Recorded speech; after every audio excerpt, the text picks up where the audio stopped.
Thank you for tuning in. You are listening to the book, 1984 by George Orwell. The narration is brought to you by The Whispering Shelf. Part 1, Chapter 1. It was a bright cold day in April, and the clocks were striking 13. Winston Smith, his chin nuzzled into his breast in an effort to escape the vile wind, slipped quickly through the glass doors of Victory Mansions, though not quickly enough to prevent a swirl of gritty dust from entering along with him. The hallway smelt of boiled cabbage and old rag mats. At one end of it a colored poster, too large for indoor display, had been tacked to the wall. It depicted simply an enormous face, more than a meter wide, the face of a man of about 45, with a heavy black mustache and ruggedly handsome features. Winston made for the stairs. It was no use trying the lift. Even at the best of times it was seldom working, and at present the electric current was cut off during daylight hours. It was part of the economy drive in preparation for Hate Week. The flat was 7 flights up,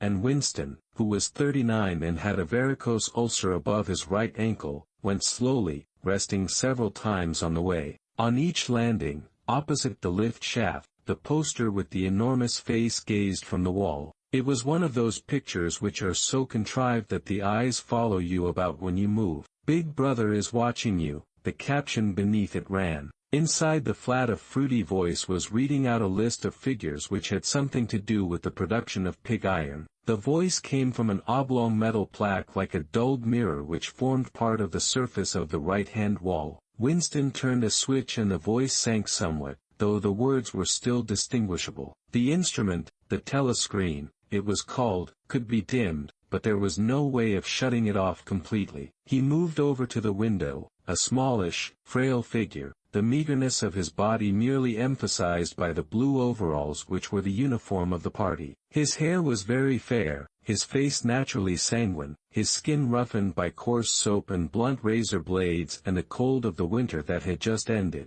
Outside, even through the shut window pane, the world looked cold. Down in the street little eddies of wind were whirling dust and torn paper into spirals, and though the sun was shining and the sky a harsh blue, there seemed to be no color in anything, except the posters that were plastered everywhere. The black mustachioed face gazed down from every commanding corner. There was one on the house front immediately opposite. "Big Brother is watching you," the caption said, while the dark eyes looked deep into Winston's own. Down at street level another poster, torn at one corner, flapped fitfully in the wind, alternately covering and uncovering the single word "Ingsa." In the far distance a helicopter skimmed down between the roofs, hovered for an instant like a bluebottle, and darted away again with a curving flight. It was the police patrol, snooping into people's windows. The patrols did not matter, however, only the thought police mattered. Behind Winston's back the voice from the telescreen was still babbling away about pig iron and the overfulfillment of the 9th three-year plan. The telescreen received and transmitted simultaneously. Any sound that Winston made, above the level of a very low whisper, would be picked up by it.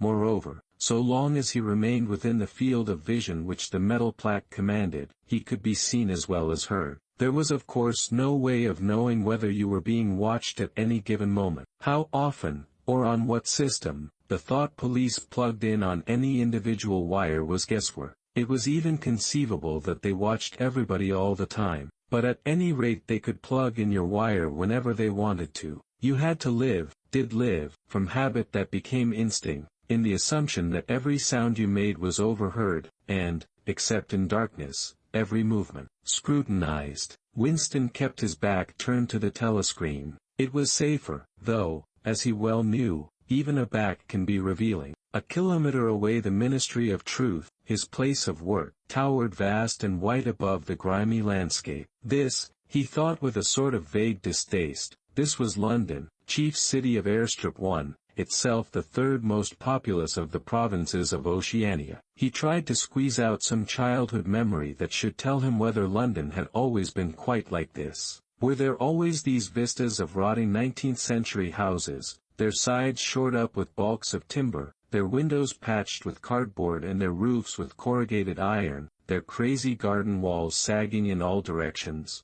and the bombed sites where the plaster dust swirled in the air and the willow herb straggled over the heaps of rubble? and the places where the bombs had cleared a larger patch and there had sprung up sordid colonies of wooden dwellings like chicken houses, but it was no use, he could not remember. Nothing remained of his childhood except a series of bright-lit tableaus occurring against no background and mostly unintelligible. The Ministry of Truth, Mini-True, in Newspeak. Newspeak was the official language of Oceania. For an account of its structure and etymology see Appendix. Was startlingly different from any other object in sight. It was an enormous pyramidal structure of glittering white concrete, soaring up, terrace after terrace, 300 meters into the air. From where Winston stood it was just possible to read, picked out on its white face in elegant lettering, the three slogans of the party: war is peace, freedom is slavery, ignorance is strength. The Ministry of Truth contained, it was said, 3,000 rooms above ground level, and corresponding ramifications below. Scattered about London there were just 3 other buildings of similar appearance and size. So completely did they dwarf the surrounding architecture that from the roof of Victory Mansions you could see all 4 of them simultaneously. They were the homes of the 4 ministries between which the entire apparatus of government was divided.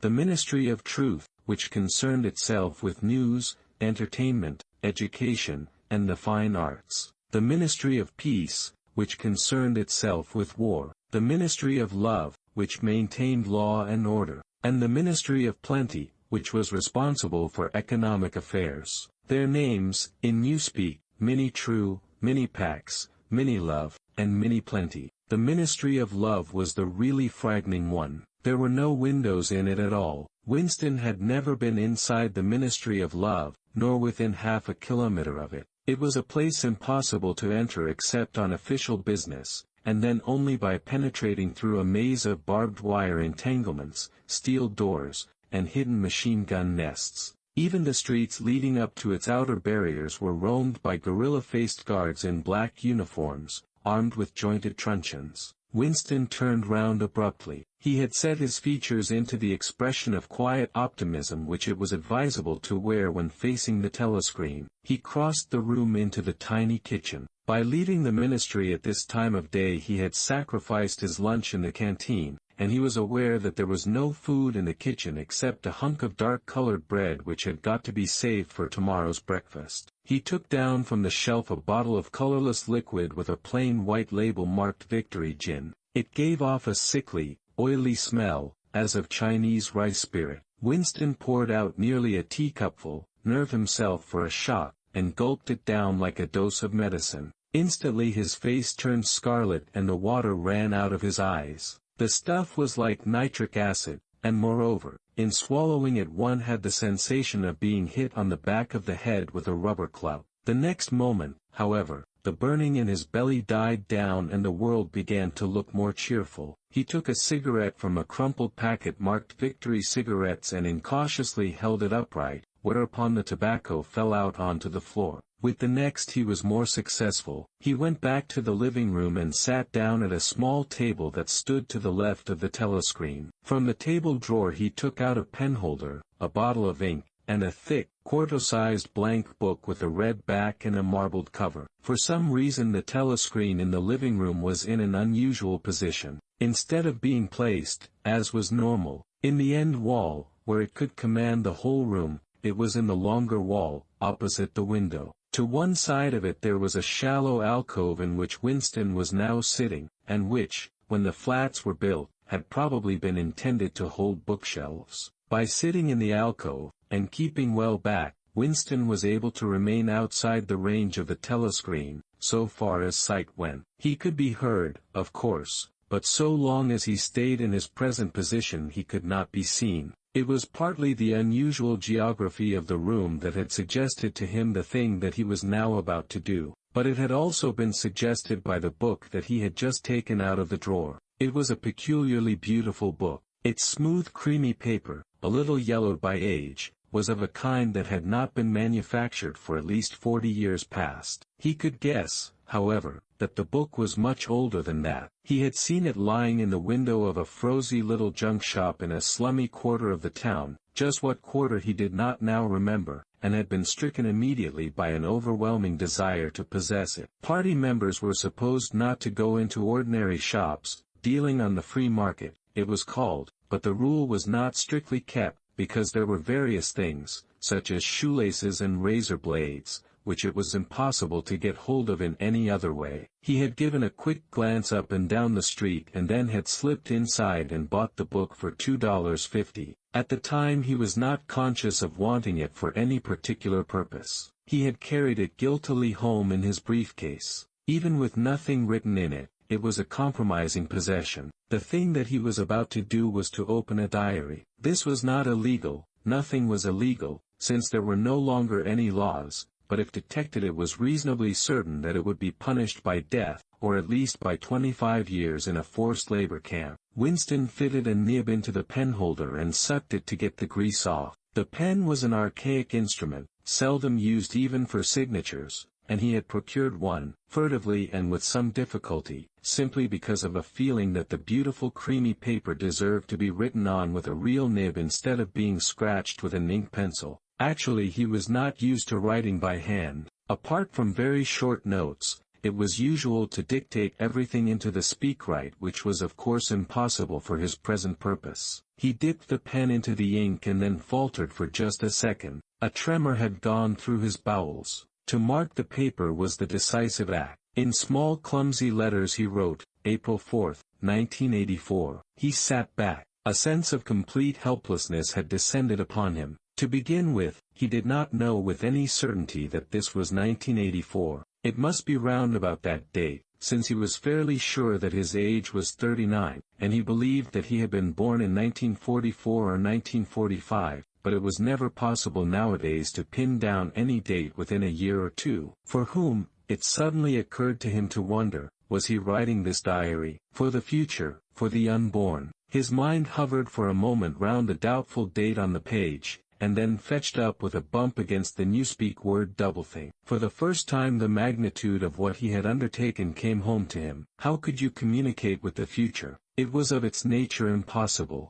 Either the future would resemble the present, in which case it would not listen to him, or it would be different from it, and his predicament would be meaningless. For some time he sat gazing stupidly at the paper. The telescreen had changed over to strident military music. It was curious that he seemed not merely to have lost the power of expressing himself, but even to have forgotten what it was that he had originally intended to say. For weeks past he had been making ready for this moment, and it had never crossed his mind that anything would be needed except courage. The actual writing would be easy. All he had to do was to transfer to paper the interminable restless monologue that had been running inside his head, literally for years. At this moment, however, even the monologue had dried up. Moreover, his varicose ulcer had begun itching unbearably. He dared not scratch it, because if he did so it always became inflamed. The seconds were ticking by. He was conscious of nothing except the blankness of the page in front of him, the itching of the skin above his ankle, the blaring of the music,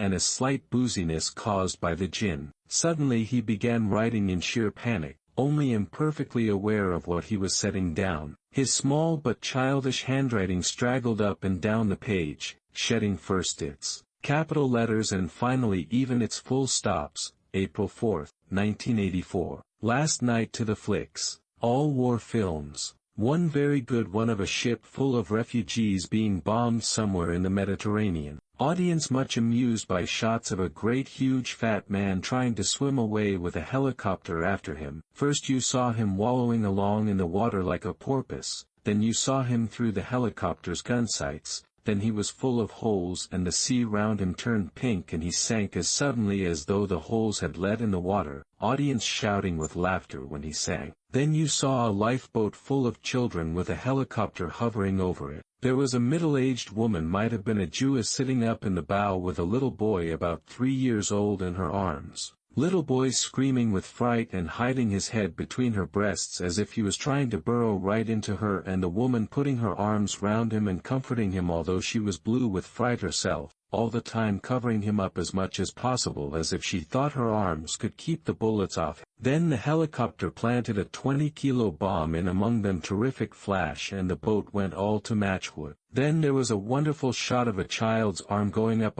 right up into the air, a helicopter with a camera, and its nose must have followed it up, and there was a lot of applause from the party seats, but a woman down in the pro part of the house suddenly started kicking up a fuss and shouting they didn't oughter have showed it, not in front of kids they didn't, it ain't right, not in front of kids it ain't, until the police turned her out. I don't suppose anything happened to her, nobody cares what the proles say. Typical prole reaction, they never. Winston stopped writing, partly because he was suffering from cramp. He did not know what had made him pour out this stream of rubbish, but the curious thing was that while he was doing so a totally different memory had clarified itself in his mind, to the point where he almost felt equal to writing it down. It was, he now realized, because of this other incident that he had suddenly decided to come home and begin the diary today. It had happened that morning at the ministry, if anything so nebulous could be said to happen. It was nearly 1100, and in the records department, where Winston worked, they were dragging the chairs out of the cubicles and grouping them in the center of the hall opposite the big telescreen, in preparation for the 2 minutes hate. Winston was just taking his place in one of the middle rows when two people whom he knew by sight, but had never spoken to, came unexpectedly into the room. One of them was a girl whom he often passed in the corridors. He did not know her name, but he knew that she worked in the fiction department. Presumably, since he had sometimes seen her with oily hands and carrying a spanner, she had some mechanical job on one of the novel-writing machines. She was a bold-looking girl, of about 27, with thick hair, a freckled face,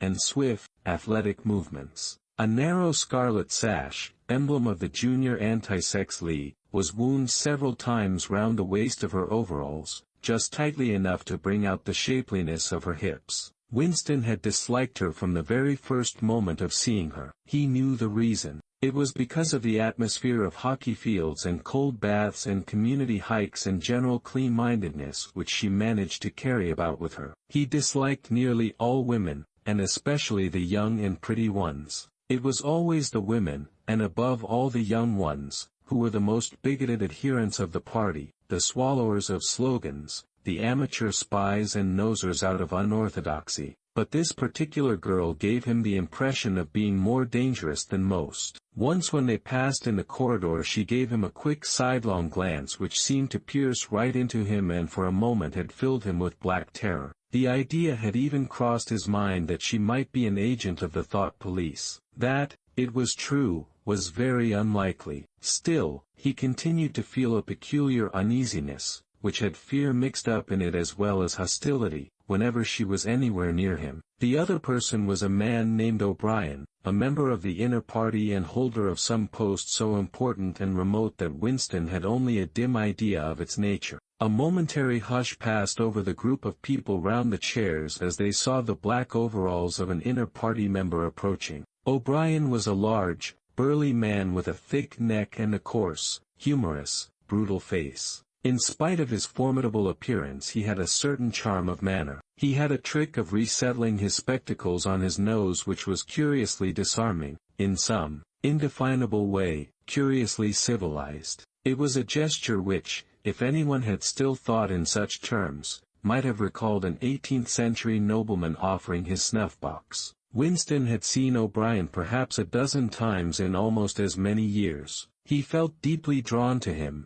and not solely because he was intrigued by the contrast between O'Brien's urbane manner and his prizefighter's physique. Much more it was because of a secretly held belief, or perhaps not even a belief, merely a hope, that O'Brien's political orthodoxy was not perfect. Something in his face suggested it irresistibly. And again, perhaps it was not even unorthodoxy that was written in his face, but simply intelligence. But at any rate he had the appearance of being a person that you could talk to if somehow you could cheat the telescreen and get him alone. Winston had never made the smallest effort to verify this guess. Indeed, there was no way of doing so. At this moment O'Brien glanced at his wristwatch, saw that it was nearly 1100, and evidently decided to stay in the records department until the 2 minutes hate was over. He took a chair in the same row as Winston, a couple of places away. A small, sandy-haired woman who worked in the next cubicle to Winston was between them. The girl with dark hair was sitting immediately behind. The next moment a hideous, grinding screech,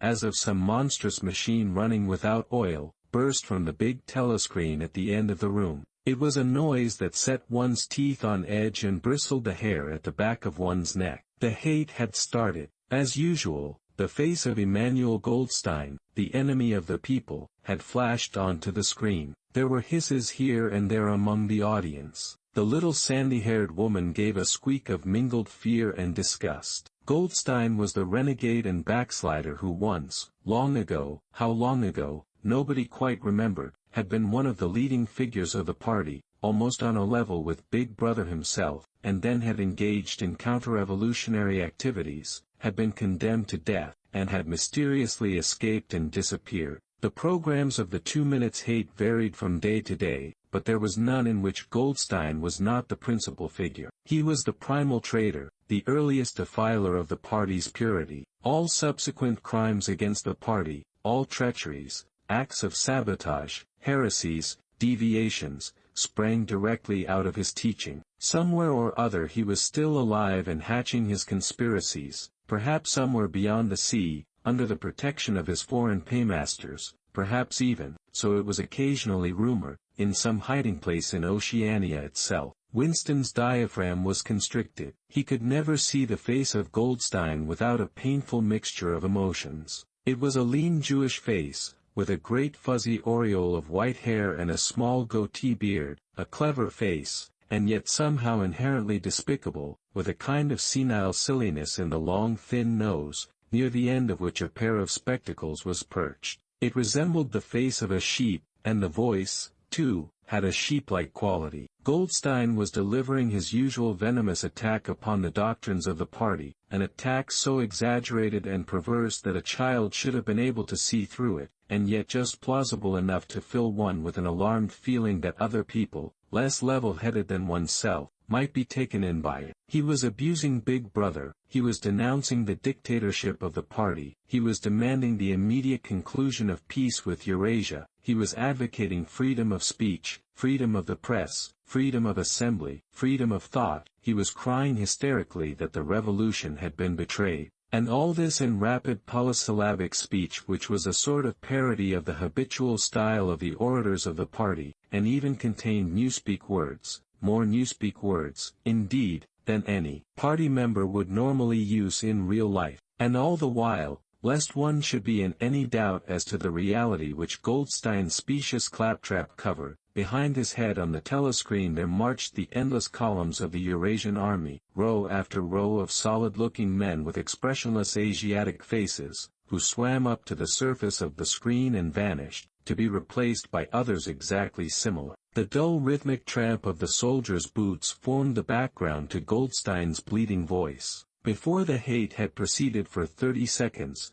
uncontrollable exclamations of rage were breaking out from half the people in the room. The self-satisfied sheep-like face on the screen, and the terrifying power of the Eurasian army behind it, were too much to be borne. Besides, the sight or even the thought of Goldstein produced fear and anger automatically. He was an object of hatred more constant than either Eurasia or East Asia, since when Oceania was at war with one of these powers it was generally at peace with the other. But what was strange was that although Goldstein was hated and despised by everybody, although every day and 1,000 times a day, on platforms, on the telescreen, in newspapers, in books, his theories were refuted, smashed, ridiculed, held up to the general gaze for the pitiful rubbish that they were, in spite of all this, his influence never seemed to grow less. Always there were fresh dupes waiting to be seduced by him. A day never passed when spies and saboteurs acting under his directions were not unmasked by the thought police. He was the commander of a vast shadowy army, an underground network of conspirators dedicated to the overthrow of the state.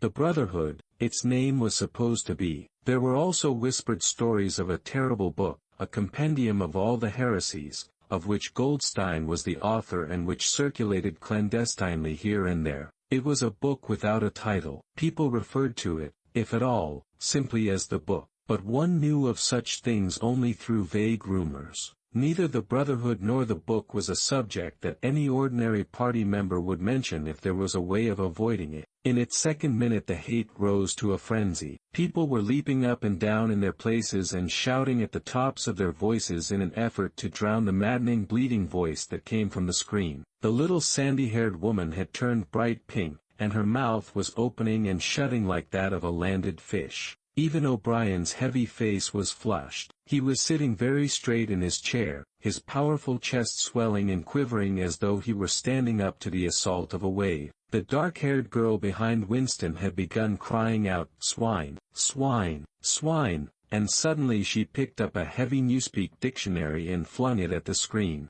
It struck Goldstein's nose and bounced off. The voice continued inexorably. In a lucid moment Winston found that he was shouting with the others and kicking his heel violently against the rung of his chair. The horrible thing about the 2 minutes hate was not that one was obliged to act a part, but, on the contrary, that it was impossible to avoid joining in. Within 30 seconds any pretense was always unnecessary. A hideous ecstasy of fear and vindictiveness, a desire to kill, to torture, to smash faces in with a sledgehammer, seemed to flow through the whole group of people like an electric current, turning one even against one's will into a grimacing, screaming lunatic. And yet the rage that one felt was an abstract, undirected emotion which could be switched from one object to another like the flame of a blow lamp. Thus, at one moment Winston's hatred was not turned against Goldstein at all, but, on the contrary, against Big Brother, the party, and the thought police, and at such moments his heart went out to the lonely, derided heretic on the screen, sole guardian of truth and sanity in a world of lies. And yet the very next instant he was at one with the people about him, and all that was said of Goldstein seemed to him to be true. At those moments his secret loathing of Big Brother changed into adoration, and Big Brother seemed to tower up, an invincible, fearless protector, standing like a rock against the hordes of Asia, and Goldstein, in spite of his isolation, his helplessness, and the doubt that hung about his very existence, seemed like some sinister enchanter, capable by the mere power of his voice of wrecking the structure of civilization. It was even possible, at moments, to switch one's hatred this way or that by a voluntary act. Suddenly, by the sort of violent effort with which one wrenches one's head away from the pillow in a nightmare, Winston succeeded in transferring his hatred from the face on the screen to the dark-haired girl behind him. Vivid, beautiful hallucinations flashed through his mind. He would flog her to death with a rubber truncheon. He would tie her naked to a stake and shoot her full of arrows like Saint Sebastian. He would ravish her and cut her throat at the moment of climax. Better than before, moreover, he realized why it was that he hated her. He hated her because she was young and pretty and sexless, because he wanted to go to bed with her and would never do so, because round her sweet supple waist, which seemed to ask you to encircle it with your arm, there was only the odious scarlet sash, aggressive symbol of chastity. The hate rose to its climax. The voice of Goldstein had become an actual sheep's bleat, and for an instant the face changed into that of a sheep. Then the sheep face melted into the figure of a Eurasian soldier who seemed to be advancing, huge and terrible, his submachine gun roaring, and seeming to spring out of the surface of the screen, so that some of the people in the front row actually flinched backwards in their seats. But in the same moment, drawing a deep sigh of relief from everybody, the hostile figure melted into the face of Big Brother, black-haired, black-mustachioed, full of power and mysterious calm, and so vast that it almost filled up the screen. Nobody heard what Big Brother was saying. It was merely a few words of encouragement, the sort of words that are uttered in the din of battle, not distinguishable individually but restoring confidence by the fact of being spoken. Then the face of Big Brother faded away again, and instead the three slogans of the party stood out in bold capitals: war is peace, freedom is slavery, ignorance is strength. But the face of Big Brother seemed to persist for several seconds on the screen, as though the impact that it had made on everyone's eyeballs was too vivid to wear off immediately. The little sandy-haired woman had flung herself forward over the back of the chair in front of her. With a tremulous murmur that sounded like, "My Savior," she extended her arms towards the screen. Then she buried her face in her hands. It was apparent that she was uttering a prayer. At this moment the entire group of people broke into a deep, slow, rhythmical chant of "BB, BB," over and over again, very slowly, with a long pause between the first "B" and the second, a heavy, murmurous sound, somehow curiously savage, in the background of which one seemed to hear the stamp of naked feet and the throbbing of tom-toms. For perhaps as much as 30 seconds they kept it up. It was a refrain that was often heard in moments of overwhelming emotion. Partly it was a sort of hymn to the wisdom and majesty of Big Brother, but still more it was an act of self-hypnosis, a deliberate drowning of consciousness by means of rhythmic noise. Winston's entrails seemed to grow cold. In the 2 minutes' hate he could not help sharing in the general delirium, but this subhuman chanting of "BB, BB" always filled him with horror. Of course he chanted with the rest, it was impossible to do otherwise. To dissemble your feelings, to control your face, to do what everyone else was doing, was an instinctive reaction. But there was a space of a couple of seconds during which the expression of his eyes might conceivably have betrayed him, and it was exactly at this moment that the significant thing happened, if, indeed, it did happen. Momentarily he caught O'Brien's eye. O'Brien had stood up. He had taken off his spectacles and was in the act of resettling them on his nose with his characteristic gesture. But there was a fraction of a second when their eyes met, and for as long as it took to happen Winston knew, yes, he knew, that O'Brien was thinking the same thing as himself. An unmistakable message had passed.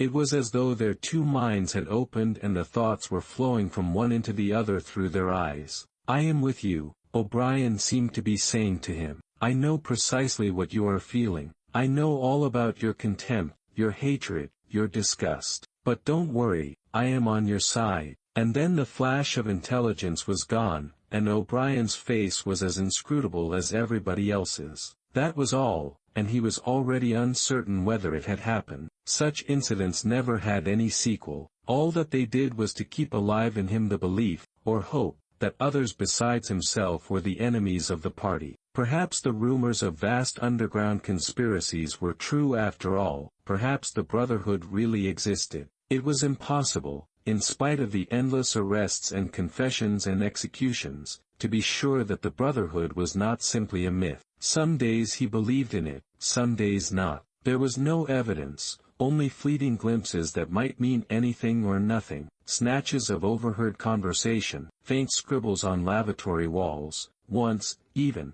when two strangers met, a small movement of the hand which had looked as though it might be a signal of recognition. It was all guesswork. Very likely he had imagined everything. He had gone back to his cubicle without looking at O'Brien again. The idea of following up their momentary contact hardly crossed his mind. It would have been inconceivably dangerous even if he had known how to set about doing it. For a second, 2 seconds, they had exchanged an equivocal glance, and that was the end of the story. But even that was a memorable event, in the locked loneliness in which one had to live. Winston roused himself and sat up straighter. He let out a belch. The gin was rising from his stomach. His eyes refocused on the page. He discovered that while he sat helplessly musing he had also been writing, as though by automatic action. And it was no longer the same cramped, awkward handwriting as before. His pen had slid voluptuously over the smooth paper, printing in large neat capitals,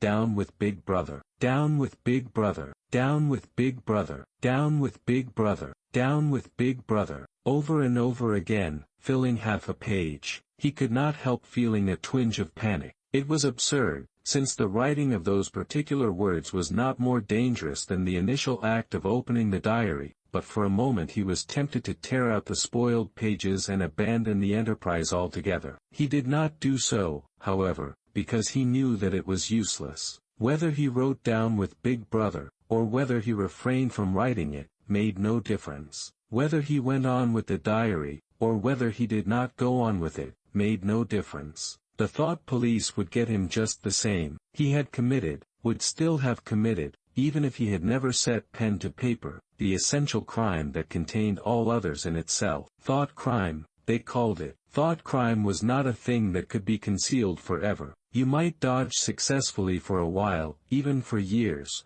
but sooner or later they were bound to get you. It was always at night. The arrests invariably happened at night. The sudden jerk out of sleep, the rough hand shaking your shoulder, the lights glaring in your eyes, the ring of hard faces round the bed. In the vast majority of cases there was no trial, no report of the arrest. People simply disappeared, always during the night. Your name was removed from the registers, every record of everything you had ever done was wiped out, your one-time existence was denied and then forgotten. You were abolished, annihilated, vaporized was the usual word. For a moment he was seized by a kind of hysteria. He began writing in a hurried untidy scrawl, "They'll shoot me, I don't care, they'll shoot me in the back of the neck, I don't care, down with Big Brother, they always shoot you in the back of the neck, I don't care, down with Big Brother." He sat back in his chair, slightly ashamed of himself, and laid down the pen. The next moment he started violently. There was a knocking at the door.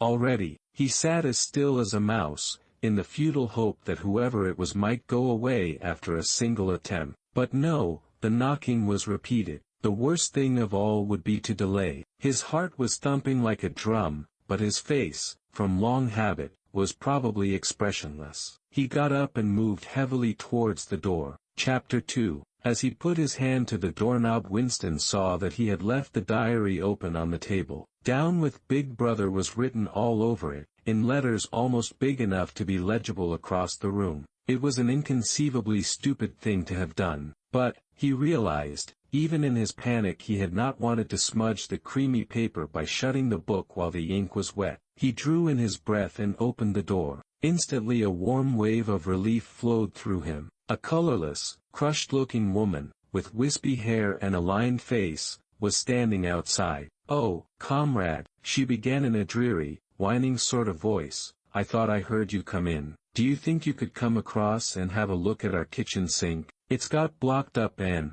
It was Mrs. Parsons, the wife of a neighbor on the same floor. Mrs. was a word somewhat discountenanced by the party. You were supposed to call everyone comrade, but with some women one used it instinctively. She was a woman of about 30, but looking much older. One had the impression that there was dust in the creases of her face. Winston followed her down the passage. These amateur repair jobs were an almost daily irritation. Victory Mansions were old flats, built in 1930 or thereabouts, and were falling to pieces. The plaster flaked constantly from ceilings and walls, the pipes burst in every hard frost, the roof leaked whenever there was snow, the heating system was usually running at half steam when it was not closed down altogether from motives of economy. Repairs, except what you could do for yourself, had to be sanctioned by remote committees which were liable to hold up even the mending of a window pane for 2 years. "Of course it's only because Tom isn't home," said Mrs. Parsons vaguely. The Parsons flat was bigger than Winston's, and dingy in a different way. Everything had a battered, trampled-on look, as though the place had just been visited by some large violent animal. Games impedimenta, hockey sticks, boxing gloves, a burst football, a pair of sweaty shorts turned inside out, lay all over the floor, and on the table there was a litter of dirty dishes and dog-ear. Exercise books. On the walls were scarlet banners of the Youth League and the Spies, and a full-sized poster of Big Brother. There was the usual boiled cabbage smell, common to the whole building, but it was shot through by a sharper reek of sweat, which, one knew this at the first sniff, though it was hard to say how, was the sweat of some person not present at the moment. In another room someone with a comb and a piece of toilet paper was trying to keep tune with the military music which was still issuing from the telescreen. "It's the children," said Mrs. Parsons, casting a half-apprehensive glance at the door. "They haven't been out today." And of course, she had a habit of breaking off her sentences in the middle. The kitchen sink was full nearly to the brim with filthy greenish water which smelt worse than ever of cabbage. Winston knelt down and examined the angle joint of the pipe. He hated using his hands, and he hated bending down, which was always liable to start him coughing. Mrs. Parsons looked on helplessly. "Of course if Tom was home he'd put it right in a moment," she said. "He loves anything like that. He's ever so good with his hands, Tom is." Parsons was Winston's fellow employee at the Ministry of Truth. He was a fattish but active man of paralyzing stupidity, a mass of imbecile enthusiasms, one of those completely unquestioning, devoted drudges on whom, more even than on the thought police, the stability of the party depended. At 35 he had just been unwillingly evicted from the Youth League, and before graduating into the Youth League he had managed to stay on in the spies for a year beyond the statutory age. At the ministry he was employed in some subordinate post for which intelligence was not required, but on the other hand he was a leading figure on the sports committee and all the other committees engaged in organizing community hikes, spontaneous demonstrations, savings campaigns, and voluntary activities generally. He would inform you with quiet pride, between whiffs of his pipe, that he had put in an appearance at the community center every evening for the past 4 years. An overpowering smell of sweat, a sort of unconscious testimony to the strenuousness of his life, followed him about wherever he went, and even remained behind him after he had gone. "Have you got a spanner?" said Winston, fiddling with the nut on the angle joint. "A spanner," said Mrs. Parsons, immediately becoming invertebrate. "I don't know, I'm sure. Perhaps the children." There was a trampling of boots and another blast on the comb as the children charged into the living room. Mrs. Parsons brought the spanner. Winston let out the water and disgustedly removed the clot of human hair that had blocked up the pipe. He cleaned his fingers as best he could in the cold water from the tap and went back into the other room. "Up with your hands," yelled a savage voice. A handsome, tough-looking boy of 9 had popped up from behind the table and was menacing him with a toy automatic pistol, while his small sister, about 2 years younger, made the same gesture with a fragment of wood. Both of them were dressed in the blue shorts, gray shirts, and red neckerchiefs which were the uniform of the spies. Winston raised his hands above his head, but with an uneasy feeling, so vicious was the boy's demeanor, that it was not altogether a game. "You're a traitor," yelled the boy. "You're a thought criminal. You're a Eurasian spy. I'll shoot you, I'll vaporize you, I'll send you to the salt mines." Suddenly they were both leaping round him, shouting "traitor" and "thought criminal," the little girl imitating her brother in every movement. It was somehow slightly frightening, like the gambling of tiger cubs which will soon grow up into man-eaters. There was a sort of calculating ferocity in the boy's eye, a quite evident desire to hit or kick Winston and a consciousness of being very nearly big enough to do so. It was a good job it was not a real pistol he was holding, Winston thought. Mrs. Parsons' eyes flitted nervously from Winston to the children, and back again. In the better light of the living room he noticed with interest that there actually was dust in the creases of her face. "They do get so noisy," she said. "They're disappointed because they couldn't go to see the hanging, that's what it is. I'm too busy to take them. And Tom won't be back from work in time." "Why can't we go and see the hanging?" roared the boy in his huge voice. "Want to see the hanging, want to see the hanging," chanted the little girl, still capering round. Some Eurasian prisoners, guilty of war crimes, were to be hanged in the park that evening, Winston remembered. This happened about once a month, and was a popular spectacle. Children always clamored to be taken to see it. He took his leave of Mrs. Parsons and made for the door, but he had not gone 6 steps down the passage when something hit the back of his neck, an agonizingly painful blow. It was as though a red-hot wire had been jabbed into him. He spun round just in time to see Mrs. Parsons dragging her son back into the doorway while the boy pocketed a catapult. "Goldstein!"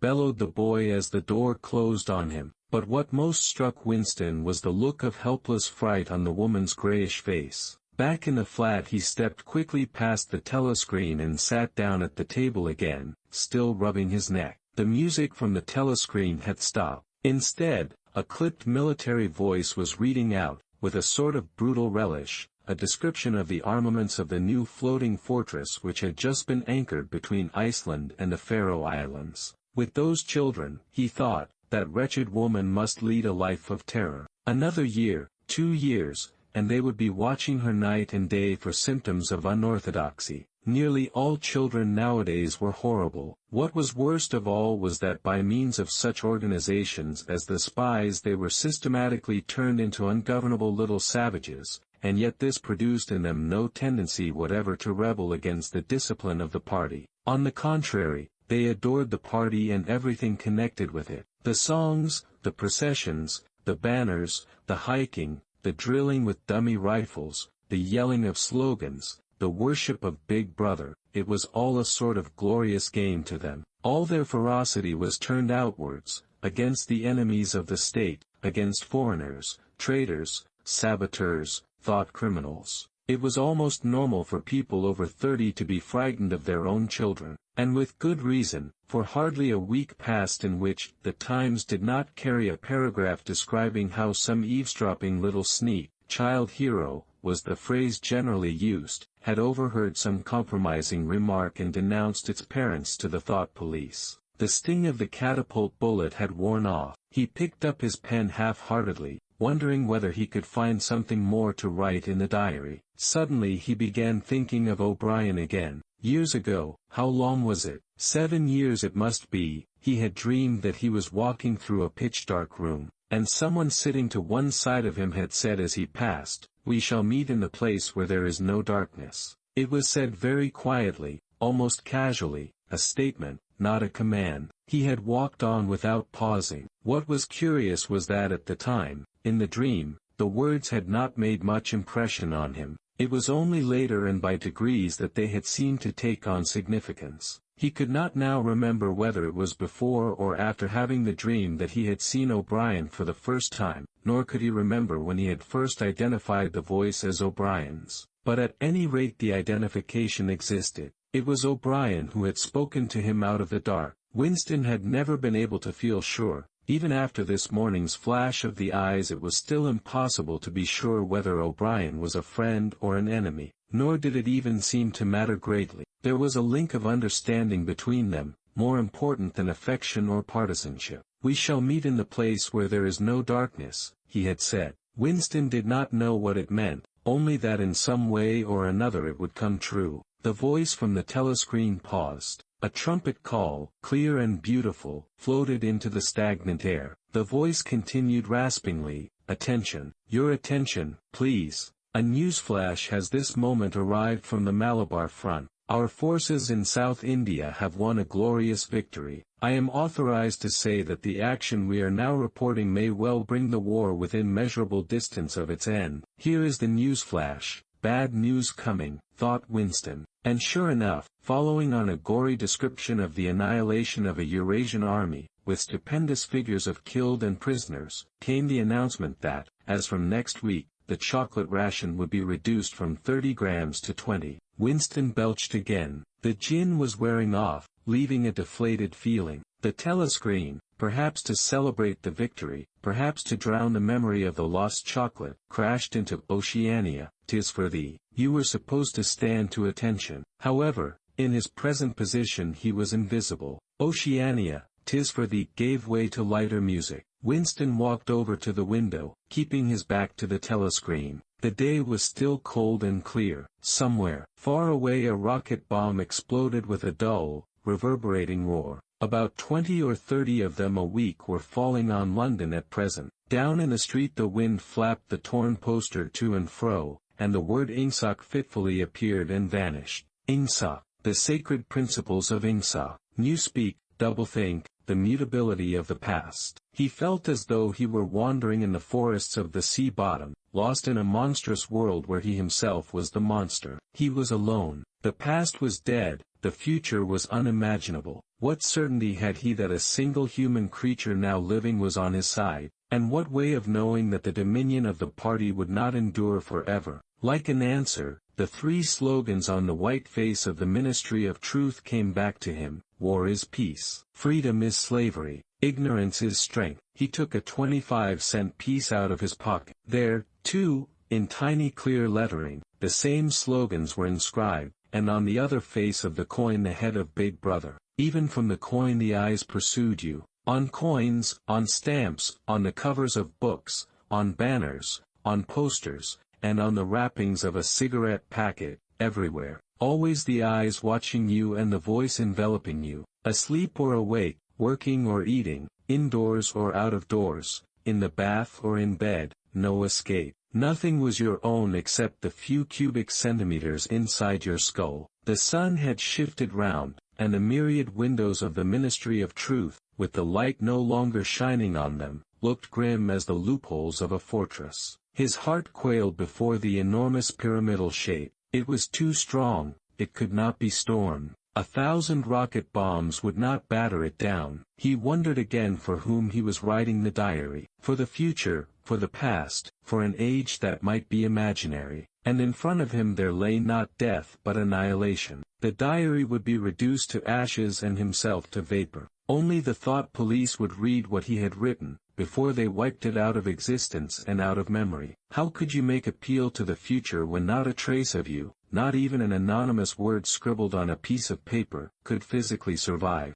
The telescreen struck 14. He must leave in 10 minutes. He had to be back at work by 14:30. Curiously, the chiming of the hour seemed to have put new heart into him. He was a lonely ghost uttering a truth that nobody would ever hear. But so long as he uttered it, in some obscure way the continuity was not broken. It was not by making yourself heard but by staying sane that you carried on the human heritage. He went back to the table, dipped his pen, and wrote, to the future or to the past, to a time when thought is free, when men are different from one another and do not live alone, to a time when truth exists and what is done cannot be undone, from the age of uniformity, from the age of solitude, from the age of Big Brother, from the age of doublethink. Greetings. He was already dead, he reflected. It seemed to him that it was only now, when he had begun to be able to formulate his thoughts, that he had taken the decisive step. The consequences of every act are included in the act itself. He wrote, thought crime does not entail death, thought crime is death. Now he had recognized himself as a dead man. It became important to stay alive as long as possible. 2 fingers of his right hand were ink-stained.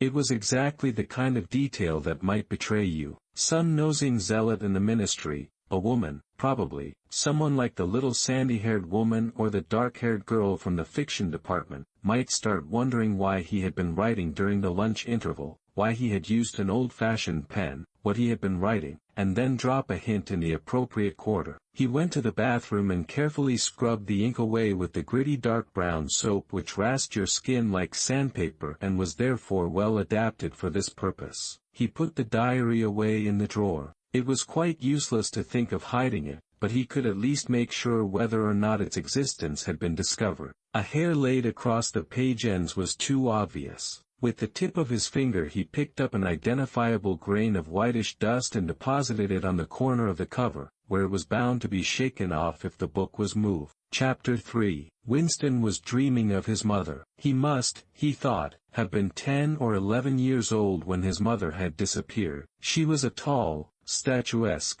rather silent woman with slow movements and magnificent fair hair. His father he remembered more vaguely as dark and thin, dressed always in neat dark clothes. Winston remembered especially the very thin soles of his father's shoes, and wearing spectacles. The two of them must evidently have been swallowed up in one of the first great purges of the 50s. At this moment his mother was sitting in some place deep down beneath him, with his young sister in her arms. He did not remember his sister at all, except as a tiny, feeble baby, always silent, with large, watchful eyes. Both of them were looking up at him. They were down in some subterranean place, the bottom of a well, for instance, or a very deep grave, but it was a place which, already far below him, was itself moving downwards. They were in the saloon of a sinking ship, looking up at him through the darkening water. There was still air in the saloon, they could still see him and he them, but all the while they were sinking down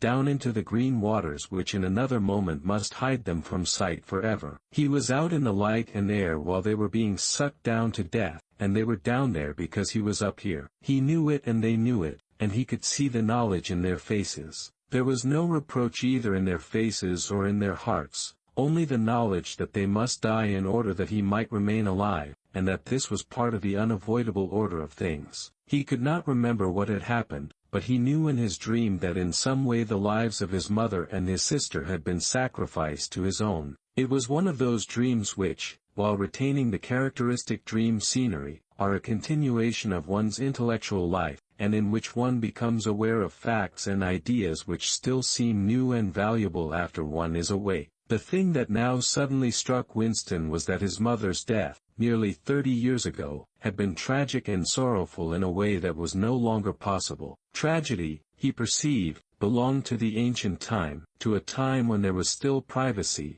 love, and friendship, and when the members of a family stood by one another without needing to know the reason. His mother's memory tore at his heart because she had died loving him, when he was too young and selfish to love her in return, and because somehow, he did not remember how, she had sacrificed herself to a conception of loyalty that was private and unalterable. Such things, he saw, could not happen today. Today there were fear, hatred, and pain, but no dignity of emotion, no deep or complex sorrows. All this he seemed to see in the large eyes of his mother and his sister, looking up at him through the green water, hundreds of fathoms down and still sinking. Suddenly he was standing on short springy turf, on a summer evening when the slanting rays of the sun gilded the ground. The landscape that he was looking at recurred so often in his dreams that he was never fully certain whether or not he had seen it in the real world. In his waking thoughts he called it the Golden Country. It was an old, rabbit-bitten pasture, with a foot-track wandering across it and a molehill here and there. In the ragged hedge on the opposite side of the field the boughs of the elm trees were swaying very faintly in the breeze,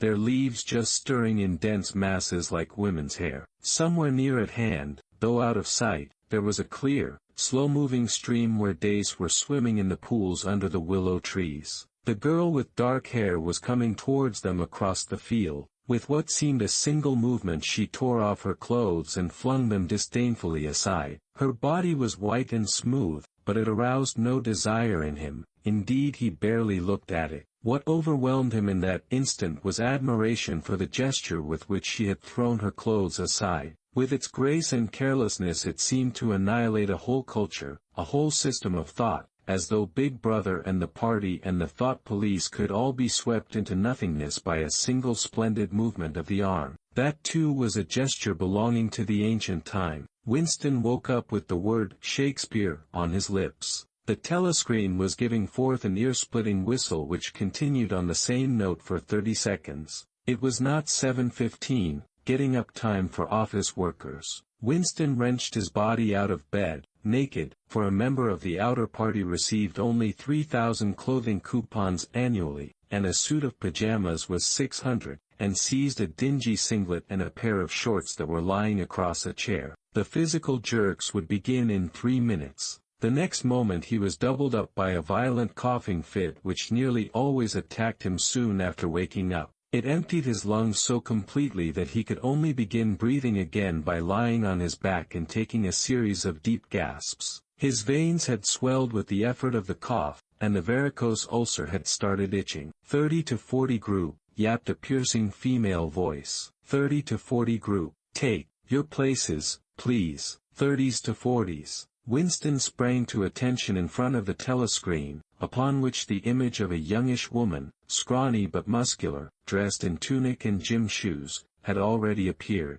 Arms bending and stretching, she rapped out, "Take your time by me. 1, 2, 3, 4. 1, 2, 3, 4. Come on, comrades, put a bit of life into it. 1, 2, 3, 4. 1, 2, 3, 4. The pain of the coughing fit had not quite driven out of Winston's mind the impression made by his dream, and the rhythmic movements of the exercise restored it somewhat. As he mechanically shot his arms back and forth, wearing on his face the look of grim enjoyment which was considered proper during the physical jerks, he was struggling to think his way backward into the dim period of his early childhood. It was extraordinarily difficult. Beyond the late 50s everything faded. When there were no external records that you could refer to, even the outline of your own life lost its sharpness. You remembered huge events which had quite probably not happened, you remembered the detail of incidents without being able to recapture their atmosphere, and there were long blank periods to which you could assign nothing.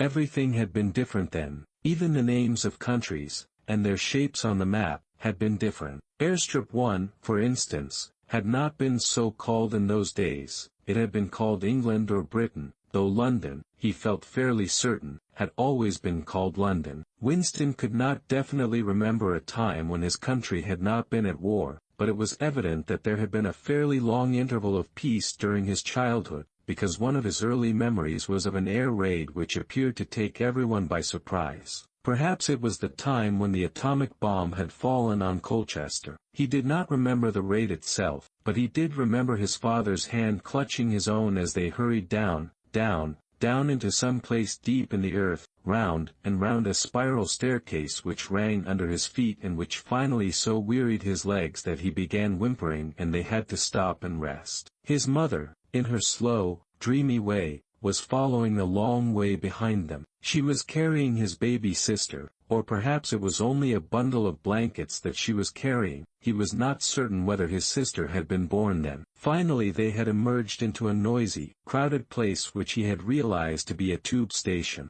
There were people sitting all over the stone-flagged floor, and other people, packed tightly together, were sitting on metal bunks, one above the other. Winston and his mother and father found themselves a place on the floor, and near them an old man and an old woman were sitting side by side on a bunk. The old man had on a decent dark suit and a black cloth cap pushed back from very white hair. His face was scarlet and his eyes were blue and full of tears. He reeked of gin. It seemed to breathe out of his skin in place of sweat, and one could have fancied that the tears welling from his eyes were pure gin. But though slightly drunk he was also suffering under some grief that was genuine and unbearable. In his childish way Winston grasped that some terrible thing, something that was beyond forgiveness and could never be remedied, had just happened. It also seemed to him that he knew what it was. Someone whom the old man loved, a little granddaughter, perhaps, had been killed. Every few minutes the old man kept repeating, "We didn't ought to, Ave trusted M. I said so, Ma, didn't I? That's what comes of trusting M. I said so all along. We didn't ought to, Ave trusted the buggers." But which buggers they didn't ought to have trusted Winston could not now remember. Since about that time, war had been literally continuous, though strictly speaking it had not always been the same war. For several months during his childhood there had been confused street fighting in London itself, some of which he remembered vividly. But to trace out the history of the whole period, to say who was fighting whom at any given moment, would have been utterly impossible, since no written record, and no spoken word, ever made mention of any other alignment than the existing one. At this moment, for example, in 1984, if it was 1984, Oceania was at war with Eurasia and in alliance with East Asia. In no public or private utterance was it ever admitted that the three powers had at any time been grouped along different lines. Actually, as Winston well knew, it was only 4 years since Oceania had been at war with East Asia and in alliance with Eurasia. But that was merely a piece of furtive knowledge which he happened to possess because his memory was not satisfactorily under control. Officially the change of partners had never happened. Oceania was at war with Eurasia, therefore Oceania had always been at war with Eurasia. The enemy of the moment always represented absolute evil, and it followed that any past or future agreement with him was impossible. The frightening thing, he reflected for the 10,000th time as he forced his shoulders painfully backward, with hands on hips, they were gyrating their bodies from the waist, an exercise that was supposed to be good for the back muscles. The frightening thing was that it might all be true. If the party could thrust its hand into the past and say of this or that event, it never happened, that, surely, was more terrifying than mere torture and death. The party said that Oceania had never been in alliance with Eurasia. He, Winston Smith,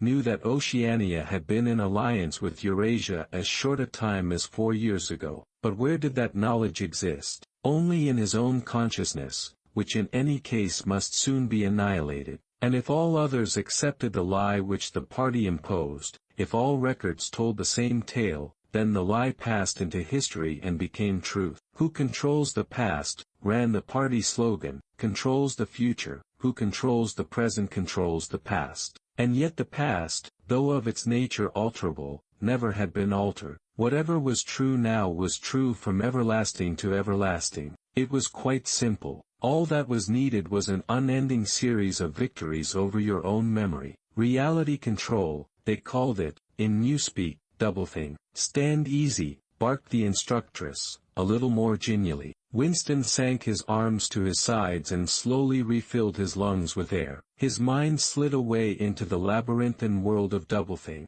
To know and not to know, to be conscious of complete truthfulness while telling carefully constructed lies, to hold simultaneously two opinions which cancelled out, knowing them to be contradictory and believing in both of them, to use logic against logic, to repudiate morality while laying claim to it, to believe that democracy was impossible and that the party was the guardian of democracy, to forget whatever it was necessary to forget, then to draw it back into memory again at the moment when it was needed, and then promptly to forget it again, and above all, to apply the same process to the process itself. That was the ultimate subtlety, consciously to induce unconsciousness, and then, once again, to become unconscious of the act of hypnosis you had just performed. Even to understand the word doublethink involved the use of doublethink. The instructress had called them to attention again. "And now let's see which of us can touch our toes," she said enthusiastically. "Right over from the hips, please, comrades. 1 2, 1 2. Winston loathed this exercise, which sent shooting pains all the way from his heels to his buttocks and often ended by bringing on another coughing fit. The half-pleasant quality went out of his meditations. The past, he reflected, had not merely been altered, it had been actually destroyed. For how could you establish even the most obvious fact when there existed no record outside your own memory? He tried to remember in what year he had first heard mention of Big Brother. He thought it must have been at some time in the 60s, but it was impossible to be certain. In the party histories, of course, Big Brother figured as the leader and guardian of the revolution since its very earliest days. His exploits had been gradually pushed backwards in time until already they extended into the fabulous world of the 40s and the 30s, when the capitalists in their strange cylindrical hats still rode through the streets of London in great gleaming motor cars or horse carriages with glass sides. There was no knowing how much of this legend was true and how much invented. Winston could not even remember at what date the party itself had come into existence. He did not believe he had ever heard the word ingsoc before 1960, but it was possible that in its old speak form,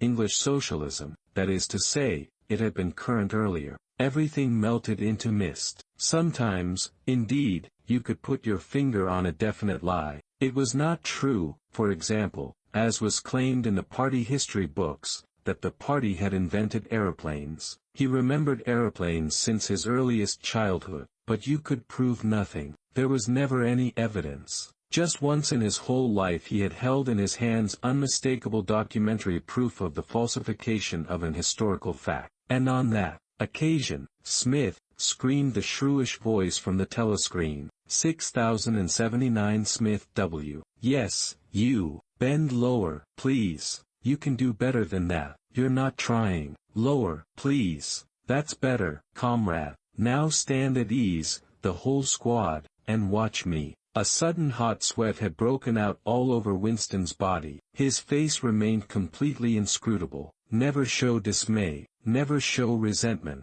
A single flicker of the eyes could give you away. He stood watching while the instructress raised her arms above her head and, one could not say gracefully, but with remarkable neatness and efficiency, bent over and tucked the first joint of her fingers under her toes. There, comrades. That's how I want to see you doing it. Watch me again. I'm 39 and I've had 4 children. Now look. She bent over again. You see my knees aren't bent. You can all do it if you want to, she added as she straightened herself up. Anyone under 45 is perfectly capable of touching his toes. We don't all have the privilege of fighting in the front line, but at least we can all keep fit. Remember our boys on the Malabar front, and the sailors in the floating fortresses. Just think what they have to put up with. Now try again. That's better, comrade, that's much better, she added encouragingly as Winston, with a violent lunge, succeeded in touching his toes with knees unbent, for the first time in several years.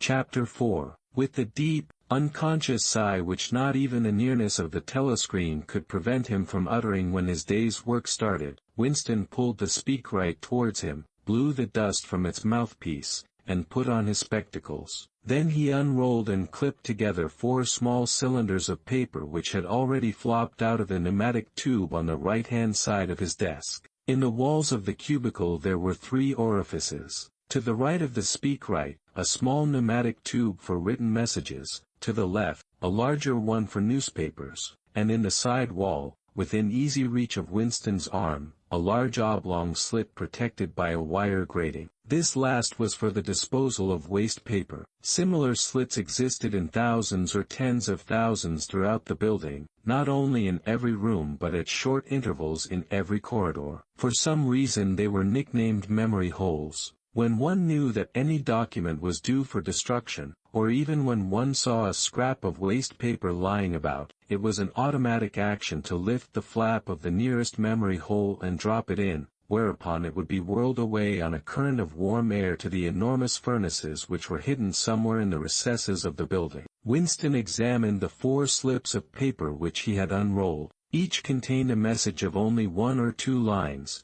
in the abbreviated jargon, not actually Newspeak, but consisting largely of Newspeak words, which was used in the ministry for internal purposes. They ran, Time 17, 3, 84 BB speech mal-reported Africa rectify, Times 19, 12, 83 forecasts 3 YP 4th quarter 83 misprints verify current issue, Times 14, 2, 84 mini plenty mal-quoted chocolate rectify, Times 3, 12, 83 reporting BB day order double plus ungood refs unpersons rewrite full-wise up sub anti-filing. With a faint feeling of satisfaction Winston laid the 4th message aside. It was an intricate and responsible job and had better be dealt with last. The other 3 were routine matters, though the second one would probably mean some tedious wading through lists of figures. Winston dialed back numbers on the telescreen and called for the appropriate issues of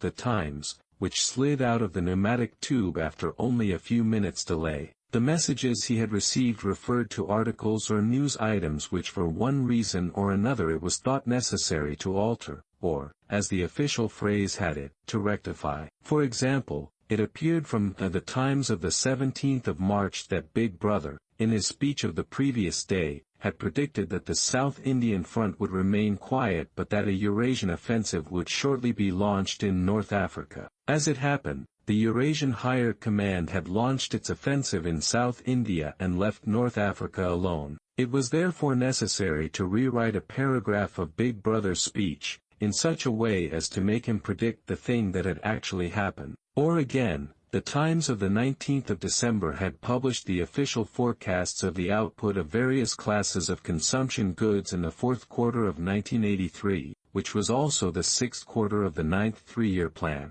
Today's issue contained a statement of the actual output, from which it appeared that the forecasts were in every instance grossly wrong. Winston's job was to rectify the original figures by making them agree with the later ones. As for the 3rd message, it referred to a very simple error which could be set right in a couple of minutes. As short a time ago as February, the Ministry of Plenty had issued a promise, a categorical pledge, were the official words, that there would be no reduction of the chocolate ration during 1984. Actually, as Winston was aware, the chocolate ration was to be reduced from 30 grams to 20 at the end of the present week. All that was needed was to substitute for the original promise a warning that it would probably be necessary to reduce the ration at some time in April. As soon as Winston had dealt with each of the messages, he clipped his speak-written corrections to the appropriate copy of The Times and pushed them into the pneumatic tube. Then, with a movement which was as nearly as possible unconscious, he crumpled up the original message and any notes that he himself had made, and dropped them into the memory hole to be devoured by the flames. What happened in the unseen labyrinth to which the pneumatic tubes led, he did not know in detail, but he did know in general terms. As soon as all the corrections which happened to be necessary in any particular number of The Times had been assembled and collated, that number would be reprinted, the original copy destroyed, and the corrected copy placed on the files in its stead. This process of continuous alteration was applied not only to newspapers, but to books, periodicals, pamphlets, posters, leaflets, films, soundtracks, cartoons, photographs, to every kind of literature or documentation which might conceivably hold any political or ideological significance. Day by day and almost minute by minute the past was brought up to date. In this way every prediction made by the party could be shown by documentary evidence to have been correct, nor was any item of news, or any expression of opinion, which conflicted with the needs of the moment, ever allowed to remain on record. All history was a palimpsest, scraped clean and reinscribed exactly as often as was necessary. In no case would it have been possible, once the deed was done, to prove that any falsification had taken place. The largest section of the records department, far larger than the one on which Winston worked, consisted simply of persons whose duty it was to track down and collect all copies of books, newspapers, and other documents which had been superseded and were due for destruction. A number of the times which might, because of changes in political alignment, or mistaken prophecies uttered by Big Brother, have been rewritten a dozen times still stood on the files bearing its original date, and no other copy existed to contradict it. Books, also, were recalled and rewritten again and again, and were invariably reissued without any admission that any alteration had been made. Even the written instructions which Winston received, and which he invariably got rid of as soon as he had dealt with them, never stated or implied that an act of forgery was to be committed. Always the reference was to slips, errors, misprints, or misquotations which it was necessary to put right in the interests of accuracy. But actually, he thought as he readjusted the Ministry of Plenty's figures, it was not even forgery. It was merely the substitution of one piece of nonsense for another. Most of the material that you were dealing with had no connection with anything in the real world, not even the kind of connection that is contained in a direct lie. Statistics were just as much a fantasy in their original version as in their rectified version. A great deal of the time you were expected to make them up out of your head. For example, the Ministry of Plenty's forecast had estimated the output of boots for the quarter at 145 million pairs. The actual output was given as 62 millions. Winston, however, in rewriting the forecast, marked the figure down to 57 millions, so as to allow for the usual claim that the quota had been overfulfilled. In any case, 62 millions was no nearer the truth than 57 millions, or than 145 millions. Very likely no boots had been produced at all. Likelier still, nobody knew how many had been produced, much less cared. All one knew was that every quarter astronomical numbers of boots were produced on paper, while perhaps half the population of Oceania went barefoot. And so it was with every class of recorded fact, great or small. Everything faded away into a shadow world in which, finally, even the date of the year had become uncertain. Winston glanced across the hall. In the corresponding cubicle on the other side a small, precise-looking, dark-chinned man named Tillotson was working steadily away, with a folded newspaper on his knee and his mouth very close to the mouthpiece of the speakwrite. He had the air of trying to keep what he was saying a secret between himself and the telescreen. He looked up, and his spectacles darted a hostile flash in Winston's direction. Winston hardly knew Tillotson, and had no idea what work he was employed on. People in the records department did not readily talk about their jobs. In the long, windowless hall, with its double row of cubicles and its endless rustle of papers and hum of voices murmuring into speakwrites, there were quite a dozen people whom Winston did not even know by name, though he daily saw them hurrying to and fro in the corridors or gesticulating in the 2 minutes hate. He knew that in the cubicle next to him the little woman with sandy hair toiled day in day out, simply at tracking down and deleting from the press the names of people who had been vaporized and were therefore considered never to have existed. There was a certain fitness in this,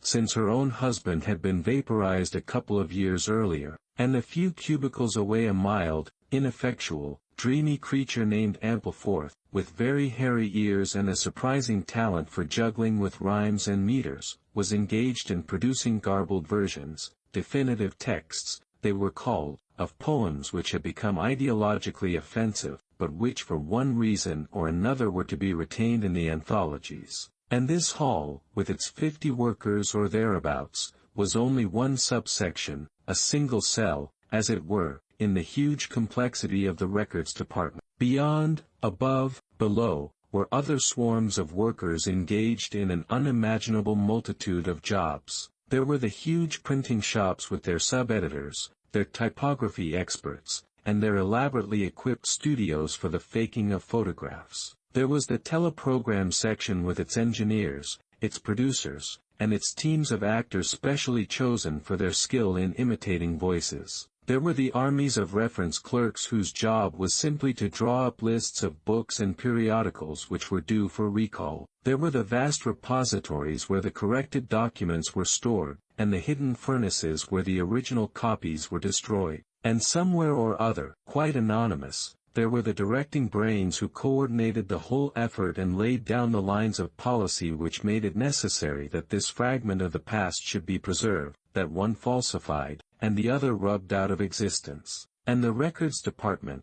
after all, was itself only a single branch of the Ministry of Truth, whose primary job was not to reconstruct the past but to supply the citizens of Oceania with newspapers, films, textbooks, telescreen programs, plays, novels, with every conceivable kind of information, instruction, or entertainment, from a statute to a slogan, from a lyric poem to a biological treatise, and from a child's spelling book to a Newspeak dictionary. And the ministry had not only to supply the multifarious needs of the party, but also to repeat the whole operation at a lower level for the benefit of the proletariat. There was a whole chain of separate departments dealing with proletarian literature, music, drama, and entertainment generally. Here were produced rubbishy newspapers containing almost nothing except sport, crime, and astrology, sensational 5-cent novelettes, films oozing with sex, and sentimental songs which were composed entirely by mechanical means on a special kind of kaleidoscope known as a versificator. There was even a whole subsection, pornosec, it was called in Newspeak, engaged in producing the lowest kind of pornography, which was sent out in sealed packets and which no party member, other than those who worked on it, was permitted to look at. 3 messages had slid out of the pneumatic tube while Winston was working, but they were simple matters, and he had disposed of them before the 2 minutes hate interrupted him. When the hate was over he returned to his cubicle, took the Newspeak dictionary from the shelf, pushed the speakwrite to one side, cleaned his spectacles, and settled down to his main job of the morning. Winston's greatest pleasure in life was in his work. Most of it was a tedious routine, but included in it there were also jobs so difficult and intricate that you could lose yourself in them as in the depths of a mathematical problem, delicate pieces of forgery in which you had nothing to guide you except your knowledge of the principles of Ingsoc and your estimate of what the party wanted you to say. Winston was good at this kind of thing. On occasion he had even been entrusted with the rectification of the Times' leading articles, which were written entirely in Newspeak. He unrolled the message that he had set aside earlier. It ran, Times 3, 12, 83 reporting BB Day Order double plus ungud refs unpersons rewrite full-wise up sub anti-filing. In Old Speak, or Standard English, this might be rendered, the reporting of Big Brother's order for the day in The Times of December 3, 1983 is extremely unsatisfactory and makes references to non-existent persons. Rewrite it in full and submit your draft to higher authority before filing. Winston read through the offending article. Big Brother's order for the day, it seemed, had been chiefly devoted to praising the work of an organization known as FFCC, which supplied cigarettes and other comforts to the sailors in the floating fortresses. A certain Comrade Withers, a prominent member of the inner party, had been singled out for special mention and awarded a decoration, the Order of Conspicuous Merit, second class. 3 months later FFCC had suddenly been dissolved with no reasons given. One could assume that Withers and his associates were now in disgrace, but there had been no report of the matter in the press or on the telescreen. That was to be expected, since it was unusual for political offenders to be put on trial or even publicly denounced. The great purges involving thousands of people, with public trials of traitors and thought criminals who made abject confession of their crimes and were afterwards executed, were special showpieces not occurring oftener than once in a couple of years. More commonly, people who had incurred the displeasure of the party simply disappeared and were never heard of again. One never had the smallest clue as to what had happened to them. In some cases they might not even be dead. Perhaps 30 people personally known to Winston, not counting his parents, had disappeared at one time or another. Winston stroked his nose gently with a paperclip. In the cubicle across the way Comrade Tillotson was still crouching secretively over his speakwrite. He raised his head for a moment, again the hostile spectacle flash. Winston wondered whether Comrade Tillotson was engaged on the same job as himself. It was perfectly possible. So tricky a piece of work would never be entrusted to a single person. On the other hand, to turn it over to a committee would be to admit openly that an act of fabrication was taking place. Very likely as many as a dozen people were now working away on rival versions of what Big Brother had actually said. And presently some master brain in the inner party would select this version or that, would re-edit it and set in motion the complex processes of cross-referencing that would be required, and then the chosen lie would pass into the permanent records and become truth. Winston did not know why Withers had been disgraced. Perhaps it was for corruption or incompetence. Perhaps Big Brother was merely getting rid of a too popular subordinate. Perhaps Withers or someone close to him had been suspected of heretical tendencies. Or perhaps, what was likeliest of all, the thing had simply happened because purges and vaporizations were a necessary part of the mechanics of government. The only real clue lay in the words refs unpersons, which indicated that Withers was already dead. You could not invariably assume this to be the case when people were arrested. Sometimes they were released and allowed to remain at liberty for as much as a year or 2 years before being executed. Very occasionally some person whom you had believed dead long since would make a ghostly reappearance at some public trial where he would implicate hundreds of others by his testimony before vanishing, this time forever. Withers, however, was already an unperson. He did not exist, he had never existed. Winston decided that it would not be enough simply to reverse the tendency of Big Brother's speech. It was better to make it deal with something totally unconnected with its original subject. He might turn the speech into the usual denunciation of traitors and thought criminals, but that was a little too obvious, while to invent a victory at the front, or some triumph of overproduction in the 9th three-year plan, might complicate the records too much. What was needed was a piece of pure fantasy. Suddenly there sprang into his mind, ready-made as it were, the image of a certain Comrade Ogilvy, who had recently died in battle, in heroic circumstances. There were occasions when Big Brother devoted his order for the day to commemorating some humble, rank-and-file party member whose life and death he held up as an example worthy to be followed. Today he should commemorate Comrade Ogilvy. It was true that there was no such person as Comrade Ogilvy, but a few lines of print and a couple of faked photographs would soon bring him into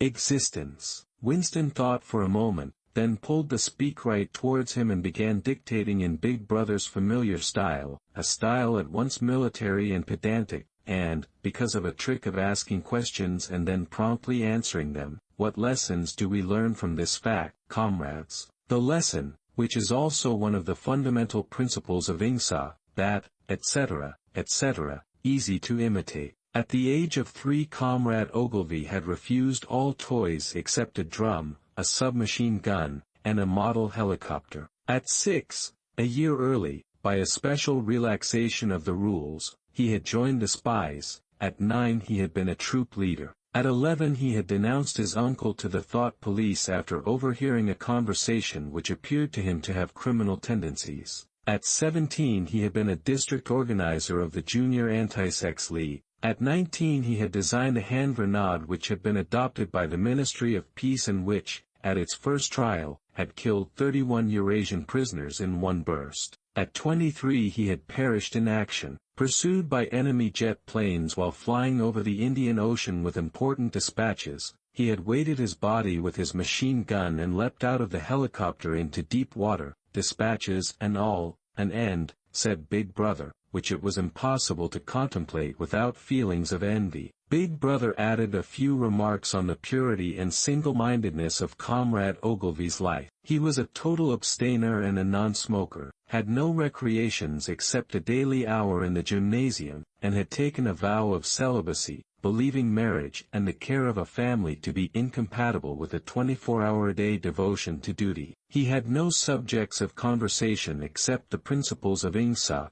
and no aim in life except the defeat of the Eurasian enemy and the hunting down of spies, saboteurs, thought criminals, and traitors generally. Winston debated with himself whether to award Comrade Ogilvy the Order of Conspicuous Merit. in the end he decided against it because of the unnecessary cross-referencing that it would entail. Once again he glanced at his rival in the opposite cubicle. Something seemed to tell him with certainty that Tillotson was busy on the same job as himself. There was no way of knowing whose job would finally be adopted, but he felt a profound conviction that it would be his own. Comrade Ogilvy, unimagined an hour ago, was now a fact. It struck him as curious that you could create dead men but not living ones. Comrade Ogilvy, who had never existed in the present, now existed in the past, and when once the act of forgery was forgotten, he would exist just as authentically, and upon the same evidence, as Charlemagne or Julius Caesar. Chapter 5. In the low-ceilinged canteen, deep underground, the lunch queue jerked slowly forward. The room was already very full and deafeningly noisy. From the grill at the counter the steam of stew came pouring forth, with a sour metallic smell which did not quite overcome the fumes of Victory gin. On the far side of the room there was a small bar, a mere hole in the wall, where gin could be bought at 10 cents the large nip. "Just the man I was looking for," said a voice at Winston's back. He turned round. It was his friend Syme, who worked in the research department. Perhaps friend was not exactly the right word. You did not have friends nowadays, you had comrades, but there were some comrades whose society was pleasanter than that of others. Syme was a philologist, a specialist in Newspeak. Indeed, he was one of the enormous team of experts now engaged in compiling the 11th edition of the Newspeak dictionary. He was a tiny creature, smaller than Winston, with dark hair and large, protuberant eyes, at once mournful and derisive, which seemed to search your face closely while he was speaking to you.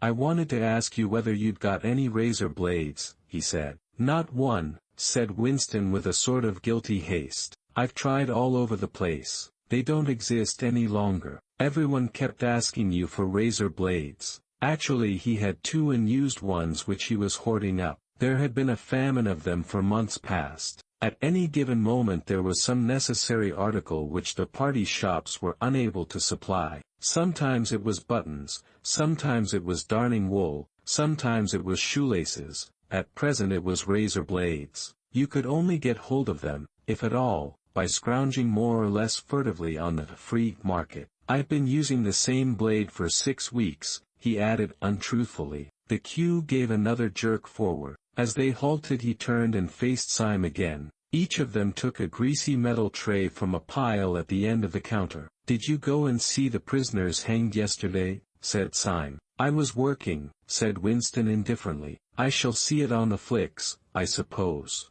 "A very inadequate substitute," said Syme. His mocking eyes roved over Winston's face. "I know you," the eyes seemed to say, "I see through you. I know very well why you didn't go to see those prisoners hang." In an intellectual way, Syme was venomously orthodox. He would talk with a disagreeable gloating satisfaction of helicopter raids on enemy villages, and trials and confessions of thought criminals, the executions in the cellars of the Ministry of Love. Talking to him was largely a matter of getting him away from such subjects and entangling him, if possible, in the technicalities of Newspeak, on which he was authoritative and interesting. Winston turned his head a little aside to avoid the scrutiny of the large dark eyes. "It was a good hanging," said Syme reminiscently. "I think it spoils it when they tie their feet together. I like to see them kicking. And above all, at the end, the tongue sticking right out, and blue, a quite bright blue. That's the detail that appeals to me." "Next, please,"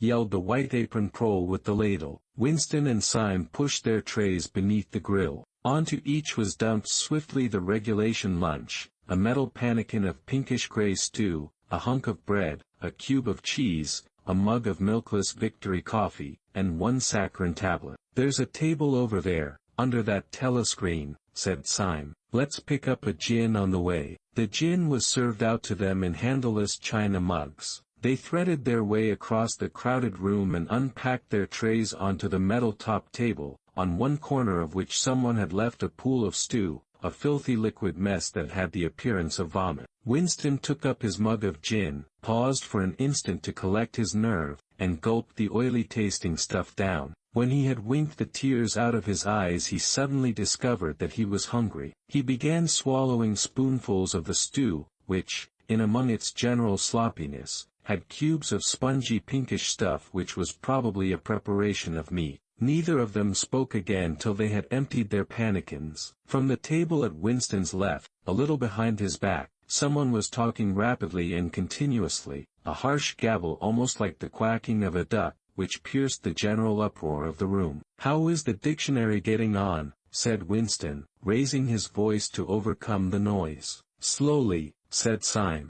"I'm on the adjectives. It's fascinating." He had brightened up immediately at the mention of Newspeak. He pushed his pannikin aside, took up his hunk of bread in one delicate hand and his cheese in the other, and leaned across the table so as to be able to speak without shouting. "The 11th edition is the definitive edition," he said. "We're getting the language into its final shape, the shape it's going to have when nobody speaks anything else. When we've finished with it, people like you will have to learn it all over again. You think, I dare say, that our chief job is inventing new words. But not a bit of it. We're destroying words, scores of them, hundreds of them, every day. We're cutting the language down to the bone. The 11th edition won't contain a single word that will become obsolete before the year 2050. He bit hungrily into his bread and swallowed a couple of mouthfuls, then continued speaking, with a sort of pedant's passion. His thin dark face had become animated, his eyes had lost their mocking expression and grown almost dreamy. "It's a beautiful thing,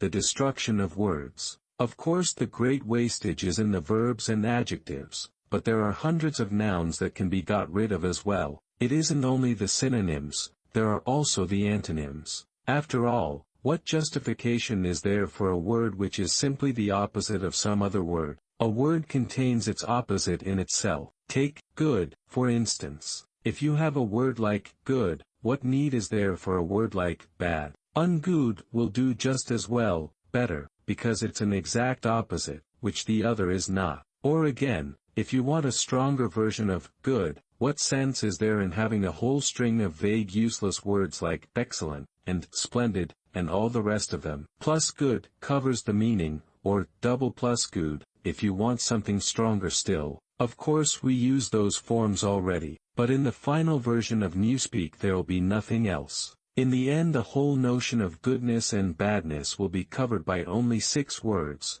in reality, only 1 word. Don't you see the beauty of that, Winston? It was B.'s idea originally, of course," he added as an afterthought. A sort of vapid eagerness flitted across Winston's face at the mention of Big Brother. Nevertheless Syme immediately detected a certain lack of enthusiasm. "You haven't a real appreciation of Newspeak, Winston," he said almost sadly. "Even when you write it you're still thinking in old speak. I've read some of those pieces that you write in The Times occasionally. They're good enough, but they're translations. In your heart you'd prefer to stick to old speak, with all its vagueness and its useless shades of meaning. You don't grasp the beauty of the destruction of words. Do you know that Newspeak is the only language in the world whose vocabulary gets smaller every year?" Winston did know that, of course. He smiled, sympathetically he hoped, not trusting himself to speak. Syme bit off another fragment of the dark-colored bread, chewed it briefly, and went on. "Don't you see that the whole aim of Newspeak is to narrow the range of thought?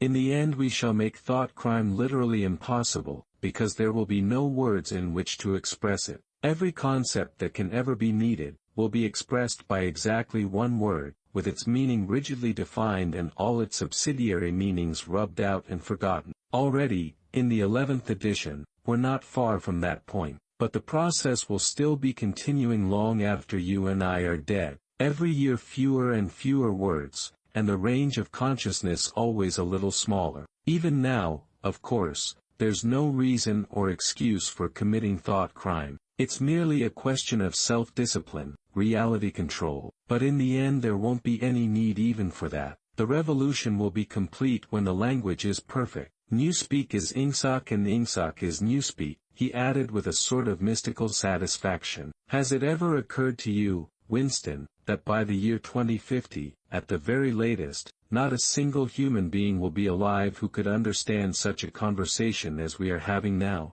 Except," began Winston doubtfully, and he stopped. It had been on the tip of his tongue to say, "Except the proles," but he checked himself, not feeling fully certain that this remark was not in some way unorthodox. Syme, however, had divined what he was about to say. "The proles are not human beings," he said carelessly. "By 2050, earlier, probably, all real knowledge of Old Speak will have disappeared. The whole literature of the past will have been destroyed. Chaucer, Shakespeare, Milton, Byron, they'll exist only in Newspeak versions, not merely changed into something different, but actually changed into something contradictory of what they used to be. Even the literature of the party will change. Even the slogans will change. How could you have a slogan like, 'Freedom is slavery,' when the concept of freedom has been abolished? The whole climate of thought will be different. In fact, there will be no thought, as we understand it now. Orthodoxy means not thinking, not needing to think.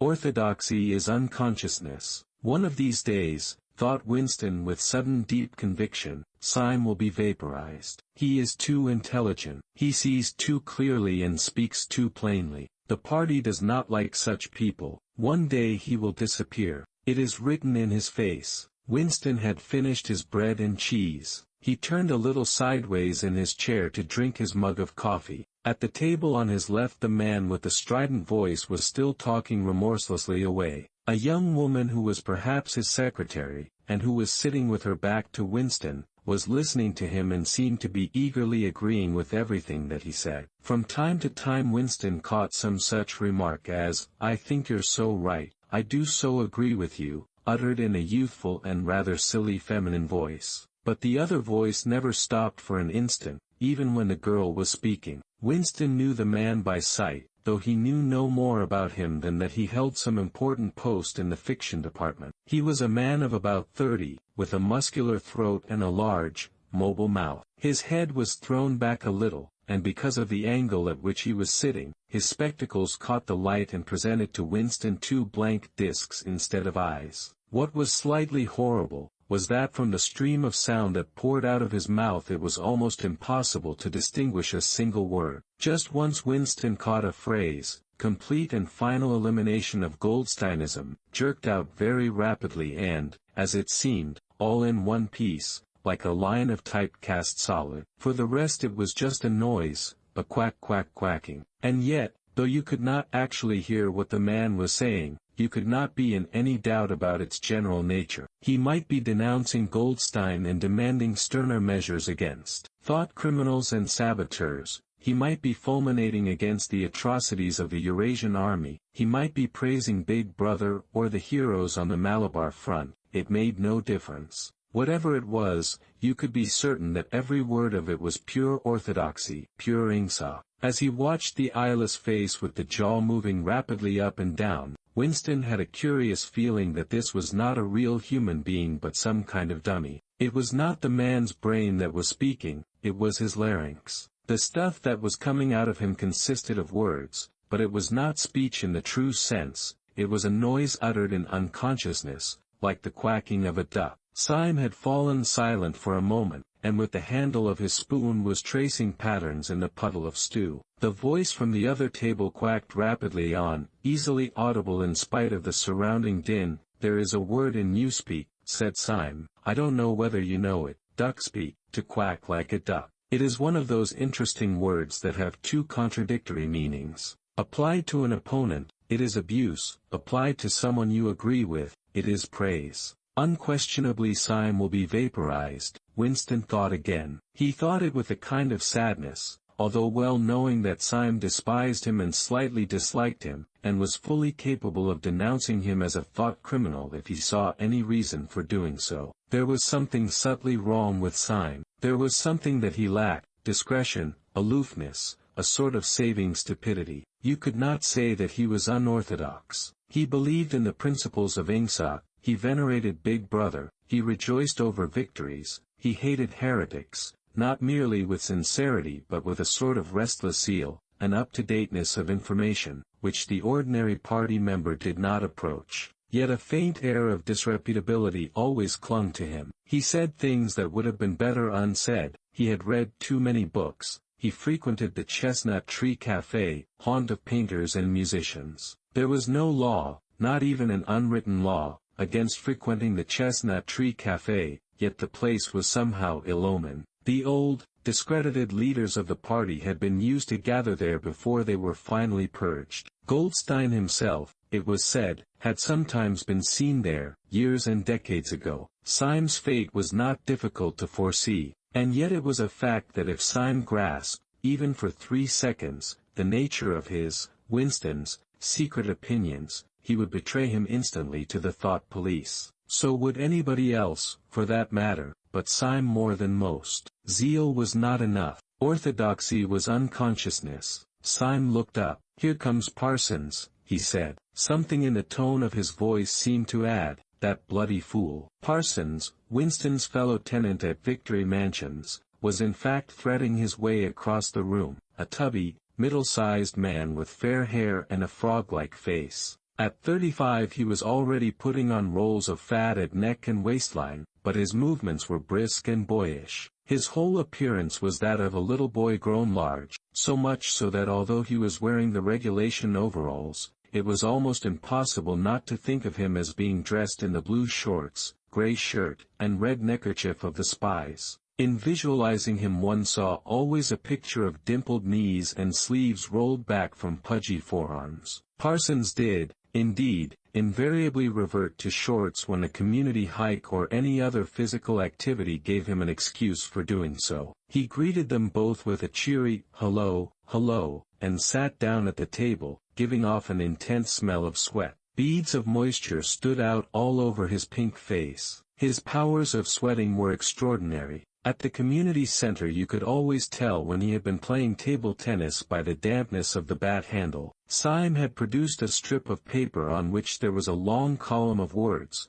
and was studying it with an ink pencil between his fingers. "Look at him working away in the lunch hour," said Parsons, nudging Winston. "Keenness, eh? What's that you've got there, old boy? Something a bit too brainy for me, I expect." "Smith, old boy, I'll tell you why I'm chasing you. It's that sub you forgot to give me." "Which sub is that?" said Winston, automatically feeling for money. About a quarter of one's salary had to be earmarked for voluntary subscriptions, which were so numerous that it was difficult to keep track of them. "For Hate Week, you know, the House by House Fund. I'm treasurer for our block. We're making an all-out effort, going to put on a tremendous show. I tell you, it won't be my fault if old Victory Mansions doesn't have the biggest outfit of flags in the whole street. $2 you promised me." Winston found and handed over 2 creased and filthy notes, which Parsons entered in a small notebook, in the neat handwriting of the illiterate. "By the way, old boy," he said, "I hear that little beggar of mine let fly at you with his catapult yesterday. I gave him a good dressing down for it. In fact, I told him I'd take the catapult away if he does it again." "I think he was a little upset at not going to the execution," said Winston. "Ah,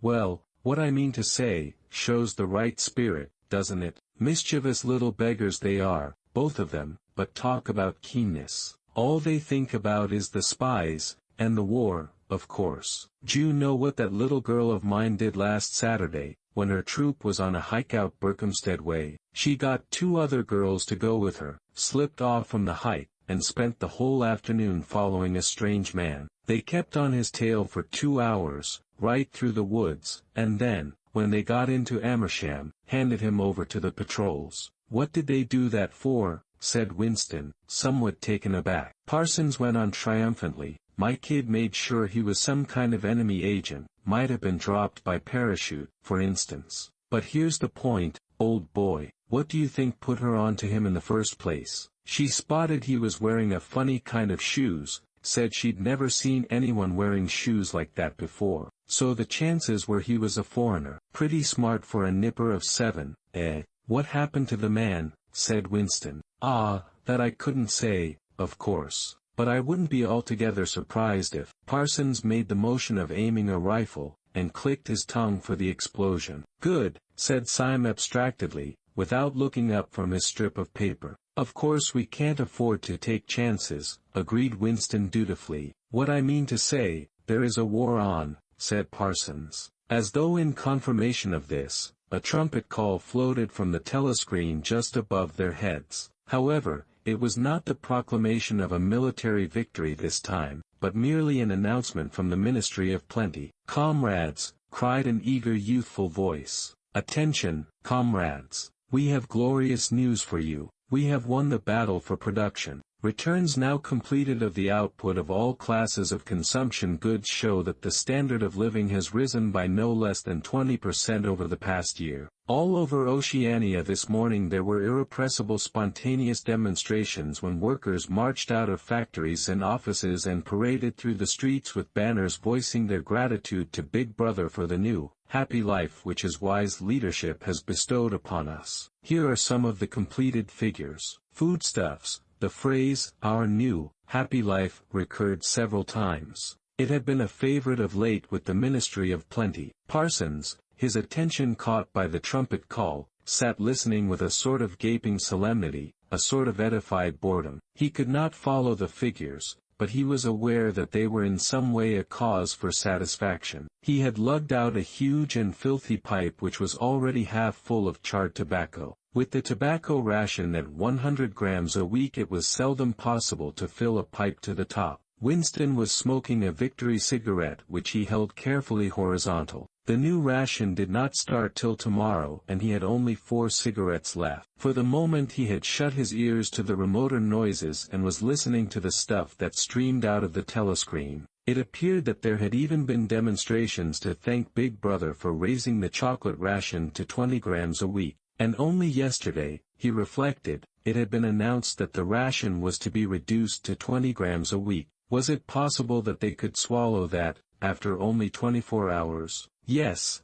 they swallowed it. Parsons swallowed it easily, with the stupidity of an animal. The eyeless creature at the other table swallowed it fanatically, passionately, with a furious desire to track down, denounce, and vaporize anyone who should suggest that last week the ration had been 30 grams. Syme, too, in some more complex way, involving doublethink, Syme swallowed it. Was he, then, alone in the possession of a memory? The fabulous statistics continued to pour out of the telescreen. As compared with last year there was more food, more clothes, more houses, more furniture, more cooking pots, more fuel, more ships, more helicopters, more books, more babies, more of everything except disease, crime, and insanity. Year by year and minute by minute, everybody and everything was whizzing rapidly upwards. As Syme had done earlier, Winston had taken up his spoon and was dabbling in the pale-colored gravy that dribbled across the table, drawing a long streak of it out into a pattern. He meditated resentfully on the physical texture of life. Had it always been like this? Had food always tasted like this? He looked round the canteen.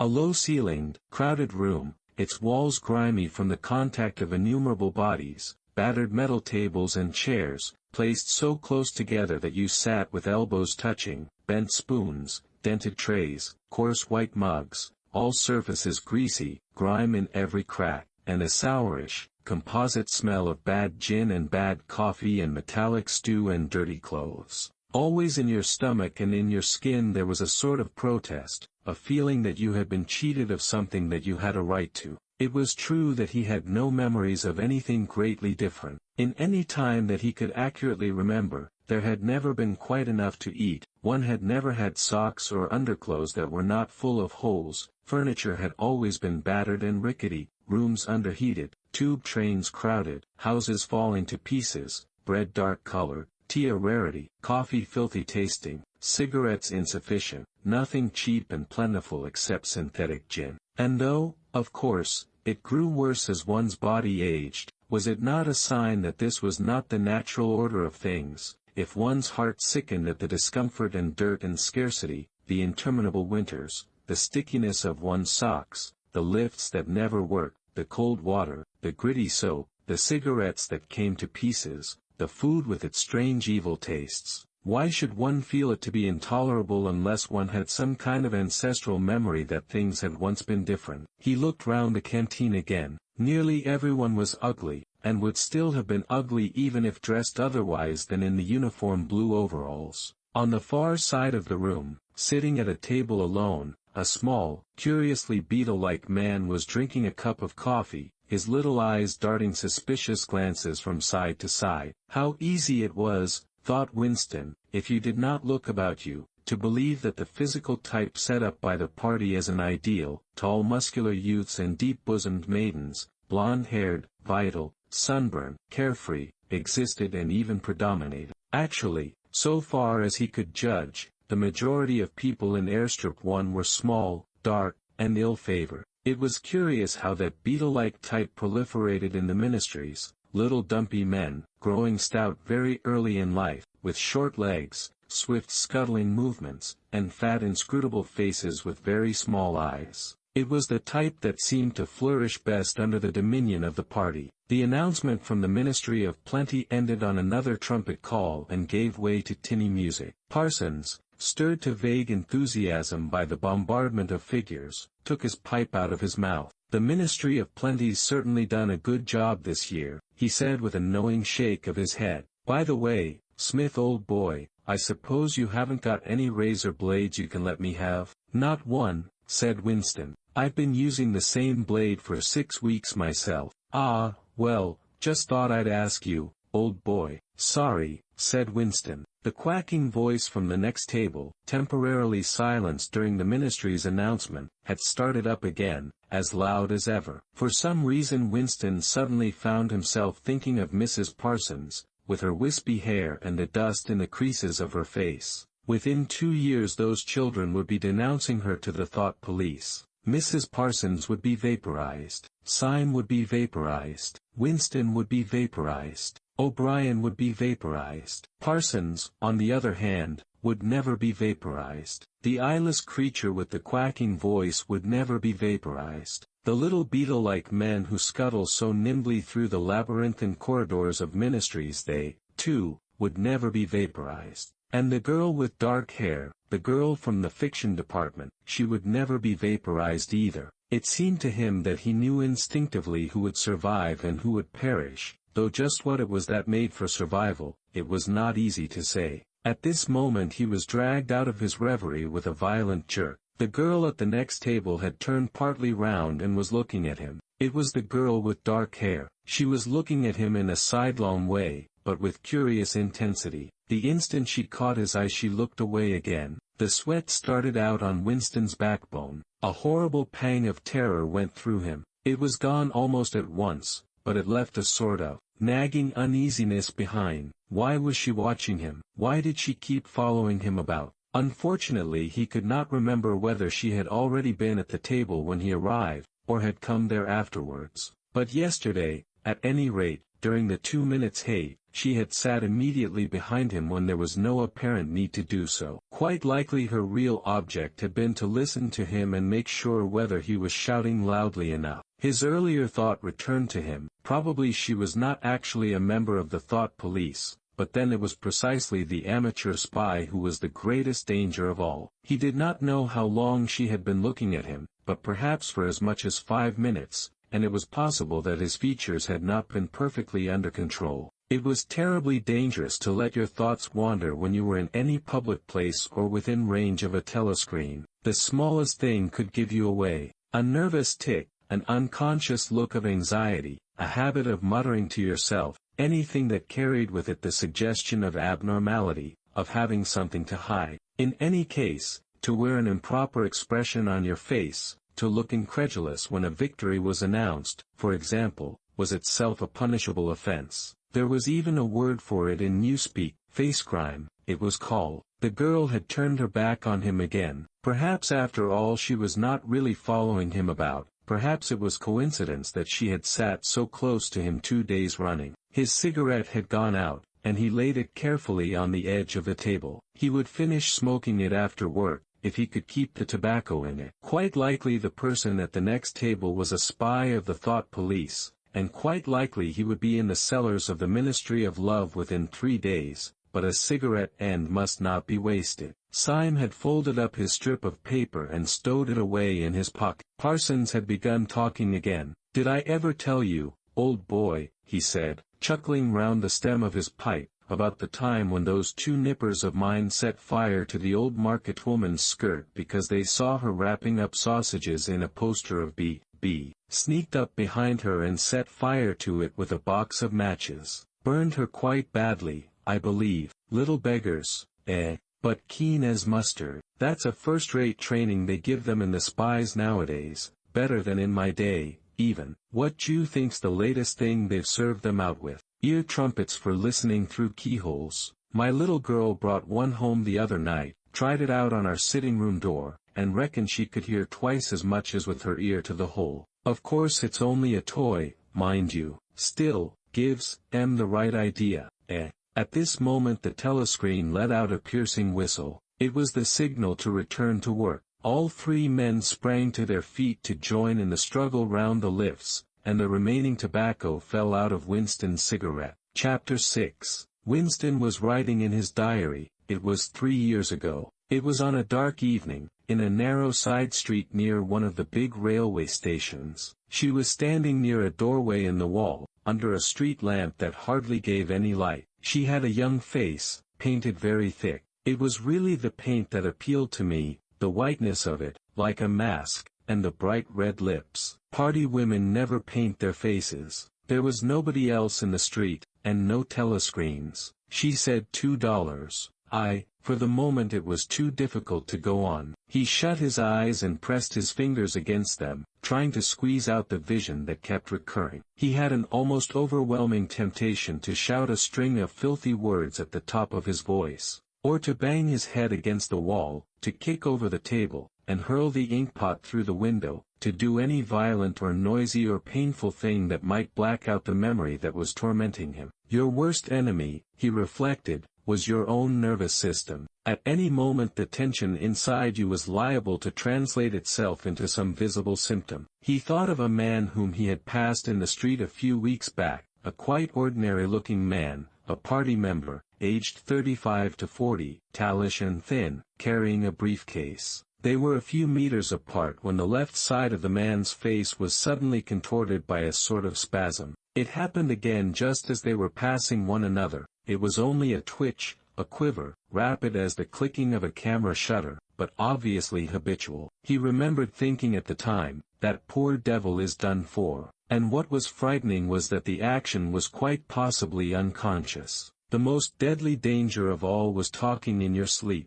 There was no way of guarding against that, so far as he could see. He drew his breath and went on writing. I went with her through the doorway and across a backyard into a basement kitchen. There was a bed against the wall, and a lamp on the table, turned down very low. His teeth were set on edge. He would have liked to spit. Simultaneously with the woman in the basement kitchen he thought of Catherine, his wife. Winston was married, had been married, at any rate, probably he still was married, so far as he knew his wife was not dead. He seemed to breathe again the warm stuffy odor of the basement kitchen, an odor compounded of bugs and dirty clothes and villainous cheap scent, but nevertheless alluring, because no woman of the party ever used scent, or could be imagined as doing so. Only the proles used scent. In his mind the smell of it was inextricably mixed up with fornication. When he had gone with that woman it had been his first lapse in 2 years or thereabouts. Consorting with prostitutes was forbidden, of course, but it was one of those rules that you could occasionally nerve yourself to break.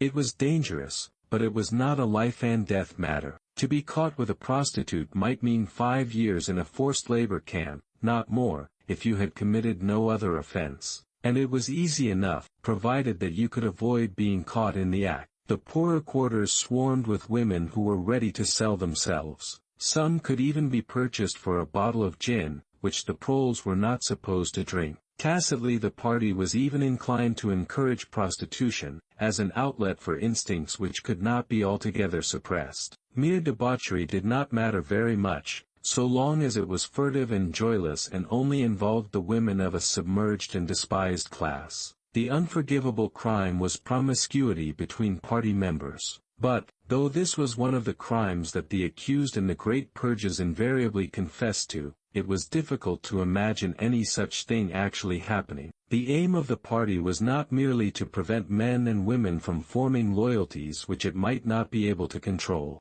Its real, undeclared purpose was to remove all pleasure from the sexual act. Not love so much as eroticism was the enemy, inside marriage as well as outside it. All marriages between party members had to be approved by a committee appointed for the purpose, and, though the principle was never clearly stated, permission was always refused if the couple concerned gave the impression of being physically attracted to one another. The only recognized purpose of marriage was to beget children for the service of the party. Sexual intercourse was to be looked on as a slightly disgusting minor operation, like having an enema. This again was never put into plain words, but in an indirect way it was rubbed into every party member from childhood onwards. There were even organizations such as the Junior Anti-Sex League, which advocated complete celibacy for both sexes. All children were to be begotten by artificial insemination, artsem, it was called in Newspeak, and brought up in public institutions. This, Winston was aware, was not meant altogether seriously, but somehow it fitted in with the general ideology of the party. The party was trying to kill the sex instinct, or, if it could not be killed, then to distort it and dirty it. He did not know why this was so, but it seemed natural that it should be so. And as far as the women were concerned, the party's efforts were largely successful. He thought again of Catherine. It must be 9,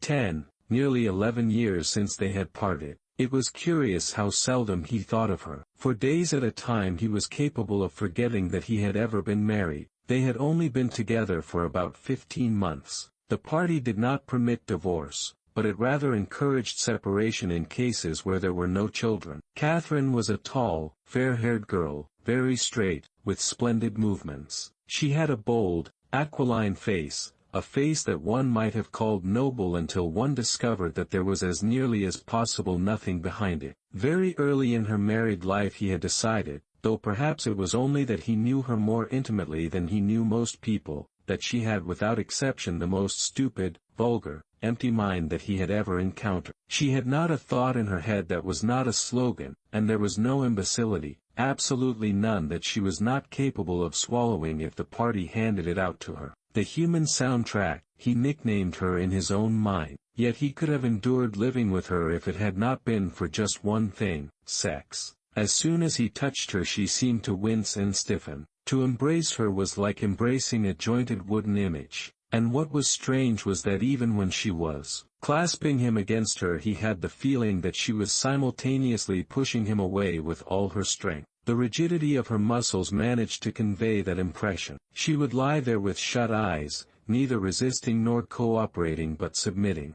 It was extraordinarily embarrassing, and, after a while, horrible. But even then he could have borne living with her if it had been agreed that they should remain celibate. But curiously enough it was Catherine who refused this. They must, she said, produce a child if they could, so the performance continued to happen, once a week quite regularly, whenever it was not impossible. She even used to remind him of it in the morning, as something which had to be done that evening and which must not be forgotten. She had two names for it. One was, making a baby, and the other was, our duty to the party. Yes, she had actually used that phrase. Quite soon he grew to have a feeling of positive dread when the appointed day came round, but luckily no child appeared, and in the end she agreed to give up trying, and soon afterwards they parted. Winston sighed inaudibly. He picked up his pen again and wrote. She threw herself down on the bed, and at once, without any kind of preliminary in the most coarse, horrible way you can imagine, pulled up her skirt.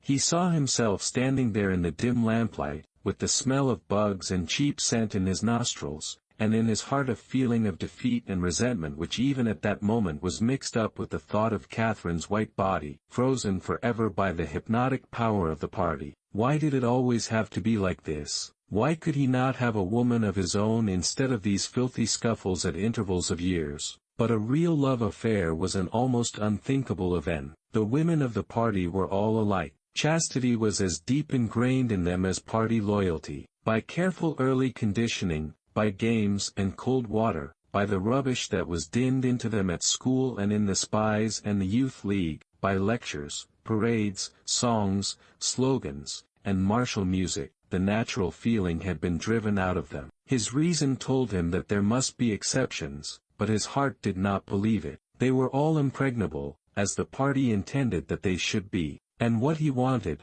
more even than to be loved, was to break down that wall of virtue, even if it were only once in his whole life. The sexual act, successfully performed, was rebellion. Desire was thought crime. Even to have awakened Catherine, if he could have achieved it, would have been like a seduction, although she was his wife. But the rest of the story had got to be written down. He wrote, "I turned up the lamp. When I saw her in the light, after the darkness the feeble light of the paraffin lamp had seemed very bright. For the first time he could see the woman properly. He had taken a step towards her and then halted, full of lust and terror. He was painfully conscious of the risk he had taken in coming here. It was perfectly possible that the patrols would catch him on the way out, for that matter they might be waiting outside the door at this moment. If he went away without even doing what he had come here to do, it had got to be written down, it had got to be confessed. What he had suddenly seen in the lamplight was that the woman was old. The paint was plastered so thick on her face that it looked as though it might crack like a cardboard mask. There were streaks of white in her hair, but the truly dreadful detail was that her mouth had fallen a little open, revealing nothing except a cavernous blackness. She had no teeth at all. He wrote hurriedly, in scrabbling handwriting, "When I saw her in the light she was quite an old woman, 50 years old at least.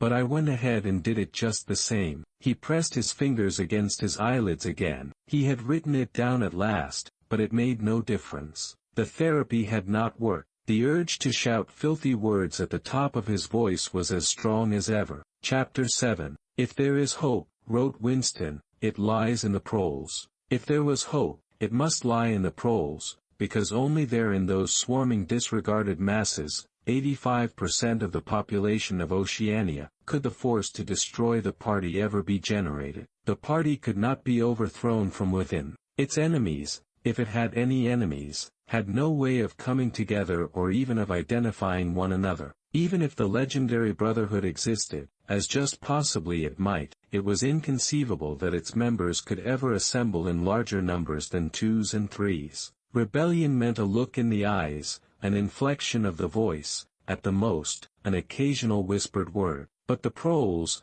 if only they could somehow become conscious of their own strength, would have no need to conspire. They needed only to rise up and shake themselves like a horse shaking off flies. If they chose they could blow the party to pieces tomorrow morning. Surely sooner or later it must occur to them to do it. And yet, he remembered how once he had been walking down a crowded street when a tremendous shout of hundreds of voices, women's voices, had burst from a side street a little way ahead. It was a great formidable cry of anger and despair, a deep, loud "oh" that went humming on like the reverberation of a bell. His heart had leapt. It started, he had thought, a riot. The proles are breaking loose at last. When he had reached the spot it was to see a mob of 200 or 300 women crowding round the stalls of a street market, with faces as tragic as though they had been the doomed passengers on a sinking ship. But at this moment the general despair broke down into a multitude of individual quarrels.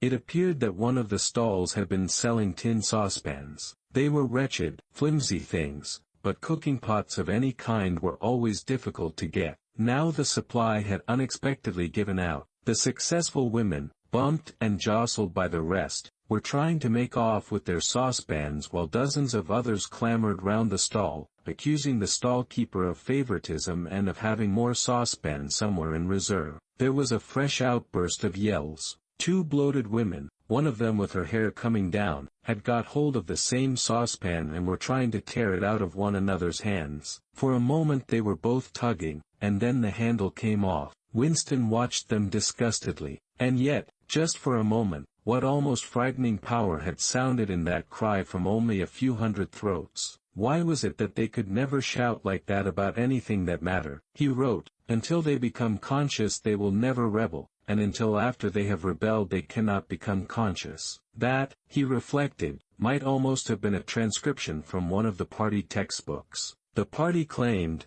of course, to have liberated the proles from bondage. Before the revolution they had been hideously oppressed by the capitalists. They had been starved and flogged. Women had been forced to work in the coal mines. Women still did work in the coal mines. As a matter of fact, children had been sold into the factories at the age of 6. But simultaneously, true to the principles of doublethink, the party taught that the proles were natural inferiors who must be kept in subjection, like animals, by the application of a few simple rules. In reality, very little was known about the proles. It was not necessary to know much. So long as they continued to work and breed, their other activities were without importance. Left to themselves, like cattle turned loose upon the plains of Argentina, they had reverted to a style of life that appeared to be natural to them, a sort of ancestral pattern. They were born, they grew up in the gutters, they went to work at 12, they passed through a brief blossoming period of beauty and sexual desire, they married at 20, they were middle-aged at 30, they died, for the most part, at 60. Heavy physical work, the care of home and children, petty quarrels with neighbors, films, football, beer,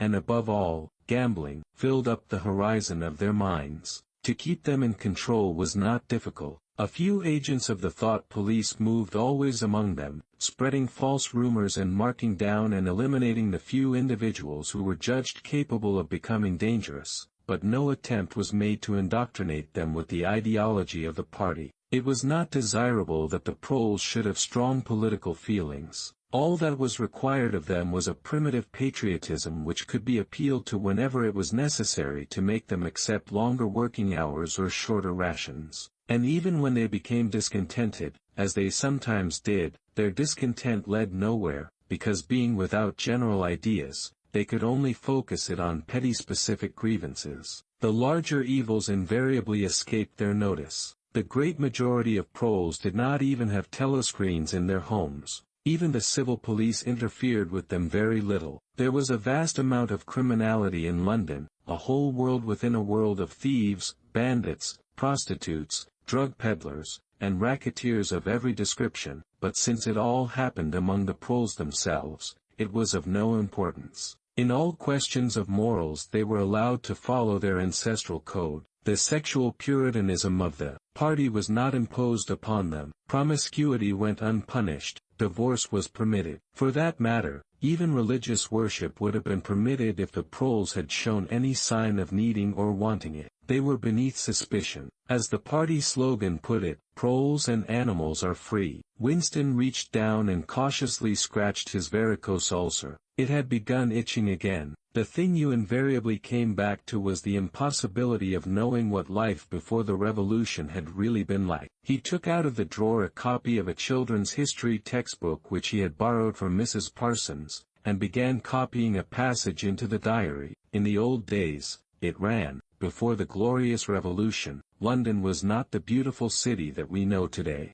It was a dark, dirty, miserable place where hardly anybody had enough to eat and where hundreds and thousands of poor people had no boots on their feet and not even a roof to sleep under. Children no older than you had to work 12 hours a day for cruel masters who flogged them with whips if they worked too slowly and fed them on nothing but stale bread crusts and water. But in among all this terrible poverty there were just a few great big beautiful houses that were lived in by rich men who had as many as 30 servants to look after them. These rich men were called capitalists. They were fat, ugly men with wicked faces, like the one in the picture on the opposite page. You can see that he is dressed in a long black coat which was called a frock coat, and a queer, shiny hat shaped like a stovepipe, which was called a top hat. This was the uniform of the capitalists, and no one else was allowed to wear it. The capitalists owned everything in the world, and everyone else was their slave. They owned all the land, all the houses, all the factories, and all the money. If anyone disobeyed them they could throw them into prison, or they could take his job away and starve him to death. When any ordinary person spoke to a capitalist he had to cringe and bow to him, and take off his cap and address him as Sir. The chief of all the capitalists was called the king, but he knew the rest of the catalogue. There would be mention of the bishops in their lawn sleeves, the judges in their ermine robes, the pillory, the stocks, the treadmill, the cat o' nine tails, the Lord Mayor's banquet, and the practice of kissing the Pope's toe. There was also something called the jus primi noctis, which would probably not be mentioned in a textbook for children. It was the law by which every capitalist had the right to sleep with any woman working in one of his factories. How could you tell how much of it was lies? It might be true that the average human being was better off now than he had been before the revolution. The only evidence to the contrary was the mute protest in your own bones, the instinctive feeling that the conditions you lived in were intolerable and that at some other time they must have been different.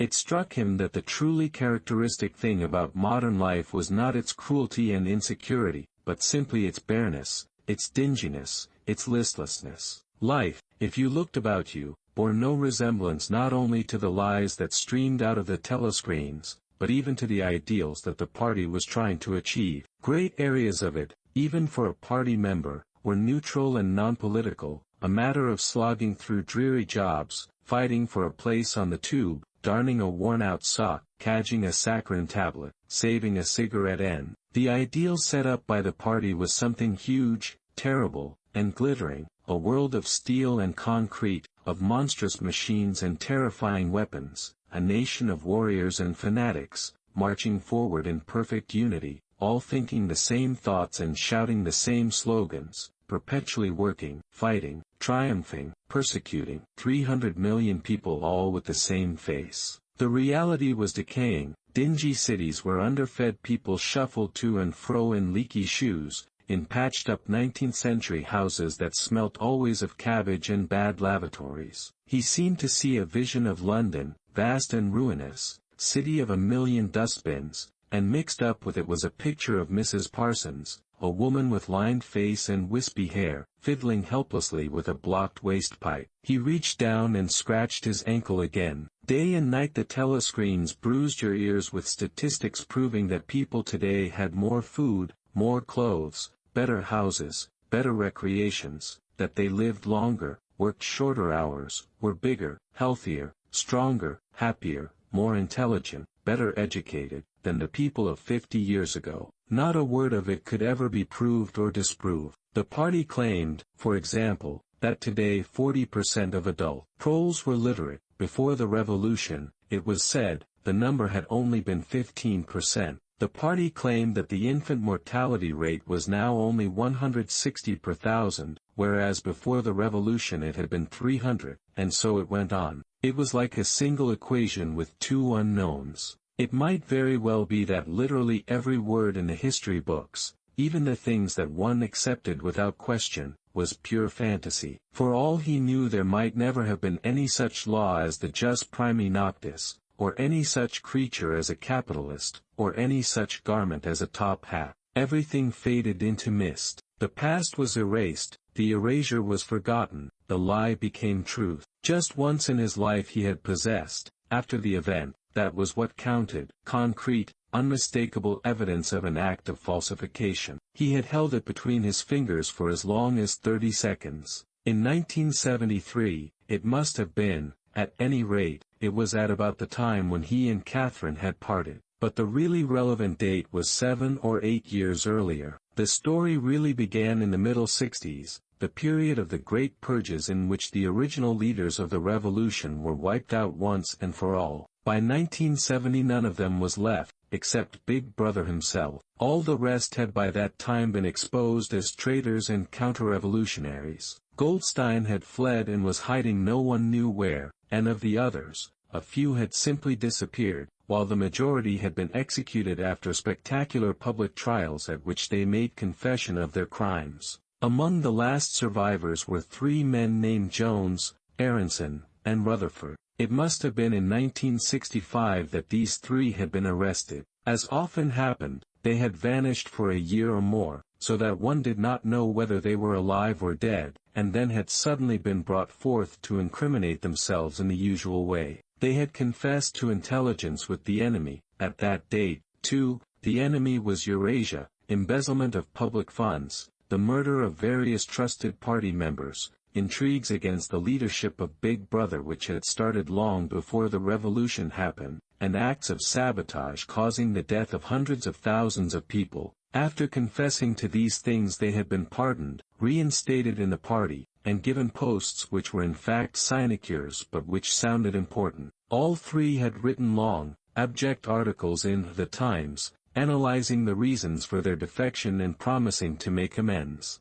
Some time after their release, Winston had actually seen all three of them in the Chestnut Tree Cafe. He remembered the sort of terrified fascination with which he had watched them out of the corner of his eye. They were men far older than himself, relics of the ancient world, almost the last great figures left over from the heroic days of the party. The glamour of the underground struggle and the Civil War still faintly clung to them. He had the feeling, though already at that time facts and dates were growing blurry, that he had known their names years earlier than he had known that of Big Brother. But also they were outlaws, enemies, untouchables, doomed with absolute certainty to extinction within a year or two. No one who had once fallen into the hands of the thought police ever escaped in the end. They were corpses waiting to be sent back to the grave. There was no one at any of the tables nearest to them. It was not wise even to be seen in the neighborhood of such people. They were sitting in silence before glasses of the gin flavored with cloves which was the speciality of the cafe. Of the three, it was Rutherford whose appearance had most impressed Winston. Rutherford had once been a famous caricaturist, whose brutal cartoons had helped to inflame popular opinion before and during the Revolution. Even now, at long intervals, his cartoons were appearing in the Times. They were simply an imitation of his earlier manner, and curiously lifeless and unconvincing. Always they were a rehashing of the ancient themes: slum tenements, starving children, street battles, capitalists in top hats. Even on the barricades the capitalists still seemed to cling to their top hats in endless, hopeless effort to get back into the past. He was a monstrous man, with a mane of greasy gray hair, his face pouched and seamed, with thick negroid lips. At one time he must have been immensely strong, now his great body was sagging, sloping, bulging, falling away in every direction. He seemed to be breaking up before one's eyes, like a mountain crumbling. It was the lonely hour of 15. Winston could not now remember how he had come to be in the cafe at such a time. The place was almost empty. A tinny music was trickling from the telescreens. The three men sat in their corner almost motionless, never speaking. Uncommanded, the waiter brought fresh glasses of gin. There was a chessboard on the table beside them, with the pieces set out but no game started. And then, for perhaps half a minute in all, something happened to the telescreens. The tune that they were playing changed, and the tone of the music changed too. There came into it, but it was something hard to describe. It was a peculiar, crack, braying, jeering note. In his mind Winston called it a yellow note. And then a voice from the telescreen was singing, under the spreading chestnut tree, "I sold you and you sold me, there lie they, and here lie we." Under the spreading chestnut tree, the three men never stirred. But when Winston glanced again at Rutherford's ruinous face, he saw that his eyes were full of tears. And for the first time he noticed, with a kind of inward shudder, and yet not knowing at what he shuddered, that both Aronson and Rutherford had broken noses. A little later all three were rearrested. It appeared that they had engaged in fresh conspiracies from the very moment of their release. At their second trial they confessed to all their old crimes over again, with a whole string of new ones. They were executed, and their fate was recorded in the party histories, a warning to posterity. About 5 years after this, in 1973, Winston was unrolling a wad of documents which had just flopped out of the pneumatic tube onto his desk when he came on a fragment of paper which had evidently been slipped in among the others and then forgotten. The instant he had flattened it out he saw its significance. It was a half-page torn out of The Times of about 10 years earlier, the top half of the page, so that it included the date, and it contained a photograph of the delegates at some party function in New York. Prominent in the middle of the group were Jones, Aronson, and Rutherford. There was no mistaking them. In any case their names were in the caption at the bottom. The point was that at both trials all three men had confessed that on that date they had been on Eurasian soil. They had flown from a secret airfield in Canada to a rendezvous somewhere in Siberia, and had conferred with members of the Eurasian General Staff, to whom they had betrayed important military secrets. The date had stuck in Winston's memory because it chanced to be Midsummer Day, but the whole story must be on record in countless other places as well. There was only one possible conclusion: the confessions were lies. Of course, This was not in itself a discovery. Even at that time Winston had not imagined that the people who were wiped out in the purges had actually committed the crimes that they were accused of. But this was concrete evidence. It was a fragment of the abolished past, like a fossil bone which turns up in the wrong stratum and destroys a geological theory. It was enough to blow the party to atoms, if in some way it could have been published to the world and its significance made known. He had gone straight on working. As soon as he saw what the photograph was, and what it meant, he had covered it up with another sheet of paper. Luckily, when he unrolled it, it had been upside down from the point of view of the telescreen. He took his scribbling pad on his knee and pushed back his chair so as to get as far away from the telescreen as possible. To keep your face expressionless was not difficult, and even your breathing could be controlled, with an effort, but you could not control the beating of your heart, and the telescreen was quite delicate enough to pick it up. He let what he judged to be 10 minutes go by, tormented all the while by the fear that some accident, a sudden draft blowing across his desk, for instance, would betray him. Then, without uncovering it again, he dropped the photograph into the memory hole, along with some other waste papers. Within another minute, perhaps, it would have crumbled into ashes. That was 11 years ago. Today, probably, he would have kept that photograph. It was curious that the fact of having held it in his fingers seemed to him to make a difference even now, when the photograph itself, as well as the event it recorded, was only memory. Was the party's hold upon the past less strong, he wondered, because a piece of evidence which existed no longer had once existed? But today, supposing that it could be somehow resurrected from its ashes, the photograph might not even be evidence. Already, at the time when he made his discovery, Oceania was no longer at war with Eurasia, and it must have been to the agents of East Asia that the 3 dead men had betrayed their country. Since then there had been other changes, 2, 3, he could not remember how many. Very likely the confessions had been rewritten and rewritten until the original facts and dates no longer had the smallest significance. The past not only changed, but changed continuously. What most afflicted him with the sense of nightmare was that he had never clearly understood why the huge imposture was undertaken. The immediate advantages of falsifying the past were obvious, but the ultimate motive was mysterious. He took up his pen again and wrote, "I understand how, I do not understand why." He wondered, as he had many times wondered before, whether he himself was a lunatic. Perhaps a lunatic was simply a minority of one. At one time it had been a sign of madness to believe that the earth goes round the sun. Today, to believe that the past is unalterable. He might be alone in holding that belief, and if alone, then a lunatic. But the thought of being a lunatic did not greatly trouble him. The horror was that he might also be wrong. He picked up the children's history book and looked at the portrait of Big Brother which formed its frontispiece. The hypnotic eyes gazed into his own. It was as though some huge force were pressing down upon you, something that penetrated inside your skull, battering against your brain, frightening you out of your beliefs, persuading you, almost, to deny the evidence of your senses. In the end the party would announce that 2 and 2 made 5, and you would have to believe it. It was inevitable that they should make that claim sooner or later. The logic of their position demanded it. Not merely the validity of experience, but the very existence of external reality, was tacitly denied by their philosophy. The heresy of heresies was common sense. And what was terrifying was not that they would kill you for thinking otherwise,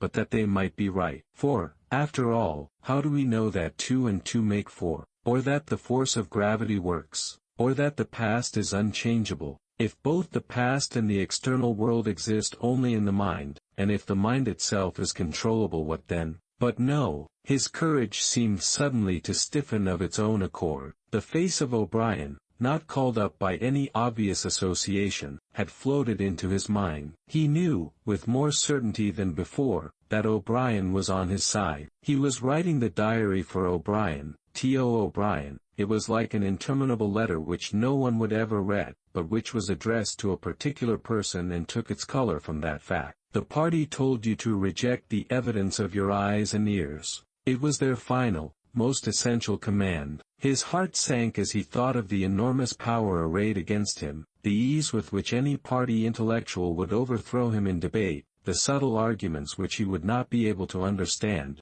much less answer. And yet he was in the right. They were wrong and he was right. The obvious, the silly, and the true had got to be defended. Truisms are true, hold on to that. The solid world exists, its laws do not change. Stones are hard, water is wet, objects unsupported fall towards the earth's center. With the feeling that he was speaking to O'Brien, and also that he was setting forth an important axiom, he wrote, "Freedom is the freedom to say that 2 plus 2 make 4. If that is granted, all else follows." Chapter 8. From somewhere at the bottom of a passage the smell of roasting coffee, real coffee, not Victory coffee, came floating out into the street. Winston paused involuntarily. For perhaps 2 seconds he was back in the half-forgotten world of his childhood. Then a door banged, seeming to cut off the smell as abruptly as though it had been a sound. He had walked several kilometers over pavements, and his varicose ulcer was throbbing. This was the second time in 3 weeks that he had missed an evening at the community center, a rash act, since you could be certain that the number of your attendances at the center was carefully checked. In principle a party member had no spare time, and was never alone except in bed.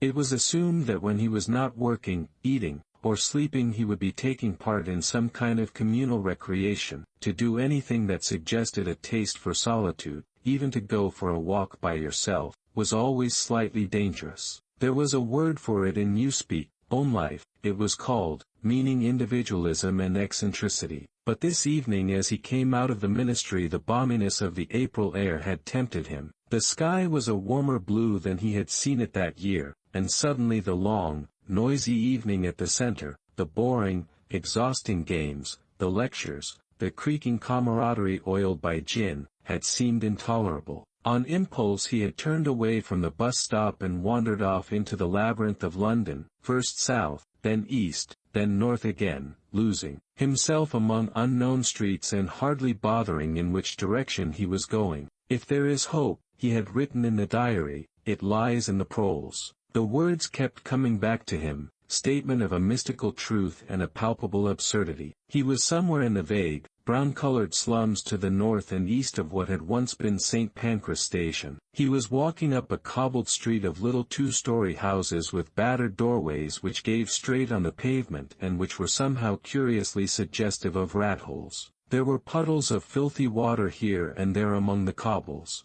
In and out of the dark doorways, and down narrow alleyways that branched off on either side, people swarmed in astonishing numbers, girls in full bloom, with crudely lipsticked mouths, and youths who chased the girls, and swollen waddling women who showed you what the girls would be like in 10 years' time, and old bent creatures shuffling along on splayed feet, and ragged barefooted children who played in the puddles and then scattered at angry yells from their mothers. Perhaps a quarter of the windows in the street were broken and boarded up. Most of the people paid no attention to Winston, a few eyed him with a sort of guarded curiosity. 2 monstrous women with brick-red forearms folded across their aprons were talking outside a doorway. Winston caught scraps of conversation as he approached. "Yes," I says to her, "that's all very well," I says. "But if you'd have been in my place you'd have done the same as what I done. It's easy to criticize," I says, "but you ain't got the same problems as what I got." "Ah," said the other, "that's just it. That's just where it is." The strident voices stopped abruptly. The women studied him in hostile silence as he went past. But it was not hostility, exactly, merely a kind of wariness, a momentary stiffening, as at the passing of some unfamiliar animal. The blue overalls of the party could not be a common sight in a street like this. Indeed, it was unwise to be seen in such places, unless you had definite business there. The patrols might stop you if you happened to run into them. "May I see your papers, comrade? What are you doing here? What time did you leave work? Is this your usual way home?" And so on and so forth. Not that there was any rule against walking home by an unusual route, but it was enough to draw attention to you if the thought police heard about it. Suddenly the whole street was in commotion. There were yells of warning from all sides. People were shooting into the doorways like rabbits. A young woman leapt out of a doorway a little ahead of Winston, grabbed up a tiny child playing in a puddle, whipped her apron round it, and leapt back again, all in one movement. At the same instant a man in a concertina-like black suit, who had emerged from a side alley, ran towards Winston, pointing excitedly to the sky. "Steamer," he yelled. "Look out, governor. Bang over EAD. Lay down quick." Steamer was a nickname which, for some reason, the proles applied to rocket bombs. Winston promptly flung himself on his face. The proles were nearly always right when they gave you a warning of this kind. They seemed to possess some kind of instinct which told them several seconds in advance when a rocket was coming, although the rocket supposedly traveled faster than sound. Winston clasped his forearms above his head. There was a roar that seemed to make the pavement heave. A shower of light objects pattered onto his back. When he stood up he found that he was covered with fragments of glass from the nearest window. He walked on. The bomb had demolished a group of houses 200 meters up the street. A black plume of smoke hung in the sky, and below it a cloud of plaster dust in which a crowd was already forming around the ruins. There was a little pile of plaster lying on the pavement ahead of him, and in the middle of it he could see a bright red streak. When he got up to it he saw that it was a human hand severed at the wrist. Apart from the bloody stump, the hand was so completely whitened as to resemble a plaster cast. He kicked the thing into the gutter, and then, to avoid the crowd, turned down a side street to the right. Within 3 or 4 minutes he was out of the area which the bomb had affected, and the sordid swarming life of the streets was going on as though nothing had happened. It was nearly 20 hours, and the drinking shops which the proles frequented, pubs, they called them, were choked with customers. From their grimy swing doors, endlessly opening and shutting, there came forth a smell of urine, sawdust, and sour beer. In an angle formed by a projecting housefront 3 men were standing very close together, the middle one of them holding a folded-up newspaper which the other 2 were studying over his shoulder. Even before he was near enough to make out the expression on their faces, Winston could see absorption in every line of their bodies. It was obviously some serious piece of news that they were reading. He was a few paces away from them when suddenly the group broke up and 2 of the men were in violent altercation. For a moment they seemed almost on the point of blows. "Can't you bleeding well listen to what I say? I tell you no number ending in 7 ain't one for over 14 months. Yes, it as, then. No, it as not. Back, oh my god the 'ole lot of them for over 2 years wrote down on a piece of paper. I takes them down reg'lar as the clock. And I tell you, no number ending in 7, yes, a 7 as 1. I could pretty near tell you the bleeding number. 407, it ended in. It were in February, 2nd week in February. February your grandmother. I got it all down in black and white. And I tell you, no number. Oh, pack it in," said the 3rd man. They were talking about the lottery. Winston looked back when he had gone 30 meters. They were still arguing, with vivid, passionate faces. The lottery, with its weekly payout of enormous prizes, was the one public event to which the proles paid serious attention. It was probable that there were some millions of proles for whom the lottery was the principal if not the only reason for remaining alive. It was their delight, their folly, their anodyne, their intellectual stimulant. Where the lottery was concerned, even people who could barely read and write seemed capable of intricate calculations and staggering feats of memory. There was a whole tribe of men who made a living simply by selling systems, forecasts, and lucky amulets. Winston had nothing to do with the running of the lottery, which was managed by the Ministry of Plenty, but he was aware, indeed everyone in the party was aware, that the prizes were largely imaginary. Only small sums were actually paid out, the winners of the big prizes being non-existent persons. In the absence of any real intercommunication between one part of Oceania and another, this was not difficult to arrange. But if there was hope, it lay in the proles. You had to cling on to that. When you put it in words it sounded reasonable. It was when you looked at the human beings passing you on the pavement that it became an act of faith. The street into which he had turned ran downhill. He had a feeling that he had been in this neighborhood before,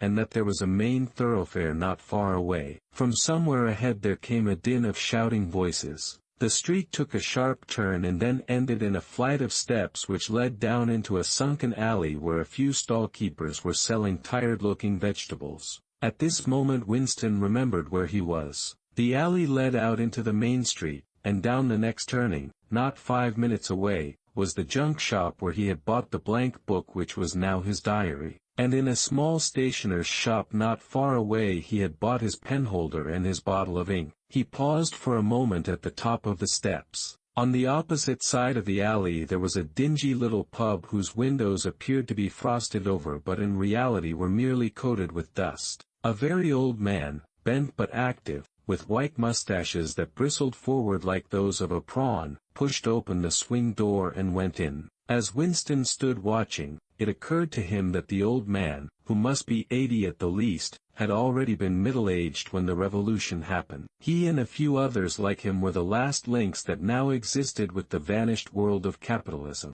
In the party itself there were not many people left whose ideas had been formed before the revolution. The older generation had mostly been wiped out in the great purges of the 50s and 60s, and the few who survived had long ago been terrified into complete intellectual surrender. If there was anyone still alive who could give you a truthful account of conditions in the early part of the century, it could only be a prole. Suddenly the passage from the history book that he had copied into his diary came back into Winston's mind, and a lunatic impulse took hold of him. He would go into the pub, he would scrape acquaintance with that old man and question him. He would say to him, "Tell me about your life when you were a boy. What was it like in those days? Were things better than they are now, or were they worse?" Hurriedly, lest he should have time to become frightened, he descended the steps and crossed the narrow street. It was madness, of course. As usual, there was no definite rule against talking to proles and frequenting their pubs, but it was far too unusual an action to pass unnoticed. If the patrols appeared he might plead an attack of faintness, but it was not likely that they would believe him. He pushed open the door, and a hideous cheesy smell of sour beer hit him in the face. As he entered the din of voices dropped to about half its volume. Behind his back he could feel everyone eyeing his blue overalls. A game of darts which was going on at the other end of the room interrupted itself for perhaps as much as 30 seconds. The old man whom he had followed was standing at the bar, having some kind of altercation with the barman, a large, stout, hook-nosed young man with enormous forearms. A knot of others, standing round with glasses in their hands, were watching the scene. "I arsed you civil enough, didn't I?" said the old man, straightening his shoulders pugnaciously. "You telling me you ain't got a pint mug in the old bleeding boozer?" "And what in hell's name is a pint?" said the barman, leaning forward with the tips of his fingers on the counter. "Ark at 'im, calls hisself a barman and don't know what a pint is. Why, a pint's the half of a quart, and there's 4 quarts to the gallon. Ave to teach you the A, B, C next." "Never heard of 'em," said the barman shortly. "Liter and half liter, that's all we serve. There's the glasses on the shelf in front of you." "I likes a pint," persisted the old man. "You could drawed me off a pint easy enough. We didn't ave these bleeding liters when I was a young man." "When you were a young man we were all living in the treetops," said the barman, with a glance at the other customers. There was a shout of laughter, and the uneasiness caused by Winston's entry seemed to disappear. The old man's white stubbled face had flushed pink. He turned away, muttering to himself, and bumped into Winston. Winston caught him gently by the arm. "May I offer you a drink?" he said. "You're a gent," said the other, straightening his shoulders again. He appeared not to have noticed Winston's blue overalls. "Pint," he added aggressively to the barman. "Pint of wallop." The barman swished 2 half-liters of dark brown beer into thick glasses which he had rinsed in a bucket under the counter. Beer was the only drink you could get in prole pubs.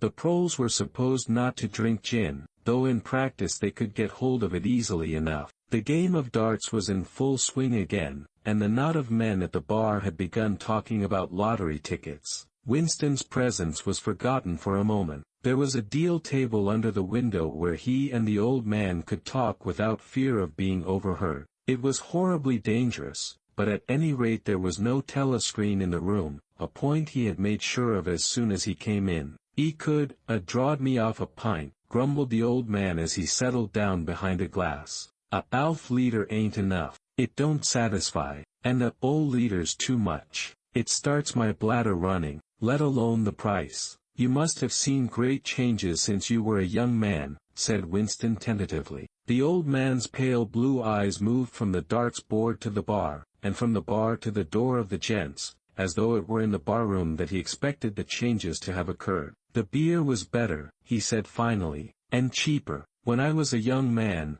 mild beer, wallop we used to call it, was 4p a pint. That was before the war, of course. Which war was that? Said Winston. It's all wars, said the old man vaguely. He took up his glass, and his shoulders straightened again. Here's wishing you the very best of health. In his lean throat the sharp-pointed Adam's apple made a surprisingly rapid up-and-down movement, and the beer vanished. Winston went to the bar and came back with 2 more half-liters. The old man appeared to have forgotten his prejudice against drinking a full liter. You are very much older than I am, said Winston. You must have been a grown man before I was born. You can remember what it was like in the old days, before the revolution. People of my age don't really know anything about those times. We can only read about them in books, and what it says in the books may not be true. I should like your opinion on that. The history books say that life before the revolution was completely different from what it is now. There was the most terrible oppression, injustice, poverty worse than anything we can imagine. Here in London, the great mass of the people never had enough to eat from birth to death. Half of them hadn't even boots on their feet.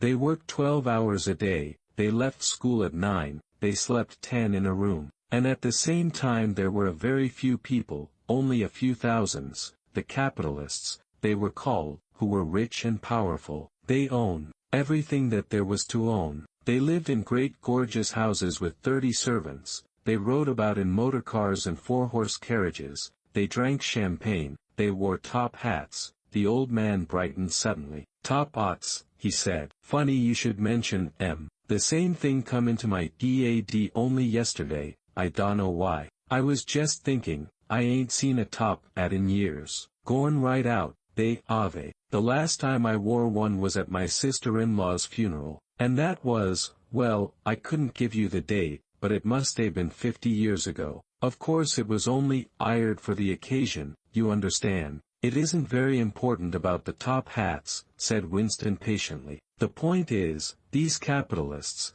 they and a few lawyers and priests and so forth who lived on them, were the lords of the earth. Everything existed for their benefit. You, the ordinary people, the workers, were their slaves. They could do what they liked with you. They could ship you off to Canada like cattle. They could sleep with your daughters if they chose. They could order you to be flogged with something called a cat o' nine tails. You had to take your cap off when you passed them. Every capitalist went about with a gang of lackeys who, the old man brightened again. Lackeys, he said. Now there's a word I ain't heard since ever so long. Lackeys. That reg'lar takes me back, that does. I recollect, oh, donkeys years ago, I used to sometimes go to Hyde Park of a Sunday afternoon to hear the blokes making speeches. Salvation Army, Roman Catholics, Jews, Indians, all sorts there was. And there was one bloke, well, I couldn't give you his name,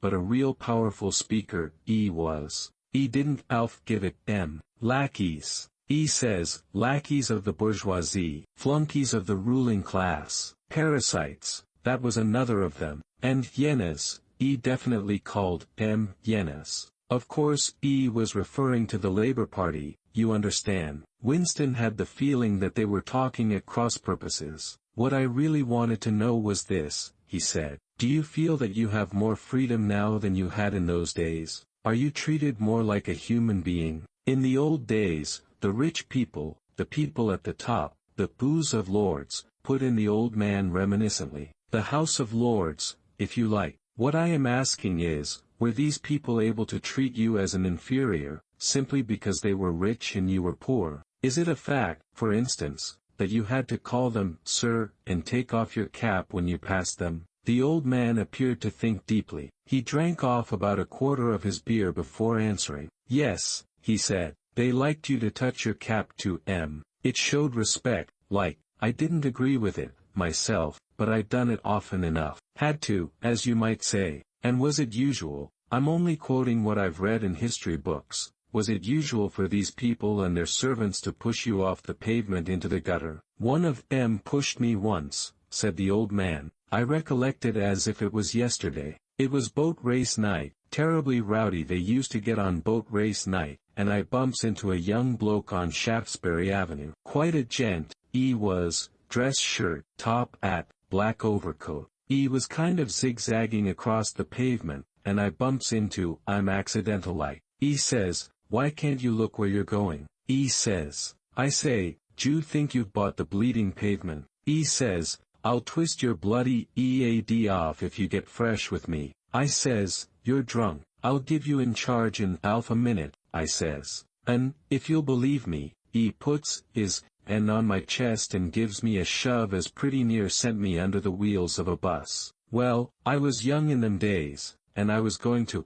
Ave fetched him one, only, a sense of helplessness took hold of Winston. The old man's memory was nothing but a rubbish heap of details. One could question him all day without getting any real information. The party histories might still be true, after a fashion, they might even be completely true. He made a last attempt. Perhaps I have not made myself clear, he said. What I'm trying to say is this. You have been alive a very long time, you lived half your life before the revolution. In 1925, for instance, you were already grown up. Would you say from what you can remember, that life in 1925 was better than it is now, or worse? If you could choose, would you prefer to live then or now? The old man looked meditatively at the darts board. He finished up his beer, more slowly than before. When he spoke it was with a tolerant philosophical air, as though the beer had mellowed him. I know what you expect me to say, he said. You expect me to say as I'd sooner be young again. Most people'd say they'd sooner be young, if you arst them. You got your health and strength when you're young. When you get to my time of life you ain't never well.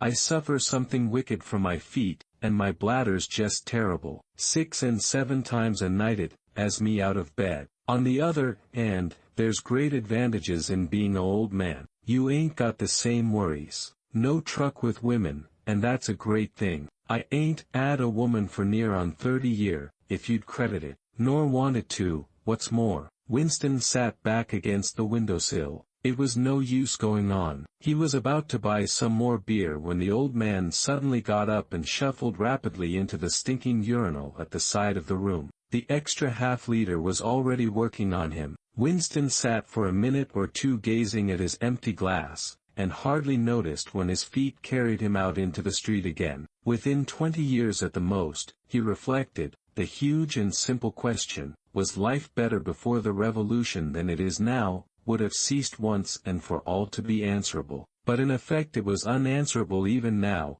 since the few scattered survivors from the ancient world were incapable of comparing one age with another. They remembered a million useless things, a quarrel with a workmate, a hunt for a lost bicycle pump, the expression on a long-dead sister's face, the swirls of dust on a windy morning 70 years ago, but all the relevant facts were outside the range of their vision. They were like the ant, which can see small objects but not large ones. And when memory failed and written records were falsified, when that happened, the claim of the party to have improved the conditions of human life had got to be accepted, because there did not exist, and never again could exist, any standard against which it could be tested. At this moment his train of thought stopped abruptly. He halted and looked up. He was in a narrow street, with a few dark little shops, interspersed among dwelling houses. Immediately above his head there hung 3 discolored metal balls which looked as if they had once been gilded. He seemed to know the place. Of course, he was standing outside the junk shop where he had bought the diary.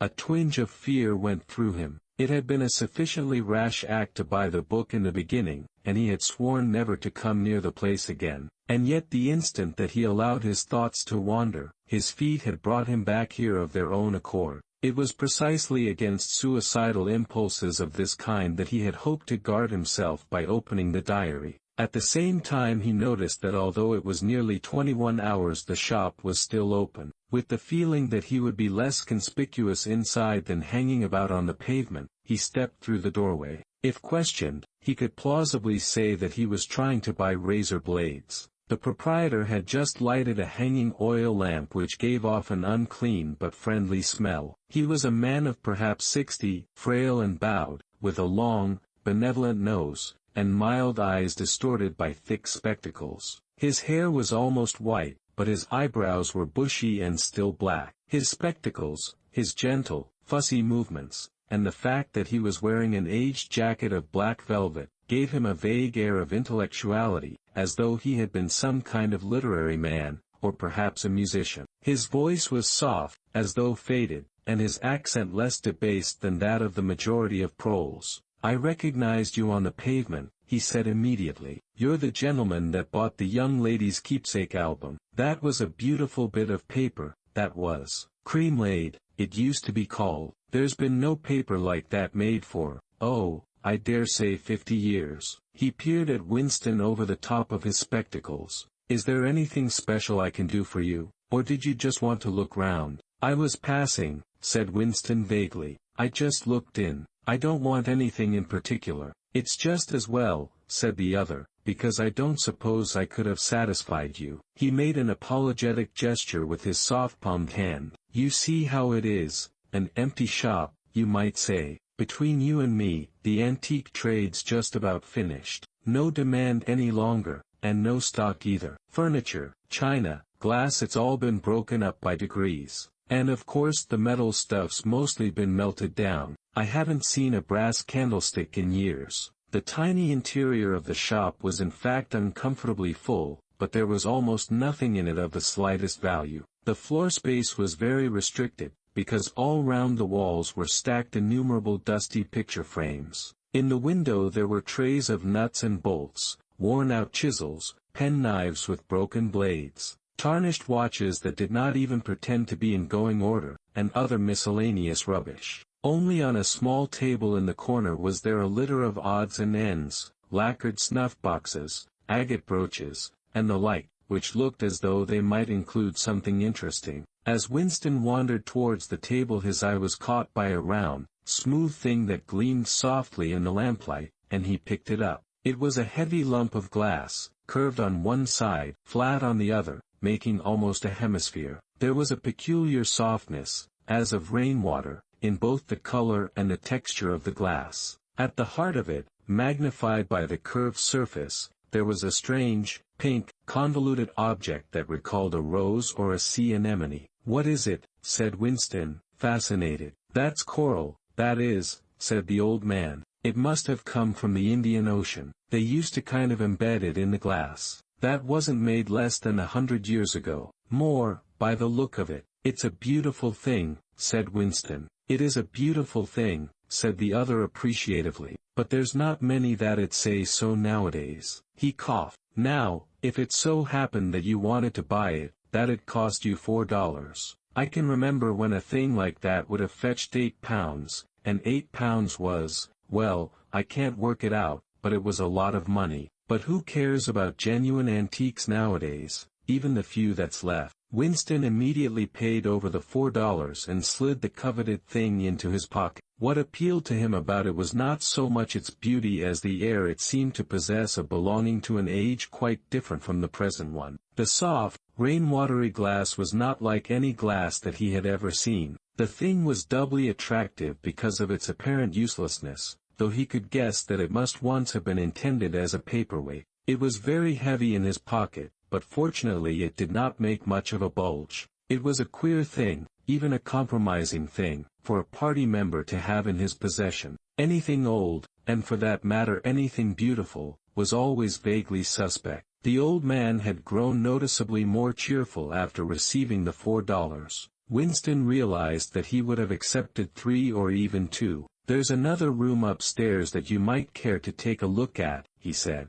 "There's not much in it. Just a few pieces. We'll do with a light if we're going upstairs." He lit another lamp, and, with bowed back, led the way slowly up the steep and worn stairs and along a tiny passage, into a room which did not give on the street but looked out on a cobbled yard and a forest of chimney-pots. Winston noticed that the furniture was still arranged as though the room were meant to be lived in. There was a strip of carpet on the floor, a picture or two on the walls, and a deep, slatternly armchair drawn up to the fireplace. An old-fashioned glass clock with a 12-hour face was ticking away on the mantelpiece. Under the window, and occupying nearly a quarter of the room, was an enormous bed with the mattress still on it. "We lived here till my wife died," said the old man half apologetically. "I'm selling the furniture off by little and little. Now that's a beautiful mahogany bed, or at least it would be if you could get the bugs out of it. But I dare say you'd find it a little bit cumbersome." He was holding the lamp high up, so as to illuminate the whole room, and in the warm dim light the place looked curiously inviting. The thought flitted through Winston's mind that it would probably be quite easy to rent the room for a few dollars a week, if he dared to take the risk. It was a wild, impossible notion, to be abandoned as soon as thought of, but the room had awakened in him a sort of nostalgia, a sort of ancestral memory. It seemed to him that he knew exactly what it felt like to sit in a room like this, in an armchair beside an open fire with your feet in the fender and a kettle on the hob, utterly alone, utterly secure, with nobody watching you, no voice pursuing you, no sound except the singing of the kettle and the friendly ticking of the clock. "There's no telescreen," he could not help murmuring. "Ah," said the old man, "I never had one of those things. Too expensive. And I never seemed to feel the need of it, somehow. Now that's a nice gate-leg table in the corner there, though of course you'd have to put new hinges on it if you wanted to use the flaps." There was a small bookcase in the other corner, and Winston had already gravitated towards it. It contained nothing but rubbish. The hunting down and destruction of books had been done with the same thoroughness in the pro quarters as everywhere else. It was very unlikely that there existed anywhere in Oceania a copy of a book printed earlier than 1960. The old man, still carrying the lamp, was standing in front of a picture in a rosewood frame which hung on the other side of the fireplace, opposite the bed. "Now, if you happen to be interested in old prints at all," he began delicately. Winston came across to examine the picture. It was a steel engraving of an oval building with rectangular windows, and a small tower in front. There was a railing running round the building, and at the rear end there was what appeared to be a statue. Winston gazed at it for some moments. It seemed vaguely familiar, though he did not remember the statue. "The frame's fixed to the wall," said the old man,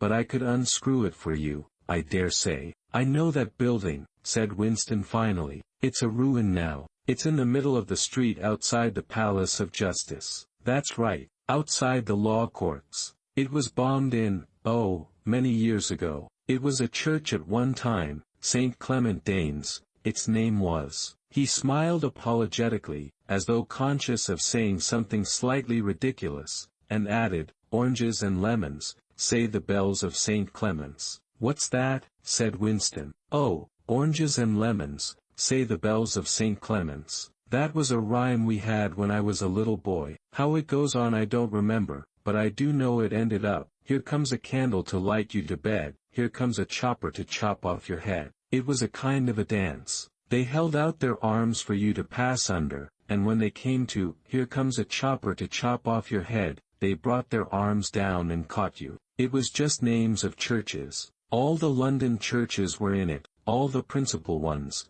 that is. Winston wondered vaguely to what century the church belonged. It was always difficult to determine the age of a London building. Anything large and impressive, if it was reasonably new in appearance, was automatically claimed as having been built since the Revolution, while anything that was obviously of earlier date was ascribed to some dim period called the Middle Ages. The centuries of capitalism were held to have produced nothing of any value. One could not learn history from architecture any more than one could learn it from books. Statues, inscriptions, memorial stones, the names of streets, anything that might throw light upon the past had been systematically altered. "I never knew it had been a church," he said. "There's a lot of them left, really," said the old man, "though they've been put to other uses. Now, how did that rhyme go? Ah, I've got it. Oranges and lemons, say the bells of St. Clement's, you owe me 3 farthings, say the bells of St. Martin's, there, now,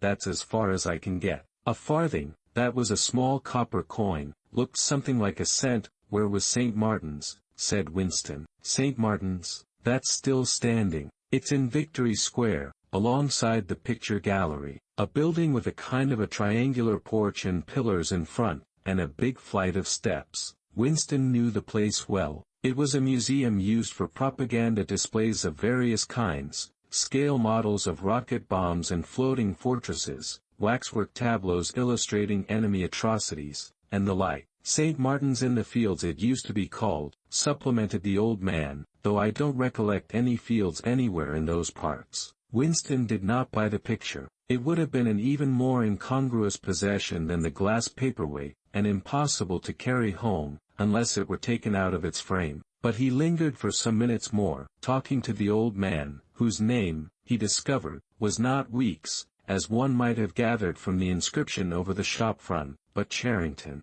Mr. Charrington, it seemed, was a widower aged 63 and had inhabited this shop for 30 years. Throughout that time he had been intending to alter the name over the window, but had never quite got to the point of doing it. All the while that they were talking the half-remembered rhyme kept running through Winston's head. Oranges and lemons, say the bells of St. Clement's, you owe me 3 farthings, say the bells of St. Martin's. It was curious, but when you said it to yourself you had the illusion of actually hearing bells, the bells of a lost London that still existed somewhere or other, disguised and forgotten. From one ghostly steeple after another he seemed to hear them pealing forth. Yet so far as he could remember he had never in real life heard church bells ringing. He got away from Mr. Charrington and went down the stairs alone, so as not to let the old man see him reconnoitering the street before stepping out of the door. He had already made up his mind that after a suitable interval, a month, say, he would take the risk of visiting the shop again. It was perhaps not more dangerous than shirking an evening at the centre. The serious piece of folly had been to come back here in the first place, after buying the diary and without knowing whether the proprietor of the shop could be trusted. However, yes, he thought again, he would come back. He would buy further scraps of beautiful rubbish. He would buy the engraving of St. Clement Danes, take it out of its frame, and carry it home concealed under the jacket of his overalls. He would drag the rest of that poem out of Mr. Charrington's memory. Even the lunatic project of renting the room upstairs flashed momentarily through his mind again. For perhaps 5 seconds exaltation made him careless, and he stepped out onto the pavement without so much as a preliminary glance through the window. He had even started humming to an improvised tune, oranges and lemons, say the bells of St. Clement's, you owe me 3 farthings, say the. Suddenly his heart seemed to turn to ice and his bowels to water. A figure in blue overalls was coming down the pavement, not 10 meters away. It was the girl from the fiction department, the girl with dark hair. The light was failing, but there was no difficulty in recognizing her. She looked him straight in the face, then walked quickly on as though she had not seen him. For a few seconds Winston was too paralyzed to move. Then he turned to the right and walked heavily away, not noticing for the moment that he was going in the wrong direction. At any rate, one question was settled. There was no doubting any longer that the girl was spying on him. She must have followed him here, because it was not credible that by pure chance she should have happened to be walking on the same evening up the same obscure backstreet, kilometers distant from any quarter where party members live. It was too great a coincidence. Whether she was really an agent of the thought police, or simply an amateur spy actuated by officiousness,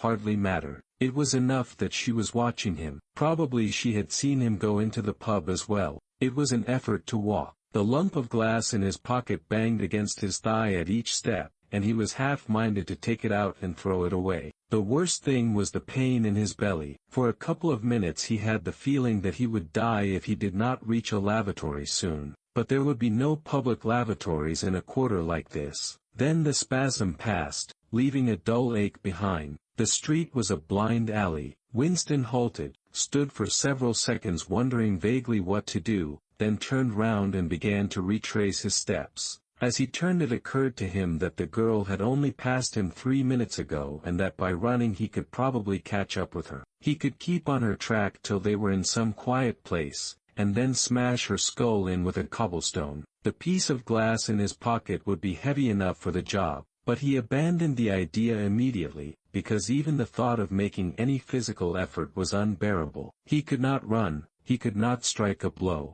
Besides, she was young and lusty and would defend herself. He thought also of hurrying to the community center and staying there till the place closed, so as to establish a partial alibi for the evening. but that too was impossible. A deadly lassitude had taken hold of him. All he wanted was to get home quickly and then sit down and be quiet. It was after 22 hours when he got back to the flat. The lights would be switched off at the main at 23:30. He went into the kitchen and swallowed nearly a teacupful of Victory gin. Then he went to the table in the alcove, sat down, and took the diary out of the drawer. But he did not open it at once. From the telescreen a brassy female voice was squalling a patriotic song. He sat staring at the marbled cover of the book, trying without success to shut the voice out of his consciousness. It was at night that they came for you, always at night. The proper thing was to kill yourself before they got you. Undoubtedly some people did so. Many of the disappearances were actually suicides. But it needed desperate courage to kill yourself in a world where firearms, or any quick and certain poison, were completely unprocurable. He thought with a kind of astonishment of the biological uselessness of pain and fear, the treachery of the human body which always freezes into inertia at exactly the moment when a special effort is needed. He might have silenced the dark-haired girl if only he had acted quickly enough, but precisely because of the extremity of his danger he had lost the power to act. It struck him that in moments of crisis one is never fighting against an external enemy, but always against one's own body. Even now, in spite of the gin, the dull ache in his belly made consecutive thought impossible, and it is the same, he perceived, in all seemingly heroic or tragic situations. On the battlefield, in the torture chamber, on a sinking ship, the issues that you are fighting for are always forgotten, because the body swells up until it fills the universe, and even when you are not paralyzed by fright or screaming with pain, life is a moment-to-moment struggle against hunger or cold or sleeplessness, against a sour stomach or an aching tooth. He opened the diary. It was important to write something down. The woman on the telescreen had started a new song. Her voice seemed to stick into his brain like jagged splinters of glass. He tried to think of O'Brien, for whom, or to whom, the diary was written, but instead he began thinking of the things that would happen to him after the thought police took him away. It would not matter if they killed you at once. To be killed was what you expected. But before death, nobody spoke of such things, yet everybody knew of them. There was the routine of confession that had to be gone through, the groveling on the floor and screaming for mercy, the crack of broken bones, the smashed teeth and bloody clots of hair. Why did you have to endure it, since the end was always the same? Why was it not possible to cut a few days or weeks out of your life? Nobody ever escaped detection, and nobody ever failed to confess. When once you had succumbed to thought crime it was certain that by a given date you would be dead. Why then did that horror, which altered nothing, have to lie embedded in future time? He tried with a little more success than before to summon up the image of O'Brien. "We shall meet in the place where there is no darkness," O'Brien had said to him. He knew what it meant, or thought he knew. The place where there is no darkness was the imagined future, which one would never see, but which, by foreknowledge, one could mystically share in. But with the voice from the telescreen nagging at his ears he could not follow the train of thought further. He put a cigarette in his mouth. Half the tobacco promptly fell out onto his tongue, a bitter dust which was difficult to spit out again. The face of Big Brother swam into his mind, displacing that of O'Brien. Just as he had done a few days earlier, he slid a coin out of his pocket and looked at it. The face gazed up at him, heavy, calm, protecting. But what kind of smile was hidden beneath the dark mustache? Like a leaden knell the words came back at him: war is peace, freedom is slavery, ignorance is strength. Part 2, Chapter 1. It was the middle of the morning, and Winston had left the cubicle to go to the lavatory. A solitary figure was coming towards him from the other end of the long, brightly lit corridor. It was the girl with dark hair. For days had gone past since the evening when he had run into her outside the junk shop. As she came nearer he saw that her right arm was in a sling, not noticeable at a distance because it was of the same color as her overalls. Probably she had crushed her hand while swinging round one of the big kaleidoscopes on which the plots of novels were roughed in. It was a common accident in the fiction department. They were perhaps 4 meters apart when the girl stumbled and fell almost flat on her face. A sharp cry of pain was wrung out of her. She must have fallen right on the injured arm. Winston stopped short. The girl had risen to her knees. Her face had turned a milky yellow color against which her mouth stood out redder than ever. Her eyes were fixed on his, with an appealing expression that looked more like fear than pain. A curious emotion stirred in Winston's heart. In front of him was an enemy who was trying to kill him. In front of him, also, was a human creature, in pain and perhaps with a broken bone. Already he had instinctively started forward to help her. In the moment when he had seen her fall on the bandaged arm, it had been as though he felt the pain in his own body. "You're hurt," he said. "It's nothing, my arm. It'll be all right in a second." She spoke as though her heart were fluttering. She had certainly turned very pale. "You haven't broken anything." "No, I'm all right. It hurt for a moment, that's all." She held out her free hand to him, and he helped her up. She had regained some of her color, and appeared very much better. "It's nothing," she repeated shortly. "I only gave my wrist a bit of a bang." "Thanks, comrade." And with that she walked on in the direction in which she had been going, as briskly as though it had really been nothing. The whole incident could not have taken as much as half a minute. Not to let one's feelings appear in one's face was a habit that had acquired the status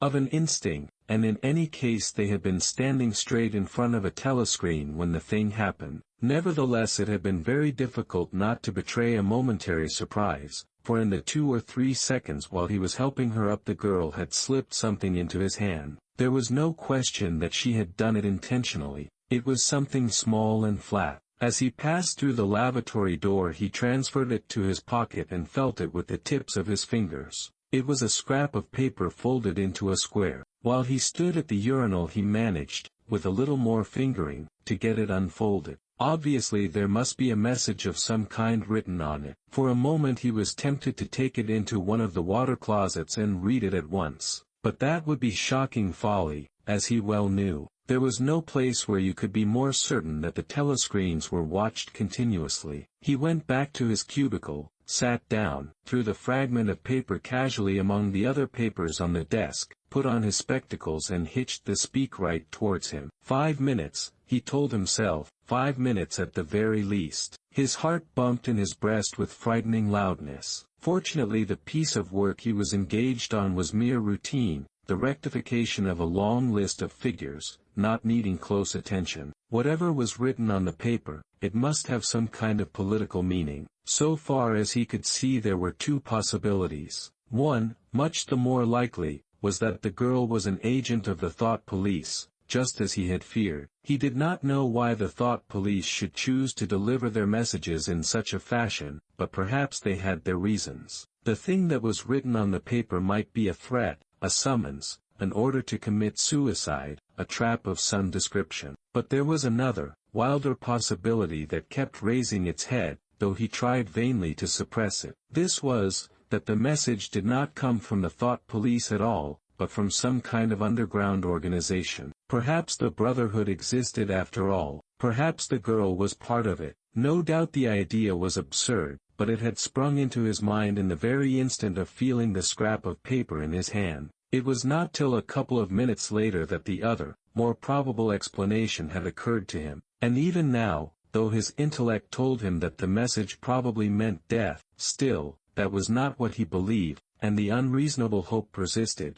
and his heart banged, and it was with difficulty that he kept his voice from trembling as he murmured his figures into the speakwrite. He rolled up the completed bundle of work and slid it into the pneumatic tube. 8 minutes had gone by. He readjusted his spectacles on his nose, sighed, and drew the next batch of work towards him, with the scrap of paper on top of it. He flattened it out. On it was written, in a large unformed handwriting, "I love you." For several seconds he was too stunned even to throw the incriminating thing into the memory hole. When he did so, although he knew very well the danger of showing too much interest, he could not resist reading it once again, just to make sure that the words were really there. For the rest of the morning it was very difficult to work. What was even worse than having to focus his mind on a series of niggling jobs was the need to conceal his agitation from the telescreen. He felt as though a fire were burning in his belly. Lunch in the hot, crowded, noise-filled canteen was torment. He had hoped to be alone for a little while during the lunch hour,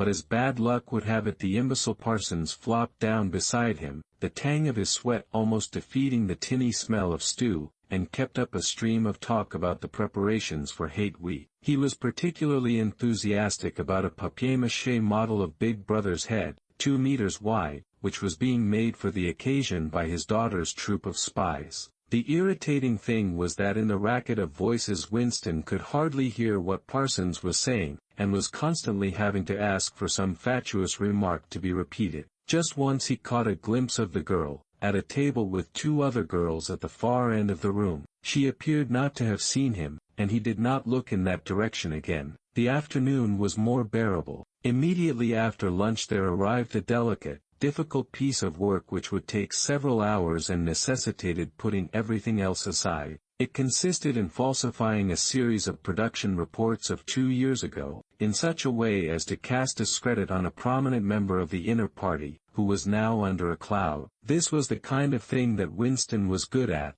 and for more than 2 hours he succeeded in shutting the girl out of his mind altogether. Then the memory of her face came back, and with it a raging, intolerable desire to be alone. Until he could be alone it was impossible to think this new development out. Tonight was one of his nights at the community center. He wolfed another tasteless meal in the canteen, hurried off to the center, took part in the solemn foolery of a discussion group, played 2 games of table tennis, swallowed several glasses of gin, and sat for half an hour through a lecture entitled Ingsoc in relation to chess. His soul writhed with boredom, but for once he had had no impulse to shirk his evening at the center. At the sight of the words "I love you" the desire to stay alive had welled up in him, and the taking of minor risks suddenly seemed stupid. It was not till 23 hours, when he was home and in bed, in the darkness, where you were safe even from the telescreen so long as you kept silent, that he was able to think continuously. It was a physical problem that had to be solved: how to get in touch with the girl and arrange a meeting. He did not consider any longer the possibility that she might be laying some kind of trap for him. He knew that it was not so, because of her unmistakable agitation when she handed him the note.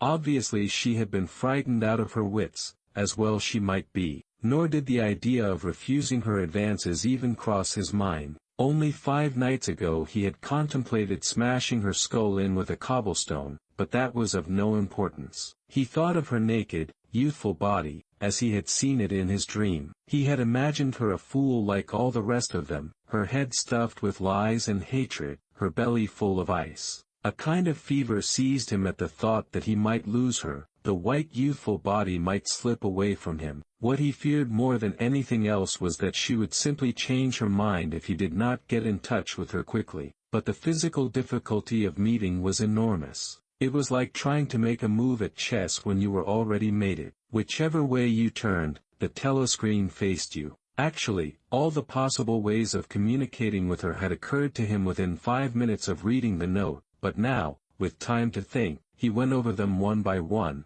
as though laying out a row of instruments on a table. Obviously the kind of encounter that had happened this morning could not be repeated. If she had worked in the records department it might have been comparatively simple, but he had only a very dim idea whereabouts in the building the fiction department lay, and he had no pretext for going there. If he had known where she lived, and at what time she left work, he could have contrived to meet her somewhere on her way home, but to try to follow her home was not safe, because it would mean loitering about outside the ministry, which was bound to be noticed. As for sending a letter through the mails, it was out of the question. By a routine that was not even secret, all letters were opened in transit. Actually, few people ever wrote letters. For the messages that it was occasionally necessary to send, there were printed postcards with long lists of phrases, and you struck out the ones that were inapplicable. In any case he did not know the girl's name, let alone her address. Finally he decided that the safest place was the canteen. If he could get her at a table by herself, somewhere in the middle of the room, not too near the telescreens, and with a sufficient buzz of conversation all round, if these conditions endured for, say, 30 seconds, it might be possible to exchange a few words. For a week after this, life was like a restless dream. On the next day she did not appear in the canteen until he was leaving it, the whistle having already blown. Presumably she had been changed on to a later shift. They passed each other without a glance. On the day after that she was in the canteen at the usual time, but with 3 other girls and immediately under a telescreen. Then for 3 dreadful days she did not appear at all. His whole mind and body seemed to be afflicted with an unbearable sensitivity, a sort of transparency, which made every movement, every sound, every contact, every word that he had to speak or listen to, an agony. Even in sleep he could not altogether escape from her image. He did not touch the diary during those days. If there was any relief, it was in his work, in which he could sometimes forget himself for 10 minutes at a stretch. He had absolutely no clue as to what had happened to her. There was no inquiry he could make. She might have been vaporized, she might have committed suicide, she might have been transferred to the other end of Oceania, worst and likeliest of all, she might simply have changed her mind and decided to avoid him. The next day she reappeared. Her arm was out of the sling and she had a band of sticking plaster round her wrist. The relief of seeing her was so great that he could not resist staring directly at her for several seconds. On the following day he very nearly succeeded in speaking to her. When he came into the canteen she was sitting at a table well out from the wall, and was quite alone. It was early, and the place was not very full. The queue edged forward till Winston was almost at the counter, then was held up for 2 minutes because someone in front was complaining that he had not received his tablet of saccharin. But the girl was still alone when Winston secured his tray and began to make for her table. He walked casually towards her, his eyes searching for a place at some table beyond her. She was perhaps 3 meters away from him. Another 2 seconds would do it. Then a voice behind him called, "Smith." He pretended not to hear. "Smith," repeated the voice, more loudly. It was no use. He turned round. A blond-headed, silly-faced young man named Wilshire, whom he barely knew, was inviting him with a smile to a vacant place at his table. It was not safe to refuse. After having been recognized, he could not go and sit at a table with an unattended girl. It was too noticeable. He sat down with a friendly smile. The silly blonde face beamed into his. Winston had a hallucination of himself smashing a pickaxe right into the middle of it. The girl's table filled up a few minutes later, but she must have seen him coming towards her, and perhaps she would take the hint.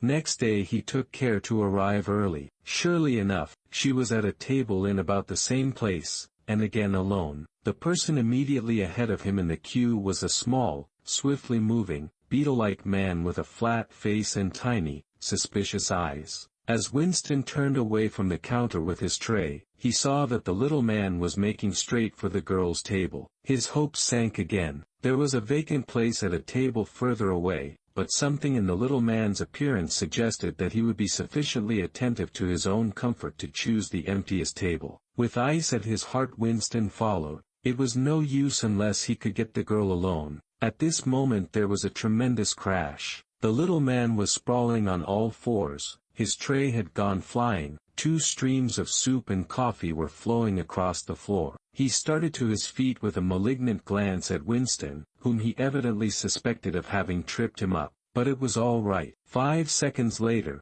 with a thundering heart, Winston was sitting at the girl's table. He did not look at her. He unpacked his tray and promptly began eating. It was all important to speak at once, before anyone else came, but now a terrible fear had taken possession of him. A week had gone by since she had first approached him. She would have changed her mind. She must have changed her mind. It was impossible that this affair should end successfully. Such things did not happen in real life. He might have flinched altogether from speaking if at this moment he had not seen Ampleforth, the hairy-eared poet, wandering limply round the room with a tray, looking for a place to sit down. In his vague way Ampleforth was attached to Winston, and would certainly sit down at his table if he caught sight of him. There was perhaps a minute in which to act. Both Winston and the girl were eating steadily. The stuff they were eating was a thin stew, actually a soup, of haricot beans. In a low murmur Winston began speaking. Neither of them looked up. Steadily they spooned the watery stuff into their mouths,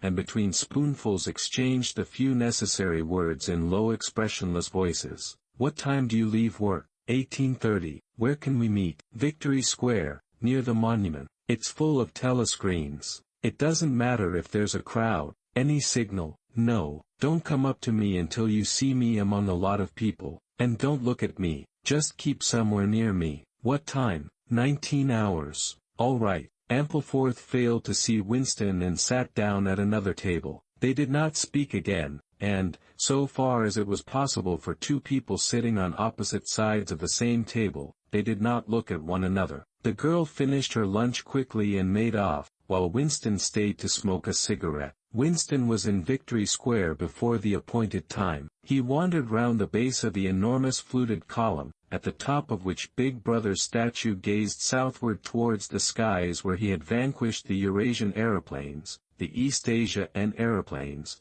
It had been, a few years ago, in the Battle of Airstrip 1. In the street in front of it there was a statue of a man on horseback which was supposed to represent Oliver Cromwell. At 5 minutes past the hour the girl had still not appeared. Again the terrible fear seized upon Winston. She was not coming, she had changed her mind. He walked slowly up to the north side of the square and got a sort of pale-colored pleasure from identifying St. Martin's Church, whose bells, when it had bells, had chimed, "You owe me 3 farthings. Then he saw the girl standing at the base of the monument, reading, or pretending to read a poster which ran spirally up the column. It was not safe to go near her until some more people had accumulated. There were telescreens all round the pediment, but at this moment there was a din of shouting and a zoom of heavy vehicles from somewhere to the left. Suddenly everyone seemed to be running across the square. The girl nipped nimbly round the lions at the base of the monument and joined in the rush. Winston followed. As he ran, he gathered from some shouted remarks that a convoy of Eurasian prisoners was passing. Already a dense mass of people was blocking the south side of the square. Winston, at normal times the kind of person who gravitates to the outer edge of any kind of scrimmage, shoved, butted, squirmed his way forward into the heart of the crowd. Soon he was within arm's length of the girl, but the way was blocked by an enormous prole and an almost equally enormous woman, presumably his wife, who seemed to form an impenetrable wall of flesh. Winston wriggled himself sideways, and with a violent lunge managed to drive his shoulder between them. For a moment it felt as though his entrails were being ground to pulp between the two muscular hips, then he had broken through, sweating a little. He was next to the girl. They were shoulder to shoulder, both staring fixedly in front of them. A long line of trucks, with wooden-faced guards armed with submachine guns standing upright in each corner, was passing slowly down the street. In the trucks little yellow men in shabby greenish uniforms were squatting, jammed close together. Their sad, Mongolian faces gazed out over the sides of the trucks utterly incurious. Occasionally when a truck jolted there was a clank-clank of metal. All the prisoners were wearing leg irons. Truckload after truckload of the sad faces passed. Winston knew they were there but he saw them only intermittently. The girl's shoulder, and her arm right down to the elbow, were pressed against his. Her cheek was almost near enough for him to feel its warmth. She had immediately taken charge of the situation, just as she had done in the canteen. She began speaking in the same expressionless voice as before, with lips barely moving, a mere murmur easily drowned by the din of voices and the rumbling of the trucks. "Can you hear me?" "Yes." "Can you get Sunday afternoon off?" "Yes." "Then listen carefully. You'll have to remember this. Go to Paddington Station." With a sort of military precision that astonished him, she outlined the route that he was to follow. A half-hour railway journey, turn left outside the station, 2 kilometers along the road, a gate with the top bar missing, a path across a field, a grass-grown lane, a track between bushes, a dead tree with moss on it. It was as though she had a map inside her head. "Can you remember all that?" she murmured finally. "Yes. You turn left, then right, then left again.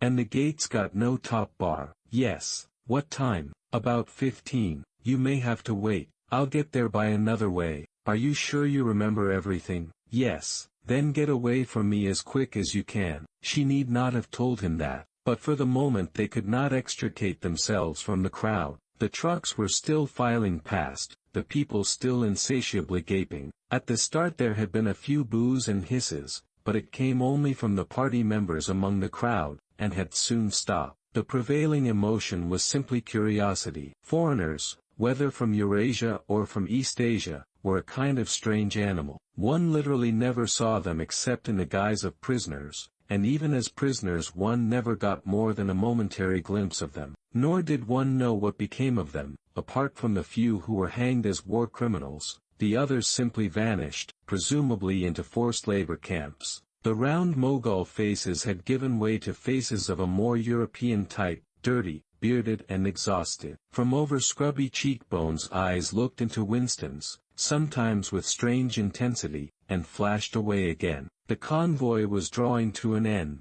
In the last truck he could see an aged man, his face a mass of grizzled hair, standing upright with wrists crossed in front of him, as though he were used to having them bound together. It was almost time for Winston and the girl to part, but at the last moment, while the crowd still hemmed them in, her hand felt for his and gave it a fleeting squeeze. It could not have been 10 seconds, and yet it seemed a long time that their hands were clasped together. He had time to learn every detail of her hand. He explored the long fingers, the shapely nails, the work-hardened palm with its row of calluses, the smooth flesh under the wrist. Merely from feeling it he would have known it by sight. In the same instant it occurred to him that he did not know what color the girl's eyes were. They were probably brown, but people with dark hair sometimes had blue eyes. To turn his head and look at her would have been inconceivable folly. With hands locked together, invisible among the press of bodies, they stared steadily in front of them, and instead of the eyes of the girl, the eyes of the aged prisoner gazed mournfully at Winston out of nests of hair. Chapter 2. Winston picked his way up the lane through dappled light and shade, stepping out into pools of gold wherever the boughs parted. Under the trees to the left of him the ground was misty with bluebells. The air seemed to kiss one's skin. It was the 2nd of May. From somewhere deeper in the heart of the wood came the droning of ringdoves. He was a bit early. There had been no difficulties about the journey, and the girl was so evidently experienced that he was less frightened than he would normally have been. Presumably she could be trusted to find a safe place. In general you could not assume that you were much safer in the country than in London. There were no telescreens, of course, but there was always the danger of concealed microphones by which your voice might be picked up and recognized. Besides, it was not easy to make a journey by yourself without attracting attention. For distances of less than 100 kilometers it was not necessary to get your passport endorsed, but sometimes there were patrols hanging about the railway stations, who examined the papers of any party member they found there and asked awkward questions. However, no patrols had appeared, and on the walk from the station he had made sure by cautious backward glances that he was not being followed. The train was full of proles, in holiday mood because of the summery weather. The wooden-seated carriage in which he traveled was filled to overflowing by a single enormous family, ranging from a toothless great-grandmother to a month-old baby, going out to spend an afternoon with in-laws in the country, and, as they freely explained to Winston, to get hold of a little black market butter. The lane widened, and in a minute he came to the footpath she had told him of, a mere cattle track which plunged between the bushes. He had no watch, but it could not be 15 yet. The bluebells were so thick underfoot that it was impossible not to tread on them. He knelt down and began picking some partly to pass the time away, but also from a vague idea that he would like to have a bunch of flowers to offer to the girl when they met. He had got together a big bunch and was smelling their faint sickly scent when a sound at his back froze him, the unmistakable crackle of a foot on twigs. He went on picking bluebells. It was the best thing to do. It might be the girl, or he might have been followed after all. To look round was to show guilt. He picked another and another. A hand fell lightly on his shoulder. He looked up. It was the girl. She shook her head, evidently as a warning that he must keep silent, then parted the bushes and quickly led the way along the narrow track into the wood. Obviously she had been that way before, for she dodged the boggy bits as though by habit. Winston followed, still clasping his bunch of flowers. His first feeling was relief, but as he watched the strong slender body moving in front of him, with the scarlet sash that was just tight enough to bring out the curve of her hips, the sense of his own inferiority was heavy upon him. Even now it seemed quite likely that when she turned round and looked at him she would draw back after all. The sweetness of the air and the greenness of the leaves daunted him. Already on the walk from the station the May sunshine had made him feel dirty and etiolated, a creature of indoors, with the sooty dust of London in the pores of his skin. It occurred to him that till now she had probably never seen him in broad daylight in the open. They came to the fallen tree that she had spoken of. The girl hopped over and forced apart the bushes, in which there did not seem to be an opening. When Winston followed her, he found that they were in a natural clearing, a tiny grassy knoll surrounded by tall saplings that shut it in completely. The girl stopped and turned. "Here we are," she said. He was facing her at several paces distance. As yet he did not dare move nearer to her. "I didn't want to say anything in the lane," she went on, "in case there's a mic hidden there. I don't suppose there is, but there could be. There's always the chance of one of those swine recognizing your voice. We're all right here." He still had not the courage to approach her. "We're all right here," he repeated stupidly. "Yes, look at the trees." They were small ashes, which at some time had been cut down and had sprouted up again into a forest of poles, none of them thicker than one's wrist. "There's nothing big enough to hide a mic in. Besides, I've been here before." They were only making conversation. He had managed to move closer to her now. She stood before him very upright, with a smile on her face that looked faintly ironical, as though she were wondering why he was so slow to act. The bluebells had cascaded onto the ground. They seemed to have fallen of their own accord. He took her hand. "Would you believe," he said, "that till this moment I didn't know what color your eyes were?" "They were brown," he noted, "a rather light shade of brown, with dark lashes. Now that you've seen what I'm really like, can you still bear to look at me?" "Yes, easily. I'm 39 years old. I've got a wife that I can't get rid of. I've got varicose veins. I've got 5 false teeth." "I couldn't care less," said the girl. The next moment, it was hard to say by whose act, she was in his arms. At the beginning he had no feeling except sheer incredulity. The youthful body was strained against his own, the mass of dark hair was against his face, and yes, actually she had turned her face up and he was kissing the wide red mouth. She had clasped her arms about his neck, she was calling him darling, precious one, loved one. He had pulled her down onto the ground, she was utterly unresisting, he could do what he liked with her. But the truth was that he had no physical sensation, except that of mere contact. All he felt was incredulity and pride. He was glad that this was happening, but he had no physical desire. It was too soon, her youth and prettiness had frightened him, he was too much used to living without women, he did not know the reason. The girl picked herself up and pulled a bluebell out of her hair. She sat against him, putting her arm round his waist. "Never mind, dear, there's no hurry, we've got the whole afternoon. Isn't this a splendid hideout? I found it when I got lost once on a community hike. If anyone was coming you could hear them 100 meters away." "What is your name?" said Winston. "Julia. I know yours." "It's Winston, Winston Smith." "How did you find that out?" "I expect I'm better at finding things out than you are, dear. Tell me, what did you think of me before that day I gave you the note?" He did not feel any temptation to tell lies to her. It was even a sort of love offering to start off by telling the worst. "I hated the sight of you," he said. "I wanted to rape you and then murder you afterwards. 2 weeks ago I thought seriously of smashing your head in with a cobblestone. If you really want to know, I imagine that you had something to do with the thought police." The girl laughed delightedly, evidently taking this as a tribute to the excellence of her disguise. "Not the thought police. You didn't honestly think that?" "Well, perhaps not exactly that, but from your general appearance, merely because you're young and fresh and healthy, you understand, I thought that probably, you thought I was a good party member. Pure in word and deed, banners, processions, slogans,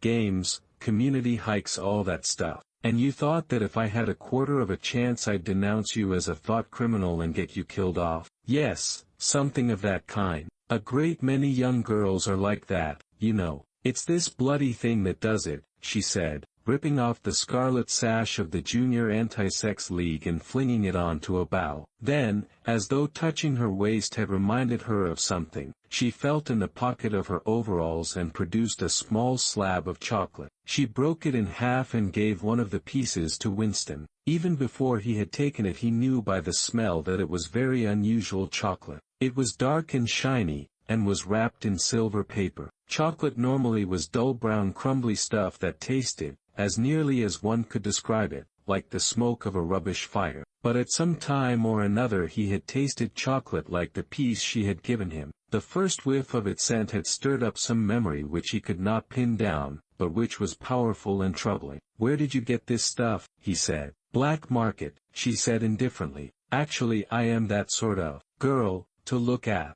I'm good at games. I was a troop leader in the Spies. I do voluntary work 3 evenings a week for the Junior Anti-Sex League. Hours and hours I've spent pasting their bloody rot all over London. I always carry one end of a banner in the processions. I always look cheerful and I never shirk anything. Always yell with the crowd, that's what I say. It's the only way to be safe." The first fragment of chocolate had melted on Winston's tongue. The taste was delightful, but there was still that memory moving round the edges of his consciousness, something strongly felt but not reducible to definite shape, like an object seen out of the corner of one's eye. He pushed it away from him, aware only that it was the memory of some action which he would have liked to undo but could not. "You are very young," he said. "You are 10 or 15 years younger than I am. What could you see to attract you in a man like me? It was something in your face. I thought I'd take a chance. I'm good at spotting people who don't belong. As soon as I saw you I knew you were against them." Them, it appeared, meant the party, and above all the inner party, about whom she talked with an open jeering hatred which made Winston feel uneasy, although he knew that they were safe here if they could be safe anywhere. A thing that astonished him about her was the coarseness of her language. Party members were supposed not to swear, and Winston himself very seldom did swear, aloud, at any rate. Julia, however, seemed unable to mention the party, and especially the inner party, without using the kind of words that you saw chalked up in dripping alleyways. He did not dislike it. It was merely one symptom of her revolt against the party and all its ways, and somehow it seemed natural and healthy, like the sneeze of a horse that smells bad hay. They had left the clearing and were wandering again through the checkered shade, with their arms round each other's waists whenever it was wide enough to walk 2 abreast. He noticed how much softer her waist seemed to feel now that the sash was gone. They did not speak above a whisper. Outside the clearing, Julia said, it was better to go quietly. Presently they had reached the edge of the little wood. She stopped him. "Don't go out into the open. There might be someone watching. We're all right if we keep behind the boughs." They were standing in the shade of hazel bushes. The sunlight, filtering through innumerable leaves, was still hot on their faces. Winston looked out into the field beyond, and underwent a curious, slow shock of recognition. He knew it by sight. An old, close-bitten pasture, with a footpath wandering across it and a molehill here and there. In the ragged hedge on the opposite side the boughs of the elm trees swayed just perceptibly in the breeze, and their leaves stirred faintly in dense masses like women's hair. Surely somewhere nearby, but out of sight, there must be a stream with green pools where dace were swimming. "Isn't there a stream somewhere near here?" he whispered. "That's right, there is a stream. It's at the edge of the next field, actually. There are fish in it, great big ones. You can watch them lying in the pools under the willow trees, waving their tails. It's the golden country, almost," he murmured. "The golden country. It's nothing, really. A landscape I've seen sometimes in a dream." "Look," whispered Julia. A thrush had alighted on a bough not 5 meters away, almost at the level of their faces. Perhaps it had not seen them.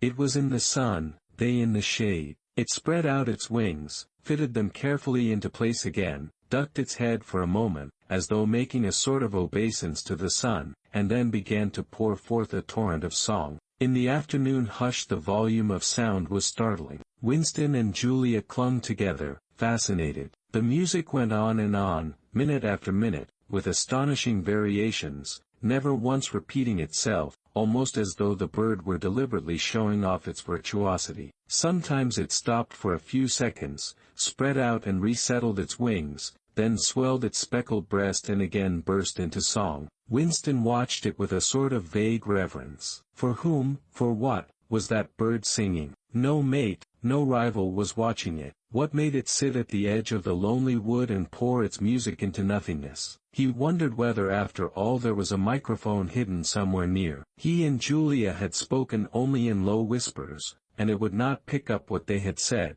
but it would pick up the thrush. Perhaps at the other end of the instrument some small, beetle-like man was listening intently, listening to that. But by degrees the flood of music drove all speculations out of his mind. It was as though it were a kind of liquid stuff that poured all over him and got mixed up with the sunlight that filtered through the leaves. He stopped thinking and merely felt. The girl's waist in the bend of his arm was soft and warm. He pulled her round so that they were breast to breast. Her body seemed to melt into his. Wherever his hands moved it was all as yielding as water. Their mouths clung together. It was quite different from the hard kisses they had exchanged earlier. When they moved their faces apart again both of them sighed deeply. The bird took fright and fled with a clatter of wings. Winston put his lips against her ear. "Now," he whispered. "Not here," she whispered back. "Come back to the hideout. It's safer." Quickly, with an occasional crackle of twigs, they threaded their way back to the clearing. When they were once inside the ring of saplings she turned and faced him. They were both breathing fast, but the smile had reappeared round the corners of her mouth. She stood looking at him for an instant, then felt at the zipper of her overalls. And, yes, it was almost as in his dream, almost as swiftly as he had imagined it. She had torn her clothes off, and when she flung them aside it was with that same magnificent gesture by which a whole civilization seemed to be annihilated. Her body gleamed white in the sun, but for a moment he did not look at her body. His eyes were anchored by the freckled face with its faint, bold smile. He knelt down before her and took her hands in his. "Have you done this before?" "Of course. Hundreds of times. Well, scores of times, anyway. With party members?" "Yes, always with party members. With members of the inner party, not with those swine, no. But there's plenty that would if they got half a chance. They're not so holy as they make out." His heart leapt. Scores of times she had done it. He wished it had been hundreds, thousands. Anything that hinted at corruption always filled him with a wild hope. Who knew? Perhaps the party was rotten under the surface, its cult of strenuousness and self-denial simply a sham concealing iniquity. If he could have infected the whole lot of them with leprosy or syphilis, how gladly he would have done so. Anything to rot, to weaken, to undermine. He pulled her down so that they were kneeling face to face. "Listen, the more men you've had, the more I love you. Do you understand that?" "Yes, perfectly. I hate purity, I hate goodness. I don't want any virtue to exist anywhere. I want everyone to be corrupt to the bones." "Well then, I ought to suit you, dear. I'm corrupt to the bones. You like doing this?" "I don't mean simply me, I mean the thing in itself. I adore it." That was above all what he wanted to hear. Not merely the love of one person but the animal instinct, the simple undifferentiated desire, that was the force that would tear the party to pieces. He pressed her down upon the grass, among the fallen bluebells. This time there was no difficulty. Presently the rising and falling of their breasts slowed to normal speed, and in a sort of pleasant helplessness they fell apart. The sun seemed to have grown hotter. They were both sleepy. He reached out for the discarded overalls and pulled them partly over her. Almost immediately they fell asleep and slept for about half an hour. Winston woke first. He sat up and watched the freckled face, still peacefully asleep, pillowed on the palm of her hand. Except for her mouth, you could not call her beautiful. There was a line or two round the eyes, if you looked closely. The short dark hair was extraordinarily thick and soft. It occurred to him that he still did not know her surname or where she lived. The young, strong body, now helpless in sleep, awoke in him a pitying, protecting feeling. But the mindless tenderness that he had felt under the hazel tree, while the thrush was singing, had not quite come back. He pulled the overalls aside and studied her smooth white flank. In the old days, he thought, a man looked at a girl's body and saw that it was desirable, and that was the end of the story. But you could not have pure love or pure lust nowadays. No emotion was pure, because everything was mixed up with fear and hatred. Their embrace had been a battle, the climax of victory. It was a blow struck against the party. It was a political act. Chapter 3. "We can come here once again," said Julia. It's generally safe to use any hideout twice, but not for another month or two, of course. As soon as she woke up her demeanor had changed. She became alert and businesslike, put her clothes on, knotted the scarlet sash about her waist, and began arranging the details of the journey home. It seemed natural to leave this to her. She obviously had a practical cunning which Winston lacked, and she seemed also to have an exhaustive knowledge of the countryside round London, stored away from innumerable community hikes. The route she gave him was quite different from the one by which he had come, and brought him out at a different railway station. "Never go home the same way as you went out," she said, as though enunciating an important general principle. She would leave first, and Winston was to wait half an hour before following her. She had named a place where they could meet after work, for evenings hence.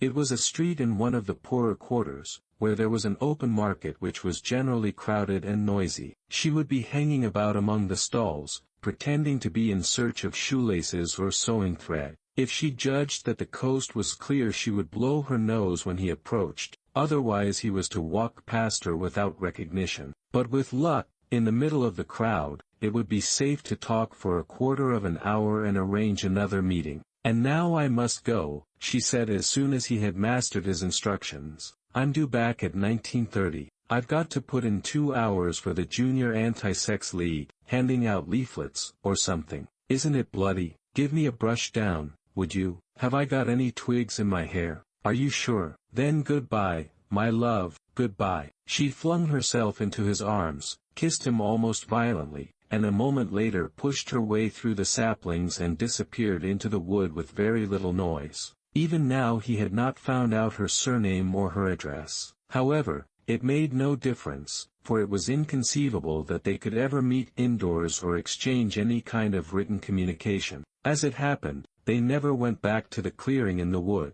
During the month of May there was only one further occasion on which they actually succeeded in making love. That was in another hiding place known to Julia, the belfry of a ruinous church in an almost deserted stretch of country where an atomic bomb had fallen 30 years earlier. It was a good hiding place when once you got there, but the getting there was very dangerous. For the rest they could meet only in the streets, in a different place every evening and never for more than half an hour at a time. In the street it was usually possible to talk, after a fashion. As they drifted down the crowded pavements, not quite abreast and never looking at one another, they carried on a curious, intermittent conversation which flicked on and off like the beams of a lighthouse, suddenly nipped into silence by the approach of a party uniform or the proximity of a telescreen, then taken up again minutes later in the middle of a sentence, then abruptly cut short as they parted at the agreed spot, then continued almost without introduction on the following day. Julia appeared to be quite used to this kind of conversation, which she called talking by installments. She was also surprisingly adept at speaking without moving her lips.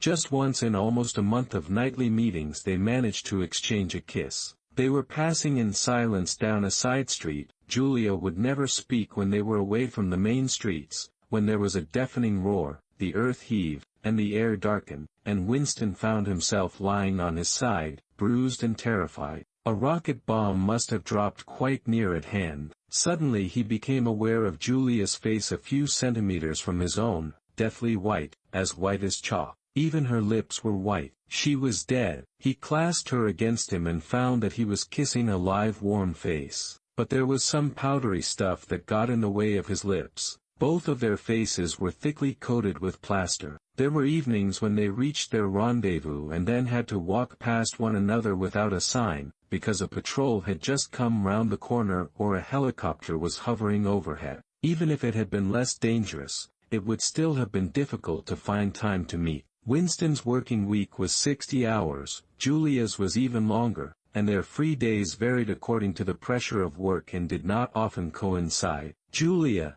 in any case, seldom had an evening completely free. She spent an astonishing amount of time in attending lectures and demonstrations, distributing literature for the Junior Anti-Sex League, preparing banners for Hate Week, making collections for the Savings Campaign, and such like activities. It paid, she said. It was camouflage. If you kept the small rules, you could break the big ones. She even induced Winston to mortgage yet another of his evenings by enrolling himself for the part-time munition work which was done voluntarily by zealous party members. So, one evening every week, Winston spent 4 hours of paralyzing boredom, screwing together small bits of metal which were probably parts of bomb fuses, in a drafty, ill-lit workshop where the knocking of hammers mingled drearily with the music of the telescreens. When they met in the church tower, the gaps in their fragmentary conversation were filled up. It was a blazing afternoon. The air in the little square chamber above the bells was hot and stagnant, and smelt overpoweringly of pigeon dung. They sat talking for hours on the dusty, twig-littered floor, one or other of them getting up from time to cast a glance through the arrow slits and make sure that no one was coming. Julia was 26 years old. She lived in a hostel with 30 other girls, always in the stink of women. "How I hate women," she said parenthetically, and she worked, as he had guessed, on the novel-writing machines in the fiction department. She enjoyed her work, which consisted chiefly in running and servicing a powerful but tricky electric motor. She was not clever, but was fond of using her hands and felt at home with machinery. She could describe the whole process of composing a novel, from the general directive issued by the planning committee down to the final touching up by the rewrite squad. But she was not interested in the finished product. She didn't much care for reading, she said. Books were just a commodity that had to be produced, like jam or bootlaces. She had no memories of anything before the early 60s, and the only person she had ever known who talked frequently of the days before the revolution was a grandfather who had disappeared when she was 8. At school she had been captain of the hockey team and had won the gymnastics trophy 2 years running. She had been a troop leader in the Spies and a branch secretary in the Youth League before joining the Junior Anti-Sex League. She had always borne an excellent character. She had even, an infallible mark of good reputation, been picked out to work in Pornosec, the subsection of the fiction department which turned out cheap pornography for distribution among the proles. It was nicknamed Muck House by the people who worked in it, she remarked. There she had remained for a year, helping to produce booklets in sealed packets with titles like Spanking Stories or One Night in a Girls' School, to be bought furtively by proletarian youths who were under the impression that they were buying something illegal. "What are these books like?" said Winston curiously. "Oh, ghastly rubbish. They're boring, really. They only have 6 plots, but they swap them round a bit. Of course I was only on the kaleidoscopes. I was never in the rewrite squad. I'm not literary, dear, not even enough for that." He learned with astonishment that all the workers in Pornosec, except the heads of the departments, were girls. The theory was that men, whose sex instincts were less controllable than those of women, were in greater danger of being corrupted by the filth they handle. "They don't even like having married women there," she added. "Girls are always supposed to be so pure. Here's one who isn't, anyway." She had had her first love affair when she was 16, with a party member of 60 who later committed suicide to avoid arrest. "And a good job too," said Julia, "otherwise they'd have had my name out of him when he confessed." Since then there had been various others. Life as she saw it was quite simple. You wanted a good time, they, meaning the party, wanted to stop you having it. You broke the rules as best you could. She seemed to think it just as natural that they should want to rob you of your pleasures as that you should want to avoid being caught. She hated the party, and said so in the crudest words, but she made no general criticism of it. Except where it touched upon her own life she had no interest in party doctrine. He noticed that she never used Newspeak words except the ones that had passed into everyday use. She had never heard of the Brotherhood,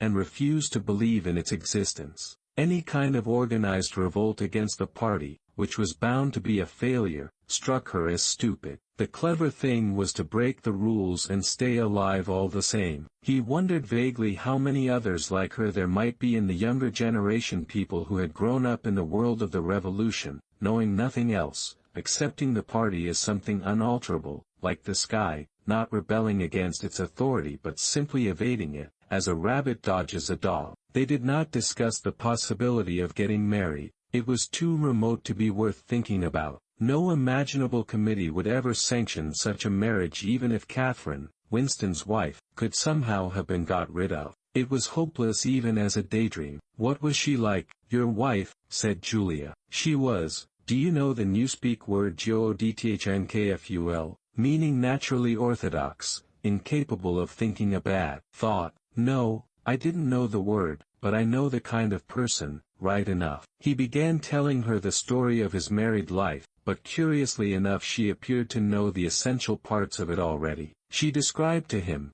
almost as though she had seen or felt it, the stiffening of Catherine's body as soon as he touched her, the way in which she still seemed to be pushing him from her with all her strength, even when her arms were clasped tightly round him. With Julia he felt no difficulty in talking about such things. Catherine, in any case, had long ceased to be a painful memory and became merely a distasteful one. I could have stood it if it hadn't been for one thing, he said. He told her about the frigid little ceremony that Catherine had forced him to go through on the same night every week. She hated it, but nothing would make her stop doing it. She used to call it, but you'll never guess, our duty to the party, said Julia promptly. How did you know that? I've been at school too, dear. Sex talks once a month for the over-16s. And in the youth movement, they rub it into you for years. I dare say it works in a lot of cases, but of course you can never tell, people are such hypocrites. She began to enlarge upon the subject. With Julia, everything came back to her own sexuality. As soon as this was touched upon in any way she was capable of great acuteness. Unlike Winston, she had grasped the inner meaning of the party's sexual puritanism. It was not merely that the sex instinct created a world of its own which was outside the party's control and which therefore had to be destroyed if possible. What was more important was that sexual privation induced hysteria, which was desirable because it could be transformed into war fever and leader worship. The way she put it was, when you make love you're using up energy, and afterwards you feel happy and don't give a damn for anything. They can't bear you to feel like that. They want you to be bursting with energy all the time. All this marching up and down and cheering and waving flags is simply sex gone sour. If you're happy inside yourself, why should you get excited about Big Brother and the 3-year plans and the 2 minutes hate and all the rest of their bloody rot? That was very true, he thought. There was a direct intimate connection between chastity and political orthodoxy. For how could the fear, the hatred, and the lunatic credulity which the party needed in its members be kept at the right pitch, except by bottling down some powerful instinct and using it as a driving force? The sex impulse was dangerous to the party, and the party had turned it to account. They had played a similar trick with the instinct of parenthood. The family could not actually be abolished, and, indeed, people were encouraged to be fond of their children, in almost the old-fashioned way. The children, on the other hand, were systematically turned against their parents and taught to spy on them and report their deviations. The family had become in effect an extension of the thought police. It was a device by means of which everyone could be surrounded night and day by informers who knew him intimately. Abruptly his mind went back to Catherine. Catherine would unquestionably have denounced him to the thought police if she had not happened to be too stupid to detect the unorthodoxy of his opinions. But what really recalled her to him at this moment was the stifling heat of the afternoon, which had brought the sweat out on his forehead. He began telling Julia of something that had happened, or rather had failed to happen, on another sweltering summer afternoon, 11 years ago. It was 3 or 4 months after they were married. They had lost their way on a community hike somewhere in Kent. They had only lagged behind the others for a couple of minutes, but they took a wrong turning, and presently found themselves pulled up short by the edge of an old chalk quarry. It was a sheer drop of 10 or 20 meters, with boulders at the bottom. There was nobody of whom they could ask the way. As soon as she realized that they were lost, Catherine became very uneasy. To be away from the noisy mob of hikers even for a moment gave her a feeling of wrongdoing. She wanted to hurry back by the way they had come and start searching in the other direction. But at this moment Winston noticed some tufts of loosestrife growing in the cracks of the cliff beneath them. One tuft was of 2 colors, magenta and brick red, apparently growing on the same root. He had never seen anything of the kind before, and he called to Catherine to come and look at it. "Look, Catherine, look at those flowers. That clump down near the bottom. Do you see they're 2 different colors?" She had already turned to go, but she did rather fretfully come back for a moment. She even leaned out over the cliff face to see where he was pointing. He was standing a little behind her, and he put his hand on her waist to steady her. At this moment it suddenly occurred to him how completely alone they were. There was not a human creature anywhere, not a leaf stirring, not even a bird awake. In a place like this the danger that there would be a hidden microphone was very small, and even if there was a microphone it would only pick up sounds. It was the hottest, sleepiest hour of the afternoon. The sun blazed down upon them, the sweat tickled his face. And the thought struck him, "Why didn't you give her a good shove?" said Julia. "I would have." "Yes, dear, you would have." "I would, if I'd been the same person then as I am now. Or perhaps I would, I'm not certain." "Are you sorry you didn't?" "Yes. On the whole I'm sorry I didn't." They were sitting side by side on the dusty floor. He pulled her closer against him. Her head rested on his shoulder, the pleasant smell of her hair conquering the pigeon dung. She was very young, he thought. She still expected something from life. She did not understand that to push an inconvenient person over a cliff solves nothing. "Actually it would have made no difference," he said. "Then why are you sorry you didn't do it?" "Only because I prefer a positive to a negative. In this game that we're playing, we can't win. Some kinds of failure are better than other kinds, that's all." He felt her shoulders give a wriggle of dissent. She always contradicted him when he said anything of this kind. She would not accept it as a law of nature that the individual is always defeated. In a way she realized that she herself was doomed, that sooner or later the thought police would catch her and kill her. But with another part of her mind she believed that it was somehow possible to construct a secret world in which you could live as you chose. All you needed was luck and cunning and boldness. She did not understand that there was no such thing as happiness, that the only victory lay in the far future, long after you were dead, that from the moment of declaring war on the party it was better to think of yourself as a corpse. "We are the dead," he said. "We're not dead yet," said Julia prosaically. "Not physically. 6 months, a year, 5 years, conceivably. I am afraid of death. You are young, so presumably you're more afraid of it than I am. Obviously we shall put it off as long as we can, but it makes very little difference. So long as human beings stay human, death and life are the same thing." "Oh, rubbish. Which would you sooner sleep with, me or a skeleton? Don't you enjoy being alive? Don't you like feeling, this is me, this is my hand, this is my leg, I'm real, I'm solid, I'm alive? Don't you like this?" She twisted herself round and pressed her bosom against him. He could feel her breasts, ripe yet firm, through her overalls. Her body seemed to be pouring some of its youth and vigor into his.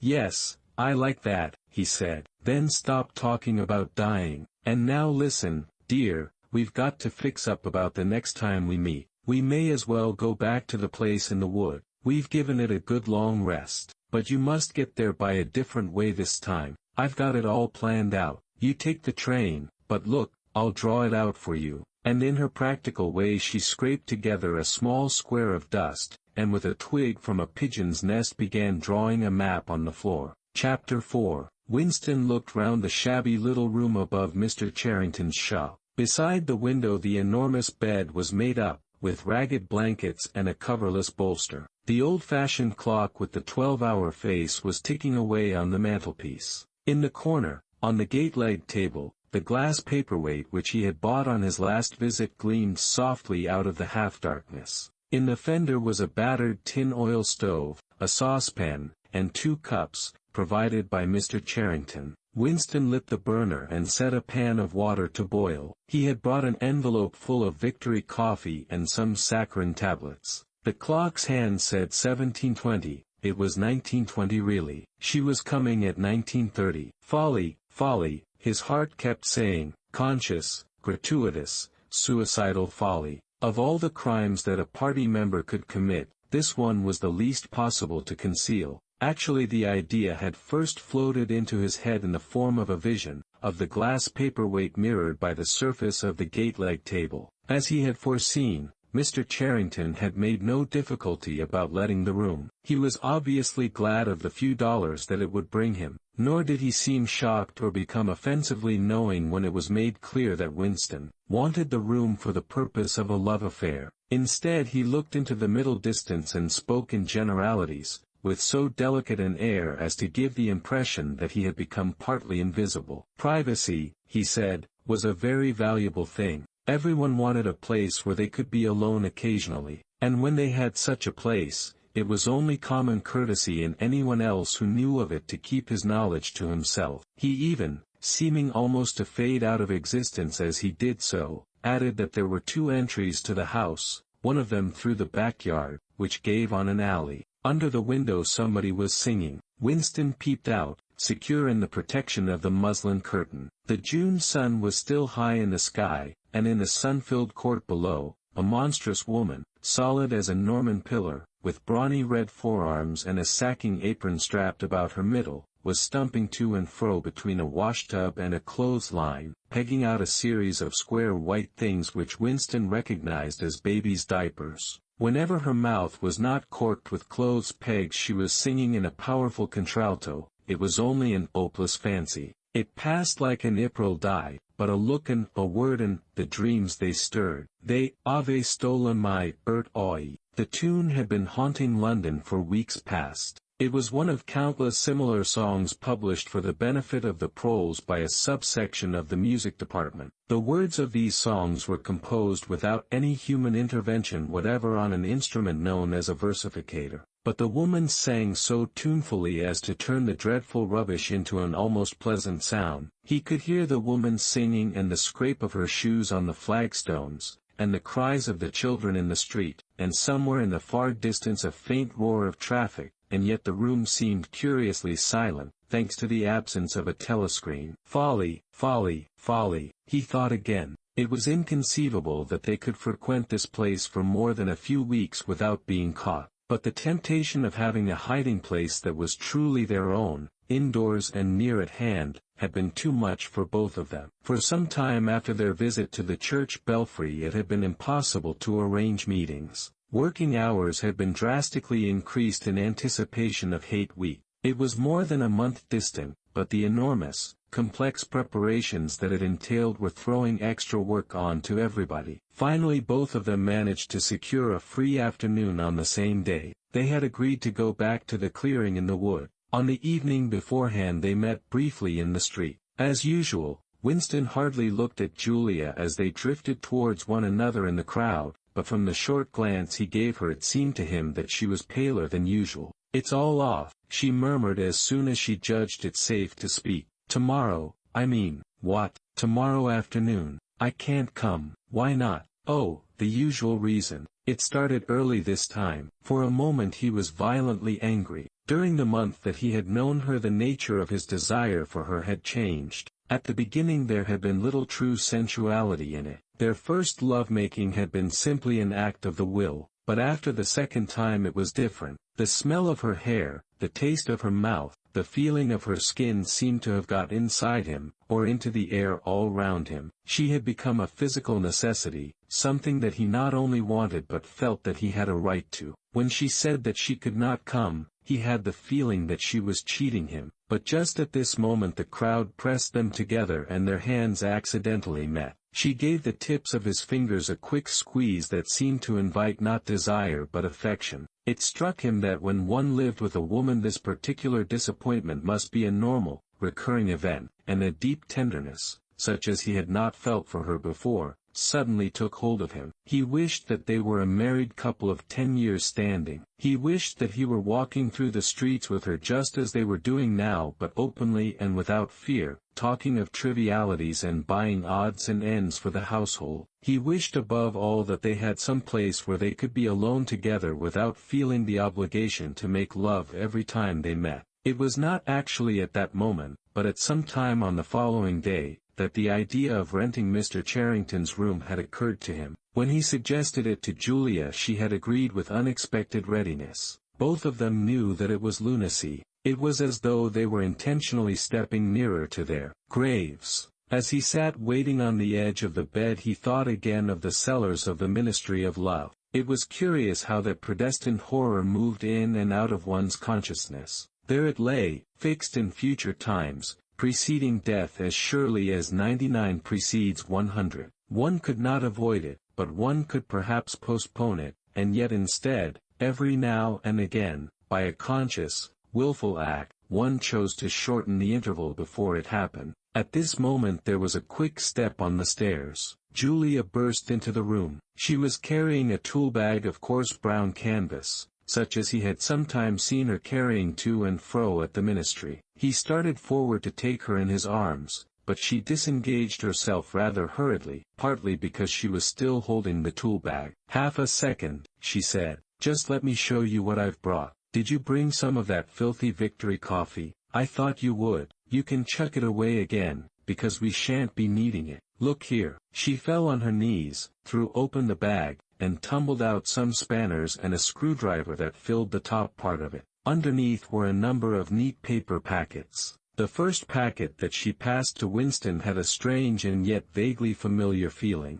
It was filled with some kind of heavy, sand-like stuff which yielded wherever you touched it. "It isn't sugar," he said. "Real sugar, not saccharin, sugar. And here's a loaf of bread, proper white bread, not our bloody stuff, and a little pot of jam. And here's a tin of milk, but look, this is the one I'm really proud of. I had to wrap a bit of sacking round it, because..." But she did not need to tell him why she had wrapped it up. The smell was already filling the room, a rich hot smell which seemed like an emanation from his early childhood, but which one did occasionally meet with even now, blowing down a passageway before a door slammed, or diffusing itself mysteriously in a crowded street, sniffed for an instant and then lost again. "It's coffee," he murmured, "real coffee. It's inner-party coffee. There's a whole kilo here," she said. "How did you manage to get hold of all these things? It's all inner-party stuff. There's nothing those swine don't have, nothing. But of course waiters and servants and people pinch things,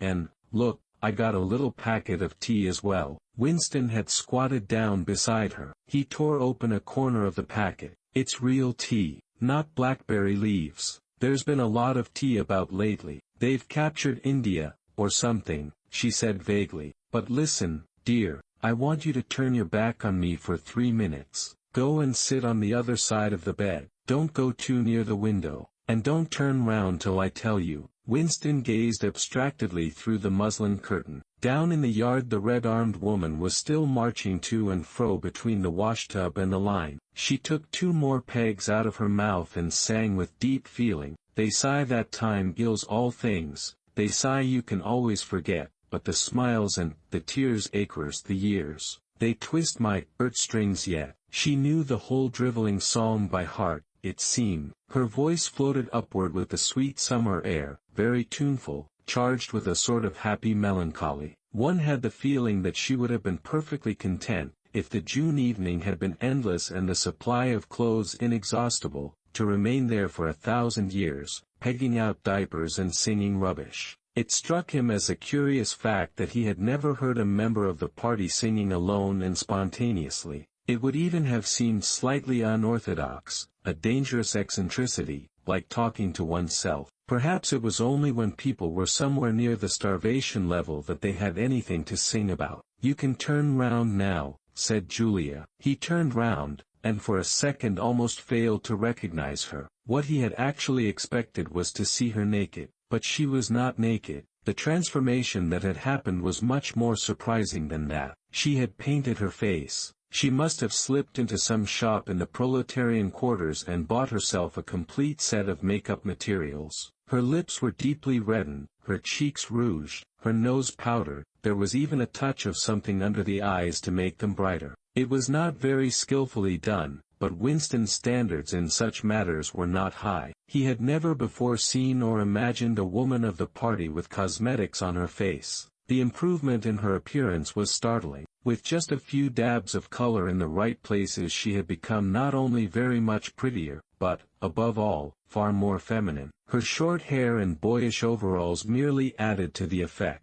As he took her in his arms a wave of synthetic violets flooded his nostrils. He remembered the half-darkness of a basement kitchen, and a woman's cavernous mouth. It was the very same scent that she had used, but at the moment it did not seem to matter. "Scent too," he said. "Yes, dear, scent too. And do you know what I'm going to do next?" I'm going to get hold of a real woman's frock from somewhere and wear it instead of these bloody trousers. I'll wear silk stockings and high-heeled shoes. In this room I'm going to be a woman, not a party comrade." They flung their clothes off and climbed into the huge mahogany bed. It was the first time that he had stripped himself naked in her presence. Until now he had been too much ashamed of his pale and meager body, with the varicose veins standing out on his calves and the discolored patch over his ankle. There were no sheets, but the blanket they lay on was threadbare and smooth, and the size and springiness of the bed astonished both of them.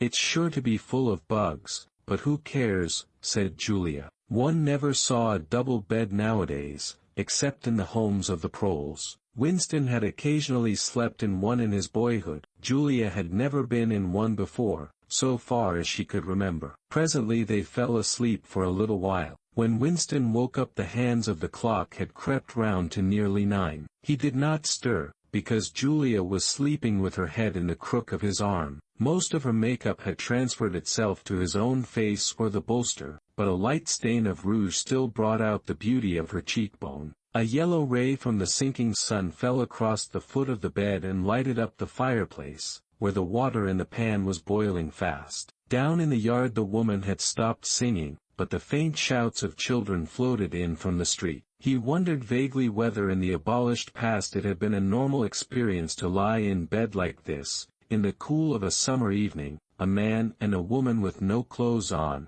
making love when they chose, talking of what they chose, not feeling any compulsion to get up, simply lying there and listening to peaceful sounds outside. Surely there could never have been a time when that seemed ordinary. Julia woke up, rubbed her eyes, and raised herself on her elbow to look at the oil stove. "Half that water's boiled away," she said. "I'll get up and make some coffee in another moment. We've got an hour." "What time do they cut the lights off at your flats?" 23:30. "It's 23 at the hostel, but you have to get in earlier than that, because—" "Hi, get out, you filthy brute." She suddenly twisted herself over in the bed, seized a shoe from the floor, and sent it hurtling into the corner with a boyish jerk of her arm, exactly as he had seen her fling the dictionary at Goldstein, that morning during the 2 minutes hate. "What was it?" he said in surprise. "A rat. I saw him stick his beastly nose out of the wainscoting. There's a hole down there. I gave him a good fright, anyway."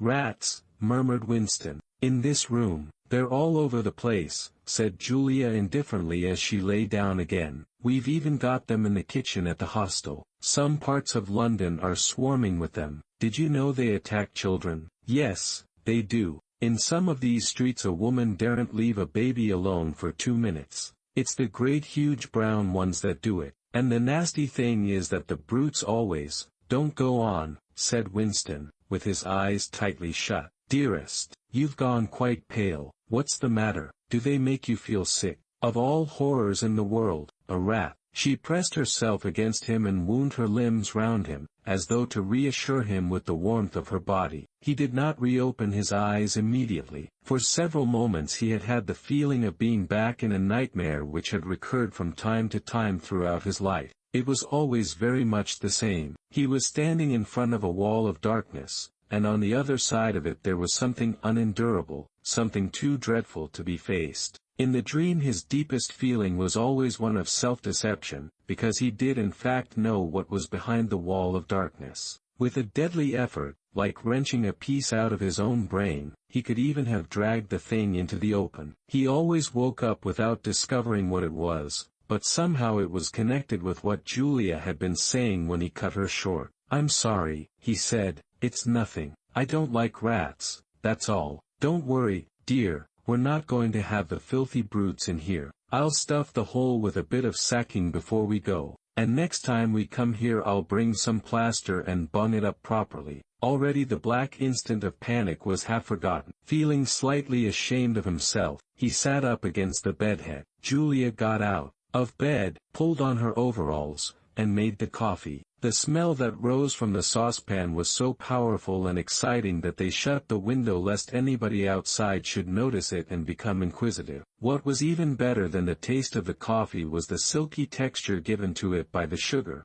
a thing Winston had almost forgotten after years of saccharine. With one hand in her pocket and a piece of bread and jam in the other, Julia wandered about the room, glancing indifferently at the bookcase, pointing out the best way of repairing the gate-leg table, plumping herself down in the ragged armchair to see if it was comfortable, and examining the absurd 12-hour clock with a sort of tolerant amusement. She brought the glass paperweight over to the bed to have a look at it in a better light. He took it out of her hand, fascinated, as always, by the soft, rainwatery appearance of the glass. "What is it, do you think?" said Julia. "I don't think it's anything. I don't think it was ever put to any use. That's what I like about it. It's a little chunk of history that they've forgotten to alter. It's a message from 100 years ago, if one knew how to read it. And that picture over there," she nodded at the engraving on the opposite wall, "would that be 100 years old? More, 200, I dare say. One can't tell.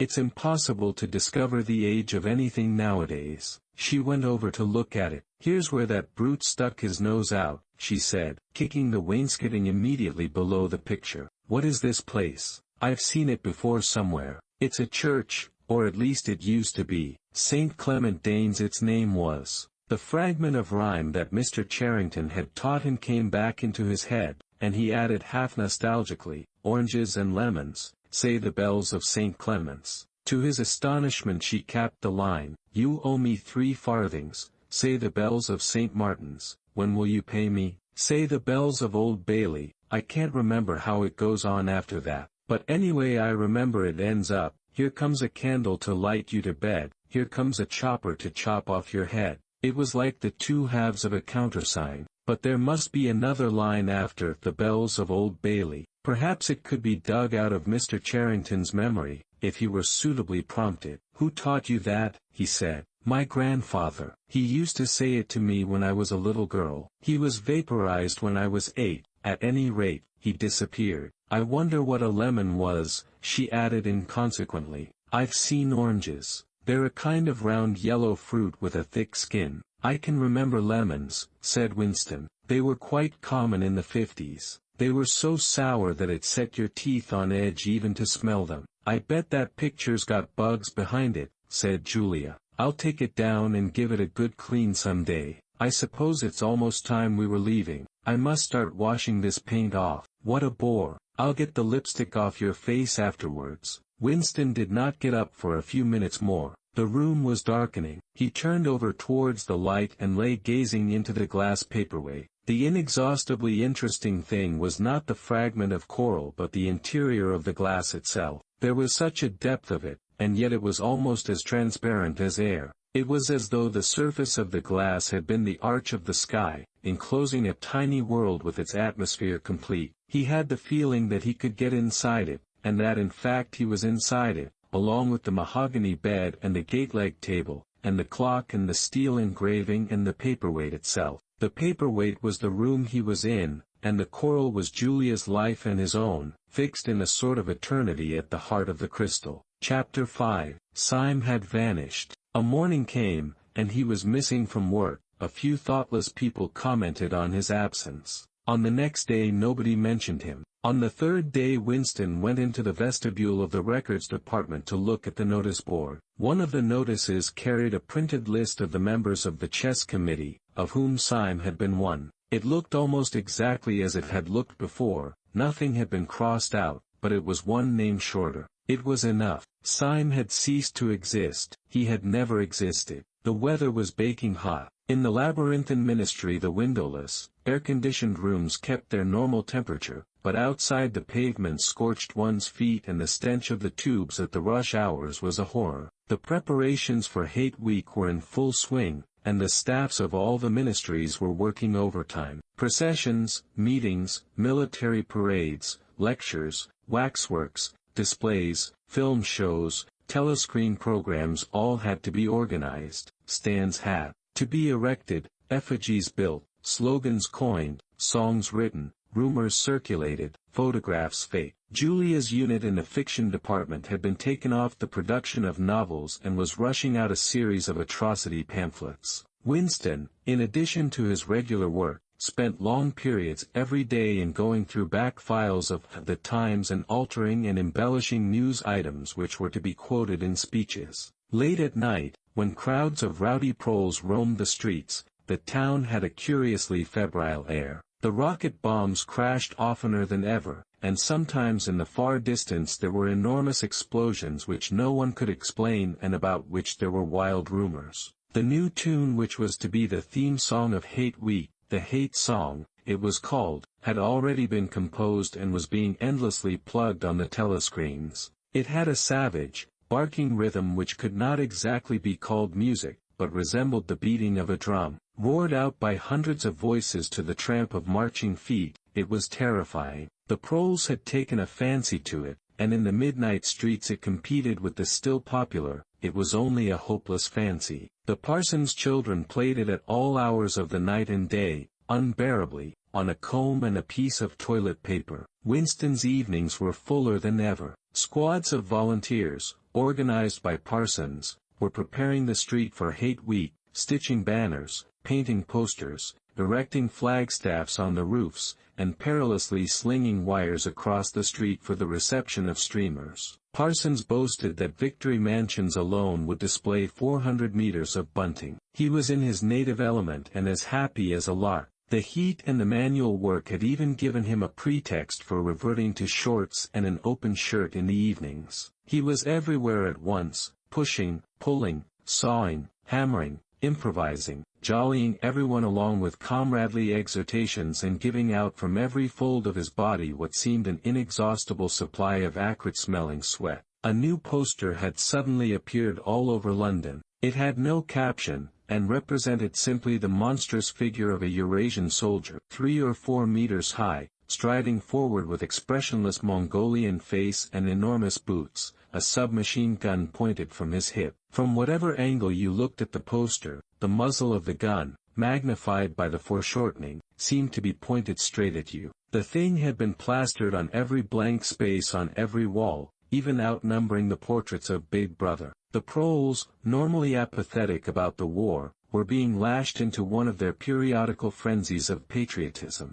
As though to harmonize with the general mood, the rocket bombs had been killing larger numbers of people than usual. One fell on a crowded film theater in Stepney, burying several hundred victims among the ruins. The whole population of the neighborhood turned out for a long, trailing funeral which went on for hours and was in effect an indignation meeting. Another bomb fell on a piece of waste ground which was used as a playground and several dozen children were blown to pieces. There were further angry demonstrations. Goldstein was burned in effigy, hundreds of copies of the poster of the Eurasian soldier were torn down and added to the flames, and a number of shops were looted in the turmoil. Then a rumor flew round that spies were directing the rocket bombs by means of wireless waves, and an old couple who were suspected of being of foreign extraction had their house set on fire and perished of suffocation. In the room over Mr. Charrington's shop, when they could get there, Julia and Winston lay side by side on a stripped bed under the open window, naked for the sake of coolness. The rat had never come back, but the bugs had multiplied hideously in the heat. It did not seem to matter. Dirty or clean, the room was paradise. As soon as they arrived they would sprinkle everything with pepper bought on the black market, tear off their clothes, and make love with sweating bodies, then fall asleep and wake to find that the bugs had rallied and were massing for the counterattack. 4, 5, 6, 7 times they met during the month of June. Winston had dropped his habit of drinking gin at all hours. He seemed to have lost the need for it. He had grown fatter, his varicose ulcer had subsided, leaving only a brown stain on the skin above his ankle. His fits of coughing in the early morning had stopped. The process of life had ceased to be intolerable. He had no longer any impulse to make faces at the telescreen or shout curses at the top of his voice. Now that they had a secure hiding place, almost a home, it did not even seem a hardship that they could only meet infrequently and for a couple of hours at a time. What mattered was that the room over the junk shop should exist.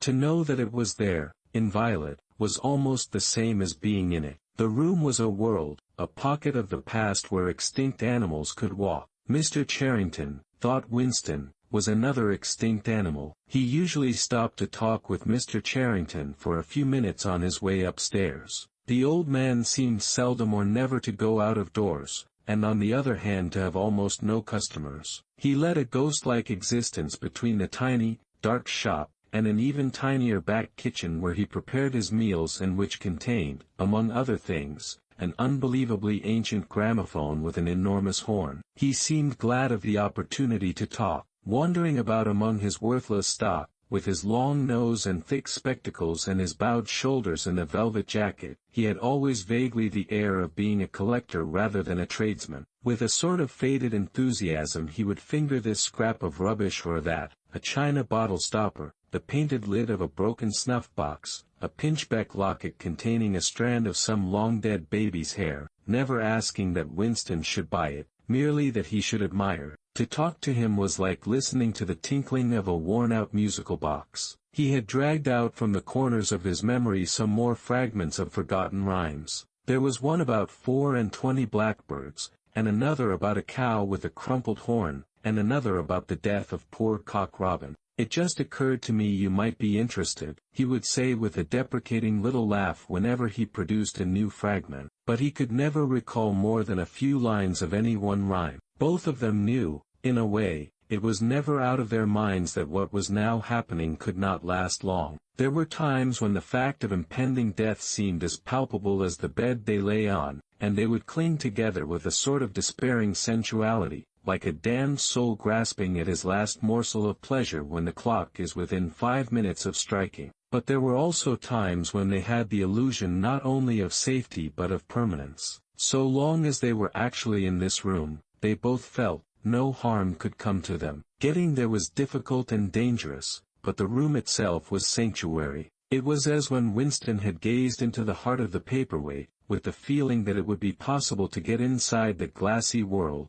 and that once inside it time could be arrested. Often they gave themselves up to daydreams of escape. Their luck would hold indefinitely, and they would carry on their intrigue, just like this, for the remainder of their natural lives. Or Catherine would die, and by subtle maneuverings Winston and Julia would succeed in getting married. Or they would commit suicide together. Or they would disappear, alter themselves out of recognition, learn to speak with proletarian accents, get jobs in a factory and live out their lives undetected in a backstreet. It was all nonsense, as they both knew. In reality there was no escape. Even the one plan that was practicable, suicide, they had no intention of carrying out. To hang on from day to day and from week to week, spinning out a present that had no future, seemed an unconquerable instinct, just as one's lungs will always draw the next breath so long as there is air available. Sometimes, too, they talked of engaging in active rebellion against the party, but with no notion of how to take the first step. Even if the fabulous brotherhood was a reality, there still remained the difficulty of finding one's way into it. He told her of the strange intimacy that existed, or seemed to exist, between himself and O'Brien, and of the impulse he sometimes felt, simply to walk into O'Brien's presence, announce that he was the enemy of the party, and demand his help. Curiously enough, this did not strike her as an impossibly rash thing to do. She was used to judging people by their faces, and it seemed natural to her that Winston should believe O'Brien to be trustworthy on the strength of a single flash of the eyes. Moreover, she took it for granted that everyone, or nearly everyone, secretly hated the party and would break the rules if he thought it safe to do so. But she refused to believe that widespread, organized opposition existed or could exist. The tales about Goldstein and his underground army, she said, were simply a lot of rubbish which the party had invented for its own purposes and which you had to pretend to believe in. Times beyond number, at party rallies and spontaneous demonstrations, she had shouted at the top of her voice for the execution of people whose names she had never heard, and in whose supposed crimes she had not the faintest belief. When public trials were happening, she had taken her place in the detachments from the Youth League who surrounded the courts from morning to night, chanting at intervals, "Death to the traitors." During the 2 minutes hate she always excelled all others in shouting insults at Goldstein, yet she had only the dimmest idea of who Goldstein was and what doctrines he was supposed to represent. She had grown up since the revolution and was too young to remember the ideological battles of the 50s and 60s. Such a thing as an independent political movement was outside her imagination, and in any case the party was invincible. It would always exist, and it would always be the same. You could only rebel against it by secret disobedience or, at most, by isolated acts of violence such as killing somebody or blowing something up. In some ways she was far more acute than Winston, and far less susceptible to party propaganda. Once when he happened in some connection to mention the war against Eurasia, she startled him by saying casually that in her opinion the war was not happening. The rocket bombs which fell daily on London were probably fired by the government of Oceania itself, just to keep people frightened. This was an idea that had literally never occurred to him. She also stirred a sort of envy in him by telling him that during the 2 minutes hate her great difficulty was to avoid bursting out laughing. But she only questioned the teachings of the party when they in some way touched upon her own life. Often she was ready to accept the official mythology, simply because the difference between truth and falsehood did not seem important to her. She believed, for instance, having learnt it at school, that the party had invented aeroplanes. In his own school days, Winston remembered, in the late 50s, it was only the helicopter that the party claimed to have invented. A dozen years later, when Julia was at school, it was already claiming the aeroplane. 1 generation more, and it would be claiming the steam engine. And when he told her that aeroplanes had been in existence before he was born and long before the revolution, the fact struck her as totally uninteresting. After all, what did it matter who had invented aeroplanes? It was rather more of a shock to him when he discovered from some chance remark that she did not remember that Oceania, 4 years ago, had been at war with East Asia and at peace with Eurasia. It was true that she regarded the whole war as a sham, but apparently she had not even noticed that the name of the enemy had changed. "I thought we'd always been at war with Eurasia," she said vaguely. It frightened him a little. The invention of aeroplanes dated from long before her birth, but the switchover in the war had happened only 4 years ago, well after she was grown up. He argued with her about it for perhaps a quarter of an hour. In the end he succeeded in forcing her memory back until she did dimly recall that at one time East Asia and not Eurasia had been the enemy. But the issue still struck her as unimportant. "Who cares?" she said impatiently. "It's always one bloody war after another, and one knows the news is all lies anyway." Sometimes he talked to her of the records department and the impudent forgeries that he committed there. Such things did not appear to horrify her. She did not feel the abyss opening beneath her feet at the thought of lies becoming truths. He told her the story of Jones, Aronson, and Rutherford and the momentous slip of paper which he had once held between his fingers. It did not make much impression on her. At first, indeed, she failed to grasp the point of the story. "Were they friends of yours?" she said. "No, I never knew them. They were inner-party members. Besides, they were far older men than I was. They belonged to the old days, before the revolution. I barely knew them by sight. Then what was there to worry about? People are being killed off all the time, aren't they?" He tried to make her understand. This was an exceptional case. It wasn't just a question of somebody being killed. "Do you realize that the past, starting from yesterday, has been actually abolished? If it survives anywhere, it's in a few solid objects with no words attached to them, like that lump of glass there. Already we know almost literally nothing about the revolution and the years before the revolution.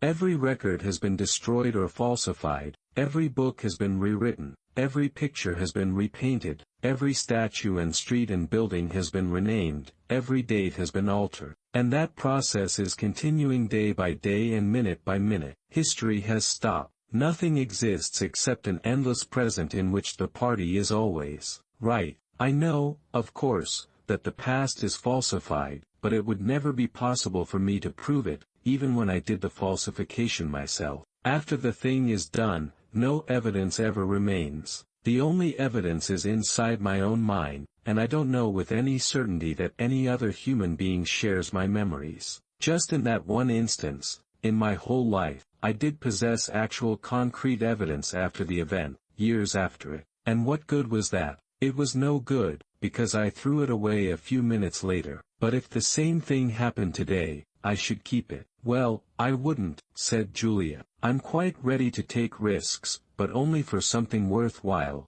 not for bits of old newspaper. What could you have done with it even if you had kept it? Not much, perhaps. But it was evidence. It might have planted a few doubts here and there, supposing that I'd dared to show it to anybody. I don't imagine that we can alter anything in our own lifetime, but one can imagine little knots of resistance springing up here and there, small groups of people banding themselves together, and gradually growing, and even leaving a few records behind, so that the next generations can carry on where we leave off. I'm not interested in the next generation, dear. I'm interested in us. You're only a rebel from the waist downwards, he told her. She thought this brilliantly witty and flung her arms round him in delight. In the ramifications of party doctrine she had not the faintest interest. Whenever he began to talk of the principles of Ingsa, doublethink, the mutability of the past, and the denial of objective reality, and to use Newspeak words, she became bored and confused and said that she never paid any attention to that kind of thing. One knew that it was all rubbish, so why let oneself be worried by it? She knew when to cheer and when to boo, and that was all one needed. If he persisted in talking of such subjects, she had a disconcerting habit of falling asleep. She was one of those people who can go to sleep at any hour and in any position. Talking to her, he realized how easy it was to present an appearance of orthodoxy while having no grasp whatever of what orthodoxy meant. In a way, the worldview of the party imposed itself most successfully on people incapable of understanding it. They could be made to accept the most flagrant violations of reality, because they never fully grasped the enormity of what was demanded of them, and were not sufficiently interested in public events to notice what was happening. By lack of understanding they remained sane. They simply swallowed everything, and what they swallowed did them no harm, because it left no residue behind, just as a grain of corn will pass undigested through the body of a bird. Chapter 6. It had happened at last. The expected message had come. All his life, it seemed to him, he had been waiting for this to happen. He was walking down the long corridor at the ministry and he was almost at the spot where Julia had slipped the note into his hand when he became aware that someone larger than himself was walking just behind him. The person, whoever it was, gave a small cough, evidently as a prelude to speaking.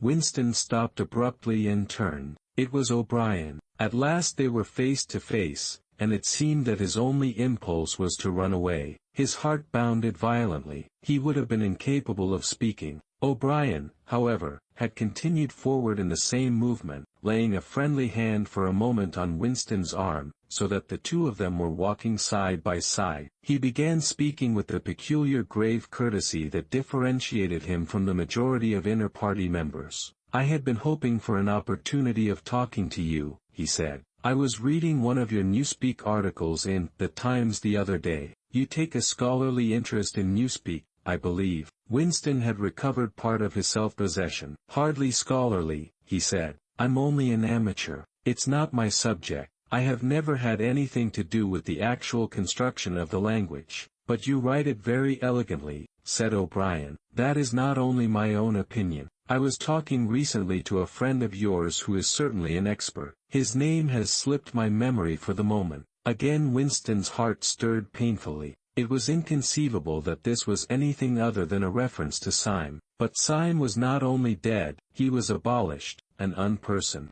Any identifiable reference to him would have been mortally dangerous. O'Brien's remark must obviously have been intended as a signal, a code word. By sharing a small act of thought crime he had turned the two of them into accomplices. They had continued to stroll slowly down the corridor, but now O'Brien halted. With the curious, disarming friendliness that he always managed to put into the gesture, he resettled his spectacles on his nose. Then he went on, "What I had really intended to say was that in your article I noticed you had used two words which have become obsolete, but they have only become so very recently. Have you seen the 10th edition of the Newspeak dictionary?" "No," said Winston. "I didn't think it had been issued yet. We are still using the 9th in the records department. The 10th edition is not due to appear for some months, I believe, but a few advance copies have been circulated. I have one myself. It might interest you to look at it, perhaps." "Very much so," said Winston,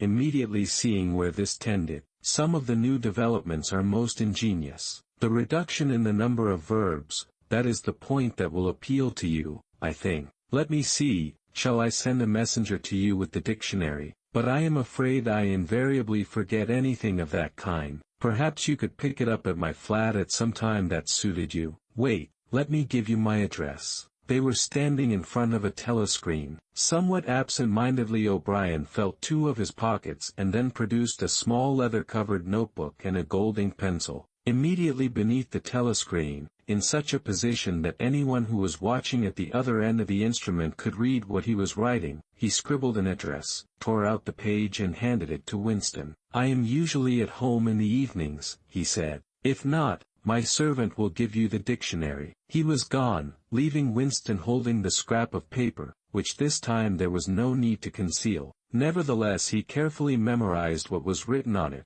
and some hours later dropped it into the memory hole along with a mass of other papers. They had been talking to one another for a couple of minutes at the most. There was only one meaning that the episode could possibly have. It had been contrived as a way of letting Winston know O'Brien's address. This was necessary, because except by direct inquiry it was never possible to discover where anyone lived. There were no directories of any kind. If you ever want to see me, this is where I can be found, was what O'Brien had been saying to him. Perhaps there would even be a message concealed somewhere in the dictionary. But at any rate, one thing was certain. The conspiracy that he had dreamed of did exist, and he had reached the outer edges of it. He knew that sooner or later he would obey O'Brien's summons. Perhaps tomorrow, perhaps after a long delay, he was not certain. What was happening was only the working out of a process that had started years ago. The first step had been a secret, involuntary thought, the second had been the opening of the diary. He had moved from thoughts to words, and now from words to actions. The last step was something that would happen in the ministry of love. He had accepted it. The end was contained in the beginning, but it was frightening, or, more exactly, it was like a foretaste of death, like being a little less alive. Even while he was speaking to O'Brien, when the meaning of the words had sunk in, a chilly shuddering feeling had taken possession of his body. He had the sensation of stepping into the dampness of a grave, and it was not much better because he had always known that the grave was there and waiting for him. Chapter 7. Winston had woken up with his eyes full of tears. Julia rolled sleepily against him, murmuring something that might have been, "What's the matter?" "I dreamt," he began, and stopped short. It was too complex to be put into words. There was the dream itself, and there was a memory connected with it that had swum into his mind in the few seconds after waking. He lay back with his eyes shut, still sodden in the atmosphere of the dream. It was a vast, luminous dream in which his whole life seemed to stretch out before him like a landscape on a summer evening after rain. It had all occurred inside the glass paperweight, but the surface of the glass was the dome of the sky, and inside the dome everything was flooded with clear soft light in which one could see into interminable distances. The dream had also been comprehended by, indeed, in some sense it had consisted in, a gesture of the arm made by his mother, and made again 30 years later by the Jewish woman he had seen on the news film, trying to shelter the small boy from the bullets, before the helicopter blew them both to pieces. "Do you know," he said, "that until this moment I believed I had murdered my mother." "Why did you murder her?" said Julia, almost asleep. "I didn't murder her. Not physically." In the dream he had remembered his last glimpse of his mother, and within a few moments of waking the cluster of small events surrounding it had all come back. It was a memory that he must have deliberately pushed out of his consciousness over many years. He was not certain of the date, but he could not have been less than 10 years old, possibly 12, when it had happened. His father had disappeared some time earlier, how much earlier he could not remember. He remembered better the rackety, uneasy circumstances of the time, the periodical panics about air raids and the sheltering in tube stations, the piles of rubble everywhere, the unintelligible proclamations posted at street corners, the gangs of youths in shirts all the same color, the enormous queues outside the bakeries, the intermittent machine gun fire in the distance, above all, the fact that there was never enough to eat. He remembered long afternoons spent with other boys in scrounging round dustbins and rubbish heaps, picking out the ribs of cabbage leaves, potato peelings, sometimes even scraps of stale bread crust from which they carefully scraped away the cinders, and also in waiting for the passing of trucks which traveled over a certain route and were known to carry cattle feed, and which, when they jolted over the bad patches in the road, sometimes spilt a few fragments of oil cake. When his father disappeared, his mother did not show any surprise or any violent grief, but a sudden change came over her. She seemed to have become completely spiritless.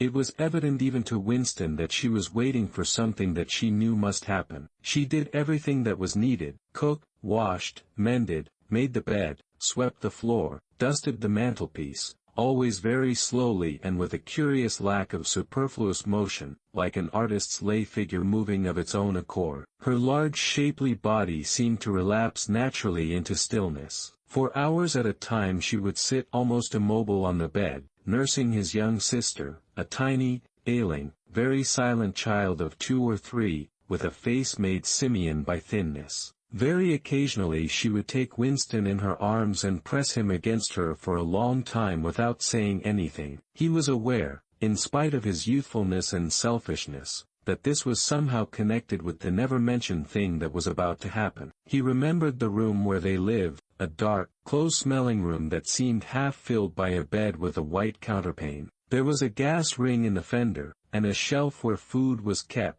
and on the landing outside there was a brown earthenware sink, common to several rooms. He remembered his mother's statuesque body bending over the gas ring to stir at something in a saucepan. Above all he remembered his continuous hunger, and the fierce sordid battles at mealtimes. He would ask his mother naggingly, over and over again, why there was not more food. He would shout and storm at her. He even remembered the tones of his voice, which was beginning to break prematurely and sometimes boomed in a peculiar way, or he would attempt a sniveling note of pathos in his efforts to get more than his share. His mother was quite ready to give him more than his share. She took it for granted that he, the boy, should have the biggest portion, but however much she gave him he invariably demanded more. At every meal she would beseech him not to be selfish and to remember that his little sister was sick and also needed food, but it was no use. He would cry out with rage when she stopped ladling. He would try to wrench the saucepan and spoon out of her hands. He would grab bits from his sister's plate. He knew that he was starving the other two, but he could not help it. He even felt that he had a right to do it.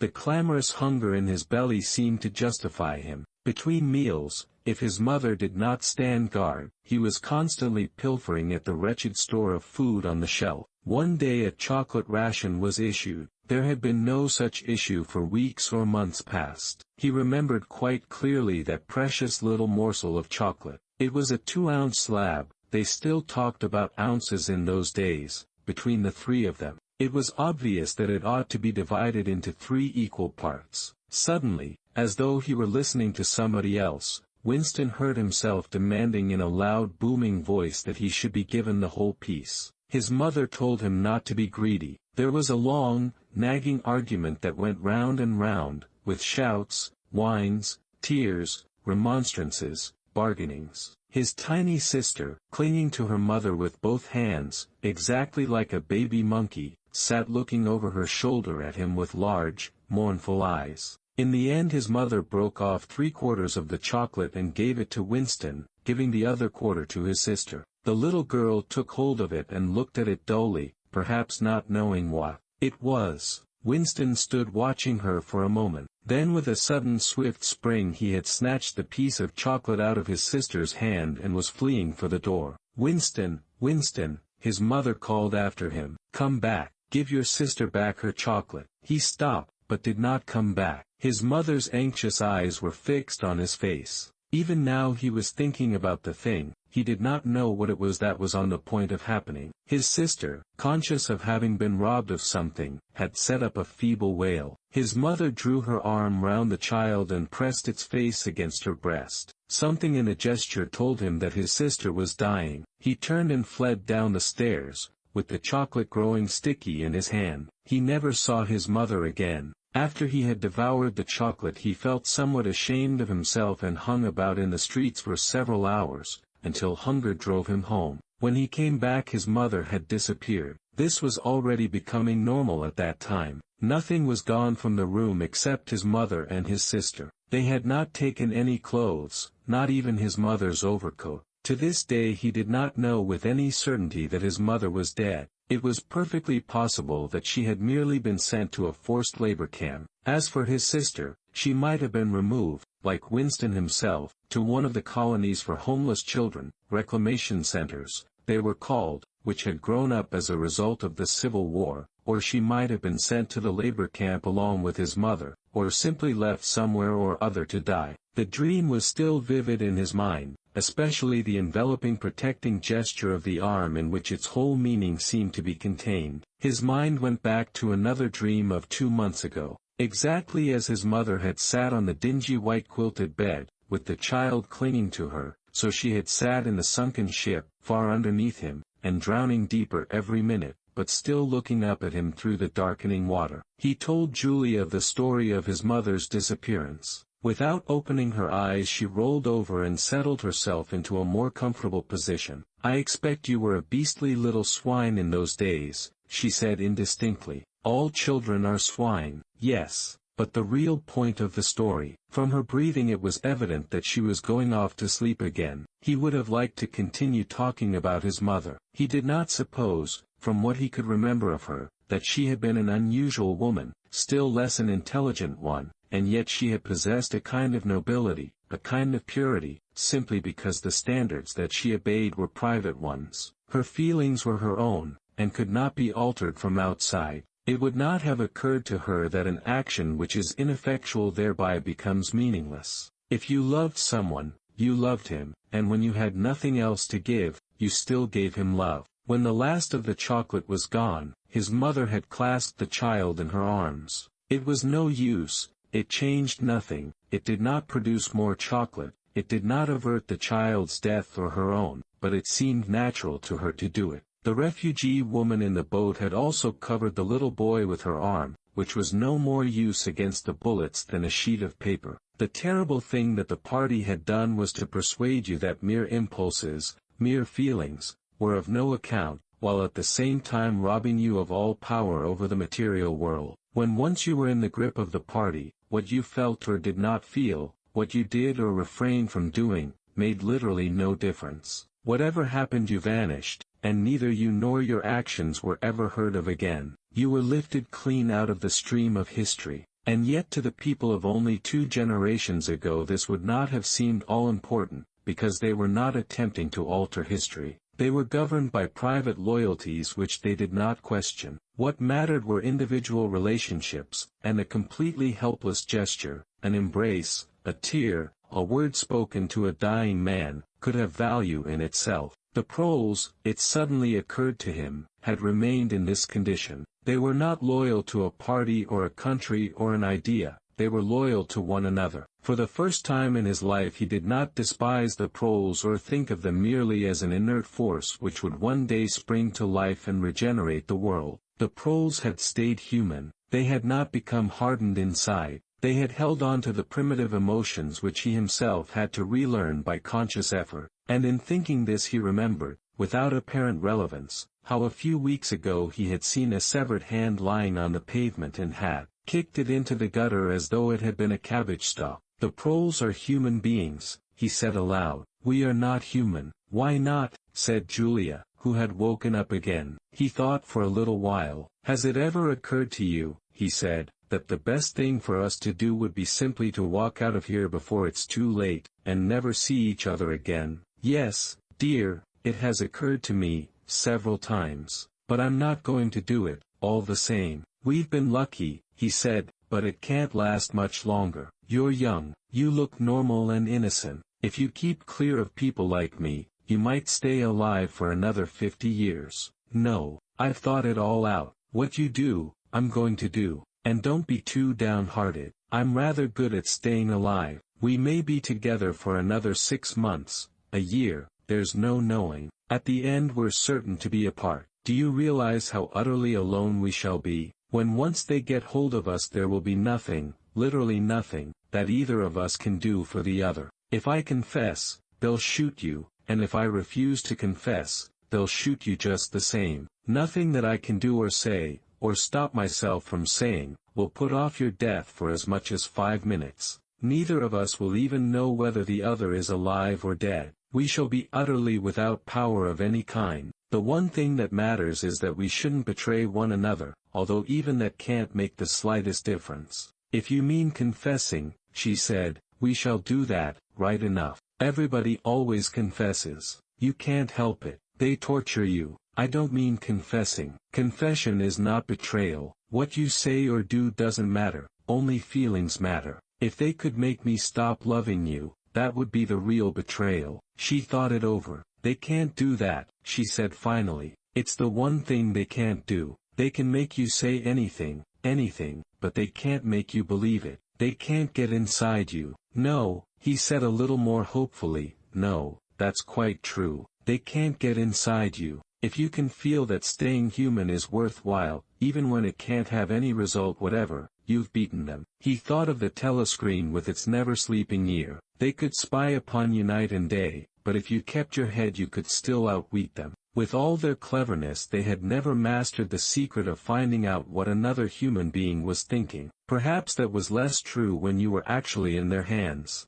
One did not know what happened inside the Ministry of Love, but it was possible to guess. Tortures, drugs, delicate instruments that registered your nervous reactions, gradual wearing down by sleeplessness and solitude and persistent questioning. Facts, at any rate, could not be kept hidden. They could be tracked down by inquiry, they could be squeezed out of you by torture. But if the object was not to stay alive but to stay human, what difference did it ultimately make? They could not alter your feelings, for that matter you could not alter them yourself, even if you wanted to. They could lay bare in the utmost detail everything that you had done or said or thought, but the inner heart, whose workings were mysterious even to yourself, remained impregnable. Chapter 8. They had done it at last. The room they were standing in was long-shaped and softly lit. The telescreen was dimmed to a low murmur. The richness of the dark blue carpet gave one the impression of treading on velvet. At the far end of the room O'Brien was sitting at a table under a green-shaded lamp, with a mass of papers on either side of him. He had not bothered to look up when the servant showed Julia and Winston in.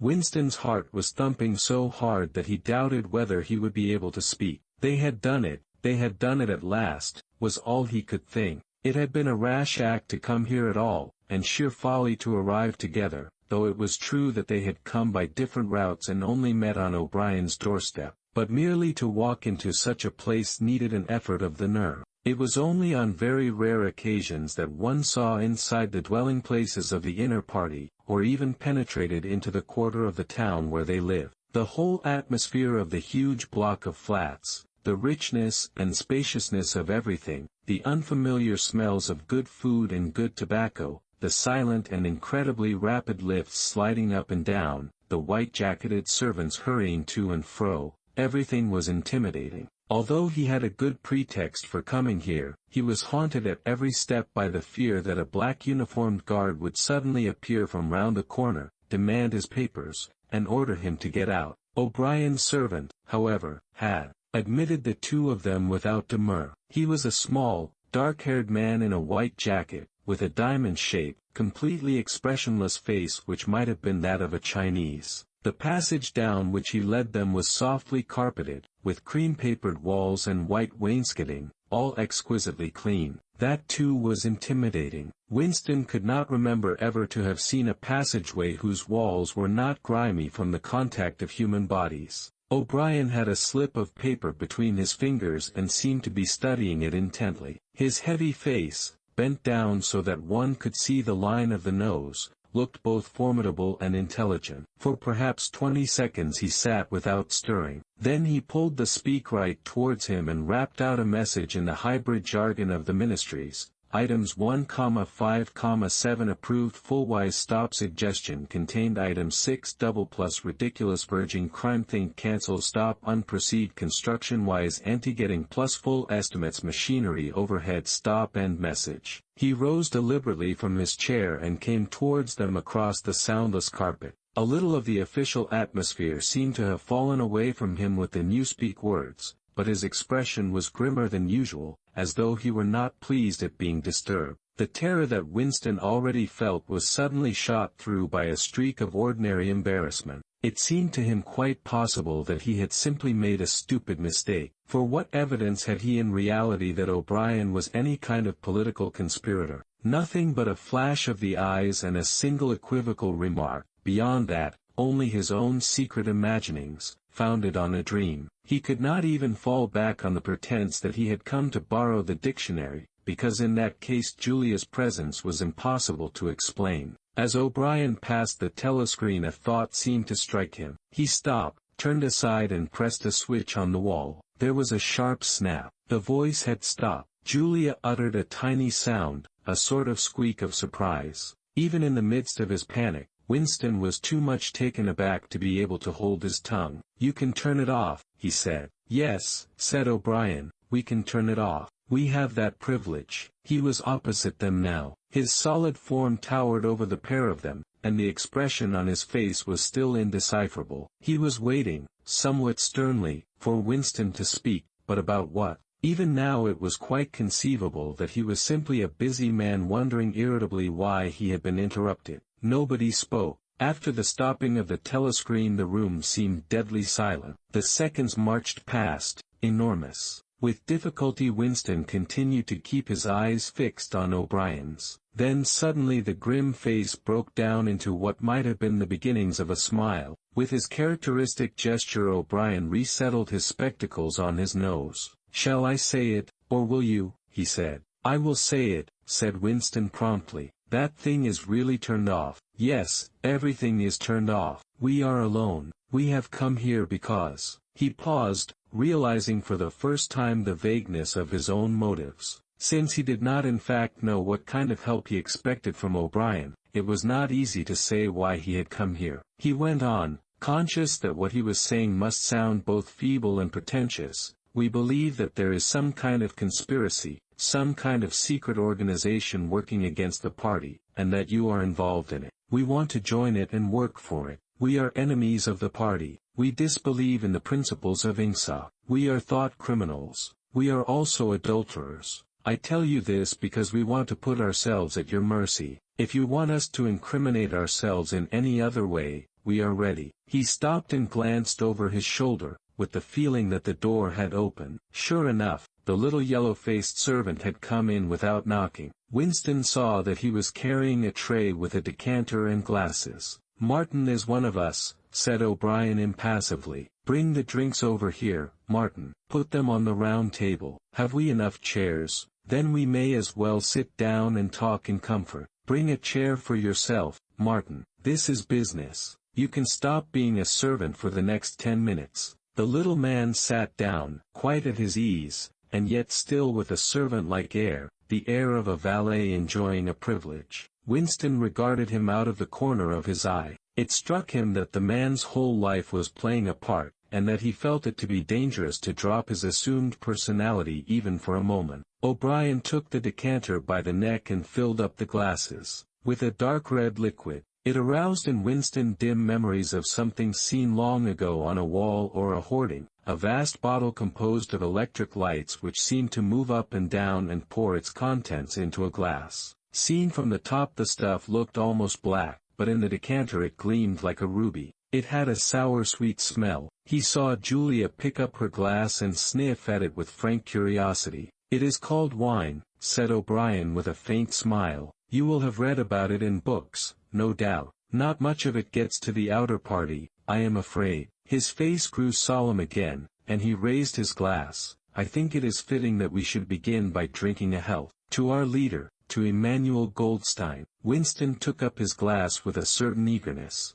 Wine was a thing he had read and dreamed about. Like the glass paperweight or Mr. Charrington's half-remembered rhymes, it belonged to the vanished, romantic past, the olden time as he liked to call it in his secret thoughts. For some reason he had always thought of wine as having an intensely sweet taste, like that of blackberry jam, and an immediate intoxicating effect. Actually, when he came to swallow it, the stuff was distinctly disappointing. The truth was that after years of gin drinking he could barely taste it. He set down the empty glass. "Then there is such a person as Goldstein," he said. "Yes, there is such a person, and he is alive." Where, I do not know. And the conspiracy, the organization, is it real? It is not simply an invention of the thought police. No, it is real. The Brotherhood, we call it. You will never learn much more about the Brotherhood than that it exists and that you belong to it. I will come back to that presently. He looked at his wristwatch.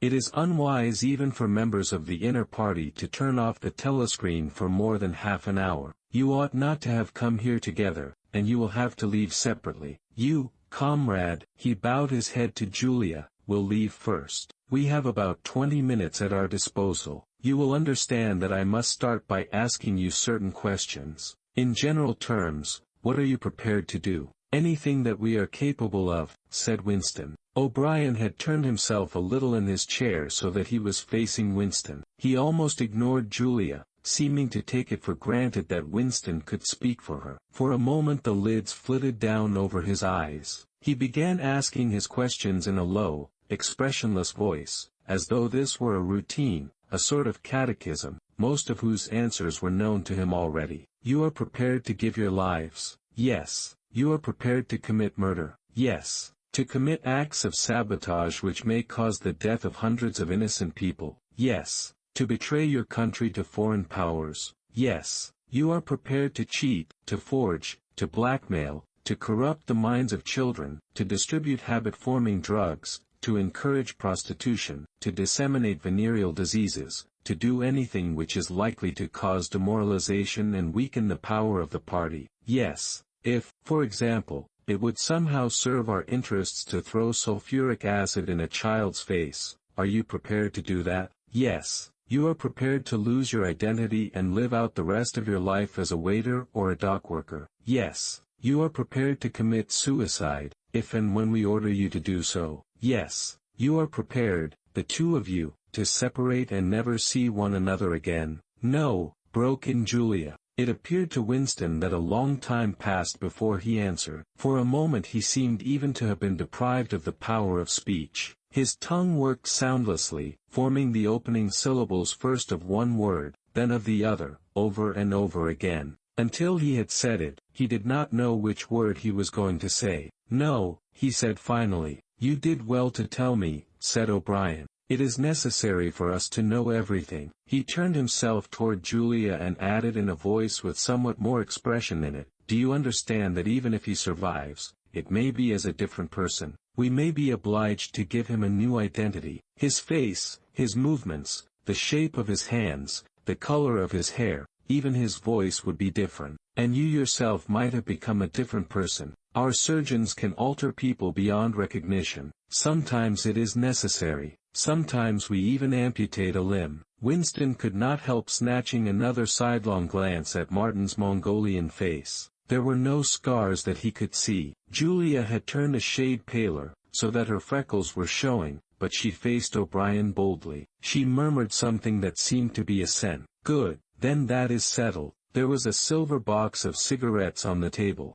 With a rather absent-minded air O'Brien pushed them towards the others, took one himself, then stood up and began to pace slowly to and fro, as though he could think better standing. They were very good cigarettes, very thick and well packed, with an unfamiliar silkiness in the paper. O'Brien looked at his wristwatch again. You had better go back to your pantry, Martin, he said. I shall switch on in a quarter of an hour. Take a good look at these comrades' faces before you go. You will be seeing them again. I may not. Exactly as they had done at the front door, the little man's dark eyes flickered over their faces. There was not a trace of friendliness in his manner. He was memorizing their appearance, but he felt no interest in them, or appeared to feel none. It occurred to Winston that a synthetic face was perhaps incapable of changing its expression. Without speaking or giving any kind of salutation, Martin went out, closing the door silently behind him. O'Brien was strolling up and down, one hand in the pocket of his black overalls,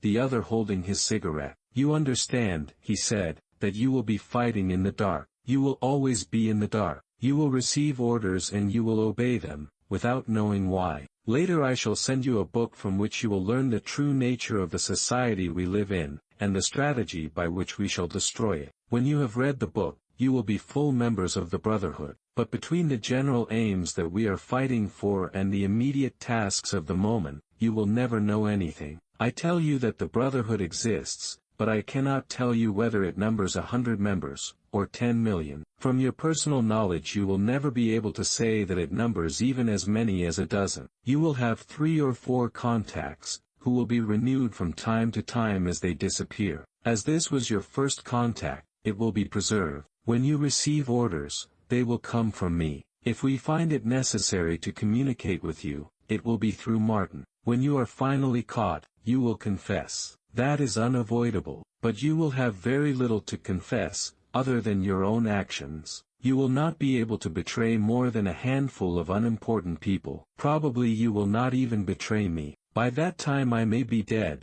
or I shall have become a different person, with a different face. He continued to move to and fro over the soft carpet. In spite of the bulkiness of his body there was a remarkable grace in his movements. It came out even in the gesture with which he thrust a hand into his pocket, or manipulated a cigarette. More even than of strength, he gave an impression of confidence and of an understanding tinged by irony. However much in earnest he might be, he had nothing of the single-mindedness that belongs to a fanatic. When he spoke of murder, suicide, venereal disease, amputated limbs, and altered faces, it was with a faint air of persiflage. This is unavoidable, his voice seemed to say, this is what we have got to do, unflinchingly. But this is not what we shall be doing when life is worth living again. A wave of admiration, almost of worship, flowed out from Winston towards O'Brien. For the moment he had forgotten the shadowy figure of Goldstein. When you looked at O'Brien's powerful shoulders and his blunt-featured face, so ugly and yet so civilized, it was impossible to believe that he could be defeated. There was no stratagem that he was not equal to, no danger that he could not foresee. Even Julia seemed to be impressed. She had let her cigarette go out and was listening intently. O'Brien went on, you will have heard rumors of the existence of the Brotherhood. No doubt you have formed your own picture of it. You have imagined, probably, a huge underworld of conspirators, meeting secretly in cellars, scribbling messages on walls, recognizing one another by code words or by special movements of the hand. Nothing of the kind exists. The members of the Brotherhood have no way of recognizing one another, and it is impossible for any one member to be aware of the identity of more than a few others. Goldstein himself, if he fell into the hands of the thought police, could not give them a complete list of members, or any information that would lead them to a complete list. No such list exists. The Brotherhood cannot be wiped out because it is not an organization in the ordinary sense.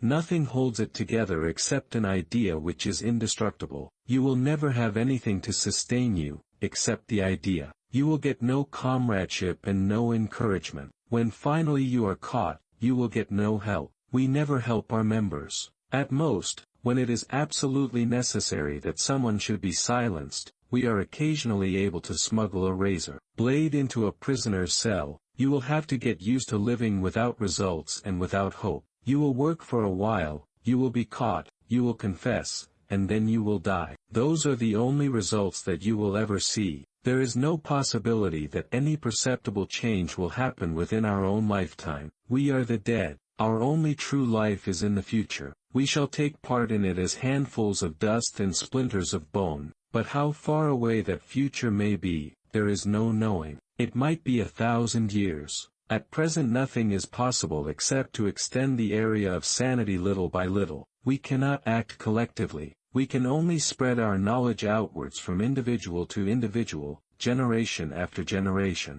In the face of the thought police there is no other way. He halted and looked for the third time at his wristwatch. It is almost time for you to leave, comrade, he said to Julia. Wait. The decanter is still half full. He filled the glasses and raised his own glass by the stem. What shall it be this time, he said, still with the same faint suggestion of irony. To the confusion of the thought police, to the death of Big Brother, to humanity, to the future, to the past, said Winston. The past is more important, agreed O'Brien gravely. They emptied their glasses, and a moment later Julia stood up to go. O'Brien took a small box from the top of a cabinet and handed her a flat white tablet which he told her to place on her tongue. It was important, he said, not to go out smelling of wine. The lift attendants were very observant. As soon as the door had shut behind her he appeared to forget her existence. He took another pace or two up and down, then stopped. "There are details to be settled," he said.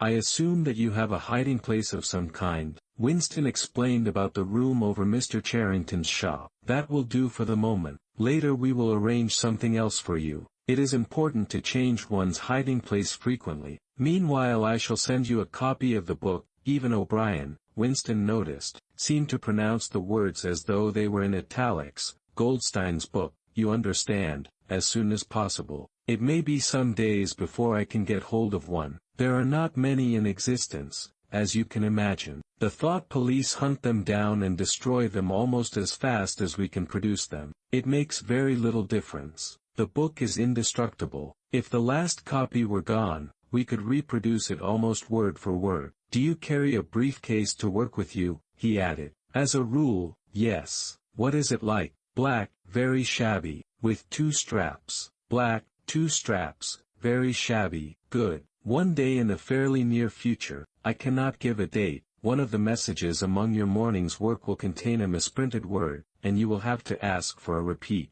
On the following day you will go to work without your briefcase. At some time during the day, in the street, a man will touch you on the arm and say, 'I think you have dropped your briefcase.' The one he gives you will contain a copy of Goldstein's book. You will return it within 14 days. They were silent for a moment. "There are a couple of minutes before you need go," said O'Brien. "We shall meet again, if we do meet again." Winston looked up at him. "In the place where there is no darkness," he said hesitantly. O'Brien nodded without appearance of surprise. "In the place where there is no darkness," he said, as though he had recognized the allusion. "And in the meantime, is there anything that you wish to say before you leave? Any message? Any question?" Winston thought. There did not seem to be any further question that he wanted to ask, still less did he feel any impulse to utter high-sounding generalities. Instead of anything directly connected with O'Brien or the Brotherhood, there came into his mind a sort of composite picture of the dark bedroom where his mother had spent her last days,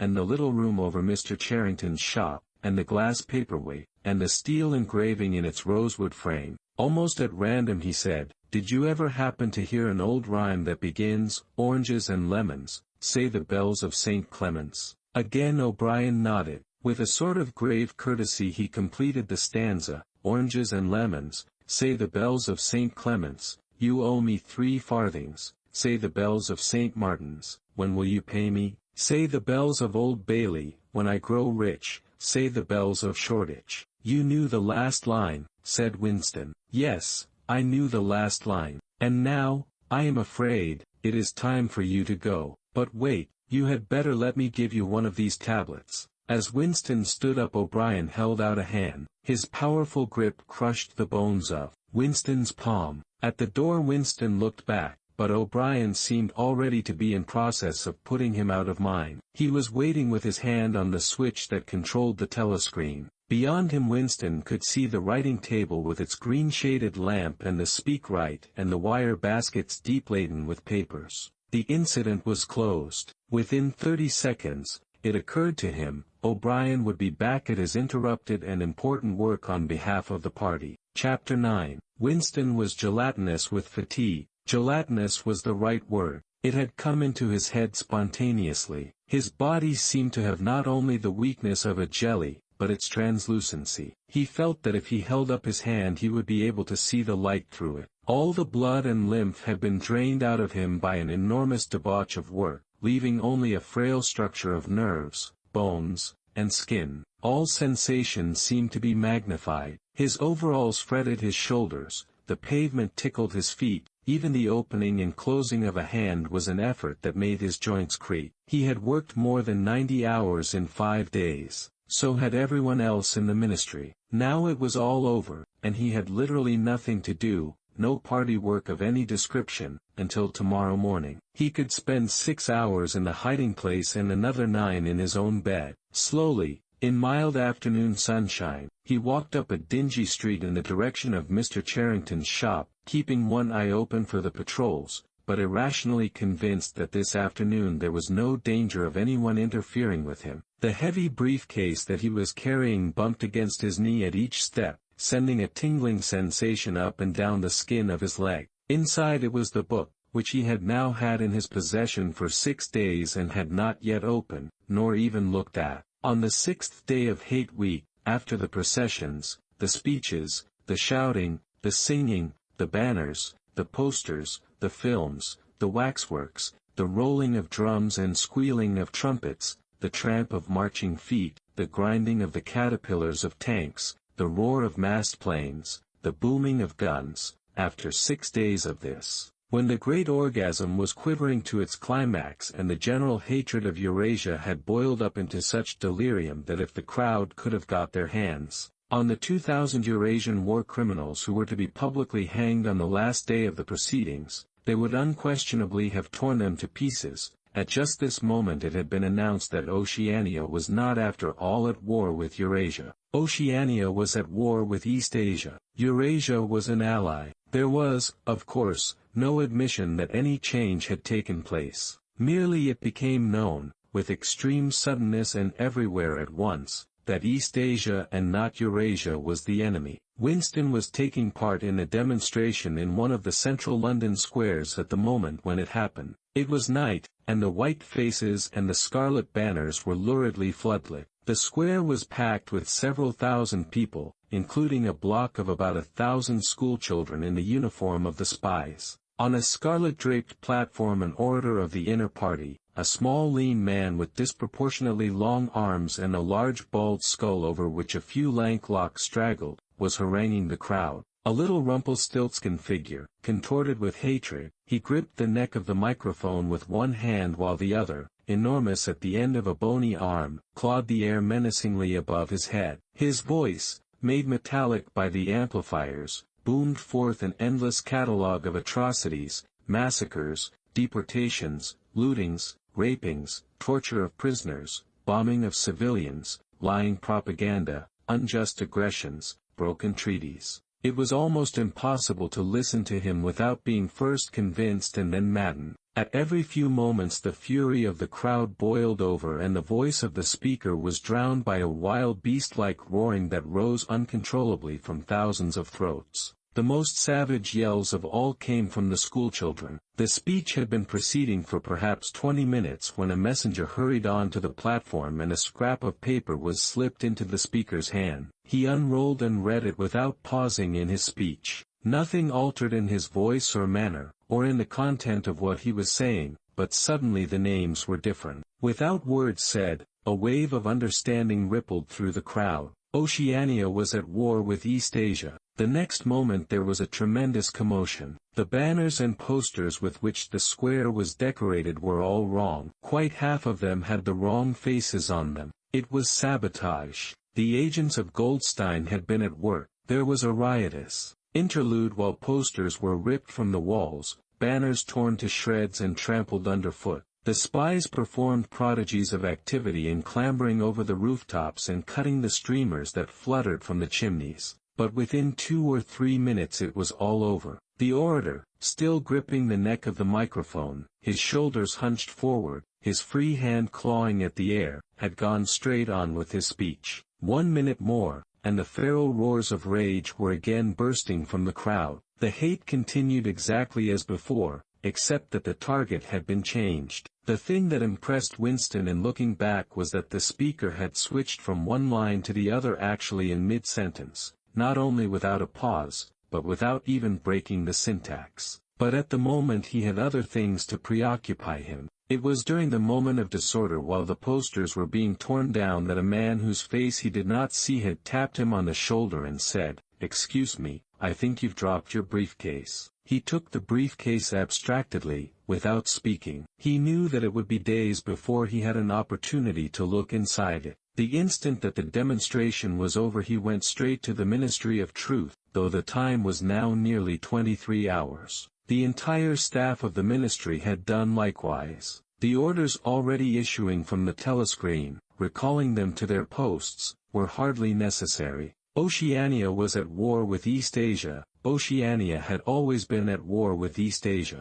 A large part of the political literature of 5 years was now completely obsolete. Reports and records of all kinds, newspapers, books, pamphlets, films, soundtracks, photographs, all had to be rectified at lightning speed. Although no directive was ever issued, it was known that the chiefs of the department intended that within 1 week no reference to the war with Eurasia, or the alliance with East Asia, should remain in existence anywhere. The work was overwhelming, all the more so because the processes that it involved could not be called by their true names. Everyone in the records department worked 18 hours in the 24, with 2 3-hour snatches of sleep. Mattresses were brought up from the cellars and pitched all over the corridors. Meals consisted of sandwiches and Victory coffee wheeled round on trolleys by attendants from the canteen. Each time that Winston broke off for one of his spells of sleep he tried to leave his desk clear of work, and each time that he crawled back sticky-eyed and aching,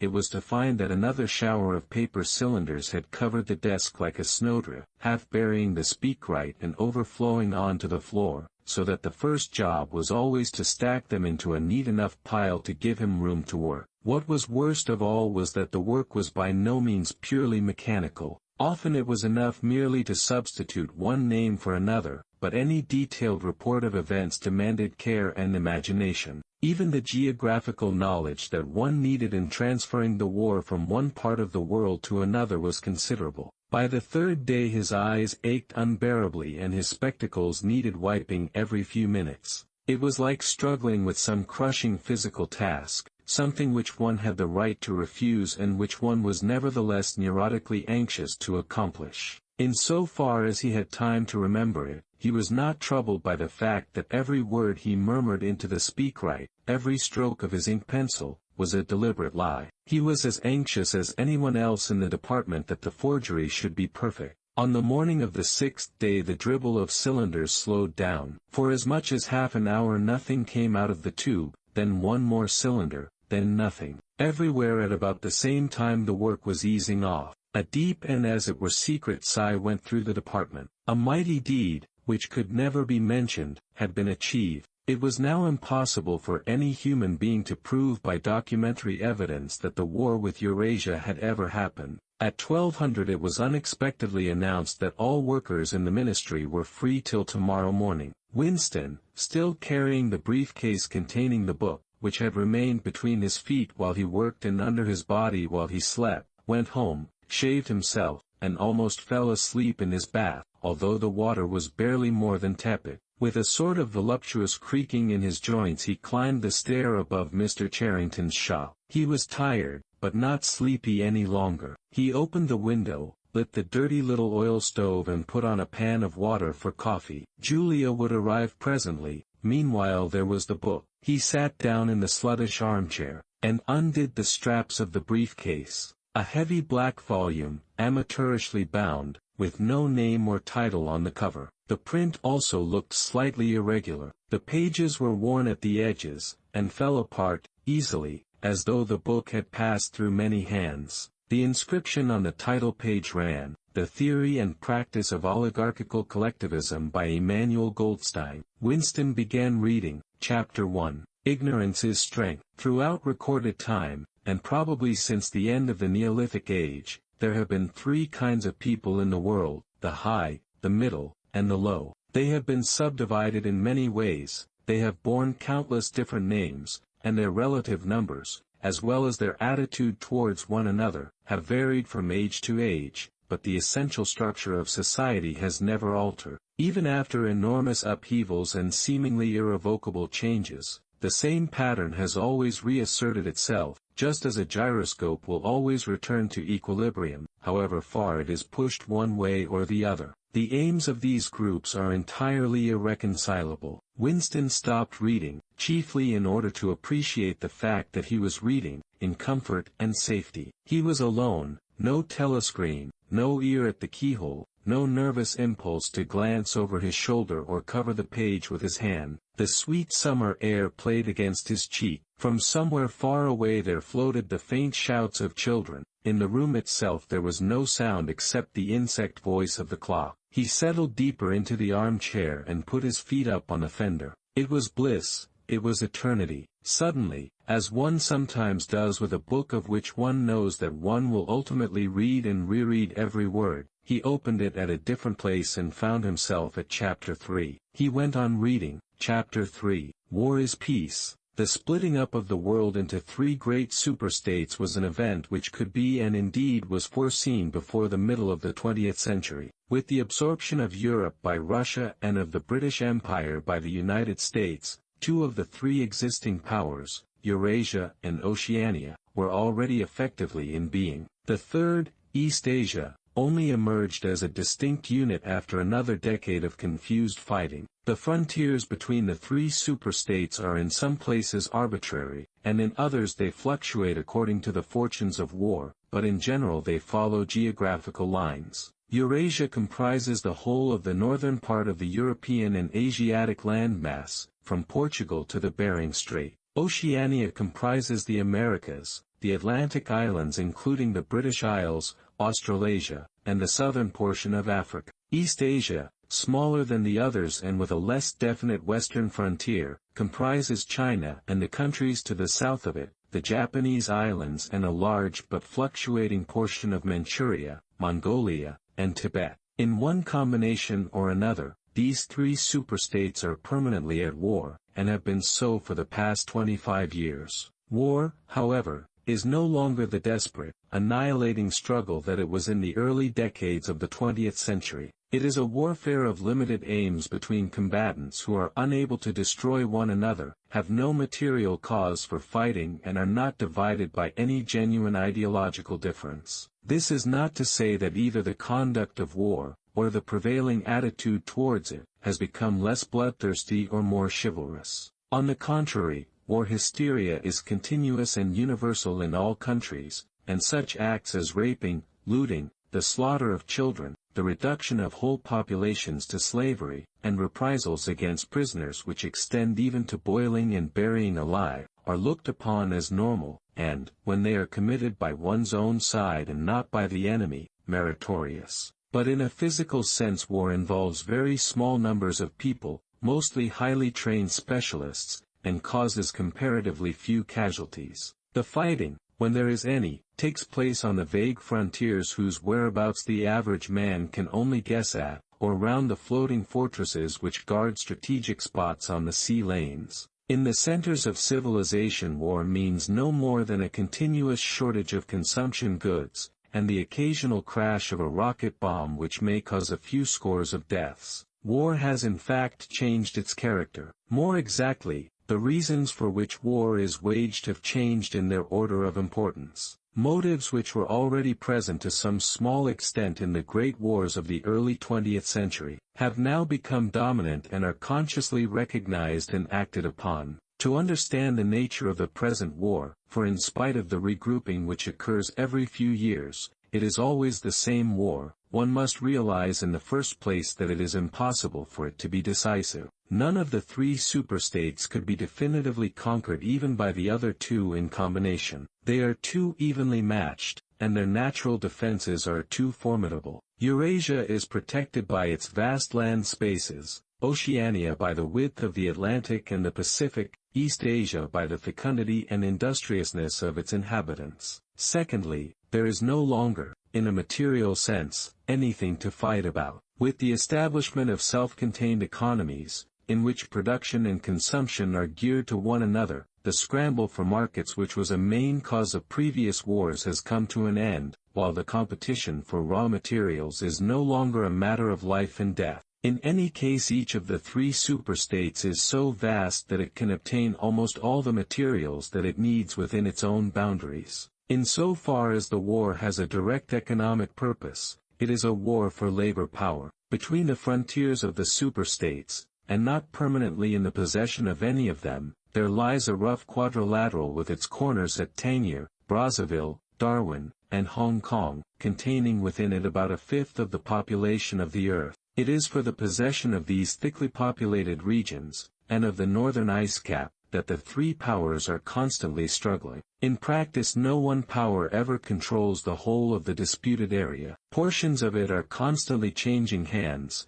and it is the chance of seizing this or that fragment by a sudden stroke of treachery that dictates the endless changes of alignment. All of the disputed territories contain valuable minerals, and some of them yield important vegetable products such as rubber, which in colder climates it is necessary to synthesize by comparatively expensive methods. But above all, they contain a bottomless reserve of cheap labor. Whichever power controls equatorial Africa, or the countries of the Middle East, or southern India, or the Indonesian archipelago, disposes also of the bodies of scores or hundreds of millions of ill-paid and hard-working coolies. The inhabitants of these areas, reduced more or less openly to the status of slaves, pass continually from conqueror to conqueror, and are expended like so much coal or oil in the race to turn out more armaments, to capture more territory, to control more labor power, to turn out more armaments, to capture more territory, and so on indefinitely. It should be noted that the fighting never really moves beyond the edges of the disputed areas. The frontiers of Eurasia flow back and forth between the basin of the Congo and the northern shore of the Mediterranean. The islands of the Indian Ocean and the Pacific are constantly being captured and recaptured by Oceania or by East Asia. In Mongolia, the dividing line between Eurasia and East Asia is never stable. Round the pole, all three powers lay claim to enormous territories which in fact are largely uninhabited and unexplored, but the balance of power always remains roughly even, and the territory which forms the heartland of each superstate always remains inviolate. Moreover, the labor of the exploited peoples round the equator is not really necessary to the world's economy. They add nothing to the wealth of the world, since whatever they produce is used for purposes of war, and the object of waging a war is always to be in a better position in which to wage another war. By their labor the slave populations allow the tempo of continuous warfare to be speeded up. But if they did not exist,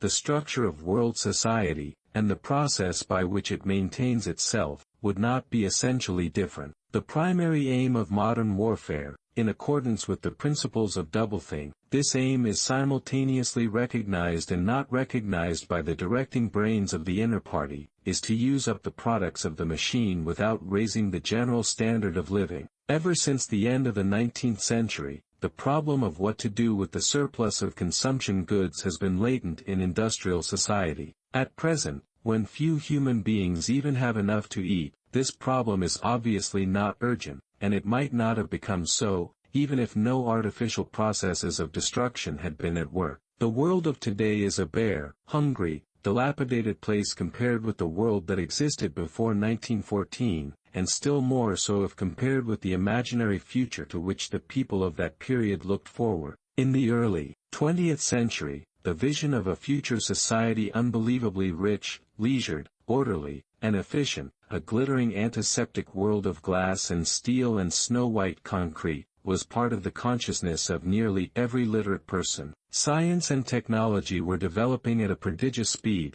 and it seemed natural to assume that they would go on developing. This failed to happen, partly because of the impoverishment caused by a long series of wars and revolutions, partly because scientific and technical progress depended on the empirical habit of thought, which could not survive in a strictly regimented society. As a whole, the world is more primitive today than it was 50 years ago. Certain backward areas have advanced, and various devices, always in some way connected with warfare and police espionage, have been developed, but experiment and invention have largely stopped, and the ravages of the atomic war of the 1950s have never been fully repaired. Nevertheless, the dangers inherent in the machine are still there. From the moment when the machine first made its appearance, it was clear to all thinking people that the need for human drudgery, and therefore to a great extent for human inequality, had disappeared. If the machine were used deliberately for that end, hunger, overwork,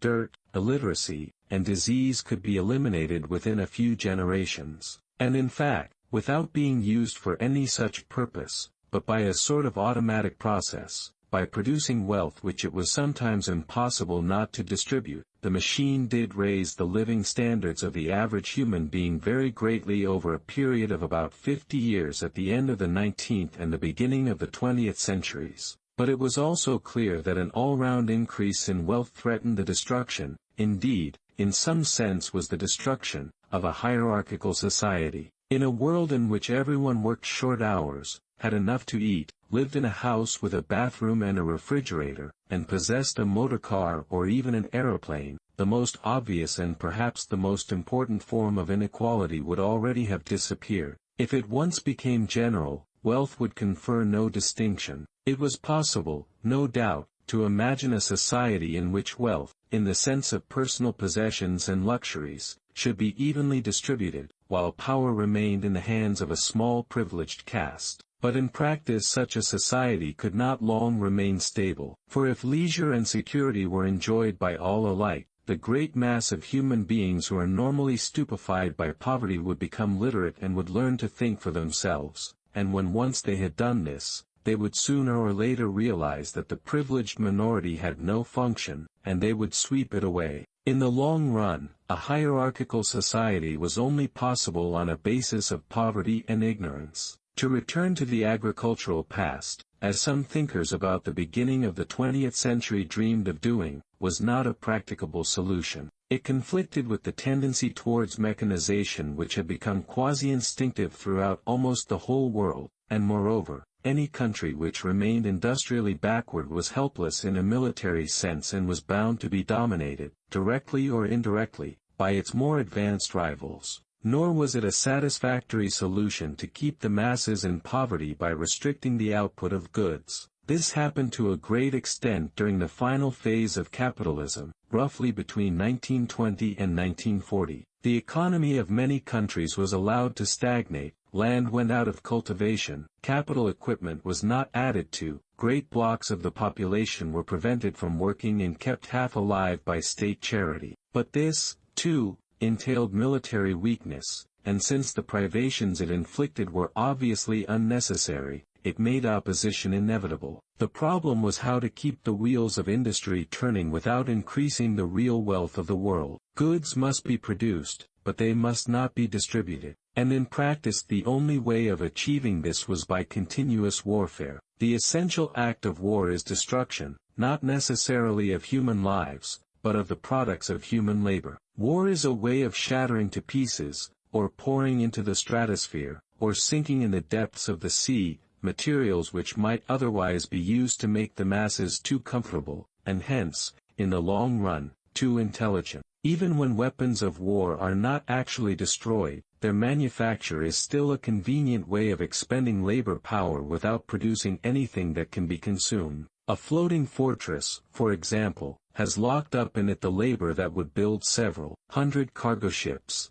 Ultimately it is scrapped as obsolete, never having brought any material benefit to anybody, and with further enormous labors another floating fortress is built. In principle the war effort is always so planned as to eat up any surplus that might exist after meeting the bare needs of the population. In practice the needs of the population are always underestimated, with the result that there is a chronic shortage of half the necessities of life, but this is looked on as an advantage. It is deliberate policy to keep even the favored groups somewhere near the brink of hardship, because a general state of scarcity increases the importance of small privileges and thus magnifies the distinction between one group and another. By the standards of the early 20th century, even a member of the inner party lives an austere, laborious kind of life. Nevertheless, the few luxuries that he does enjoy, his large, well-appointed flat, the better texture of his clothes, the better quality of his food and drink and tobacco, his 2 or 3 servants, his private motor car or helicopter, set him in a different world from a member of the outer party, and the members of the outer party have a similar advantage in comparison with the submerged masses whom we call the proles.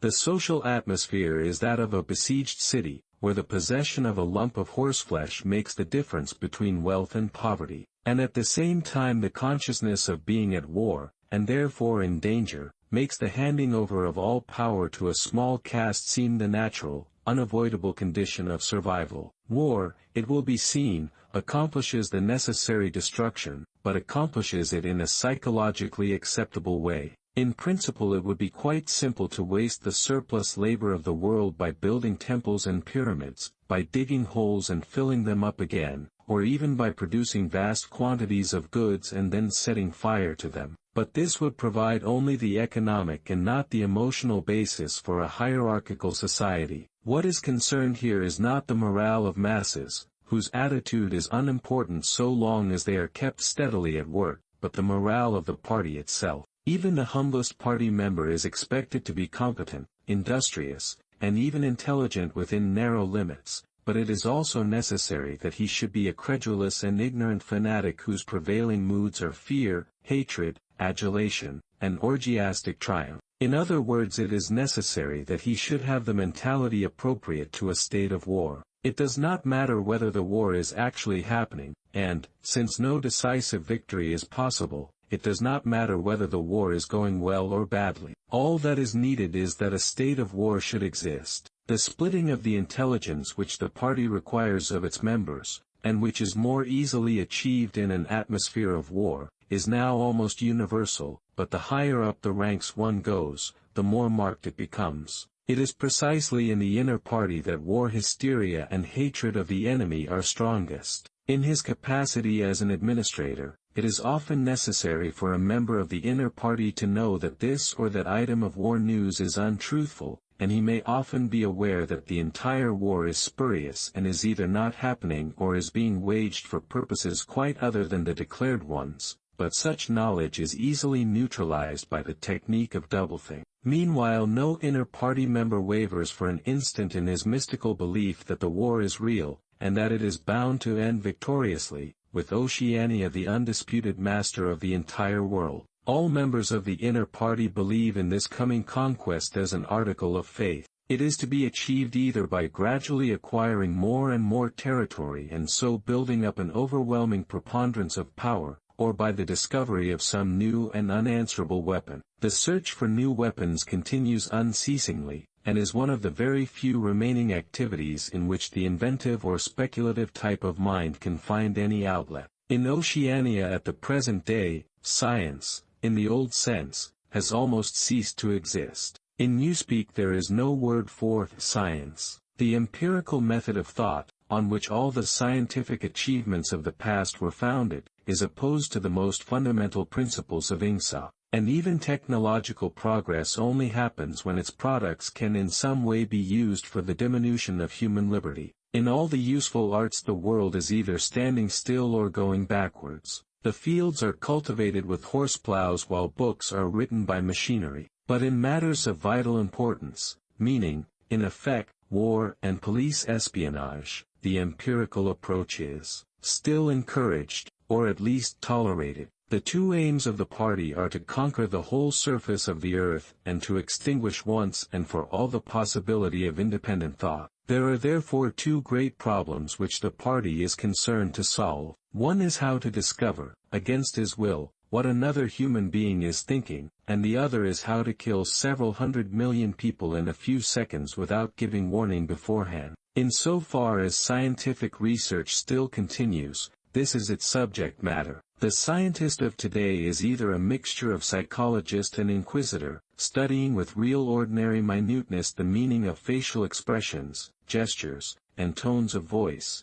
and testing the truth-producing effects of drugs, shock therapy, hypnosis, and physical torture, or he is chemist, physicist, or biologist concerned only with such branches of his special subject as are relevant to the taking of life. In the vast laboratories of the Ministry of Peace, and in the experimental stations hidden in the Brazilian forests, or in the Australian desert, or on lost islands of the Antarctic, the teams of experts are indefatigably at work. Some are concerned simply with planning the logistics of future wars, others devise larger and larger rocket bombs, more and more powerful explosives, and more impenetrable armor plating, others search for new and deadlier gases, or for soluble poisons capable of being produced in such quantities as to destroy the vegetation of whole continents, or for breeds of disease germs immunized against all possible antibodies. Others strive to produce a vehicle that shall bore its way under the soil like a submarine under the water,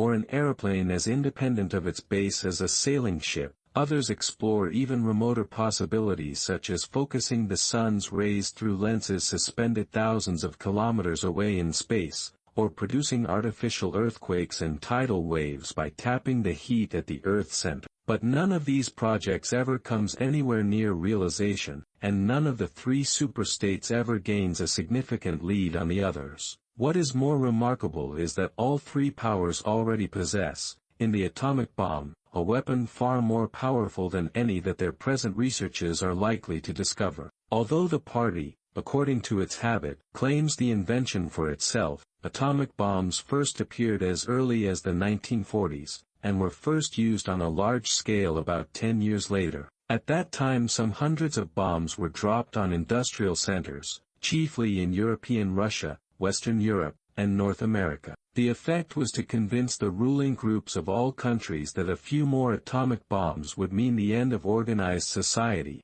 and hence of their own power. Thereafter, although no formal agreement was ever made or hinted at, no more bombs were dropped. All three powers merely continued to produce atomic bombs and store them up against the decisive opportunity which they all believe will come sooner or later. And meanwhile the art of war has remained almost stationary for 30 or 40 years. Helicopters are more used than they were formerly, bombing planes have been largely superseded by self-propelled projectiles, and the fragile movable battleship has given way to the almost unsinkable floating fortress, but otherwise there has been little development. The tank, the submarine, the torpedo, the machine gun, even the rifle and the hand grenade are still in use. And in spite of the endless slaughters reported in the press and on the telescreens, the desperate battles of earlier wars, in which hundreds of thousands or even millions of men were often killed in a few weeks, have never been repeated. None of the three superstates ever attempts any maneuver which involves the risk of serious defeat. When any large operation is undertaken, it is usually a surprise attack against an ally. The strategy that all three powers are following, or pretend to themselves that they are following, is the same. The plan is, by a combination of fighting, bargaining, and well-timed strokes of treachery, to acquire a ring of bases completely encircling one or other of the rival states, and then to sign a pact of friendship with that rival and remain on peaceful terms for so many years as to lull suspicion to sleep. During this time rockets loaded with atomic bombs can be assembled at all the strategic spots. Finally they will all be fired simultaneously, with effects so devastating as to make retaliation impossible. It will then be time to sign a pact of friendship with the remaining world power, in preparation for another attack. This scheme, it is hardly necessary to say, is a mere daydream, impossible of realization. Moreover, no fighting ever occurs except in the disputed areas round the equator and the pole. No invasion of enemy territory is ever undertaken. This explains the fact that in some places the frontiers between the superstates are arbitrary. Eurasia, for example, could easily conquer the British Isles, which are geographically part of Europe, or on the other hand it would be possible for Oceania to push its frontiers to the Rhine or even to the Vistula. But this would violate the principle, followed on all sides though never formulated, of cultural integrity. If Oceania were to conquer the areas that used once to be known as France and Germany, it would be necessary either to exterminate the inhabitants, a task of great physical difficulty, or to assimilate a population of about 100 million people, who, so far as technical development goes, are roughly on the oceanic level. The problem is the same for all three superstates.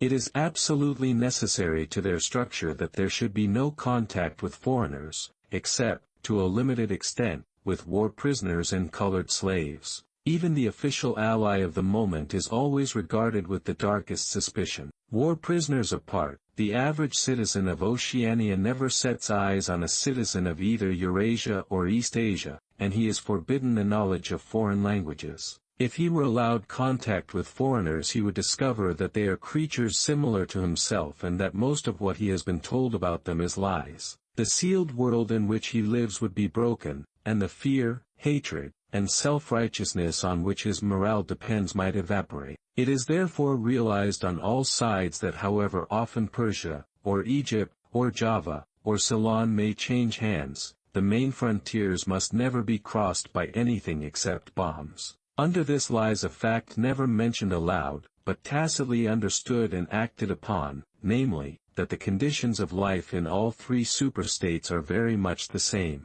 In Oceania the prevailing philosophy is called Ingsoc, in Eurasia it is called Neo-Bolshevism, and in East Asia it is called by a Chinese name usually translated as death worship, but perhaps better rendered as obliteration of the self. The citizen of Oceania is not allowed to know anything of the tenets of the other two philosophies, but he is taught to execrate them as barbarous outrages upon morality and common sense. Actually the three philosophies are barely distinguishable, and the social systems which they support are not distinguishable at all. Everywhere there is the same pyramidal structure, the same worship of semi-divine leader, the same economy existing by and for continuous warfare. It follows that the three superstates not only cannot conquer one another, but would gain no advantage by doing so. On the contrary, so long as they remain in conflict they prop one another up, like three sheaves of corn, and, as usual, the ruling groups of all three powers are simultaneously aware and unaware of what they are doing. Their lives are dedicated to world conquest, but they also know that it is necessary that the war should continue everlastingly and without victory. Meanwhile the fact that there is no danger of conquest makes possible the denial of reality, which is the special feature of Ingsoc and its rival systems of thought. Here it is necessary to repeat what has been said earlier, that by becoming continuous war has fundamentally changed its character. In past ages,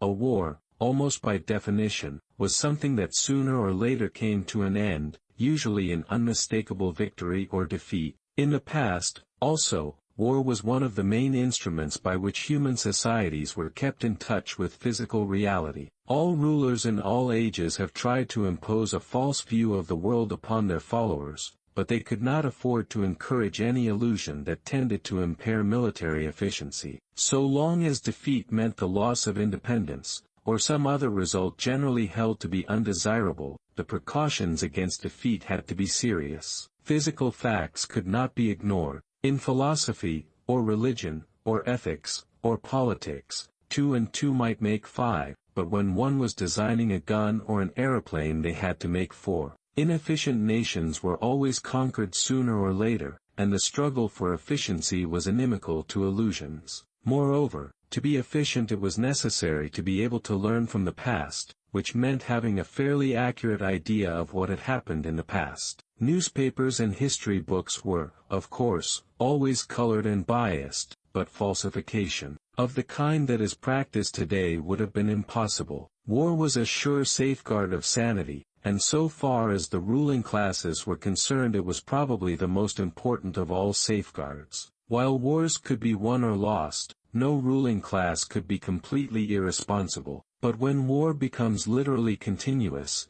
it also ceases to be dangerous. When war is continuous there is no such thing as military necessity. Technical progress can cease and the most palpable facts can be denied or disregarded. As we have seen, researches that could be called scientific are still carried out for the purposes of war, but they are essentially a kind of daydreaming, and their failure to show results is not important. Efficiency, even military efficiency, is no longer needed. Nothing is efficient in Oceania except the thought police. Since each of the three superstates is unconquerable, each is in effect a separate universe within which almost any perversion of thought can be safely practiced. Reality only exerts its pressure through the needs of everyday life, the need to eat and drink, to get shelter and clothing, to avoid swallowing poison or stepping out of top-story windows, and the like. Between life and death, and between physical pleasure and physical pain, there is still a distinction, but that is all. Cut off from contact with the outer world, and with the past, the citizen of Oceania is like a man in interstellar space, who has no way of knowing which direction is up and which is down. The rulers of such a state are absolute, as the pharaohs or the Caesars could not be. They are obliged to prevent their followers from starving to death in numbers large enough to be inconvenient, and they are obliged to remain at the same low level of military technique as their rivals, but once that minimum is achieved, they can twist reality into whatever shape they choose. The war, therefore, if we judge it by the standards of previous wars, is merely an imposture. It is like the battles between certain ruminant animals whose horns are set at such an angle that they are incapable of hurting one another. But though it is unreal, it is not meaningless. It eats up the surplus of consumable goods, and it helps to preserve the special mental atmosphere that a hierarchical society needs. War, it will be seen, is now a purely internal affair.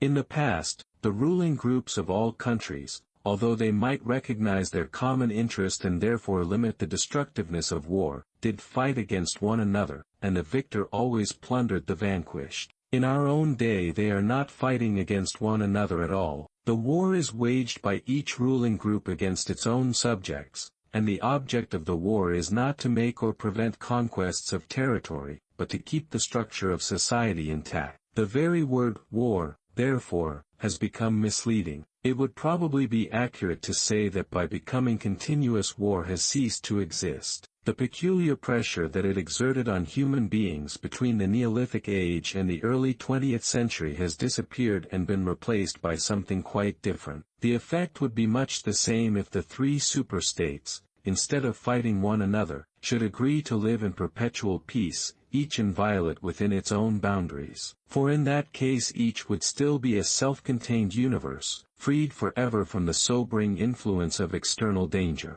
A peace that was truly permanent would be the same as a permanent war. This, although the vast majority of party members understand it only in a shallower sense, is the inner meaning of the party slogan, "War is peace." Winston stopped reading for a moment. Somewhere in remote distance a rocket bomb thundered. The blissful feeling of being alone with the forbidden book, in a room with no telescreen, had not worn off. Solitude and safety were physical sensations, mixed up somehow with the tiredness of his body, the softness of the chair, the touch of the faint breeze from the window that played upon his cheek. The book fascinated him, or more exactly it reassured him. In a sense it told him nothing that was new, but that was part of the attraction. It said what he would have said, if it had been possible for him to set his scattered thoughts in order. It was the product of a mind similar to his own, but enormously more powerful, more systematic, less fear-ridden. The best books, he perceived, are those that tell you what you know already. He had just turned back to chapter 1 when he heard Julia's footstep on the stair and started out of his chair to meet her. She dumped her brown tool bag on the floor and flung herself into his arms. It was more than a week since they had seen one another. "I've got the book," he said as they disentangled themselves. "Oh, you've got it. Good," she said without much interest, and almost immediately knelt down beside the oil stove to make the coffee. They did not return to the subject until they had been in bed for half an hour. The evening was just cool enough to make it worth while to pull up the counterpane. From below came the familiar sound of singing and the scrape of boots on the flagstones. The brawny red-armed woman whom Winston had seen there on his first visit was almost a fixture in the yard. There seemed to be no hour of daylight when she was not marching to and fro between the washtub and the line, alternately gagging herself with clothes pegs and breaking forth into lusty song. Julia had settled down on her side and seemed to be already on the point of falling asleep. He reached out for the book, which was lying on the floor, and sat up against the bedhead. "We must read it," he said. "You too. All members of the Brotherhood have to read it." "You read it," she said with her eyes shut. "Read it aloud. That's the best way. Then you can explain it to me as you go." The clock's hand said 6, meaning 18. They had 3 or 4 hours ahead of them. He propped the book against his knees and began reading. Chapter 1. Ignorance is strength. Throughout recorded time, and probably since the end of the Neolithic age, there have been 3 kinds of people in the world: the high, the middle, and the low. They have been subdivided in many ways, they have borne countless different names, and their relative numbers, as well as their attitude towards one another, have varied from age to age, but the essential structure of society has never altered. Even after enormous upheavals and seemingly irrevocable changes, the same pattern has always reasserted itself, just as a gyroscope will always return to equilibrium, however far it is pushed one way or the other. "Julia, are you awake?" said Winston. "Yes, my love, I'm listening." "Go on. It's marvelous." He continued reading, "The aims of these three groups are entirely irreconcilable. The aim of the high is to remain where they are. The aim of the middle is to change places with the high. The aim of the low, when they have an aim, for it is an abiding characteristic of the low that they are too much crushed by drudgery to be more than intermittently conscious of anything outside their daily lives, is to abolish all distinctions and create a society in which all men shall be equal." Thus throughout history a struggle which is the same in its main outlines recurs over and over again. For long periods the high seem to be securely in power, but sooner or later there always comes a moment when they lose either their belief in themselves or their capacity to govern efficiently, or both. They are then overthrown by the middle, who enlist the low on their side by pretending to them that they are fighting for liberty and justice. As soon as they have reached their objective, the middle thrust the low back into their old position of servitude, and themselves become the high. Presently a new middle group splits off from one of the other groups, or from both of them, and the struggle begins over again. Of the three groups, only the low are never even temporarily successful in achieving their aims. It would be an exaggeration to say that throughout history there has been no progress of a material kind. Even today, in a period of decline, the average human being is physically better off than he was a few centuries ago. But no advance in wealth, no softening of manners, no reform or revolution has ever brought human equality a millimeter nearer. From the point of view of the low, no historic change has ever meant much more than a change in the name of their masters. By the late 19th century the recurrence of this pattern had become obvious to many observers. There then rose schools of thinkers who interpreted history as a cyclical process and claimed to show that inequality was the unalterable law of human life. This doctrine, of course, had always had its adherents,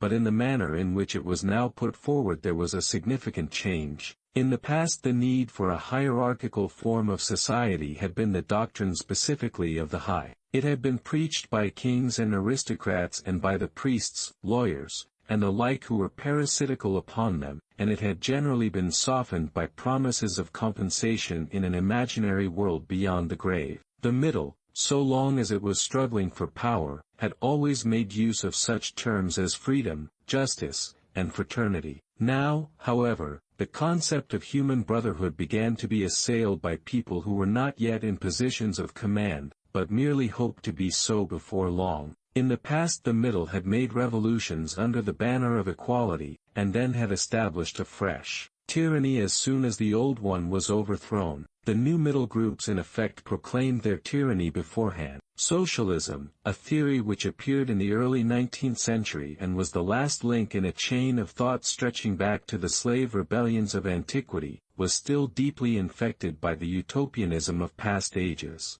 But in each variant of socialism that appeared from about 1900 onwards the aim of establishing liberty and equality was more and more openly abandoned. The new movements which appeared in the middle years of the century, Ingsoc in Oceania, Neo-Bolshevism in Eurasia, death worship, as it is commonly called, in East Asia, had the conscious aim of perpetuating unfreedom and inequality. These new movements, of course, grew out of the old ones and tended to keep their names and pay lip service to their ideology. But the purpose of all of them was to arrest progress and freeze history at a chosen moment. The familiar pendulum swing was to happen once more, and then stop. As usual, the high were to be turned out by the middle, who would then become the high, but this time, by conscious strategy, the high would be able to maintain their position permanently. The new doctrines arose partly because of the accumulation of historical knowledge, and the growth of the historical sense,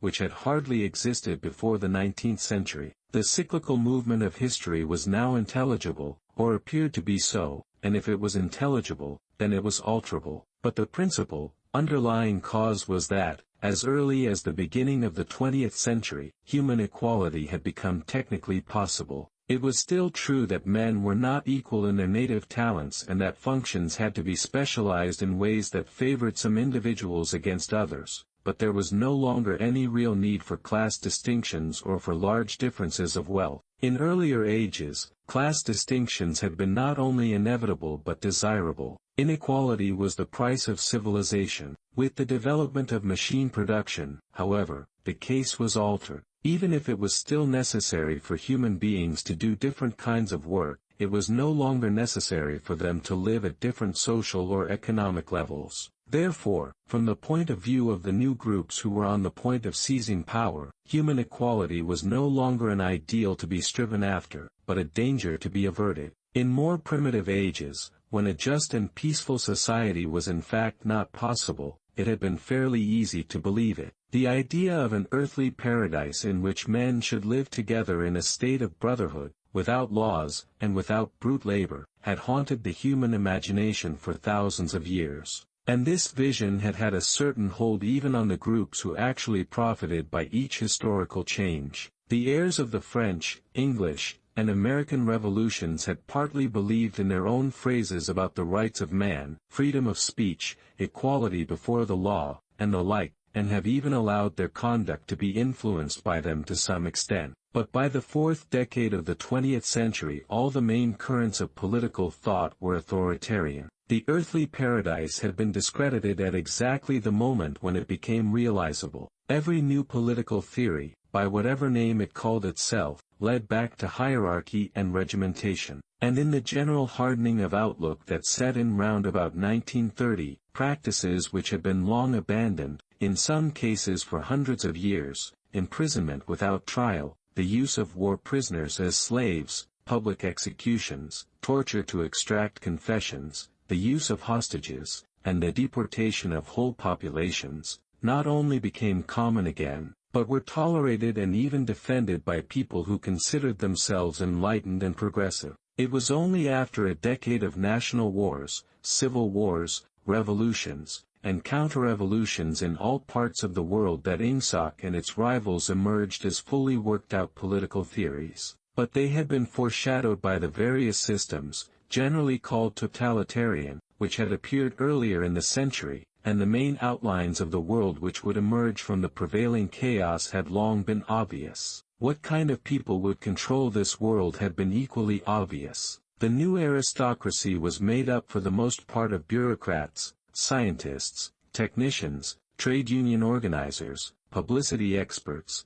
sociologists, teachers, journalists, and professional politicians. These people, whose origins lay in the salaried middle class and the upper grades of the working class, had been shaped and brought together by the barren world of monopoly industry and centralized government. As compared with their opposite numbers in past ages, they were less avaricious, less tempted by luxury, hungrier for pure power, and, above all, more conscious of what they were doing and more intent on crushing opposition. This last difference was cardinal. By comparison with that existing today, all the tyrannies of the past were half-hearted and inefficient. The ruling groups were always infected to some extent by liberal ideas, and were content to leave loose ends everywhere, to regard only the overt act and to be uninterested in what their subjects were thinking. Even the Catholic Church of the Middle Ages was tolerant by modern standards. Part of the reason for this was that in the past no government had the power to keep its citizens under constant surveillance.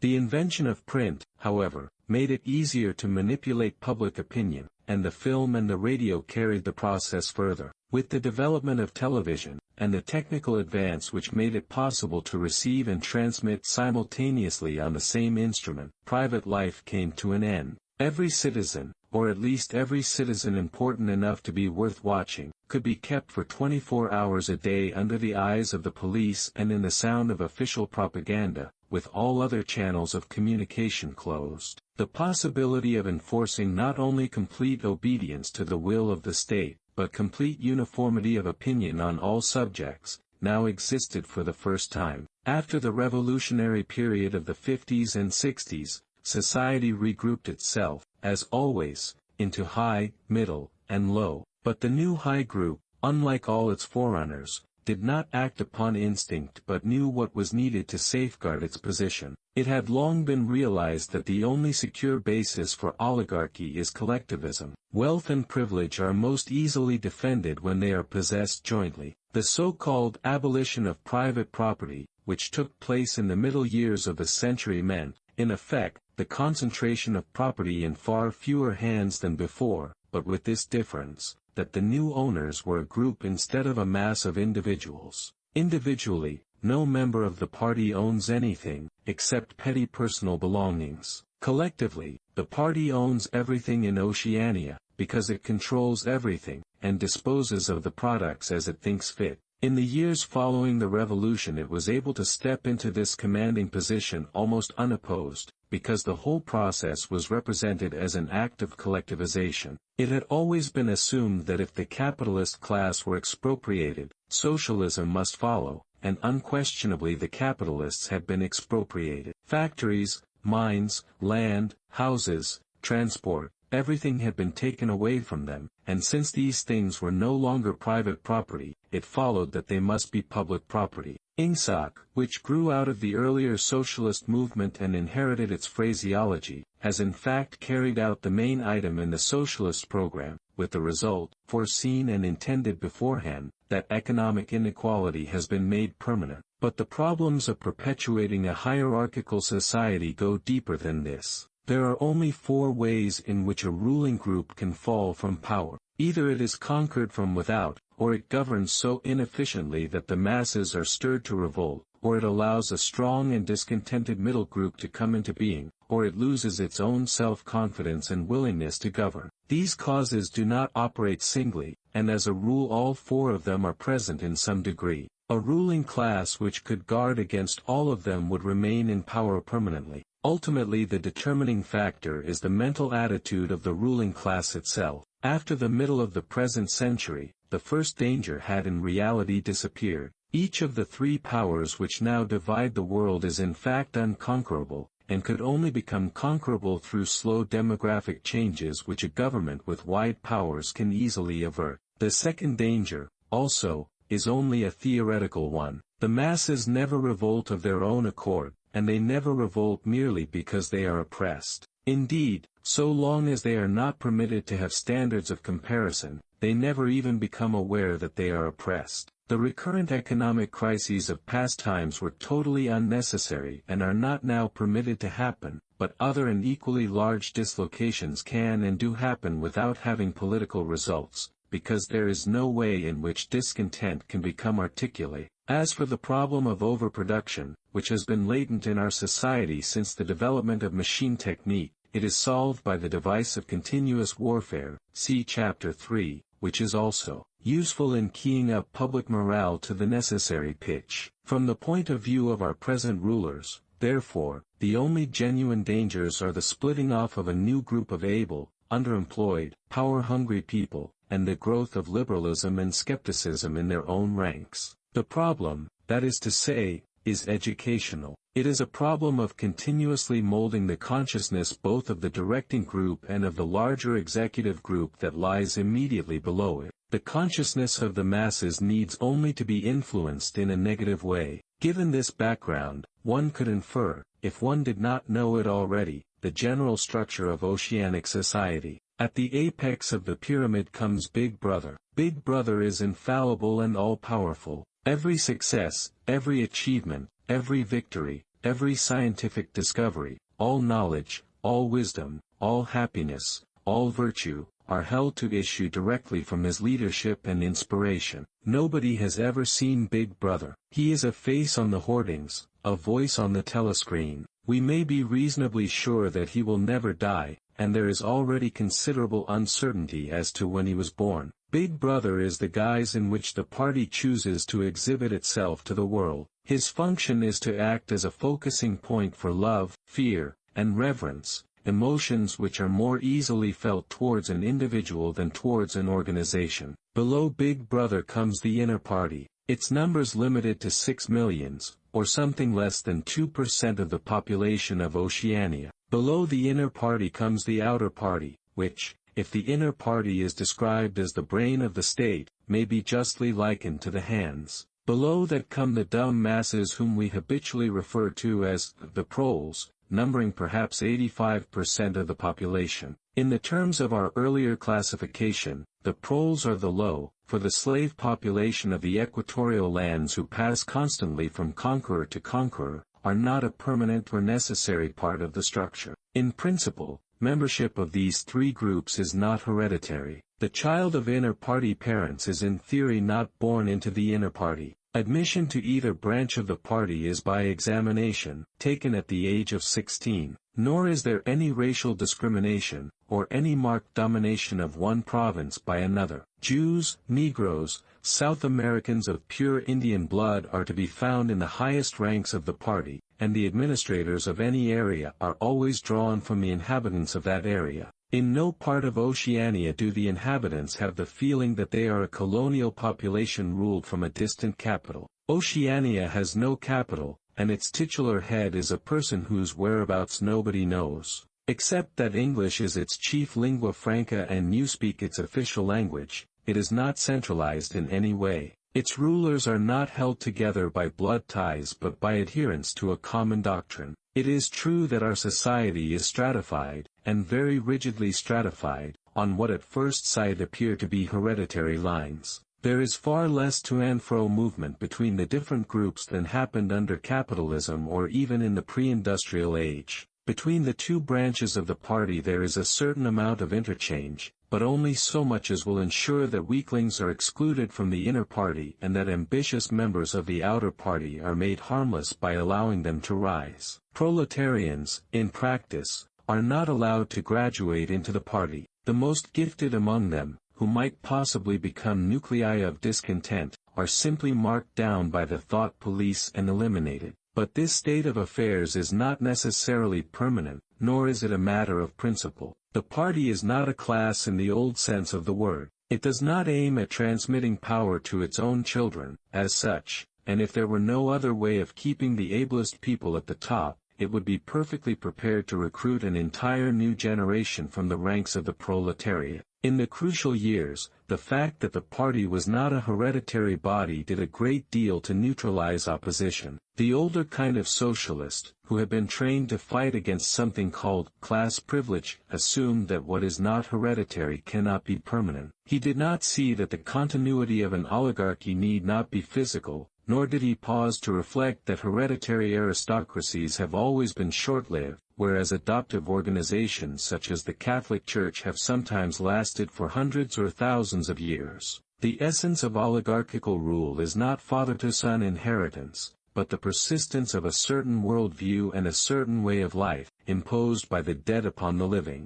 A ruling group is a ruling group so long as it can nominate its successors. The party is not concerned with perpetuating its blood but with perpetuating itself. Who wields power is not important, provided that the hierarchical structure remains always the same. All the beliefs, habits, tastes, emotions, mental attitudes that characterize our time are really designed to sustain the mystique of the party and prevent the true nature of present-day society from being perceived. Physical rebellion, or any preliminary move towards rebellion, is at present not possible. From the proletarians nothing is to be feared. Left to themselves, they will continue from generation to generation and from century to century, working, breeding, and dying, not only without any impulse to rebel, but without the power of grasping that the world could be other than it is. They could only become dangerous if the advance of industrial technique made it necessary to educate them more highly, but,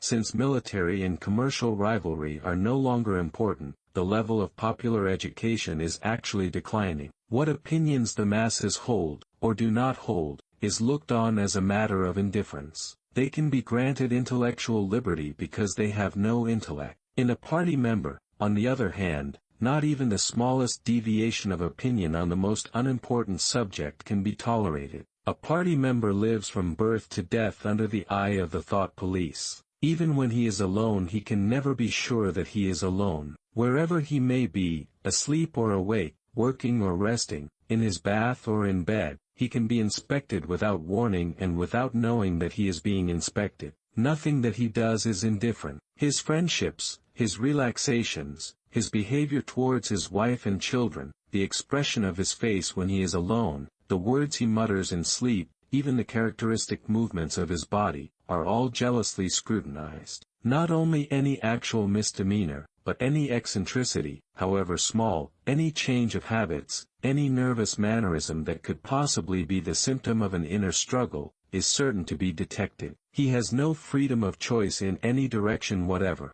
On the other hand, his actions are not regulated by law or by any clearly formulated code of behavior. In Oceania there is no law. Thoughts and actions which, when detected, mean certain death are not formally forbidden, and the endless purges, arrests, tortures, imprisonments, and vaporizations are not inflicted as punishment for crimes which have actually been committed, but are merely the wiping out of persons who might perhaps commit a crime at some time in the future. A party member is required to have not only the right opinions, but the right instincts. Many of the beliefs and attitudes demanded of him are never plainly stated, and could not be stated without laying bare the contradictions inherent in INSA. If he is a person naturally orthodox, in Newspeak a GODTHNKR, he will in all circumstances know, without taking thought, what is the true belief or the desirable emotion. But in any case an elaborate mental training, undergone in childhood and grouping itself round the Newspeak words crime stop, black-white, and doublethink, makes him unwilling and unable to think too deeply on any subject whatever. A party member is expected to have no private emotions and no respites from enthusiasm. He is supposed to live in a continuous frenzy of hatred of foreign enemies and internal traitors, triumph over victories, and self-abasement before the power and wisdom of the party. The discontents produced by his bare, unsatisfying life are deliberately turned outwards and dissipated by such devices as the 2 minutes hate, and the speculations which might possibly induce a skeptical or rebellious attitude are killed in advance by his early acquired inner discipline. The first and simplest stage in the discipline, which can be taught even to young children, is called, in Newspeak, crime stop. Crime stop means the faculty of stopping short, as though by instinct, at the threshold of any dangerous thought. It includes the power of not grasping analogies, of failing to perceive logical errors,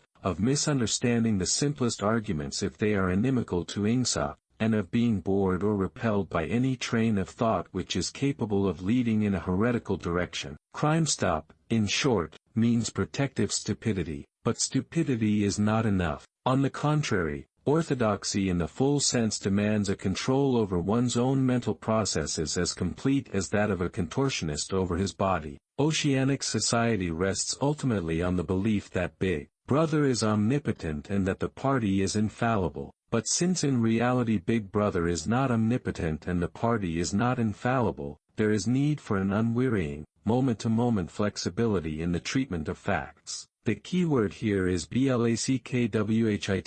Like so many Newspeak words, this word has two mutually contradictory meanings. Applied to an opponent, it means the habit of impudently claiming that black is white, in contradiction of the plain facts. Applied to a party member, it means a loyal willingness to say that black is white when party discipline demands this. But it means also the ability to believe that black is white, and more, to know that black is white, and to forget that one has ever believed the contrary. This demands a continuous alteration of the past, made possible by the system of thought which really embraces all the rest, and which is known in Newspeak as doublethink. The alteration of the past is necessary for two reasons, one of which is subsidiary and, so to speak, precautionary. The subsidiary reason is that the party member, like the proletarian, tolerates present-day conditions partly because he has no standards of comparison. He must be cut off from the past, just as he must be cut off from foreign countries, because it is necessary for him to believe that he is better off than his ancestors and that the average level of material comfort is constantly rising. But by far the more important reason for the readjustment of the past is the need to safeguard the infallibility of the party. It is not merely that speeches, statistics, and records of every kind must be constantly brought up to date in order to show that the predictions of the party were in all cases right. It is also that no change in doctrine or in political alignment can ever be admitted, for to change one's mind, or even one's policy, is a confession of weakness. If, for example, Eurasia or East Asia, whichever it may be, is the enemy today, then that country must always have been the enemy. And if the facts say otherwise, then the facts must be altered. Thus history is continuously rewritten. This day-to-day falsification of the past, carried out by the Ministry of Truth, is as necessary to the stability of the regime as the work of repression and espionage carried out by the Ministry of Love. The mutability of the past is the central tenet of INGSA. Past events, it is argued, have no objective existence, but survive only in written records and in human memories. The past is whatever the records and the memories agree upon, and since the party is in full control of all records and in equally full control of the minds of its members,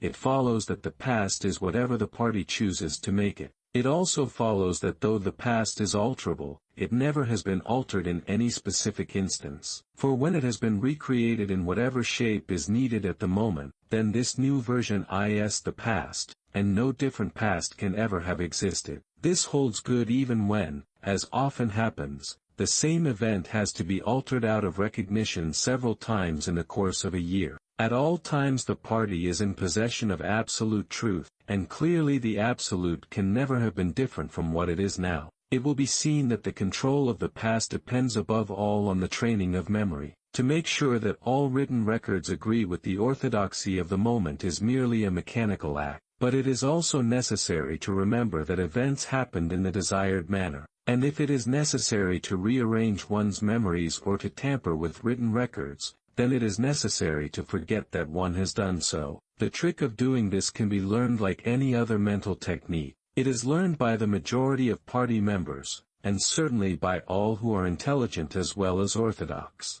In old speak it is called, quite frankly, reality control. In Newspeak it is called doublethink, though doublethink comprises much else as well. Doublethink means the power of holding two contradictory beliefs in one's mind simultaneously, and accepting both of them. The party intellectual knows in which direction his memories must be altered, he therefore knows that he is playing tricks with reality, but by the exercise of doublethink he also satisfies himself that reality is not violated. The process has to be conscious, or it would not be carried out with sufficient precision, but it also has to be unconscious, or it would bring with it a feeling of falsity and hence of guilt. Doublethink lies at the very heart of INGSA, since the essential act of the party is to use conscious deception while retaining the firmness of purpose that goes with complete honesty, to tell deliberate lies while genuinely believing in them, to forget any fact that has become inconvenient, and then, when it becomes necessary again, to draw it back from oblivion for just so long as it is needed, to deny the existence of objective reality and all the while to take account of the reality which one denies. All this is indispensably necessary.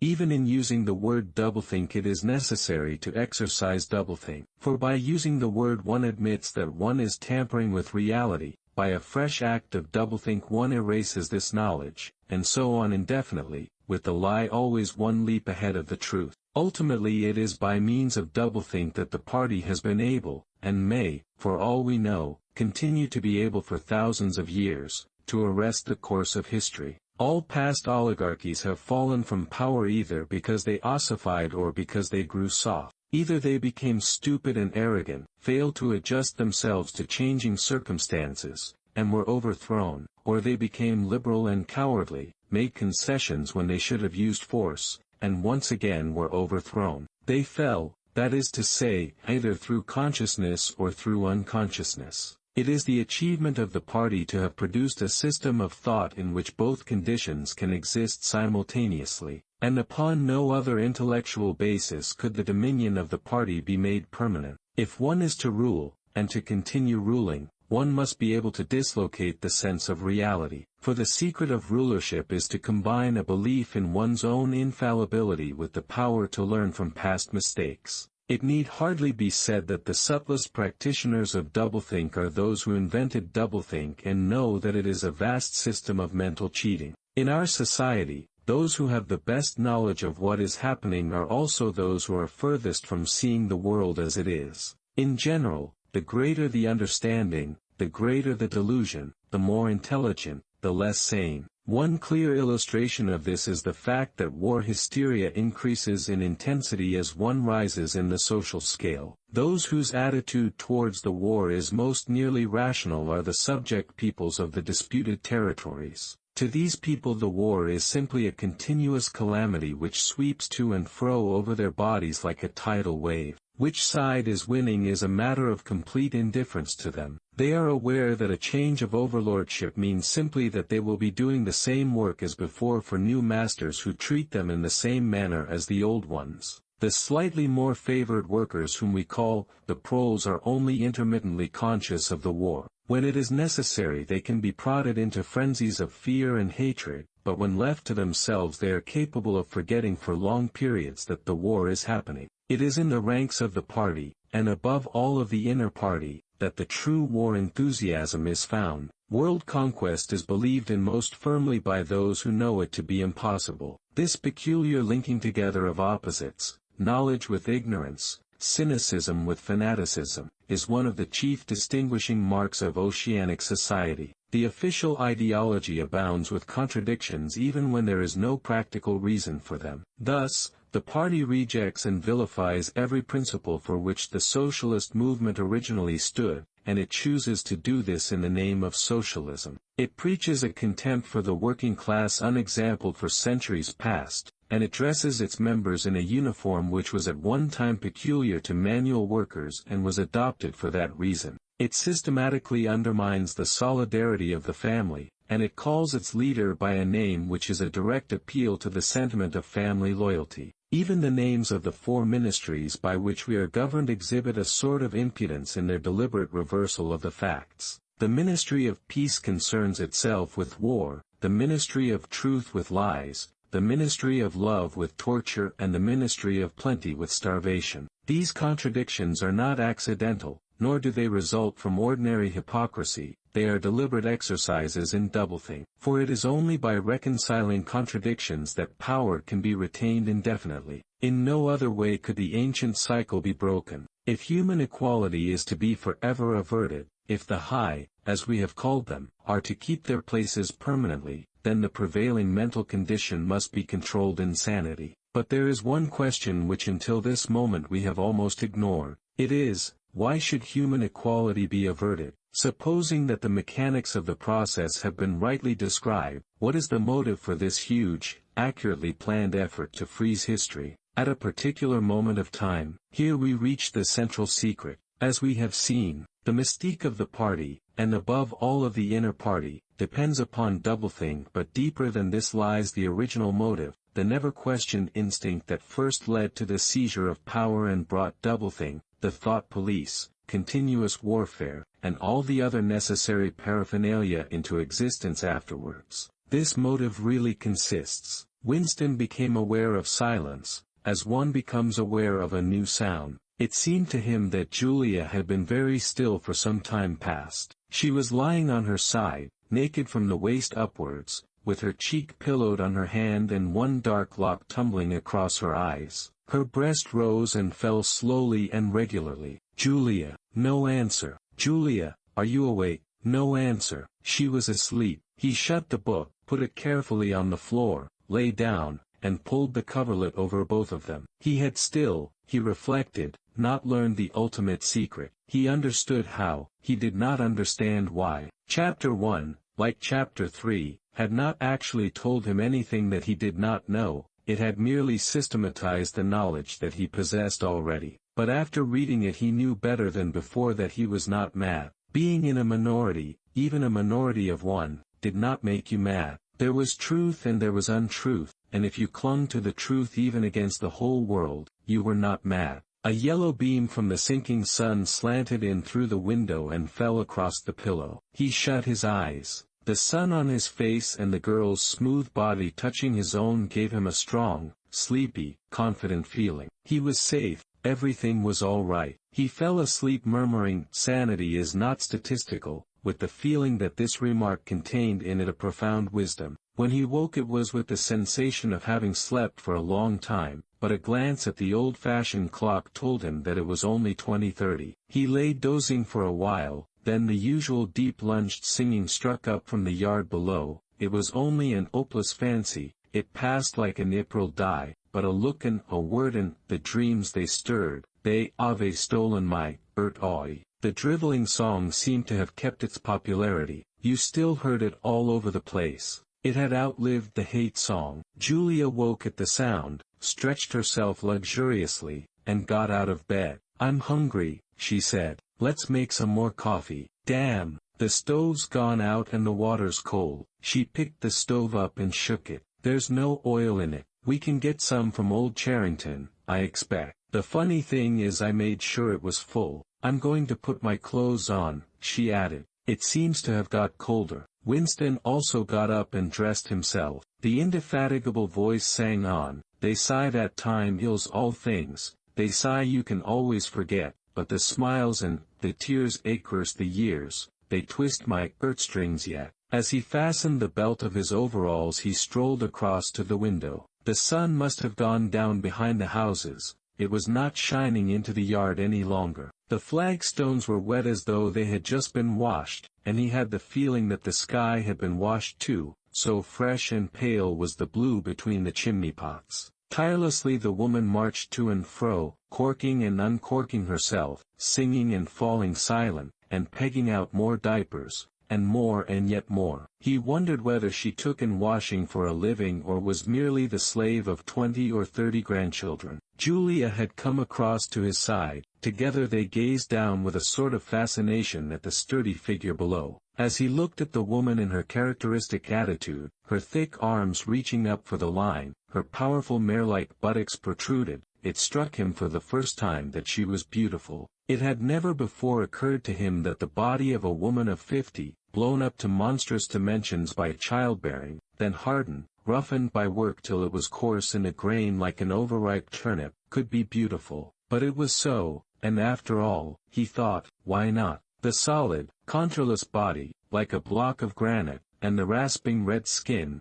bore the same relation to the body of a girl as the rose hip to the rose. Why should the fruit be held inferior to the flower? "She's beautiful," he murmured. "She's a meter across the hips, easily," said Julia. "That is her style of beauty," said Winston. He held Julia's supple waist easily encircled by his arm. From the hip to the knee her flank was against his. Out of their bodies no child would ever come. That was the one thing they could never do. Only by word of mouth, from mind to mind, could they pass on the secret. The woman down there had no mind, she had only strong arms, a warm heart, and a fertile belly. He wondered how many children she had given birth to. It might easily be 15. She had had her momentary flowering, a year, perhaps, of wild rose beauty, and then she had suddenly swollen like a fertilized fruit and grown hard and red and coarse, and then her life had been laundering, scrubbing, darning, cooking, sweeping, polishing, mending, scrubbing, laundering, first for children, then for grandchildren, over 30 unbroken years. At the end of it she was still singing. The mystical reverence that he felt for her was somehow mixed up with the aspect of the pale, cloudless sky, stretching away behind the chimney pots into interminable distance. It was curious to think that the sky was the same for everybody, in Eurasia or East Asia as well as here. And the people under the sky were also very much the same, everywhere, all over the world, hundreds of thousands of millions of people just like this, people ignorant of one another's existence, held apart by walls of hatred and lies, and yet almost exactly the same, people who had never learned to think but who were storing up in their hearts and bellies and muscles the power that would one day overturn the world. If there was hope, it lay in the proles. Without having read to the end of the book, he knew that that must be Goldstein's final message. The future belonged to the proles.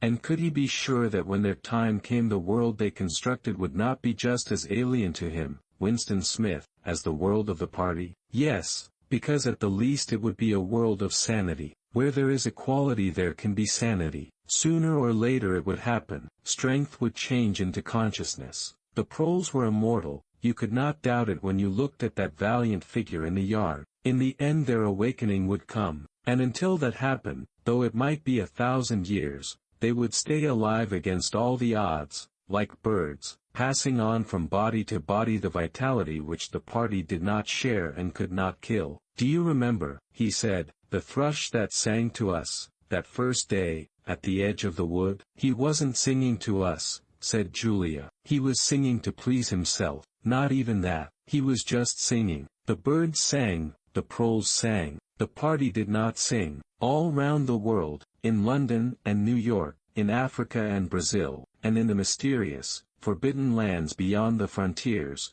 in the streets of Paris and Berlin, in the villages of the endless Russian plain, in the bazaars of China and Japan, everywhere stood the same solid unconquerable figure, made monstrous by work and childbearing, toiling from birth to death and still singing. Out of those mighty loins a race of conscious beings must one day come. You were the dead, theirs was the future. But you could share in that future if you kept alive the mind as they kept alive the body, and passed on the secret doctrine that 2 plus 2 make 4. We are the dead, he said. We are the dead, echoed Julia dutifully. You are the dead, said an iron voice behind them. They sprang apart. Winston's entrails seemed to have turned into ice. He could see the white all round the irises of Julia's eyes. Her face had turned a milky yellow. The smear of rouge that was still on each cheekbone stood out sharply, almost as though unconnected with the skin beneath. You are the dead, repeated the iron voice.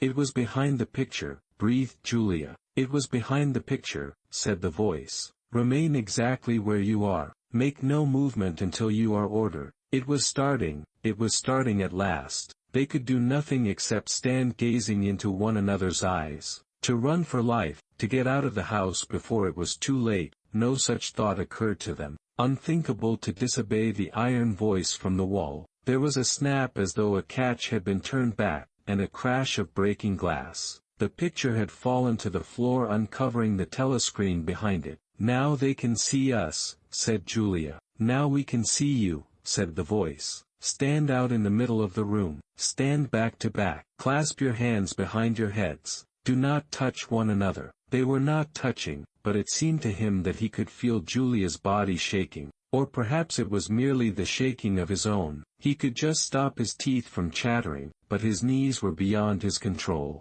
There was a sound of trampling boots below, inside the house and outside. The yard seemed to be full of men. Something was being dragged across the stones. The woman's singing had stopped abruptly. There was a long, rolling clang, as though the washtub had been flung across the yard, and then a confusion of angry shouts which ended in a yell of pain. The house is surrounded, said Winston. The house is surrounded, said the voice. He heard Julia snap her teeth together. I suppose we may as well say goodbye, she said. You may as well say goodbye, said the voice. And then another quite different voice, a thin, cultivated voice which Winston had the impression of having heard before, struck in. And by the way, while we are on the subject, here comes a candle to light you to bed, here comes a chopper to chop off your head. Something crashed onto the bed behind Winston's back. The head of a ladder had been thrust through the window and had burst in the frame. Someone was climbing through the window. There was a stampede of boots up the stairs. The room was full of solid men in black uniforms, with iron-shod boots on their feet and truncheons in their hands. Winston was not trembling any longer. Even his eyes he barely moved. One thing alone mattered, to keep still and not give them an excuse to hit you. A man with a smooth prizefighter's jowl in which the mouth was only a slit paused opposite him, balancing his truncheon meditatively between thumb and forefinger. Winston met his eyes. The feeling of nakedness, with one's hands behind one's head and one's face and body all exposed, was almost unbearable. The man protruded the tip of a white tongue, licked the place where his lips should have been, and then passed on. There was another crash. Someone had picked up the glass paperweight from the table and smashed it to pieces on the hearthstone. The fragment of coral, a tiny crinkle of pink like a sugar rosebud from a cake, rolled across the mat. How small, thought Winston, how small it always was. There was a gasp and a thump behind him, and he received a violent kick on the ankle which nearly flung him off his balance. One of the men had smashed his fist into Julia's solar plexus, doubling her up like a pocket ruler. She was thrashing about on the floor, fighting for breath. Winston dared not turn his head even by a millimeter, but sometimes her livid, gasping face came within the angle of his vision. Even in his terror it was as though he could feel the pain in his own body, the deadly pain which nevertheless was less urgent than the struggle to get back her breath. He knew what it was like, the terrible, agonizing pain which was there all the while but could not be suffered yet, because before all else it was necessary to be able to breathe. Then two of the men hoisted her up by knees and shoulders, and carried her out of the room like a sack. Winston had a glimpse of her face, upside down, yellow and contorted, with the eyes shut, and still with a smear of rouge on either cheek, and that was the last he saw of her. He stood dead still. No one had hit him yet. Thoughts which came of their own accord but seemed totally uninteresting began to flit through his mind. He wondered whether they had got Mr. Charrington. He wondered what they had done to the woman in the yard. He noticed that he badly wanted to urinate, and felt a faint surprise, because he had done so only 2 or 3 hours ago. He noticed that the clock on the mantelpiece said 9, meaning 21, but the light seemed too strong. Would not the light be fading at 21 hours on an August evening? He wondered whether after all he and Julia had mistaken the time, had slept the clock round and thought it was 20:30 when really it was not 8:30 on the following morning. But he did not pursue the thought further. It was not interesting. There was another, lighter step in the passage. Mr. Charrington came into the room. The demeanor of the black uniformed men suddenly became more subdued. Something had also changed in Mr. Charrington's appearance. His eye fell on the fragments of the glass paperweight. "Pick up those pieces," he said sharply. A man stooped to obey. The Cockney accent had disappeared. Winston suddenly realized whose voice it was that he had heard a few moments ago on the telescreen. Mr. Charrington was still wearing his old velvet jacket, but his hair, which had been almost white, had turned black. Also he was not wearing his spectacles. He gave Winston a single sharp glance, as though verifying his identity, and then paid no more attention to him. He was still recognizable, but he was not the same person any longer. His body had straightened, and seemed to have grown bigger. His face had undergone only tiny changes that had nevertheless worked a complete transformation. The black eyebrows were less bushy, the wrinkles were gone, the whole lines of the face seemed to have altered, even the nose seemed shorter. It was the alert, cold face of a man of about 35. It occurred to Winston that for the first time in his life he was looking, with knowledge, at a member of the thought police. Part 3, Chapter 1. He did not know where he was. Presumably he was in the Ministry of Love, but there was no way of making certain. He was in a high-ceilinged windowless cell with walls of glittering white porcelain. Concealed lamps flooded it with cold light, and there was a low, steady humming sound which he supposed had something to do with the air supply. A bench, or shelf, just wide enough to sit on ran round the wall, broken only by the door and, at the end opposite the door, a lavatory pan with no wooden seat. There were 4 telescreens, one in each wall. There was a dull aching in his belly. It had been there ever since they had bundled him into the closed van and driven him away. But he was also hungry, with a gnawing, unwholesome kind of hunger. It might be 24 hours since he had eaten, it might be 36. He still did not know, probably never would know, whether it had been morning or evening when they arrested him. Since he was arrested he had not been fed. He sat as still as he could on the narrow bench, with his hands crossed on his knee. He had already learned to sit still. If you made unexpected movements they yelled at you from the telescreen. But the craving for food was growing upon him. What he longed for above all was a piece of bread. He had an idea that there were a few breadcrumbs in the pocket of his overalls. It was even possible, he thought this because from time to time something seemed to tickle his leg, that there might be a sizable bit of crust there. In the end the temptation to find out overcame his fear. He slipped a hand into his pocket. "Smith!" yelled a voice from the telescreen. 6079 Smith W. Hands out of pockets in the cells. He sat still again, his hands crossed on his knee. Before being brought here he had been taken to another place which must have been an ordinary prison or a temporary lockup used by the patrols. He did not know how long he had been there, some hours at any rate. With no clocks and no daylight it was hard to gauge the time. It was a noisy, evil-smelling place. They had put him into a cell similar to the one he was now in, but filthily dirty and at all times crowded by 10 or 15 people. The majority of them were common criminals, but there were a few political prisoners among them. He had sat silent against the wall, jostled by dirty bodies, too preoccupied by fear and the pain in his belly to take much interest in his surroundings, but still noticing the astonishing difference in demeanor between the party prisoners and the others. The party prisoners were always silent and terrified, but the ordinary criminals seemed to care nothing for anybody. They yelled insults at the guards, fought back fiercely when their belongings were impounded, wrote obscene words on the floor, ate smuggled food which they produced from mysterious hiding places in their clothes, and even shouted down the telescreen when it tried to restore order. On the other hand, some of them seemed to be on good terms with the guards, called them by nicknames,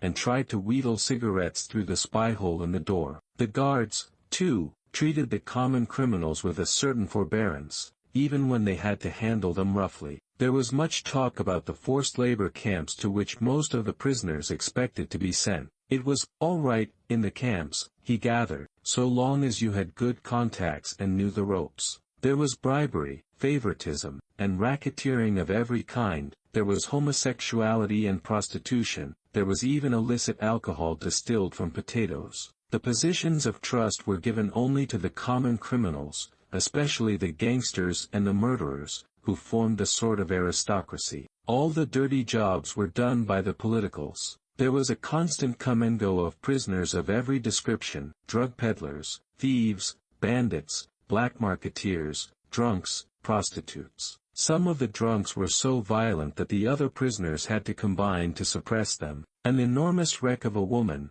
aged about 60, with great tumbling breasts and thick coils of white hair which had come down in her struggles, was carried in, kicking and shouting, by 4 guards, who had hold of her, one at each corner. They wrenched off the boots with which she had been trying to kick them, and dumped her down across Winston's lap, almost breaking his thigh bones. The woman hoisted herself upright and followed them out with a yell of, "F, bastards." Then, noticing that she was sitting on something uneven, she slid off Winston's knees onto the bench. "Beg pardon, dearie," she said. "I wouldn't a sat on you, only the buggers put me there. They don't know 'ow to treat a lady, do they?" She paused, patted her breast, and belched. "Pardon," she said, "I ain't myself, quite." She leant forward and vomited copiously on the floor. "That's better," she said, leaning back with closed eyes. "Never keep it down, that's what I say. Get it up while it's fresh on your stomach, like." She revived, turned to have another look at Winston, and seemed immediately to take a fancy to him. She put a vast arm round his shoulder and drew him towards her, breathing beer and vomit into his face. "What's your name,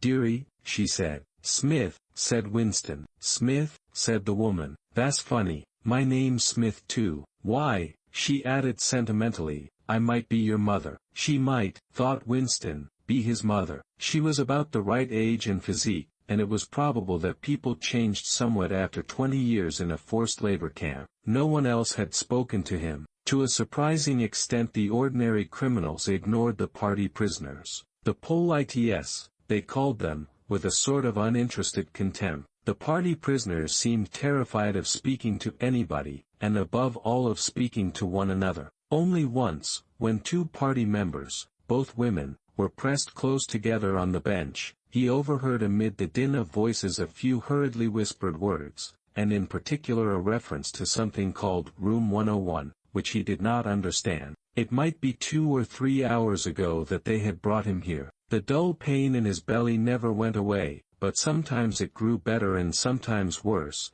and his thoughts expanded or contracted accordingly. When it grew worse he thought only of the pain itself, and of his desire for food. When it grew better, panic took hold of him. There were moments when he foresaw the things that would happen to him with such actuality that his heart galloped and his breath stopped. He felt the smash of truncheons on his elbows and iron-shod boots on his shins. He saw himself groveling on the floor, screaming for mercy through broken teeth. He hardly thought of Julia. He could not fix his mind on her. He loved her and would not betray her, but that was only a fact, known as he knew the rules of arithmetic. He felt no love for her, and he hardly even wondered what was happening to her. He thought oftener of O'Brien, with a flickering hope. O'Brien might know that he had been arrested. The Brotherhood, he had said, never tried to save its members. But there was the razor blade. They would send the razor blade if they could. There would be perhaps 5 seconds before the guard could rush into the cell. The blade would bite into him with a sort of burning coldness, and even the fingers that held it would be cut to the bone.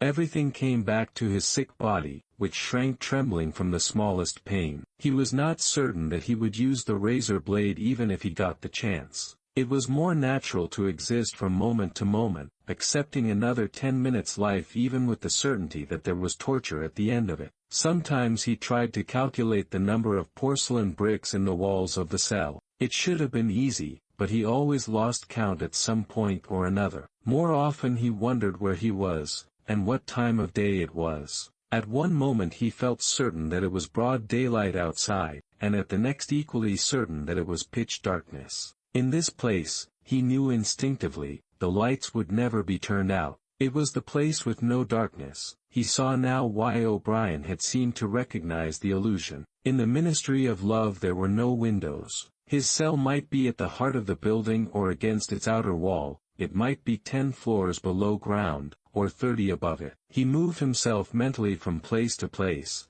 and tried to determine by the feeling of his body whether he was perched high in the air or buried deep underground. There was a sound of marching boots outside. The steel door opened with a clang. A young officer, a trim black uniformed figure who seemed to glitter all over with polished leather, and whose pale, straight-featured face was like a wax mask, stepped smartly through the doorway. He motioned to the guards outside to bring in the prisoner they were leading. The poet Ampleforth shambled into the cell. The door clanged shut again. Ampleforth made one or two uncertain movements from side to side, as though having some idea that there was another door to go out of, and then began to wander up and down the cell. He had not yet noticed Winston's presence. His troubled eyes were gazing at the wall about a meter above the level of Winston's head. He was shoeless, large, dirty toes were sticking out of the holes in his socks. He was also several days away from a shave. A scrubby beard covered his face to the cheekbones,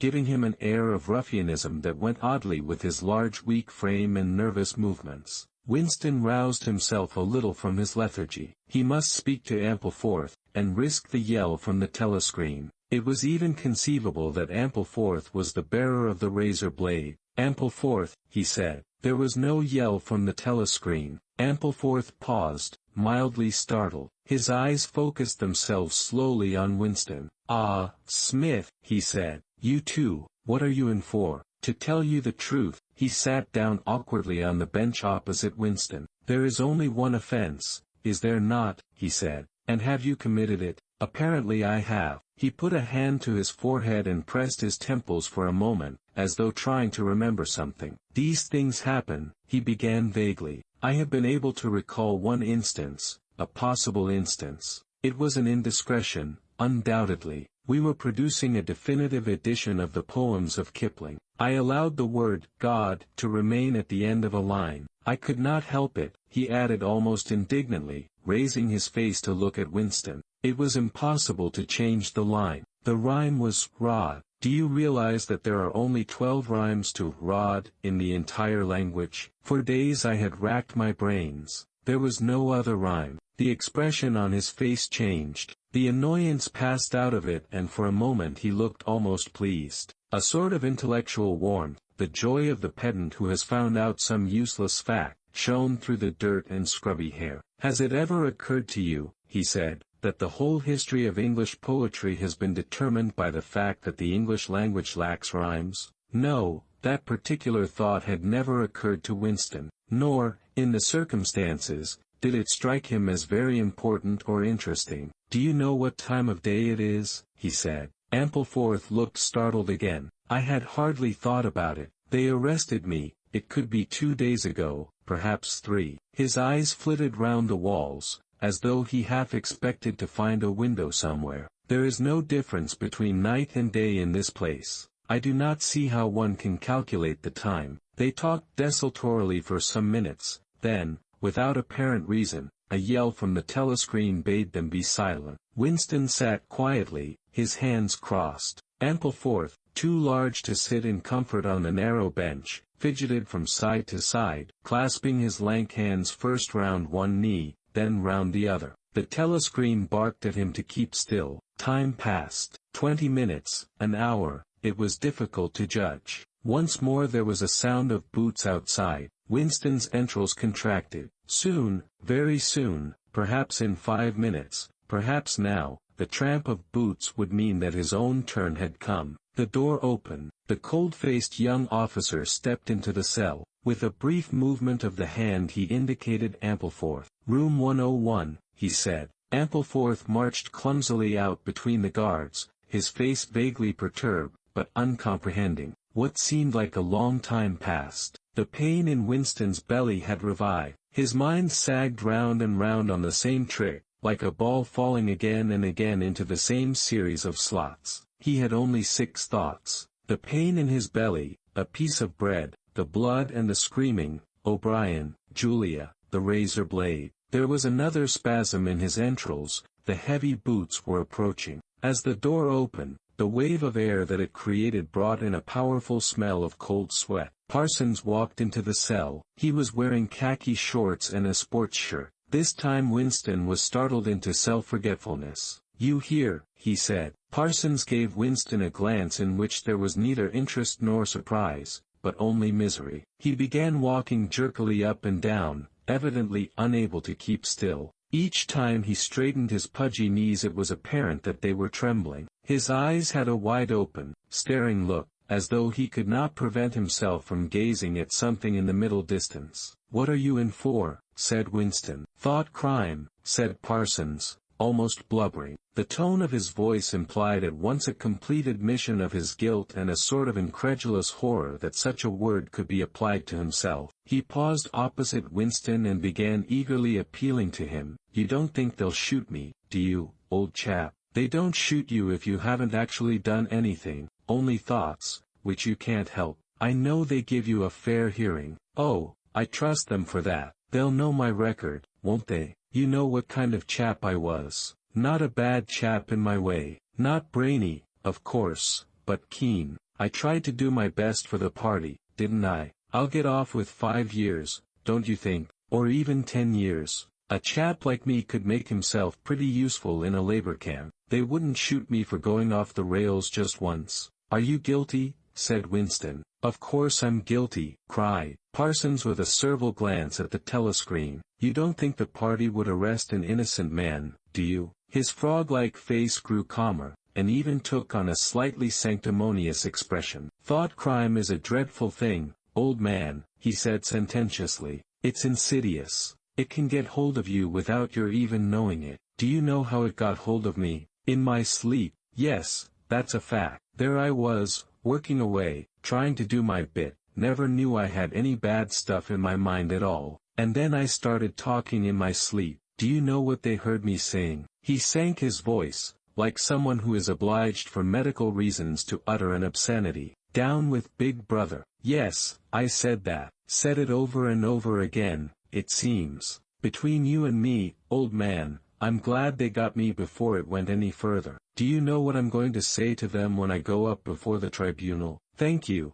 I'm going to say, thank you for saving me before it was too late." "Who denounced you?" said Winston. "It was my little daughter," said Parsons with a sort of doleful pride. "She listened at the keyhole, heard what I was saying, and nipped off to the patrols the very next day. Pretty smart for a nipper of 7, eh? I don't bear her any grudge for it. In fact I'm proud of her. It shows I brought her up in the right spirit, anyway." He made a few more jerky movements up and down, several times, casting a longing glance at the lavatory pan. Then he suddenly ripped down his shorts. "Excuse me, old man," he said. "I can't help it. It's the waiting." He plumped his large posterior into the lavatory pan. Winston covered his face with his hands. "Smith," yelled the voice from the telescreen. 6079 Smith W. "Uncover your face." No faces covered in the cells. Winston uncovered his face. Parsons used the lavatory, loudly and abundantly. It then turned out that the plug was defective and the cell stank abominably for hours afterwards. Parsons was removed. More prisoners came and went, mysteriously. One, a woman, was consigned to room 101, and, Winston noticed, seemed to shrivel and turn a different color when she heard the words. A time came when, if it had been morning when he was brought here, it would be afternoon, or if it had been afternoon, then it would be midnight. There were 6 prisoners in the cell, men and women. All sat very still, Opposite Winston there sat a man with a chinless, toothy face exactly like that of some large, harmless rodent. His fat, mottled cheeks were so pouched at the bottom that it was difficult not to believe that he had little stores of food tucked away there. His pale gray eyes flitted timorously from face to face and turned quickly away again when he caught anyone's eye. The door opened, and another prisoner was brought in whose appearance sent a momentary chill through Winston. He was a commonplace, mean-looking man who might have been an engineer or technician of some kind, but what was startling was the emaciation of his face. It was like a skull. Because of its thinness the mouth and eyes looked disproportionately large, and the eyes seemed filled with a murderous, unappeasable hatred of somebody or something. The man sat down on the bench at a little distance from Winston. Winston did not look at him again, but the tormented, skull-like face was as vivid in his mind as though it had been straight in front of his eyes. Suddenly he realized what was the matter. The man was dying of starvation. The same thought seemed to occur almost simultaneously to everyone in the cell. There was a very faint stirring all the way round the bench. The eyes of the chinless man kept flitting towards the skull-faced man, then turning guiltily away, then being dragged back by an irresistible attraction. Presently he began to fidget on his seat. At last he stood up, waddled clumsily across the cell, dug down into the pocket of his overalls, and, with an abashed air, held out a grimy piece of bread to the skull-faced man. There was a furious, deafening roar from the telescreen. The chinless man jumped in his tracks. The skull-faced man had quickly thrust his hands behind his back, as though demonstrating to all the world that he refused the gift. "Bumstead," roared the voice. 2713 Bumstead J. Let fall that piece of bread. The chinless man dropped the piece of bread on the floor. "Remain standing where you are," said the voice. "Face the door. Make no movement." The chinless man obeyed. His large poachy cheeks were quivering uncontrollably. The door clanged open. As the young officer entered and stepped aside, there emerged from behind him a short stumpy guard with enormous arms and shoulders. He took his stand opposite the chinless man, and then, at a signal from the officer, let free a frightful blow, with all the weight of his body. Behind it, full in the chinless man's mouth, the force of it seemed almost to knock him clear of the floor. His body was flung across the cell and fetched up against the base of the lavatory seat. For a moment he lay as though stunned, with dark blood oozing from his mouth and nose.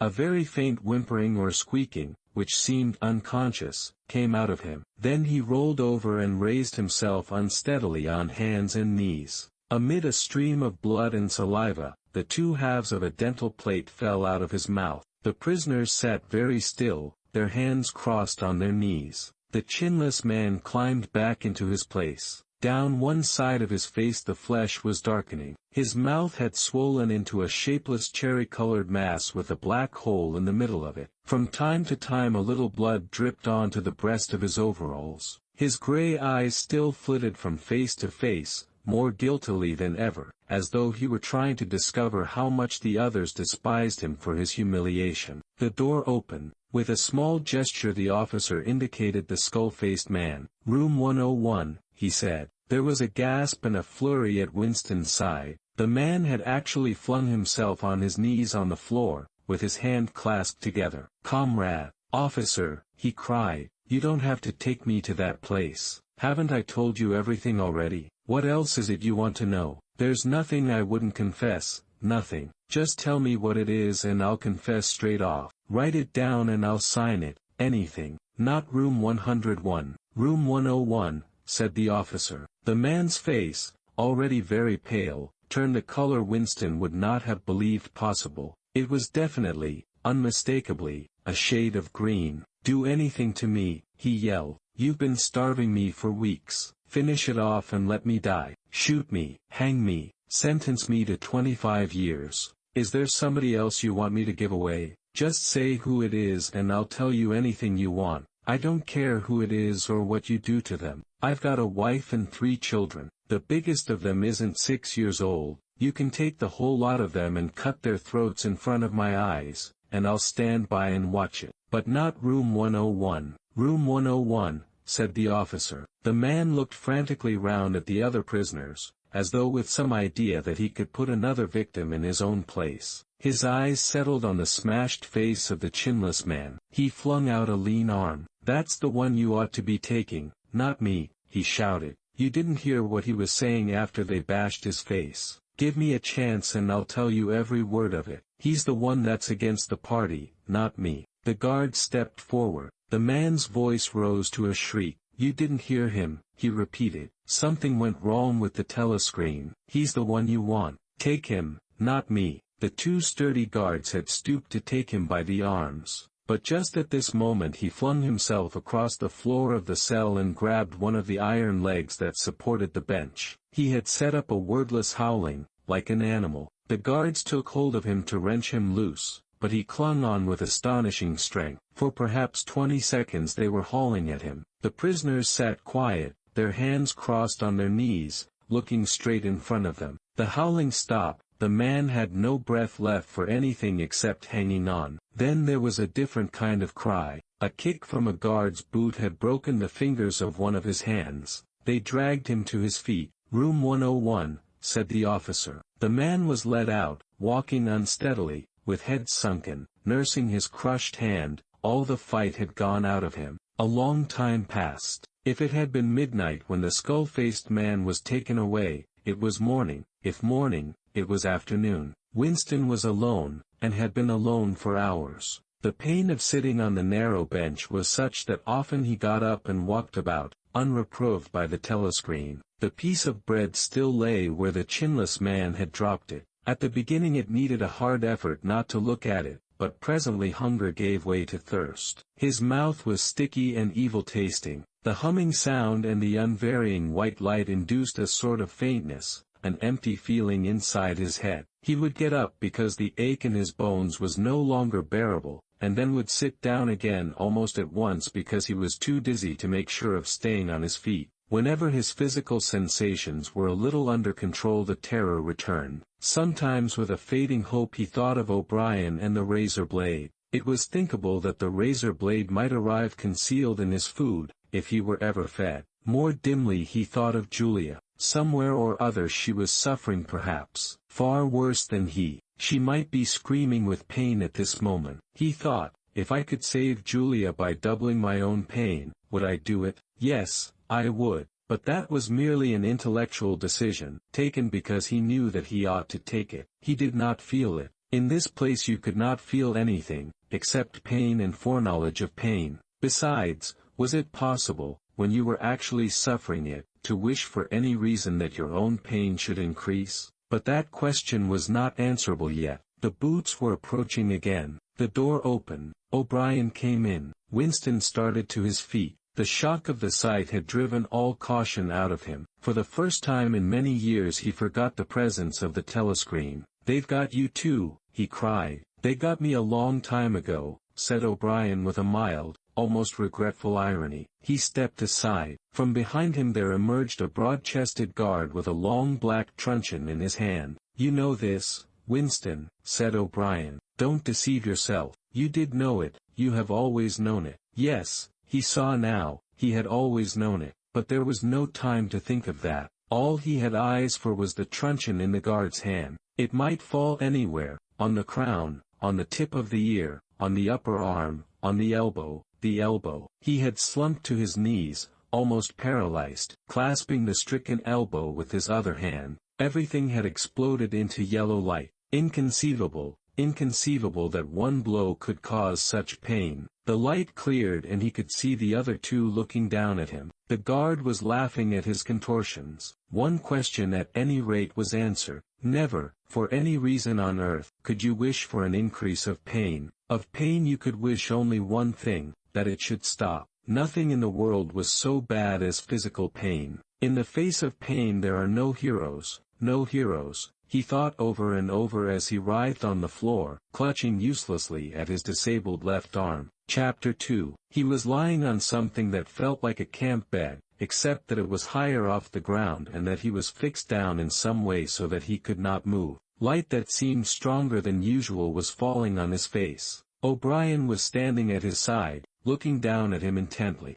At the other side of him stood a man in a white coat, holding a hypodermic syringe. Even after his eyes were open he took in his surroundings only gradually. He had the impression of swimming up into this room from some quite different world, a sort of underwater world far beneath it. How long he had been down there he did not know. Since the moment when they arrested him he had not seen darkness or daylight. Besides, his memories were not continuous. There had been times when consciousness, even the sort of consciousness that one has in sleep, had stopped dead and started again after a blank interval. But whether the intervals were of days or weeks or only seconds, there was no way of knowing. With that first blow on the elbow the nightmare had started. Later he was to realize that all that then happened was merely a preliminary, a routine interrogation to which nearly all prisoners were subjected. There was a long range of crimes, espionage, sabotage, and the like, to which everyone had to confess as a matter of course. The confession was a formality, though the torture was real. How many times he had been beaten, how long the beatings had continued, he could not remember. Always there were 5 or 6 men in black uniforms at him simultaneously. Sometimes it was fists, sometimes it was truncheons, sometimes it was steel rods, sometimes it was boots. There were times when he rolled about the floor, as shameless as an animal, writhing his body this way and that in an endless, hopeless effort to dodge the kicks, and simply inviting more and yet more kicks, in his ribs, in his belly, on his elbows, on his shins, in his groin, in his testicles, on the bone at the base of his spine. There were times when it went on until the cruel, wicked, unforgivable thing seemed to him not that the guards continued to beat him but that he could not force himself into losing consciousness. There were times when his nerves so forsook him that he began shouting for mercy even before the beating began, when the mere sight of a fist drawn back for a blow was enough to make him pour forth a confession of real and imaginary crimes. There were other times when he started out with the resolve of confessing nothing, when every word had to be forced out of him between gasps of pain, and there were times when he feebly tried to compromise, when he said to himself, "I will confess, but not yet. I must hold out till the pain becomes unbearable. 3 more kicks, 2 more kicks, and then I will tell them what they want." Sometimes, he was beaten till he could hardly stand, then flung like a sack of potatoes onto the stone floor of a cell, left to recuperate for a few hours, and then taken out and beaten again. There were also longer periods of recovery. He remembered them dimly, because they were spent chiefly in sleep or stupor. He remembered a cell with a plank bed, a sort of shelf sticking out from the wall, and a tin wash basin, and meals of hot soup and bread and sometimes coffee. He remembered a surly barber arriving to scrape his chin and crop his hair, and businesslike, unsympathetic men in white coats feeling his pulse, tapping his reflexes, turning up his eyelids, running harsh fingers over him in search for broken bones, and shooting needles into his arm to make him sleep. The beatings grew less frequent, and became mainly a threat, a horror to which he could be sent back at any moment when his answers were unsatisfactory. His questioners now were not ruffians in black uniforms but party intellectuals, little rotund men with quick movements and flashing spectacles, who worked on him in relays over periods which lasted, he thought, he could not be sure, 10 or 12 hours at a stretch. These other questioners saw to it that he was in constant slight pain, but it was not chiefly pain that they relied on. They slapped his face, wrung his ears, pulled his hair, made him stand on one leg, refused him leave to urinate, shone glaring lights in his face until his eyes ran with water, but the aim of this was simply to humiliate him and destroy his power of arguing and reasoning. Their real weapon was the merciless questioning that went on, hour after hour, tripping him up, laying traps for him, twisting everything that he said, convicting him at every step of lies and self-contradiction until he began weeping as much from shame as from nervous fatigue. Sometimes he would weep half a dozen times in a single session. Most of the time they screamed abuse at him and threatened at every hesitation to deliver him over to the guards again, but sometimes they would suddenly change their tune, call him comrade, appeal to him in the name of Ingsoc and Big Brother, and ask him sorrowfully whether even now he had not enough loyalty to the party left to make him wish to undo the evil he had done. When his nerves were in rags after hours of questioning, even this appeal could reduce him to sniveling tears. In the end the nagging voices broke him down more completely than the boots and fists of the guards. He became simply a mouth that uttered, a hand that signed, whatever was demanded of him. His sole concern was to find out what they wanted him to confess, and then confess it quickly, before the bullying started anew. He confessed to the assassination of eminent party members, the distribution of seditious pamphlets, embezzlement of public funds, sale of military secrets, sabotage of every kind. He confessed that he had been a spy in the pay of the East Asia and government as far back as 1968. He confessed that he was a religious believer, an admirer of capitalism, and a sexual pervert. He confessed that he had murdered his wife, although he knew, and his questioners must have known, that his wife was still alive. He confessed that for years he had been in personal touch with Goldstein and had been a member of an underground organization which had included almost every human being he had ever known. It was easier to confess everything and implicate everybody. Besides, in a sense it was all true. It was true that he had been the enemy of the party, and in the eyes of the party there was no distinction between the thought and the deed. There were also memories of another kind. They stood out in his mind disconnectedly, like pictures with blackness all round them. He was in a cell which might have been either dark or light, because he could see nothing except a pair of eyes. Near at hand some kind of instrument was ticking slowly and regularly. The eyes grew larger and more luminous. Suddenly he floated out of his seat, dived into the eyes, and was swallowed up. He was strapped into a chair surrounded by dials, under dazzling lights. A man in a white coat was reading the dials. There was a tramp of heavy boots outside. The door clanged open. The waxed-faced officer marched in, followed by 2 guards. "Room 101, said the officer. The man in the white coat did not turn round. He did not look at Winston either. He was looking only at the dials. He was rolling down a mighty corridor, a kilometer wide, full of glorious, golden light, roaring with laughter and shouting out confessions at the top of his voice. He was confessing everything, even the things he had succeeded in holding back under the torture. He was relating the entire history of his life to an audience who knew it already. With him were the guards, the other questioners, the men in white coats, O'Brien, Julia, Mr. Charrington, all rolling down the corridor together and shouting with laughter. Some dreadful thing which had lain embedded in the future had somehow been skipped over and had not happened.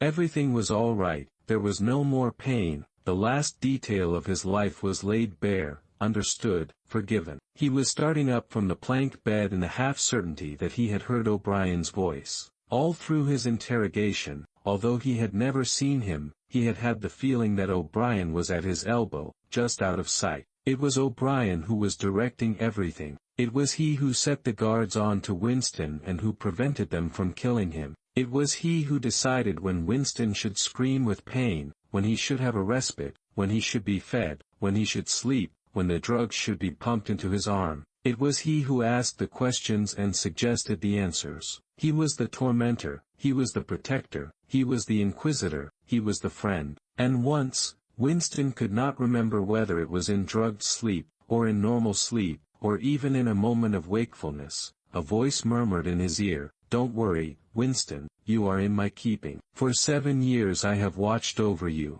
Now the turning point has come. I shall save you, I shall make you perfect." He was not sure whether it was O'Brien's voice, but it was the same voice that had said to him, "We shall meet in a place where there is no darkness," in that other dream, 7 years ago. He did not remember any ending to his interrogation. There was a period of blackness and then the cell, or room, in which he now was had gradually materialized round him. He was almost flat on his back, and unable to move. His body was held down at every essential point. Even the back of his head was gripped in some manner. O'Brien was looking down at him gravely and rather sadly. His face, seen from below, looked coarse and worn, with pouches under the eyes and tired lines from nose to chin. He was older than Winston had thought him. He was perhaps 48 or 50. Under his hand there was a dial with a lever on top and figures running round the face. "I told you," said O'Brien, "that if we met again it would be here." "Yes," said Winston.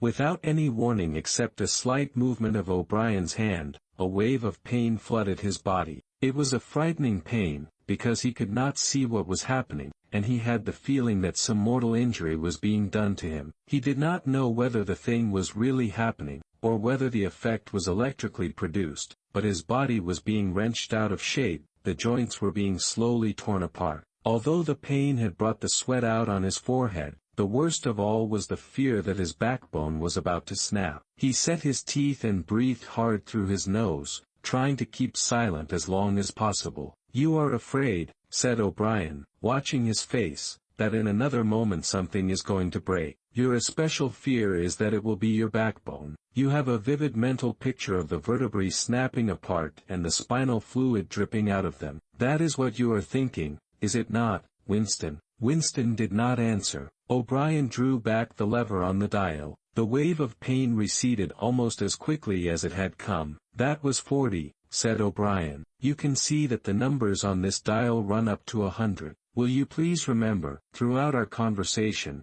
that I have it in my power to inflict pain on you at any moment and to whatever degree I choose? If you tell me any lies, or attempt to prevaricate in any way, or even fall below your usual level of intelligence, you will cry out with pain, instantly. Do you understand that?" "Yes," said Winston. O'Brien's manner became less severe. He resettled his spectacles thoughtfully, and took a pace or two up and down. When he spoke his voice was gentle and patient. He had the air of a doctor, a teacher, even a priest, anxious to explain and persuade rather than to punish. "I am taking trouble with you, Winston," he said, "because you are worth trouble. You know perfectly well what is the matter with you. You have known it for years, though you have fought against the knowledge. You are mentally deranged. You suffer from a defective memory. You are unable to remember real events and you persuade yourself that you remember other events which never happen. Fortunately it is curable. You have never cured yourself of it, because you did not choose to. There was a small effort of the will that you were not ready to make. Even now, I am well aware, you are clinging to your disease under the impression that it is a virtue. Now we will take an example. At this moment, which power is Oceania at war with? When I was arrested, Oceania was at war with East Asia. With East Asia. Good. And Oceania has always been at war with East Asia, has it not? Winston drew in his breath. He opened his mouth to speak and then did not speak. He could not take his eyes away from the dial. "The truth, please, Winston, your truth. Tell me what you think you remember." "I remember that until only a week before I was arrested, we were not at war with East Asia at all. We were in alliance with them. The war was against Eurasia. That had lasted for 4 years. Before that," O'Brien stopped him with a movement of the hand. "Another example," he said. "Some years ago you had a very serious delusion indeed. You believed that 3 men, 3 one-time party members named Jones, Aronson, and Rutherford, men who were executed for treachery and sabotage after making the fullest possible confession, were not guilty of the crimes they were charged with. You believed that you had seen unmistakable documentary evidence proving that their confessions were false. There was a certain photograph about which you had a hallucination. You believed that you had actually held it in your hands. It was a photograph something like this." An oblong slip of newspaper had appeared between O'Brien's fingers. For perhaps 5 seconds it was within the angle of Winston's vision. It was a photograph, and there was no question of its identity. It was the photograph. It was another copy of the photograph of Jones, Aronson, and Rutherford at the party function in New York, which he had chanced upon 11 years ago and promptly destroyed. For only an instant it was before his eyes, then it was out of sight again. But he had seen it, unquestionably he had seen it. He made a desperate, agonizing effort to wrench the top half of his body free.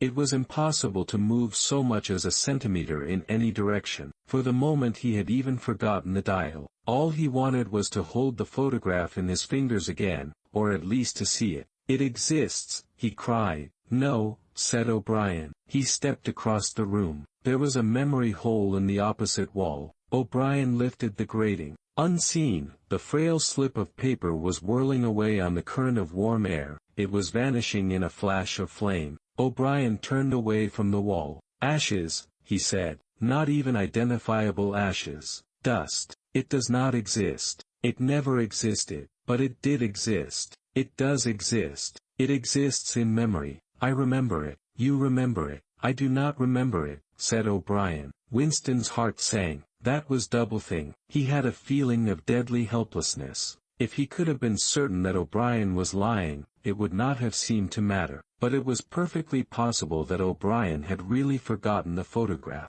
And if so, then already he would have forgotten his denial of remembering it, and forgotten the act of forgetting. How could one be sure that it was simple trickery? Perhaps that lunatic dislocation in the mind could really happen. That was the thought that defeated him. O'Brien was looking down at him speculatively. More than ever he had the air of a teacher taking pains with a wayward but promising child. There is a party slogan dealing with the control of the past, he said. Repeat it, if you please. Who controls the past controls the future. Who controls the present controls the past, repeated Winston obediently. Who controls the present controls the past, said O'Brien, nodding his head with slow approval. Is it your opinion, Winston, that the past has real existence? Again the feeling of helplessness descended upon Winston. His eyes flitted towards the dial. He not only did not know whether, yes or no, was the answer that would save him from pain, he did not even know which answer he believed to be the true one.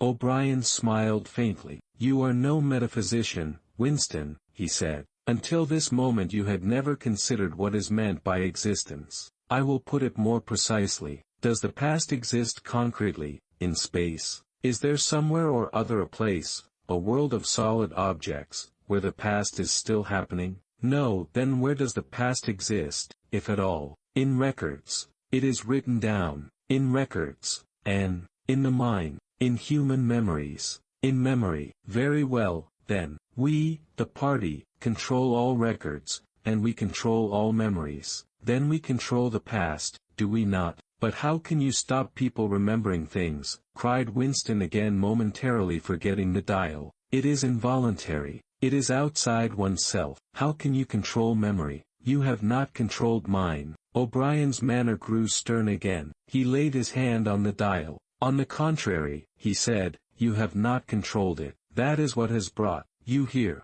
You are here because you have failed in humility, in self-discipline. You would not make the act of submission which is the price of sanity. You preferred to be a lunatic, a minority of one. Only the disciplined mind can see reality, Winston. You believe that reality is something objective, external, existing in its own right. You also believe that the nature of reality is self-evident. When you delude yourself into thinking that you see something, you assume that everyone else sees the same thing as you. But I tell you, Winston, that reality is not external. Reality exists in the human mind, and nowhere else. Not in the individual mind, which can make mistakes, and in any case soon perishes, only in the mind of the party, which is collective and immortal. Whatever the party holds to be the truth, is truth. It is impossible to see reality except by looking through the eyes of the party. That is the fact that you have got to relearn, Winston. It needs an act of self-destruction, an effort of the will. You must humble yourself before you can become sane. He paused for a few moments, as though to allow what he had been saying to sink in. Do you remember, he went on,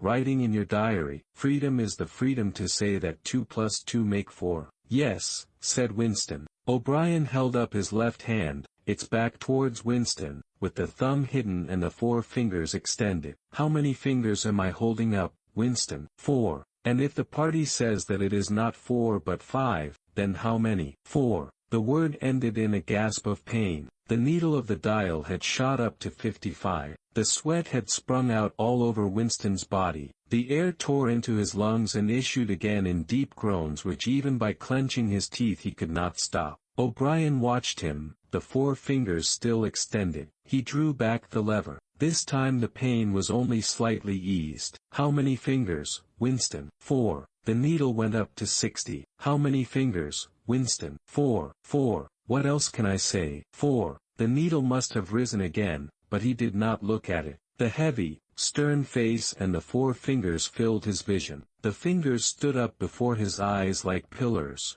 enormous, blurry, and seeming to vibrate, but unmistakably 4. How many fingers, Winston? 4. Stop it, stop it. How can you go on? 4. 4. How many fingers, Winston. 5, 5, 5. No, Winston, that is no use. You are lying. You still think there are 4. How many fingers, please? 4, 5, 4. Anything you like. Only stop it. Stop the pain. Abruptly he was sitting up with O'Brien's arm round his shoulders. He had perhaps lost consciousness for a few seconds. The bonds that had held his body down were loosened. He felt very cold, he was shaking uncontrollably, his teeth were chattering, the tears were rolling down his cheeks. For a moment he clung to O'Brien like a baby, curiously comforted by the heavy arm round his shoulders. He had the feeling that O'Brien was his protector, that the pain was something that came from outside, from some other source, and that it was O'Brien who would save him from it. "You are a slow learner, Winston," said O'Brien gently. "How can I help it?" he blubbered. "How can I help seeing what is in front of my eyes? 2 and 2 are 4. Sometimes, Winston, sometimes they are 5, sometimes they are 3, sometimes they are all of them at once. You must try harder. It is not easy to become sane." He laid Winston down on the bed. The grip of his limbs tightened again, but the pain had ebbed away and the trembling had stopped, leaving him merely weak and cold. O'Brien motioned with his head to the man in the white coat, who had stood immobile throughout the proceedings. The man in the white coat bent down and looked closely into Winston's eyes, felt his pulse, laid an ear against his chest, tapped here and there, then he nodded to O'Brien. "Again," said O'Brien. The pain flowed into Winston's body. The needle must be at 70, 75. He had shut his eyes this time. He knew that the fingers were still there, and still 4. All that mattered was somehow to stay alive until the spasm was over. He had ceased to notice whether he was crying out or not. The pain lessened again. He opened his eyes.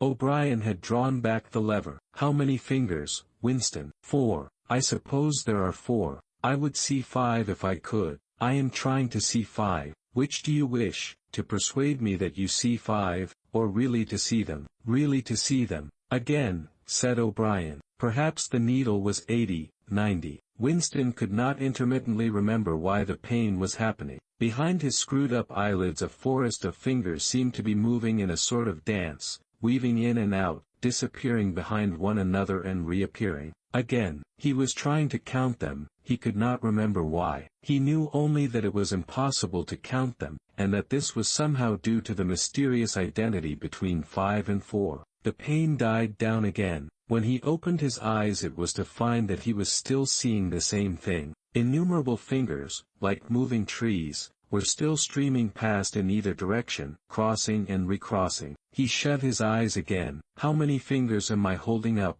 Winston?" "I don't know. I don't know. You will kill me if you do that again." 4, 5, 6. "In all honesty I don't know." "Better," said O'Brien. A needle slid into Winston's arm. Almost in the same instant a blissful, healing warmth spread all through his body. The pain was already half forgotten. He opened his eyes and looked up gratefully at O'Brien. At sight of the heavy, lined face, so ugly and so intelligent, his heart seemed to turn over. If he could have moved he would have stretched out a hand and laid it on O'Brien's arm. He had never loved him so deeply as at this moment, and not merely because he had stopped the pain. The old feeling, that at bottom it did not matter whether O'Brien was a friend or an enemy, had come back. O'Brien was a person who could be talked to. Perhaps one did not want to be loved so much as to be understood. O'Brien had tortured him to the edge of lunacy, and in a little while, it was certain, he would send him to his death. It made no difference. In some sense that went deeper than friendship, they were intimates, somewhere or other, although the actual words might never be spoken, there was a place where they could meet and talk. O'Brien was looking down at him with an expression which suggested that the same thought might be in his own mind. When he spoke it was in an easy, conversational tone. "Do you know where you are, Winston?" he said. "I don't know. I can guess. In the Ministry of Love. Do you know how long you have been here?" "I don't know. Days, weeks, months. I think it is months." "And why do you imagine that we bring people to this place? To make them confess?" "No, that is not the reason." "Try again." "To punish them." "No," exclaimed O'Brien. His voice had changed extraordinarily, and his face had suddenly become both stern and animated. "No, not merely to extract your confession, not to punish you. Shall I tell you why we have brought you here? To cure you, to make you sane. Will you understand, Winston, that no one whom we bring to this place ever leaves our hands uncured?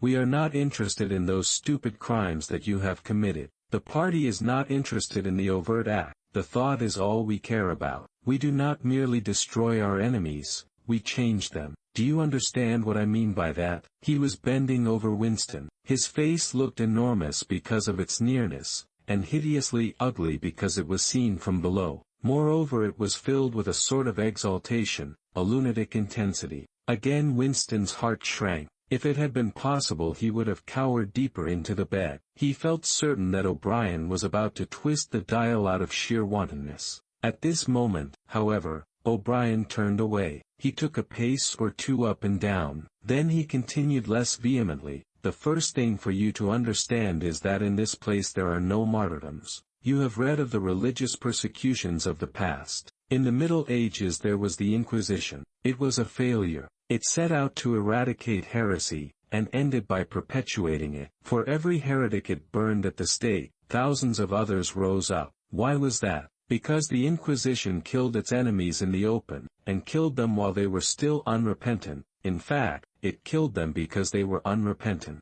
Men were dying because they would not abandon their true beliefs. Naturally all the glory belonged to the victim and all the shame to the inquisitor who burned him. Later, in the 20th century, there were the totalitarians, as they were called. There were the German Nazis and the Russian communists. The Russians persecuted heresy more cruelly than the Inquisition had done, and they imagined that they had learned from the mistakes of the past. They knew, at any rate, that one must not make martyrs. Before they exposed their victims to public trial, they deliberately set themselves to destroy their dignity. They wore them down by torture and solitude until they were despicable, cringing wretches, confessing whatever was put into their mouths, covering themselves with abuse, accusing and sheltering behind one another, whimpering for mercy. And yet after only a few years the same thing had happened over again. The dead men had become martyrs and their degradation was forgotten. Once again, why was it? In the first place, because the confessions that they had made were obviously extorted and untrue. We do not make mistakes of that kind. All the confessions that are uttered here are true. We make them true. And above all we do not allow the dead to rise up against us. You must stop imagining that posterity will vindicate you, Winston. Posterity will never hear of you. You will be lifted clean out from the stream of history. We shall turn you into gas and pour you into the stratosphere. Nothing will remain of you, not a name in a register, not a memory in a living brain. You will be annihilated in the past as well as in the future. You will never have existed. Then why bother to torture me? Thought Winston, with a momentary bitterness. O'Brien checked his step as though Winston had uttered the thought aloud. His large ugly face came nearer, with the eyes a little narrowed. You are thinking, he said, that since we intend to destroy you utterly, so that nothing that you say or do can make the smallest difference, in that case, why do we go to the trouble of interrogating you first? That is what you were thinking, was it not? Yes, said Winston. O'Brien smiled slightly. You are a flaw in the pattern, Winston. You are a stain that must be wiped out. Did I not tell you just now that we are different from the persecutors of the past? We are not content with negative obedience, nor even with the most abject submission. When finally you surrender to us, it must be of your own free will. We do not destroy the heretic because he resists us. So long as he resists us we never destroy him. We convert him, we capture his inner mind, we reshape him. We burn all evil and all illusion out of him. We bring him over to our side, not in appearance, but genuinely, heart and soul. We make him one of ourselves before we kill him. It is intolerable to us that an erroneous thought should exist anywhere in the world, however secret and powerless it may be. Even in the instant of death we cannot permit any deviation. In the old days the heretic walked to the stake still a heretic, proclaiming his heresy, exulting in it. Even the victim of the Russian purges could carry rebellion locked up in his skull as he walked down the passage waiting for the bullet. But we make the brain perfect before we blow it out. The command of the old despotisms was, "Thou shalt not." The command of the totalitarians was, "Thou shalt." Our command is, "Thou art." No one whom we bring to this place ever stands out against us. Everyone is washed clean. Even those three miserable traitors in whose innocence you once believed, Jones, Aronson, and Rutherford, in the end we broke them down. I took part in their interrogation myself. I saw them gradually worn down, whimpering, groveling, weeping, and in the end it was not with pain or fear, only with penitence. By the time we had finished with them they were only the shells of men. There was nothing left in them except sorrow for what they had done,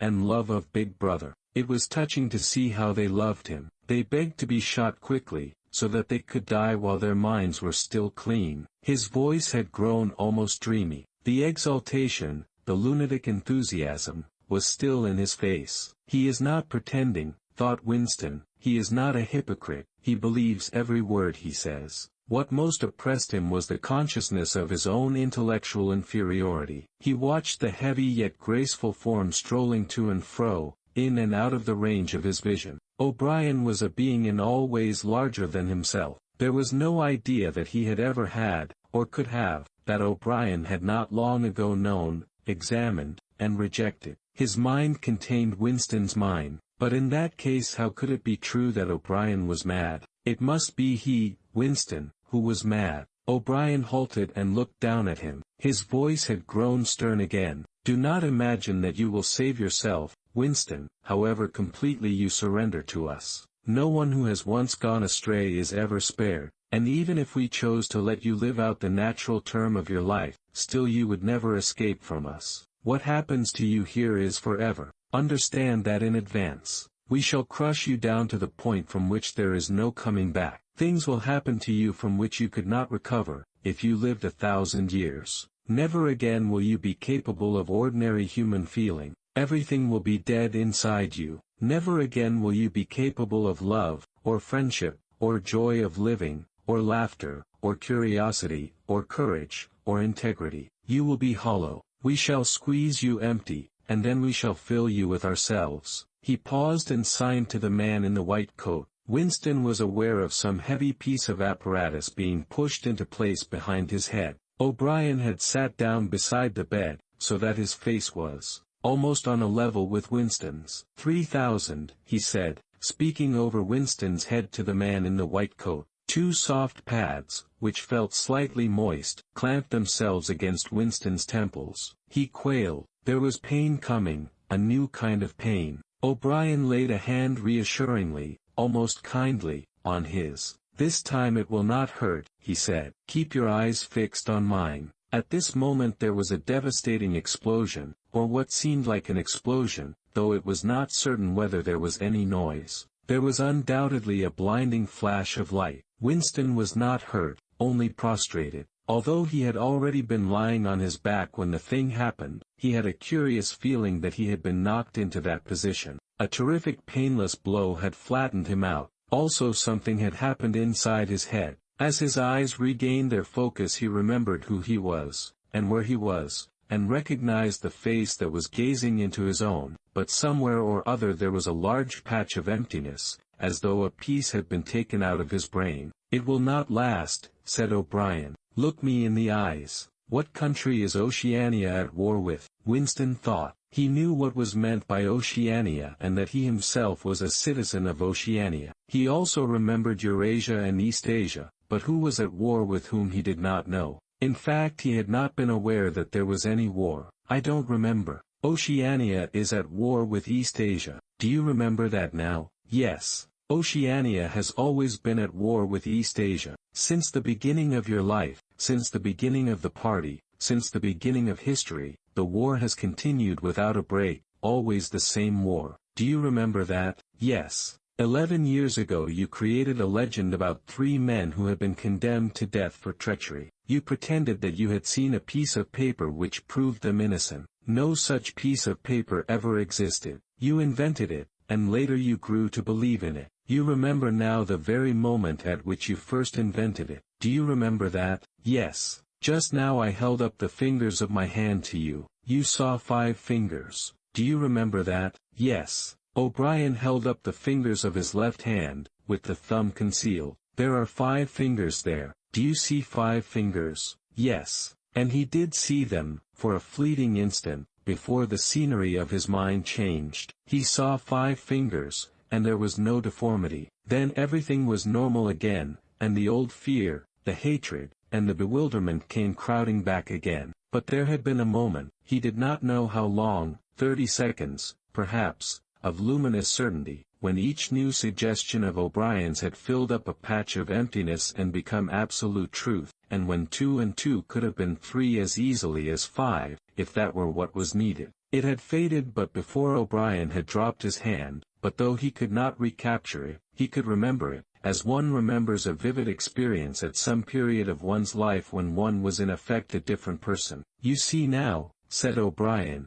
"that it is at any rate possible." "Yes," said Winston. O'Brien stood up with a satisfied air. Over to his left Winston saw the man in the white coat break an ampoule and draw back the plunger of a syringe. O'Brien turned to Winston with a smile. In almost the old manner he resettled his spectacles on his nose. "Do you remember writing in your diary," he said, "that it did not matter whether I was a friend or an enemy, since I was at least a person who understood you and could be talked to? You were right. I enjoy talking to you. Your mind appeals to me. It resembles my own mind except that you happen to be insane. Before we bring this session to an end you can ask me a few questions, if you choose. Any question I like. Anything." He saw that Winston's eyes were upon the dial. "It is switched off. What is your first question?" "What have you done with Julia?" said Winston. O'Brien smiled again. "She betrayed you, Winston." "Immediately, unreservedly.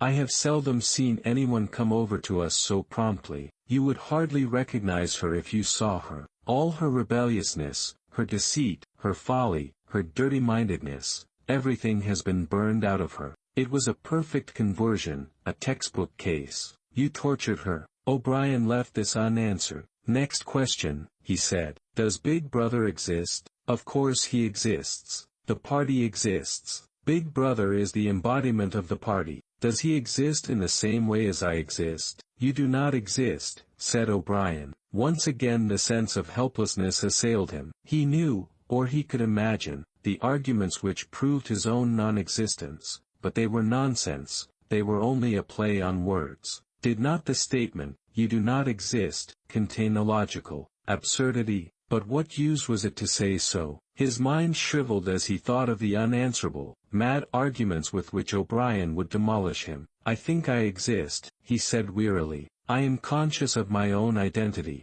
I was born and I shall die. I have arms and legs. I occupy a particular point in space. No other solid object can occupy the same point simultaneously. In that sense, does Big Brother exist? It is of no importance. He exists. Will Big Brother ever die? Of course not. How could he die? Next question. Does the Brotherhood exist? That, Winston, you will never know. If we choose to set you free when we have finished with you, and if you live to be 90 years old, still you will never learn whether the answer to that question is yes or no. As long as you live it will be an unsolved riddle in your mind." Winston lay silent. His breast rose and fell a little faster. He still had not asked the question that had come into his mind the first. He had got to ask it, and yet it was as though his tongue would not utter it. There was a trace of amusement in O'Brien's face. Even his spectacles seemed to wear an ironical gleam. "He knows," thought Winston suddenly, "he knows what I am going to ask." At the thought the words burst out of him. "What is in room 101? The expression on O'Brien's face did not change. He answered drily, "You know what is in room 101, Winston. Everyone knows what is in room 101. He raised a finger to the man in the white coat. Evidently the session was at an end. A needle jerked into Winston's arm. He sank almost instantly into deep sleep. Chapter 3. "There are 3 stages in your reintegration," said O'Brien. "There is learning, there is understanding, and there is acceptance. It is time for you to enter upon the second stage." As always, Winston was lying flat on his back, but of late his bonds were looser. They still held him to the bed, but he could move his knees a little and could turn his head from side to side and raise his arms from the elbow. The dial, also, had grown to be less of a terror. He could evade its pangs if he was quick-witted enough. It was chiefly when he showed stupidity that O'Brien pulled the lever. Sometimes they got through a whole session without use of the dial. He could not remember how many sessions there had been. The whole process seemed to stretch out over a long, indefinite time, weeks, possibly, and the intervals between the sessions might sometimes have been days, sometimes only an hour or two. "As you lie there," said O'Brien, "you have often wondered, you have even asked me, why the ministry of love should expend so much time and trouble on you. And when you were free you were puzzled by what was essentially the same question. You could grasp the mechanics of the society you lived in, but not its underlying motives. Do you remember writing in your diary, 'I understand how, I do not understand why'? It was when you thought about why that you doubted your own sanity. You have read the book, Goldstein's book, or parts of it, at least. Did it tell you anything that you did not know already?" "You have read it," said Winston. "I wrote it. That is to say, I collaborated in writing it. No book is produced individually, as you know. Is it true, what it says? As description, yes. The program it sets forth is nonsense. The secret accumulation of knowledge, a gradual spread of enlightenment, ultimately a proletarian rebellion, the overthrow of the party. You foresaw yourself that that was what it would say. It is all nonsense. The proletarians will never revolt, not in 1,000 years or 1,000,000. They cannot. I do not have to tell you the reason, you know it already. If you have ever cherished any dreams of violent insurrection, you must abandon them. There is no way in which the party can be overthrown. The rule of the party is forever. Make that the starting point of your thoughts." He came closer to the bed. "Forever," he repeated. "And now let us get back to the question of how and why. You understand well enough how the party maintains itself in power. Now tell me why we cling to power. What is our motive? Why should we want power? Go on, speak," he added as Winston remained silent. Nevertheless Winston did not speak for another moment or two. A feeling of weariness had overwhelmed him. The faint, mad gleam of enthusiasm had come back into O'Brien's face. He knew in advance what O'Brien would say, that the party did not seek power for its own ends, but only for the good of the majority. That it sought power because men in the mass were frail, cowardly creatures who could not endure liberty or face the truth, and must be ruled over and systematically deceived by others who were stronger than themselves. That the choice for mankind lay between freedom and happiness, and that, for the great bulk of mankind, happiness was better. That the party was the eternal guardian of the weak, a dedicated sect doing evil that good might come, sacrificing its own happiness to that of others. The terrible thing, thought Winston, the terrible thing was that when O'Brien said this he would believe it. You could see it in his face. O'Brien knew everything. 1,000 times better than Winston he knew what the world was really like, in what degradation the mass of human beings lived and by what lies and barbarities the party kept them there. He had understood it all, weighed it all, and it made no difference.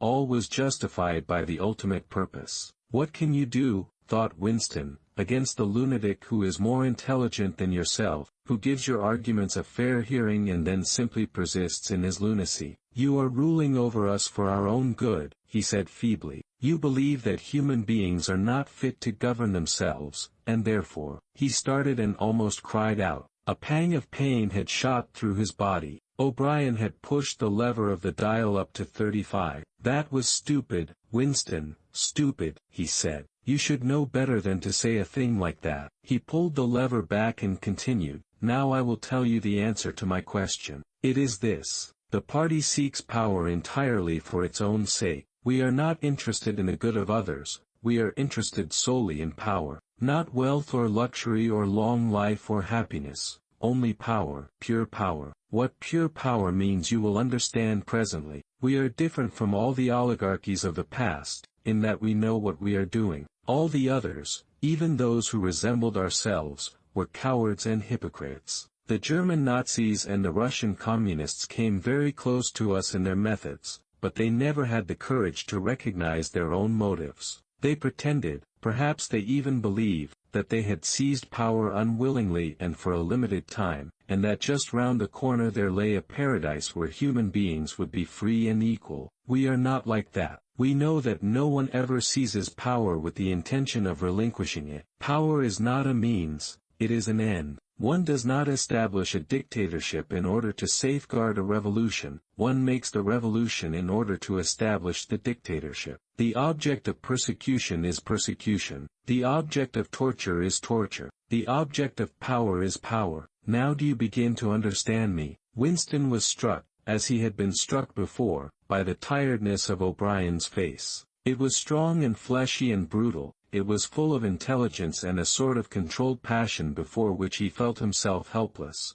but it was tired. There were pouches under the eyes, the skin sagged from the cheekbones. O'Brien leaned over him, deliberately bringing the worn face nearer. "You are thinking," he said, "that my face is old and tired. You are thinking that I talk of power, and yet I am not even able to prevent the decay of my own body. Can you not understand, Winston, that the individual is only a cell? The weariness of the cell is the vigor of the organism. Do you die when you cut your fingernails?" He turned away from the bed and began strolling up and down again, one hand in his pocket. "We are the priests of power," he said. "God is power, but at present power is only a word so far as you are concerned. It is time for you to gather some idea of what power means. The first thing you must realize is that power is collective. The individual only has power in so far as he ceases to be an individual. You know the party's slogan, "Freedom is slavery." Has it ever occurred to you that it is reversible? Slavery is freedom. Alone, free, the human being is always defeated.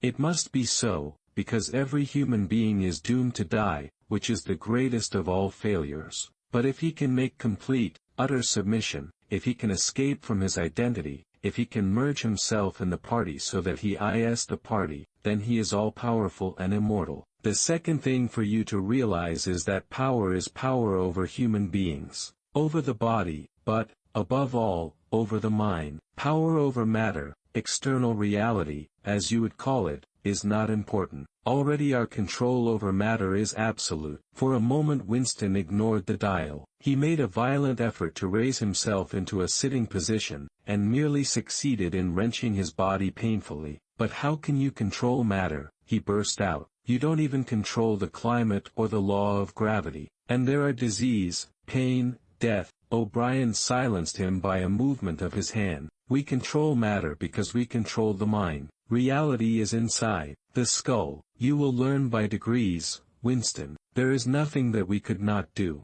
Invisibility, levitation, anything. I could float off this floor like a soap bubble if I wished to. I do not wish to, because the party does not wish it. You must get rid of those 19th century ideas about the laws of nature. We make the laws of nature, but you do not. You are not even masters of this planet. What about Eurasia and East Asia? You have not conquered them yet. Unimportant. We shall conquer them when it suits us. And if we did not, what difference would it make? We can shut them out of existence. Oceania is the world, but the world itself is only a speck of dust. And man is tiny, helpless. How long has he been in existence? For millions of years the earth was uninhabited. Nonsense. The earth is as old as we are, no older. How could it be older? Nothing exists except through human consciousness. But the rocks are full of the bones of extinct animals, mammoths and mastodons and enormous reptiles which lived here long before man was ever heard of. Have you ever seen those bones, Winston?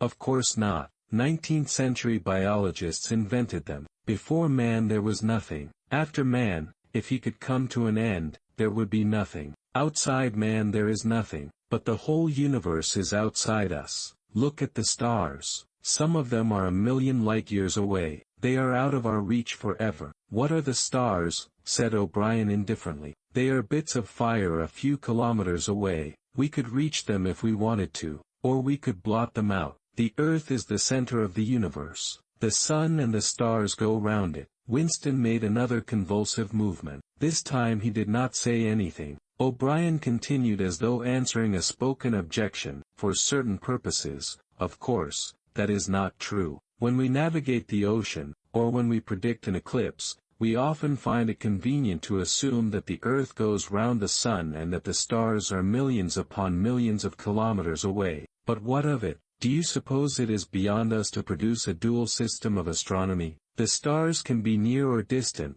according as we need them. Do you suppose our mathematicians are unequal to that? Have you forgotten doublethink? Winston shrank back upon the bed. Whatever he said, the swift answer crushed him like a bludgeon. And yet he knew, that he was in the right. The belief that nothing exists outside your own mind, surely there must be some way of demonstrating that it was false. Had it not been exposed long ago as a fallacy, there was even a name for it, which he had forgotten. A faint smile twitched the corners of O'Brien's mouth as he looked down at him. I told you, Winston, he said, that metaphysics is not your strong point. The word you are trying to think of is solipsism. But you are mistaken. This is not solipsism. Collective solipsism, if you like. But that is a different thing, in fact, the opposite thing. All this is a digression, he added in a different tone. The real power, the power we have to fight for night and day, is not power over things, but over men. He paused, and for a moment assumed again his air of a schoolmaster questioning a promising pupil. How does one man assert his power over another, Winston? Winston thought. By making him suffer, he said. Exactly, by making him suffer. Obedience is not enough. Unless he is suffering, how can you be sure that he is obeying your will and not his own? Power is in inflicting pain and humiliation. Power is in tearing human minds to pieces and putting them together again in new shapes of your own choosing. Do you begin to see, then, what kind of world we are creating? It is the exact opposite of the stupid hedonistic utopias that the old reformers imagined. A world of fear and treachery and torment, a world of trampling and being trampled upon, a world which will grow not less but more merciless as it refines itself. Progress in our world will be progress towards more pain. The old civilizations claimed that they were founded on love or justice. Ours is founded upon hatred. In our world there will be no emotions except fear, rage, triumph, and self-abasement. Everything else we shall destroy, everything. Already we are breaking down the habits of thought which have survived from before the revolution. We have cut the links between child and parent, and between man, and between man and woman. No one dares trust a wife or a child or a friend any longer. But in the future there will be no wives and no friends. Children will be taken from their mothers at birth, as one takes eggs from a hen. The sex instinct will be eradicated. Procreation will be an annual formality like the renewal of a ration card. We shall abolish the orgasm. Our neurologists are at work upon it now. There will be no loyalty, except loyalty towards the party. There will be no love, except the love of Big Brother. There will be no laughter, except the laugh of triumph over a defeated enemy. There will be no art, no literature, no science. When we are omnipotent we shall have no more need of science. There will be no distinction between beauty and ugliness. There will be no curiosity, no enjoyment of the process of life. All competing pleasures will be destroyed. But always, do not forget this, Winston, always there will be the intoxication of power, constantly increasing and constantly growing subtler. Always, at every moment, there will be the thrill of victory, the sensation of trampling on an enemy who is helpless. If you want a picture of the future, imagine a boot stamping on a human face, forever. He paused as though he expected Winston to speak. Winston had tried to shrink back into the surface of the bed again. He could not say anything. His heart seemed to be frozen. O'Brien went on, and remember that it is forever. The face will always be there to be stamped upon. The heretic, the enemy of society, will always be there, so that he can be defeated and humiliated over again. Everything that you have undergone since you have been in our hands, all that will continue, and worse. The espionage, the betrayals, the arrests, the tortures, the executions, the disappearances will never cease. It will be a world of terror as much as a world of triumph. The more the party is powerful, the less it will be tolerant, the weaker the opposition, the tighter the despotism. Goldstein and his heresies will live forever. Every day, at every moment, they will be defeated, discredited, ridiculed, spat upon, and yet they will always survive. This drama that I have played out with you during 7 years will be played out over and over again, generation after generation, always in subtler forms. Always we shall have the heretic here at our mercy, screaming with pain, broken up, contemptible, and in the end utterly penitent, saved from himself, crawling to our feet of his own accord. That is the world that we are preparing, Winston. A world of victory after victory, triumph after triumph after triumph, an endless pressing upon the nerve of power. You are beginning, I can see, to realize what that world will be like, but in the end you will do more than understand it. You will accept it, welcome it, become part of it. Winston had recovered himself sufficiently to speak. You can't, he said weakly. What do you mean by that remark, Winston? You could not create such a world as you have just described. It is a dream. It is impossible. Why? It is impossible to found a civilization on fear and hatred and cruelty. It would never endure. Why not? It would have no vitality. It would disintegrate. It would commit suicide. Nonsense. You are under the impression that hatred is more exhausting than love. Why should it be? And if it were, what difference would that make? Suppose that we choose to wear ourselves out faster. Suppose that we quicken the tempo of human life till men are senile at 30. Still, what difference would it make? Can you not understand that the death of the individual is not death? The party is immortal. As usual, the voice had battered Winston into helplessness. Moreover, he was in dread that if he persisted in his disagreement O'Brien would twist the dial again, and yet he could not keep silent. Feebly, without arguments, with nothing to support him except his inarticulate horror of what O'Brien had said, he returned to the attack. I don't know, I don't care. Somehow you will fail, something will defeat you, life will defeat you. We control life, Winston, at all its levels. You are imagining that there is something called human nature which will be outraged by what we do and will turn against us. But we create human nature. Men are infinitely malleable. Or perhaps you have returned to your old idea that the proletarians or the slaves will arise and overthrow us. Put it out of your mind. They are helpless, like the animals. Humanity is the party. The others are outside, irrelevant. I don't care. In the end they will beat you. Sooner or later they will see you for what you are, and then they will tear you to pieces. Do you see any evidence that that is happening, or any reason why it should? No, I believe it. I know that you will fail. There is something in the universe,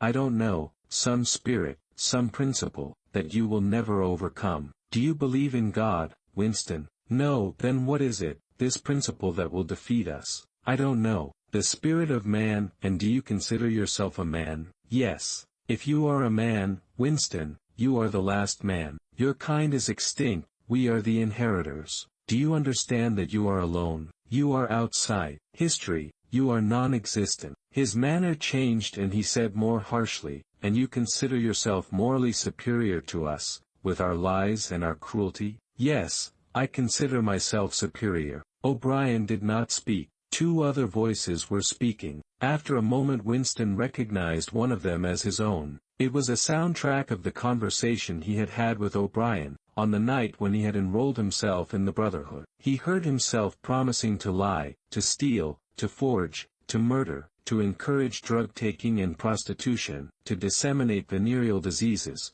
to throw vitriol in a child's face. O'Brien made a small impatient gesture, as though to say that the demonstration was hardly worth making. Then he turned a switch and the voices stopped. Get up from that bed, he said. The bonds had loosened themselves. Winston lowered himself to the floor and stood up unsteadily. You are the last man, said O'Brien. You are the guardian of the human spirit. You shall see yourself as you are. Take off your clothes. Winston undid the bit of string that held his overalls together. The zip fastener had long since been wrenched out of them. He could not remember whether at any time since his arrest he had taken off all his clothes at one time. Beneath the overalls his body was looped with filthy yellowish rags, just recognizable as the remnants of underclothes. As he slid them to the ground he saw that there was a three-sided mirror at the far end of the room. He approached it, then stopped short. An involuntary cry had broken out of him. Go on, said O'Brien. Stand between the wings of the mirror. You shall see the side view as well." He had stopped because he was frightened. A bowed, gray-colored, skeleton-like thing was coming towards him. Its actual appearance was frightening, and not merely the fact that he knew it to be himself. He moved closer to the glass. The creature's face seemed to be protruded, because of its bent carriage. A forlorn, jailbird's face with a knobby forehead running back into a bald scalp, a crooked nose, and battered-looking cheekbones above which his eyes were fierce and watchful. The cheeks were seamed, the mouth had a drawn-in look. Certainly it was his own face, but it seemed to him that it had changed more than he had changed inside. The emotions it registered would be different from the ones he felt. He had gone partially bald. For the first moment he had thought that he had gone gray as well, but it was only the scalp that was gray. Except for his hands and a circle of his face, his body was gray all over with ancient, ingrained dirt. Here and there under the dirt there were the red scars of wounds, and near the ankle the varicose ulcer was an inflamed mass with flakes of skin peeling off. But the truly frightening thing was the emaciation of his body. The barrel of the ribs was as narrow as that of a skeleton, the legs had shrunk so that the knees were thicker than the thighs. He saw now what O'Brien had meant about seeing the side view. The curvature of the spine was astonishing. The thin shoulders were hunched forward so as to make a cavity of the chest. The scraggy neck seemed to be bending double under the weight of the skull. At a guess he would have said that it was the body of a man of 60, suffering from some malignant disease. "You have thought sometimes," said O'Brien, "that my face, the face of a member of the inner party, looks old and worn. What do you think of your own face?" He seized Winston's shoulder and spun him round so that he was facing him. "Look at the condition you are in," he said. "Look at this filthy grime all over your body. Look at the dirt between your toes. Look at that disgusting running sore on your leg. Do you know that you stink like a goat? Probably you have ceased to notice it. Look at your emaciation. Do you see? I can make my thumb and forefinger meet round your bicep. I could snap your neck like a carrot. Do you know that you have lost 25 kilograms since you have been in our hands? Even your hair is coming out in handfuls. Look." He plucked at Winston's head and brought away a tuft of hair. "Open your mouth. 9, 10, 11 teeth left. How many had you when you came to us? And the few you have left are dropping out of your head. Look here." He seized one of Winston's remaining front teeth between his powerful thumb and forefinger. A twinge of pain shot through Winston's jaw. O'Brien had wrenched the loose tooth out by the roots. He tossed it across the cell. "You are rotting away," he said. "You are falling to pieces. What are you? A bag of filth. Now turn around and look into that mirror again. Do you see that thing facing you? That is the last man. If you are human, that is humanity. Now put your clothes on again." Winston began to dress himself with slow stiff movements. Until now he had not seemed to notice how thin and weak he was. Only one thought stirred in his mind, that he must have been in this place longer than he had imagined. Then suddenly as he fixed the miserable rags round himself a feeling of pity for his ruined body overcame him. Before he knew what he was doing he had collapsed onto a small stool that stood beside the bed and burst into tears. He was aware of his ugliness, his gracelessness, a bundle of bones in filthy underclothes sitting weeping in the harsh white light, but he could not stop himself. O'Brien laid a hand on his shoulder, almost kindly. "It will not last forever," he said. "You can escape from it whenever you choose. Everything depends on yourself." "You did it," sobbed Winston. "You reduced me to this state." "No, Winston, you reduced yourself to it. This is what you accepted when you set yourself up against the party. It was all contained in that first act. Nothing has happened that you did not foresee." He paused, and then went on. "We have beaten you, Winston. We have broken you up. You have seen what your body is like. Your mind is in the same state. I do not think there can be much pride left in you. You have been kicked and flogged and insulted, you have screamed with pain, you have rolled on the floor in your own blood and vomit. You have whimpered for mercy, you have betrayed everybody and everything. Can you think of a single degradation that has not happened to you?" Winston had stopped weeping, though the tears were still oozing out of his eyes. He looked up at O'Brien. "I have not betrayed Julia," he said. O'Brien looked down at him thoughtfully. "No," he said, "no, that is perfectly true. You have not betrayed Julia. The peculiar reverence for O'Brien, which nothing seemed able to destroy, flooded Winston's heart again. How intelligent, he thought, how intelligent. Never did O'Brien fail to understand what was said to him. Anyone else on earth would have answered promptly that he had betrayed Julia, for what was there that they had not screwed out of him under the torture? He had told them everything he knew about her, her habits, her character, her past life. He had confessed in the most trivial detail everything that had happened at their meetings, all that he had said to her and she to him, their black market meals, their adulteries, their vague plottings against the party, everything. And yet, in the sense in which he intended the word, he had not betrayed her. He had not stopped loving her. His feelings towards her had remained the same. O'Brien had seen what he meant without the need for explanation. "Tell me," he said, "how soon will they shoot me?" "It might be a long time," said O'Brien. "You are a difficult case. But don't give up hope. Everyone is cured sooner or later. In the end we shall shoot you." Chapter 4. He was much better. He was growing fatter and stronger every day, if it was proper to speak of days. The white light and the humming sound were the same as ever, but the cell was a little more comfortable than the others he had been in.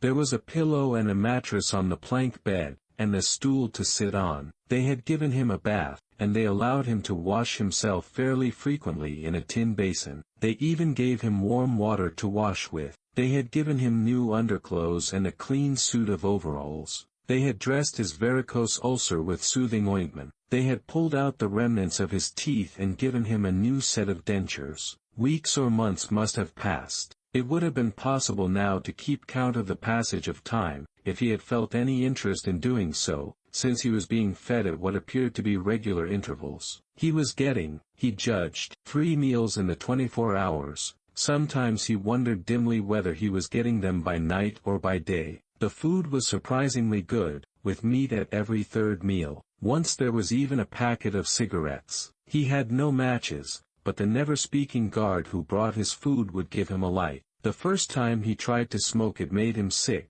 but he persevered, and spun the packet out for a long time, smoking half a cigarette after each meal. They had given him a white slate with a stump of pencil tied to the corner. At first he made no use of it. Even when he was awake he was completely torpid. Often he would lie from one meal to the next almost without stirring, sometimes asleep, sometimes waking into vague reveries in which it was too much trouble to open his eyes. He had long grown used to sleeping with a strong light on his face. It seemed to make no difference, except that one's dreams were more coherent. He dreamed a great deal all through this time, and they were always happy dreams. He was in the golden country, or he was sitting among enormous glorious, sunlit ruins, with his mother, with Julia, with O'Brien, not doing anything, merely sitting in the sun, talking of peaceful things. Such thoughts as he had when he was awake were mostly about his dreams. He seemed to have lost the power of intellectual effort, now that the stimulus of pain had been removed. He was not bored, he had no desire for conversation or distraction. Merely to be alone, not to be beaten or questioned, to have enough to eat, and to be clean all over, was completely satisfying. By degrees he came to spend less time in sleep, but he still felt no impulse to get off the bed. All he cared for was to lie quiet and feel the strength gathering in his body. He would finger himself here and there, trying to make sure that it was not an illusion that his muscles were growing rounder and his skin tauter. Finally it was established beyond a doubt that he was growing fatter. His thighs were now definitely thicker than his knees. After that, reluctantly at first, he began exercising himself regularly. In a little while he could walk 3 kilometers, measured by pacing the cell, and his bowed shoulders were growing straighter. He attempted more elaborate exercises, and was astonished and humiliated to find what things he could not do. He could not move out of a walk, he could not hold his stool out at arm's length, he could not stand on one leg without falling over. He squatted down on his heels,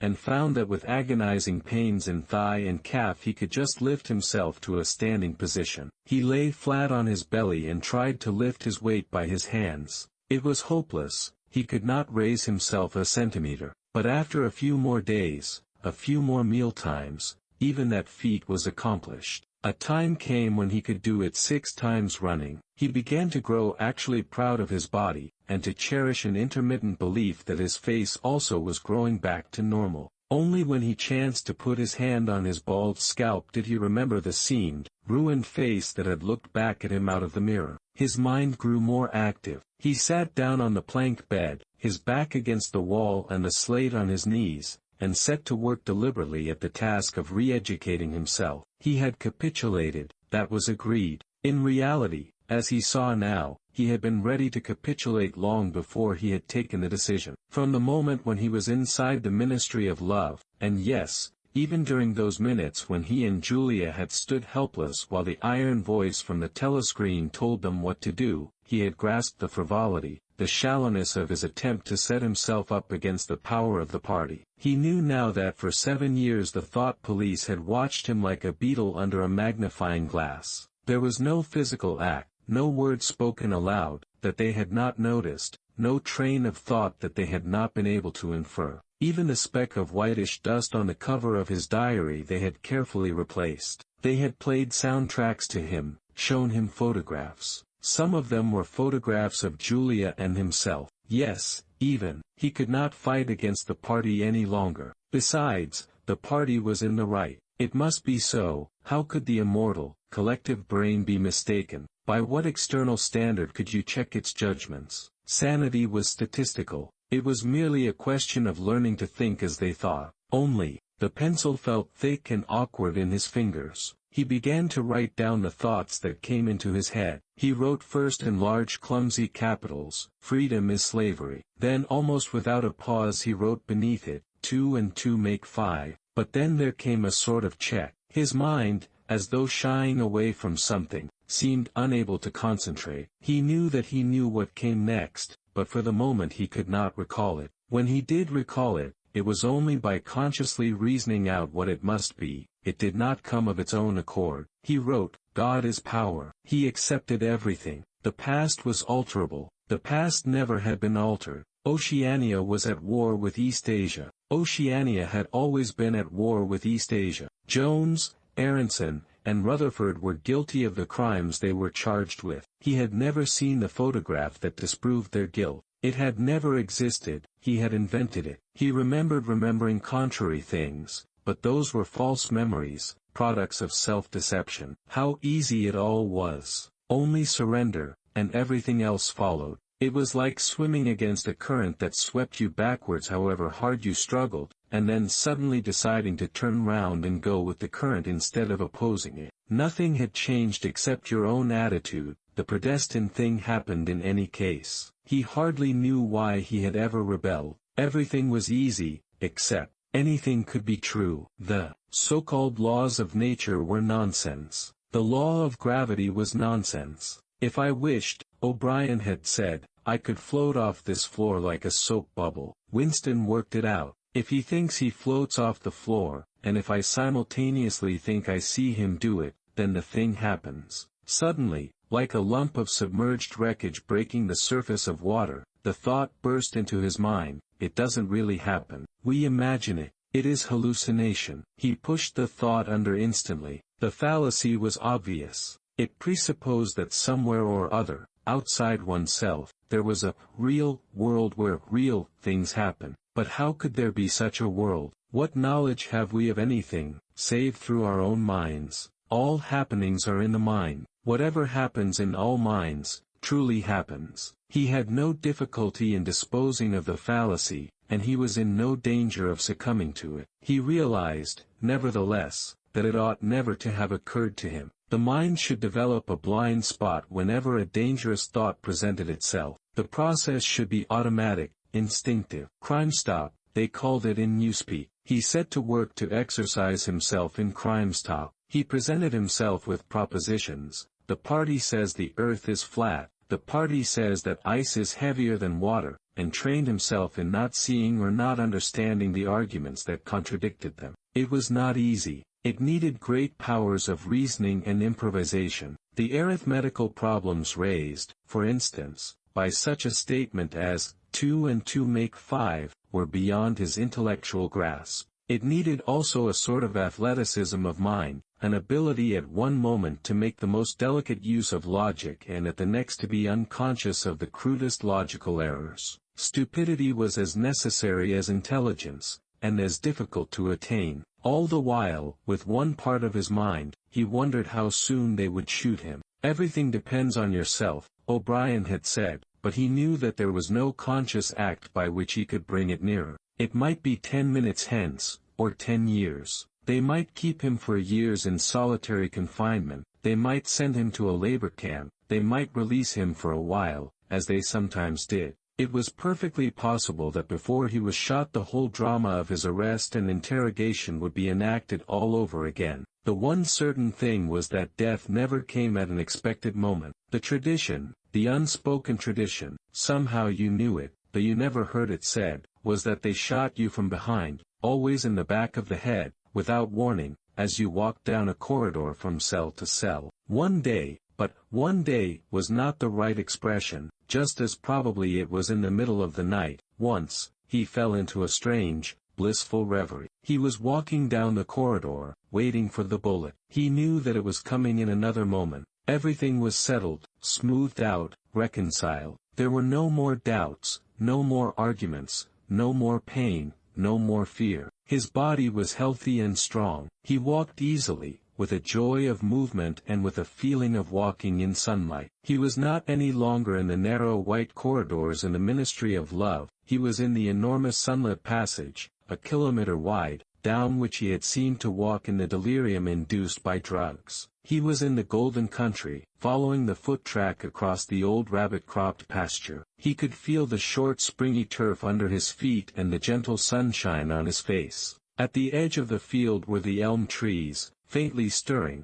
and somewhere beyond that was the stream where the dace lay in the green pools under the willows. Suddenly he started up with a shock of horror. The sweat broke out on his backbone. He had heard himself cry aloud, "Julia, Julia, Julia, my love, Julia." For a moment he had had an overwhelming hallucination of her presence. She had seemed to be not merely with him, but inside him. It was as though she had got into the texture of his skin. In that moment he had loved her far more than he had ever done when they were together and free. Also he knew that somewhere or other she was still alive and needed his help. He lay back on the bed and tried to compose himself. What had he done? How many years had he added to his servitude by that moment of weakness? In another moment he would hear the tramp of boots outside. They could not let such an outburst go unpunished. They would know now, if they had not known before, that he was breaking the agreement he had made with them. He obeyed the party, but he still hated the party. In the old days he had hidden a heretical mind beneath an appearance of conformity. Now he had retreated a step further. In the mind he had surrendered, but he had hoped to keep the inner heart inviolate. He knew that he was in the wrong, but he preferred to be in the wrong. They would understand that. O'Brien would understand it. It was all confessed in that single foolish cry. He would have to start all over again. It might take years. He ran a hand over his face, trying to familiarize himself with the new shape. There were deep furrows in the cheeks, the cheekbones felt sharp, the nose flattened. Besides, since last seeing himself in the glass he had been given a complete new set of teeth. It was not easy to preserve inscrutability when you did not know what your face looked like. In any case, mere control of the features was not enough. For the first time he perceived that if you want to keep a secret you must also hide it from yourself. You must know all the while that it is there, but until it is needed you must never let it emerge into your consciousness in any shape that could be given a name. From now onwards he must not only think right, he must feel right, dream right. And all the while he must keep his hatred locked up inside him like a ball of matter which was part of himself and yet unconnected with the rest of him, a kind of cyst. One day they would decide to shoot him. You could not tell when it would happen, but a few seconds beforehand it should be possible to guess. It was always from behind, walking down a corridor. 10 seconds would be enough. In that time the world inside him could turn over. And then suddenly, without a word uttered, without a check in his step, without the changing of a line in his face, suddenly the camouflage would be down and bang, would go the batteries of his hatred. Hatred would fill him like an enormous roaring flame, and almost in the same instant bang, would go the bullet, too late, or too early. They would have blown his brain to pieces before they could reclaim it. The heretical thought would be unpunished, unrepented, out of their reach forever. They would have blown a hole in their own perfection. To die hating them, that was freedom. He shut his eyes.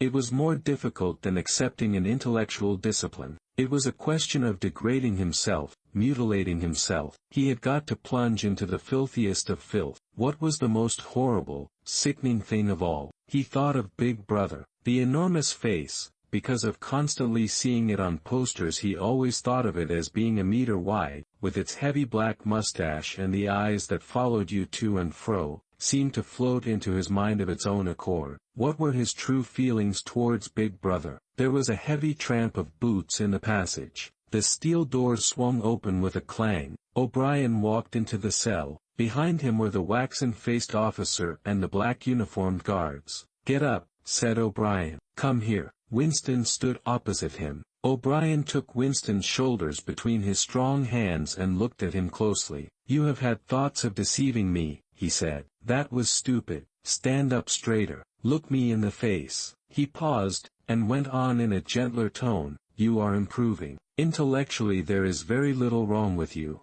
It is only emotionally that you have failed to make progress. Tell me, Winston, and remember, no lies. You know that I am always able to detect a lie. Tell me, what are your true feelings towards Big Brother?" "I hate him." "You hate him. Good. Then the time has come for you to take the last step. You must love Big Brother. It is not enough to obey him, you must love him." He released Winston with a little push towards the guards. "Room 101, he said. Chapter 5. At each stage of his imprisonment he had known, or seemed to know, whereabouts he was in the windowless building. Possibly there were slight differences in the air pressure. The cells where the guards had beaten him were below ground level. The room where he had been interrogated by O'Brien was high up near the roof. This place was many meters underground, as deep down as it was possible to go. It was bigger than most of the cells he had been in, but he hardly noticed his surroundings. All he noticed was that there were two small tables straight in front of him, each covered with green baize. One was only a meter or two from him, the other was further away, near the door. He was strapped upright in a chair, so tightly that he could move nothing, not even his head. A sort of pad gripped his head from behind, forcing him to look straight in front of him. For a moment he was alone, then the door opened and O'Brien came in. "You asked me once," said O'Brien, "what was in room 101. I told you that you knew the answer already. Everyone knows it. The thing that is in room 101 is the worst thing in the world." The door opened again. A guard came in, carrying something made of wire, a box or basket of some kind. He set it down on the further table. Because of the position in which O'Brien was standing, Winston could not see what the thing was. "The worst thing in the world," said O'Brien, "varies from individual to individual. It may be burial alive, or death by fire, or by drowning, or by impalement, or 50 other deaths. There are cases where it is some quite trivial thing, not even fatal." He had moved a little to one side, so that Winston had a better view of the thing on the table. It was an oblong wire cage with a handle on top for carrying it by. Fixed to the front of it was something that looked like a fencing mask, with the concave side outwards. Although it was 3 or 4 meters away from him, he could see that the cage was divided lengthways into 2 compartments, and that there was some kind of creature in each. They were rats. "In your case," said O'Brien, "the worst thing in the world happens to be rats." A sort of premonitory tremor, a fear of he was not certain what, had passed through Winston as soon as he caught his first glimpse of the cage. But at this moment the meaning of the mask-like attachment in front of it suddenly sank into him. His bowels seemed to turn to water. "You can't do that," he cried out in a high cracked voice. "You couldn't. It's impossible." "Do you remember," said O'Brien, "the moment of panic that used to occur in your dreams? There was a wall of blackness in front of you, and a roaring sound in your ears. There was something terrible on the other side of the wall. You knew that you knew what it was, but you dared not drag it into the open. It was the rats that were on the other side of the wall." "O'Brien," said Winston, making an effort to control his voice, "you know this is not necessary. What is it that you want me to do?" O'Brien made no direct answer. When he spoke it was in the schoolmasterish manner that he sometimes affected. He looked thoughtfully into the distance, as though he were addressing an audience somewhere behind Winston's back. By itself, he said, pain is not always enough. There are occasions when a human being will stand out against pain, even to the point of death. But for everyone there is something unendurable, something that cannot be contemplated. Courage and cowardice are not involved. If you are falling from a height it is not cowardly to clutch at a rope. If you have come up from deep water it is not cowardly to fill your lungs with air. It is merely an instinct which cannot be destroyed. It is the same with the rats. For you, they are unendurable. They are a form of pressure that you cannot withstand, even if you wish to. You will do what is required of you. But what is it? What is it? How can I do it if I don't know what it is? O'Brien picked up the cage and brought it across to the nearer table. He set it down carefully on the baize cloth. Winston could hear the blood singing in his ears. He had the feeling of sitting in utter loneliness. He was in the middle of a great empty plain, a flat desert drenched with sunlight, across which all sounds came to him out of immense distances. Yet the cage with the rats was not 2 meters away from him. They were enormous rats. They were at the age when a rat's muzzle grows blunt and fierce and his fur brown instead of gray. The rat, said O'Brien, still addressing his invisible audience, although a rodent, is carnivorous. You are aware of that. You will have heard of the things that happen in the poor quarters of this town. In some streets a woman dare not leave her baby alone in the house, even for 5 minutes. The rats are certain to attack it. Within quite a small time they will strip it to the bones. They also attack sick or dying people. They show astonishing intelligence in knowing when a human being is helpless. There was an outburst of squeals from the cage. It seemed to reach Winston from far away. The rats were fighting. They were trying to get at each other through the partition. He heard also a deep groan of despair. That, too, seemed to come from outside himself. O'Brien picked up the cage, and, as he did so, pressed something in it. There was a sharp click. Winston made a frantic effort to tear himself loose from the chair. It was hopeless. Every part of him, even his head, was held immovably. O'Brien moved the cage nearer. It was less than a meter from Winston's face. I have pressed the first lever, said O'Brien. You understand the construction of this cage. The mask will fit over your head, leaving no exit. When I press this other lever, the door of the cage will slide up. These starving brutes will shoot out of it like bullets. Have you ever seen a rat leap through the air? They will leap onto your face and bore straight into it. Sometimes they attack the eyes first. Sometimes they burrow through the cheeks and devour the tongue. The cage was nearer. It was closing in. Winston heard a succession of shrill cries which appeared to be occurring in the air above his head, but he fought furiously against his panic. To think, even with a split second left, to think was the only hope. Suddenly the foul musty odor of the brute struck his nostrils. There was a violent convulsion of nausea inside him, and he almost lost consciousness. Everything had gone black. For an instant he was insane, a screaming animal, yet he came out of the blackness clutching an idea. There was one and only one way to save himself. He must interpose another human being,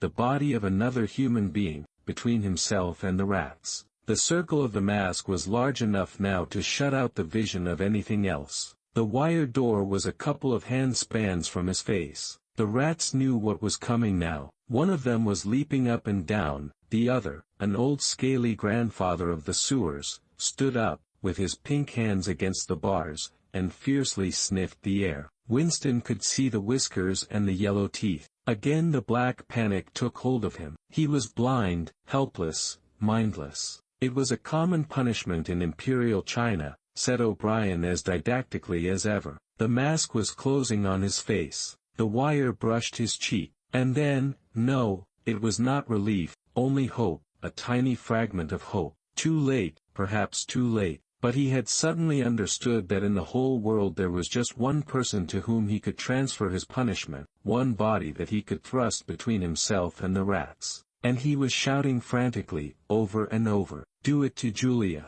do it to Julia, not me, Julia, I don't care what you do to her, tear her face off, strip her to the bones, not me, Julia, Not me. He was falling backwards, into enormous depths, away from the rats. He was still strapped in the chair, but he had fallen through the floor, through the walls of the building, through the earth, through the oceans, through the atmosphere, into outer space, into the gulfs between the stars, always away, away, away from the rats. He was light years distant, but O'Brien was still standing at his side. There was still the cold touch of wire against his cheek, but through the darkness that enveloped him he heard another metallic click, and knew that the cage door had clicked shut and not open. Chapter 6. The chestnut tree was almost empty. A ray of sunlight slanting through a window fell on dusty tabletops. It was the lonely hour of 15. A tinny music trickled from the telescreens. Winston sat in his usual corner, gazing into an empty glass. Now and again he glanced up at a vast face which eyed him from the opposite wall. "Big Brother is watching you," the caption said. Unbidden, a waiter came and filled his glass up with Victory gin, shaking into it a few drops from another bottle with a quill through the cork. It was saccharine flavored with cloves, the speciality of the café. Winston was listening to the telescreen. At present only music was coming out of it, but there was a possibility that at any moment there might be a special bulletin from the Ministry of Peace. The news from the African front was disquieting in the extreme. On and off he had been worrying about it all day. A Eurasian army, Oceania was at war with Eurasia, Oceania had always been at war with Eurasia, was moving southward at terrifying speed. The midday bulletin had not mentioned any definite area, but it was probable that already the mouth of the Congo was a battlefield. Brazzaville and Leopoldville were in danger. One did not have to look at the map to see what it meant.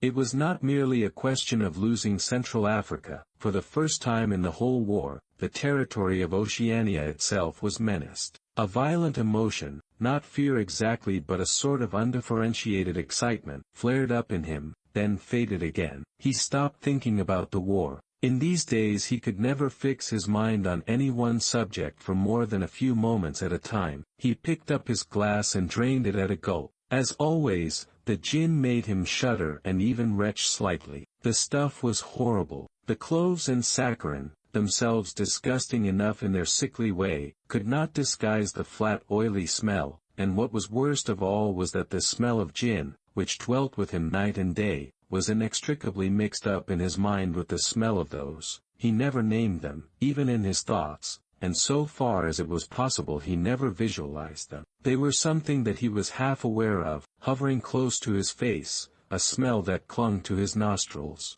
As the gin rose in him he belched through purple lips. He had grown fatter since they released him, and had regained his old color, indeed, more than regained it. His features had thickened, the skin on nose and cheekbones was coarsely red, even the bald scalp was too deep a pink. A waiter, again unbidden, brought the chessboard and the current issue of The Times, with the page turned down at the chess problem. Then, seeing that Winston's glass was empty, he brought the gin bottle and filled it. There was no need to give orders. They knew his habits. The chessboard was always waiting for him, his corner table was always reserved. Even when the place was full he had it to himself, since nobody cared to be seen sitting too close to him. He never even bothered to count his drinks. At irregular intervals they presented him with a dirty slip of paper which they said was the bill, but he had the impression that they always undercharged him. It would have made no difference if it had been the other way about. He had always plenty of money nowadays. He even had a job,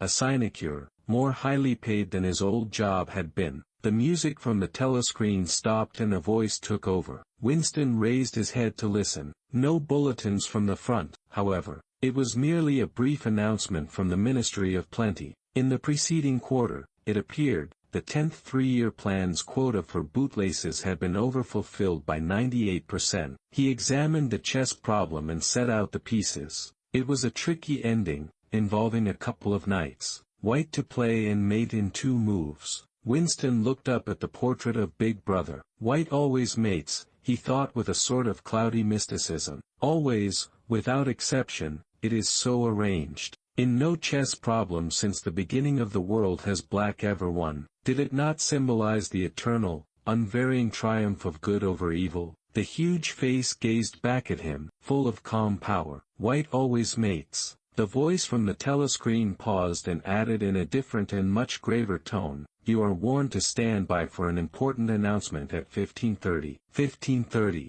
This is news of the highest importance. Take care not to miss it." 15:30. The tinkling music struck up again. Winston's heart stirred. That was the bulletin from the front. Instinct told him that it was bad news that was coming. All day, with little spurts of excitement, the thought of a smashing defeat in Africa had been in and out of his mind. He seemed actually to see the Eurasian army swarming across the never-broken frontier and pouring down into the tip of Africa like a column of ants. Why had it not been possible to outflank them in some way? The outline of the West African coast stood out vividly in his mind. He picked up the white knight and moved it across the board. There was the proper spot. Even while he saw the black horde racing southward, he saw another force, mysteriously assembled, suddenly planted in their rear, cutting their communications by land and sea. He felt that by willing it he was bringing that other force into existence. But it was necessary to act quickly. If they could get control of the whole of Africa, if they had airfields and submarine bases at the Cape, it would cut Oceania in two.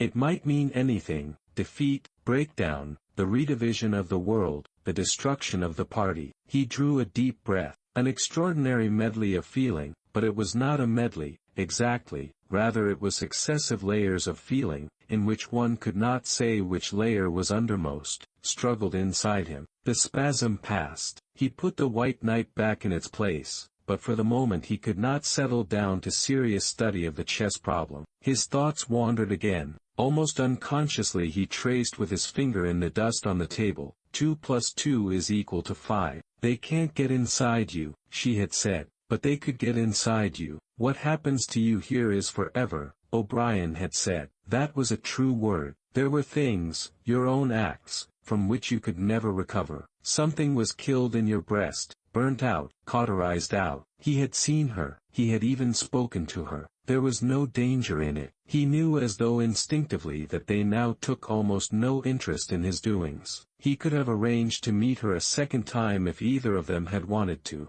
Actually it was by chance that they had met. It was in the park, on a vile, biting day in March, when the earth was like iron and all the grass seemed dead and there was not a bud anywhere except a few crocuses which had pushed themselves up to be dismembered by the wind. He was hurrying along with frozen hands and watering eyes when he saw her not 10 meters away from him. It struck him at once that she had changed in some ill-defined way. They almost passed one another without a sign. Then he turned and followed her, not very eagerly. He knew that there was no danger. Nobody would take any interest in him. She did not speak. She walked obliquely away across the grass as though trying to get rid of him, then seemed to resign herself to having him at her side. Presently they were in among a clump of ragged leafless shrubs, useless either for concealment or as protection from the wind. They halted. It was vilely cold. The wind whistled through the twigs and fretted the occasional, dirty-looking crocuses. He put his arm round her waist. There was no telescreen, but there must be hidden microphones. Besides, they could be seen. It did not matter. Nothing mattered. They could have lain down on the ground and done that if they had wanted to. His flesh froze with horror at the thought of it. She made no response whatever to the clasp of his arm. She did not even try to disengage herself. He knew now what had changed in her. Her face was sallower, and there was a long scar, partly hidden by the hair, across her forehead and temple, but that was not the change. It was that her waist had grown thicker, and, in a surprising way, had stiffened. He remembered how once, after the explosion of a rocket bomb, he had helped to drag a corpse out of some ruins, and had been astonished not only by the incredible weight of the thing, but by its rigidity and awkwardness to handle, which made it seem more like stone than flesh. Her body felt like that. It occurred to him that the texture of her skin would be quite different from what it had once been. He did not attempt to kiss her, nor did they speak. As they walked back across the grass, she looked directly at him for the first time. It was only a momentary glance, full of contempt and dislike. He wondered whether it was a dislike that came purely out of the past or whether it was inspired also by his bloated face and the water that the wind kept squeezing from his eyes. They sat down on 2 iron chairs, side by side but not too close together. He saw that she was about to speak. She moved her clumsy shoe a few centimeters and deliberately crushed a twig. Her feet seemed to have grown broader, he noticed. "I betrayed you," she said baldly. "I betrayed you," he said. She gave him another quick look of dislike. "Sometimes," she said, "they threaten you with something you can't stand up to, can't even think about. And then you say, 'Don't do it to me, do it to somebody else, do it to so-and-so.' And perhaps you might pretend, afterwards, that it was only a trick and that you just said it to make them stop and didn't really mean it. But that isn't true. At the time when it happens you do mean it. You think there's no other way of saving yourself, and you're quite ready to save yourself that way. You want it to happen to the other person. You don't give a damn what they suffer. All you care about is yourself. All you care about is yourself," he echoed. "And after that, you don't feel the same towards the other person any longer." "No," he said, "you don't feel the same." There did not seem to be anything more to say. The wind plastered their thin overalls against their bodies. Almost at once it became embarrassing to sit there in silence. Besides, it was too cold to keep still. She said something about catching her tube and stood up to go. "We must meet again," he said. "Yes," she said, "we must meet again." He followed irresolutely for a little distance, half a pace behind her. They did not speak again. She did not actually try to shake him off, but walked at just such a speed as to prevent his keeping abreast of her. He had made up his mind that he would accompany her as far as the tube station, but suddenly this process of trailing along in the cold seemed pointless and unbearable. He was overwhelmed by a desire not so much to get away from Julia as to get back to the Chestnut Tree Cafe, which had never seemed so attractive as at this moment. He had a nostalgic vision of his corner table, with the newspaper and the chessboard and the ever-flowing gin. Above all,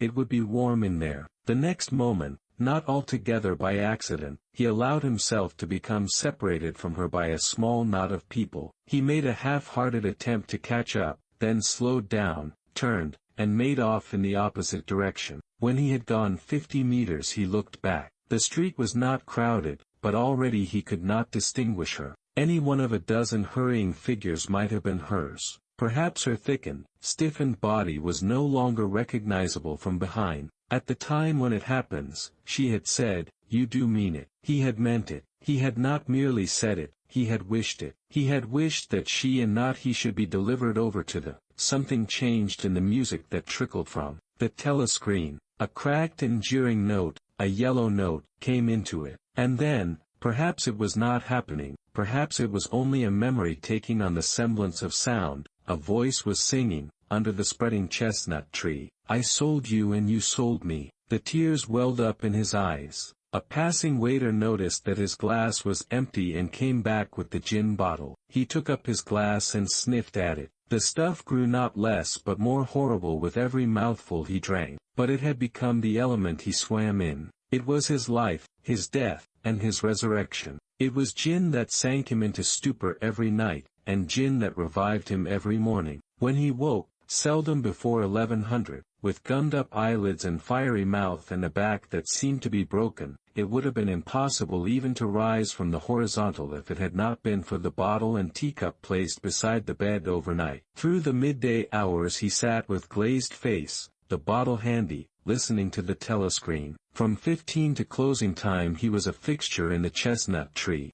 No one cared what he did any longer, no whistle woke him, no telescreen admonished him. Occasionally, perhaps twice a week, he went to a dusty, forgotten-looking office in the Ministry of Truth and did a little work, or what was called work. He had been appointed to a subcommittee of a subcommittee which had sprouted from one of the innumerable committees dealing with minor difficulties that arose in the compilation of the 11th edition of the Newspeak dictionary. They were engaged in producing something called an interim report, but what it was that they were reporting on he had never definitely found out. It was something to do with the question of whether commas should be placed inside brackets, or outside. There were 4 others on the committee, all of them persons similar to himself. There were days when they assembled and then promptly dispersed again, frankly admitting to one another that there was not really anything to be done. But there were other days when they settled down to their work almost eagerly, making a tremendous show of entering up their minutes and drafting long memoranda which were never finished. When the argument as to what they were supposedly arguing about grew extraordinarily involved and abstruse, with subtle haggling over definitions, enormous digressions, quarrels, threats, even, to appeal to higher authority, and then suddenly the life would go out of them and they would sit round the table looking at one another with extinct eyes, like ghosts fading at cockcrow. The telescreen was silent for a moment. Winston raised his head again. The bulletin. But no. They were merely changing the music. He had the map of Africa behind his eyelids. The movement of the armies was a diagram, a black arrow tearing vertically southward, and a white arrow horizontally eastward, across the tail of the first. As though for reassurance he looked up at the imperturbable face in the portrait. Was it conceivable that the second arrow did not even exist? His interest flagged again. He drank another mouthful of gin, picked up the white knight and made a tentative move. Check. But it was evidently not the right move, because, uncalled, a memory floated into his mind. He saw a candlelit room with a vast white counterpaned bed, and himself, a boy of 9 or 10, sitting on the floor, shaking a dice box,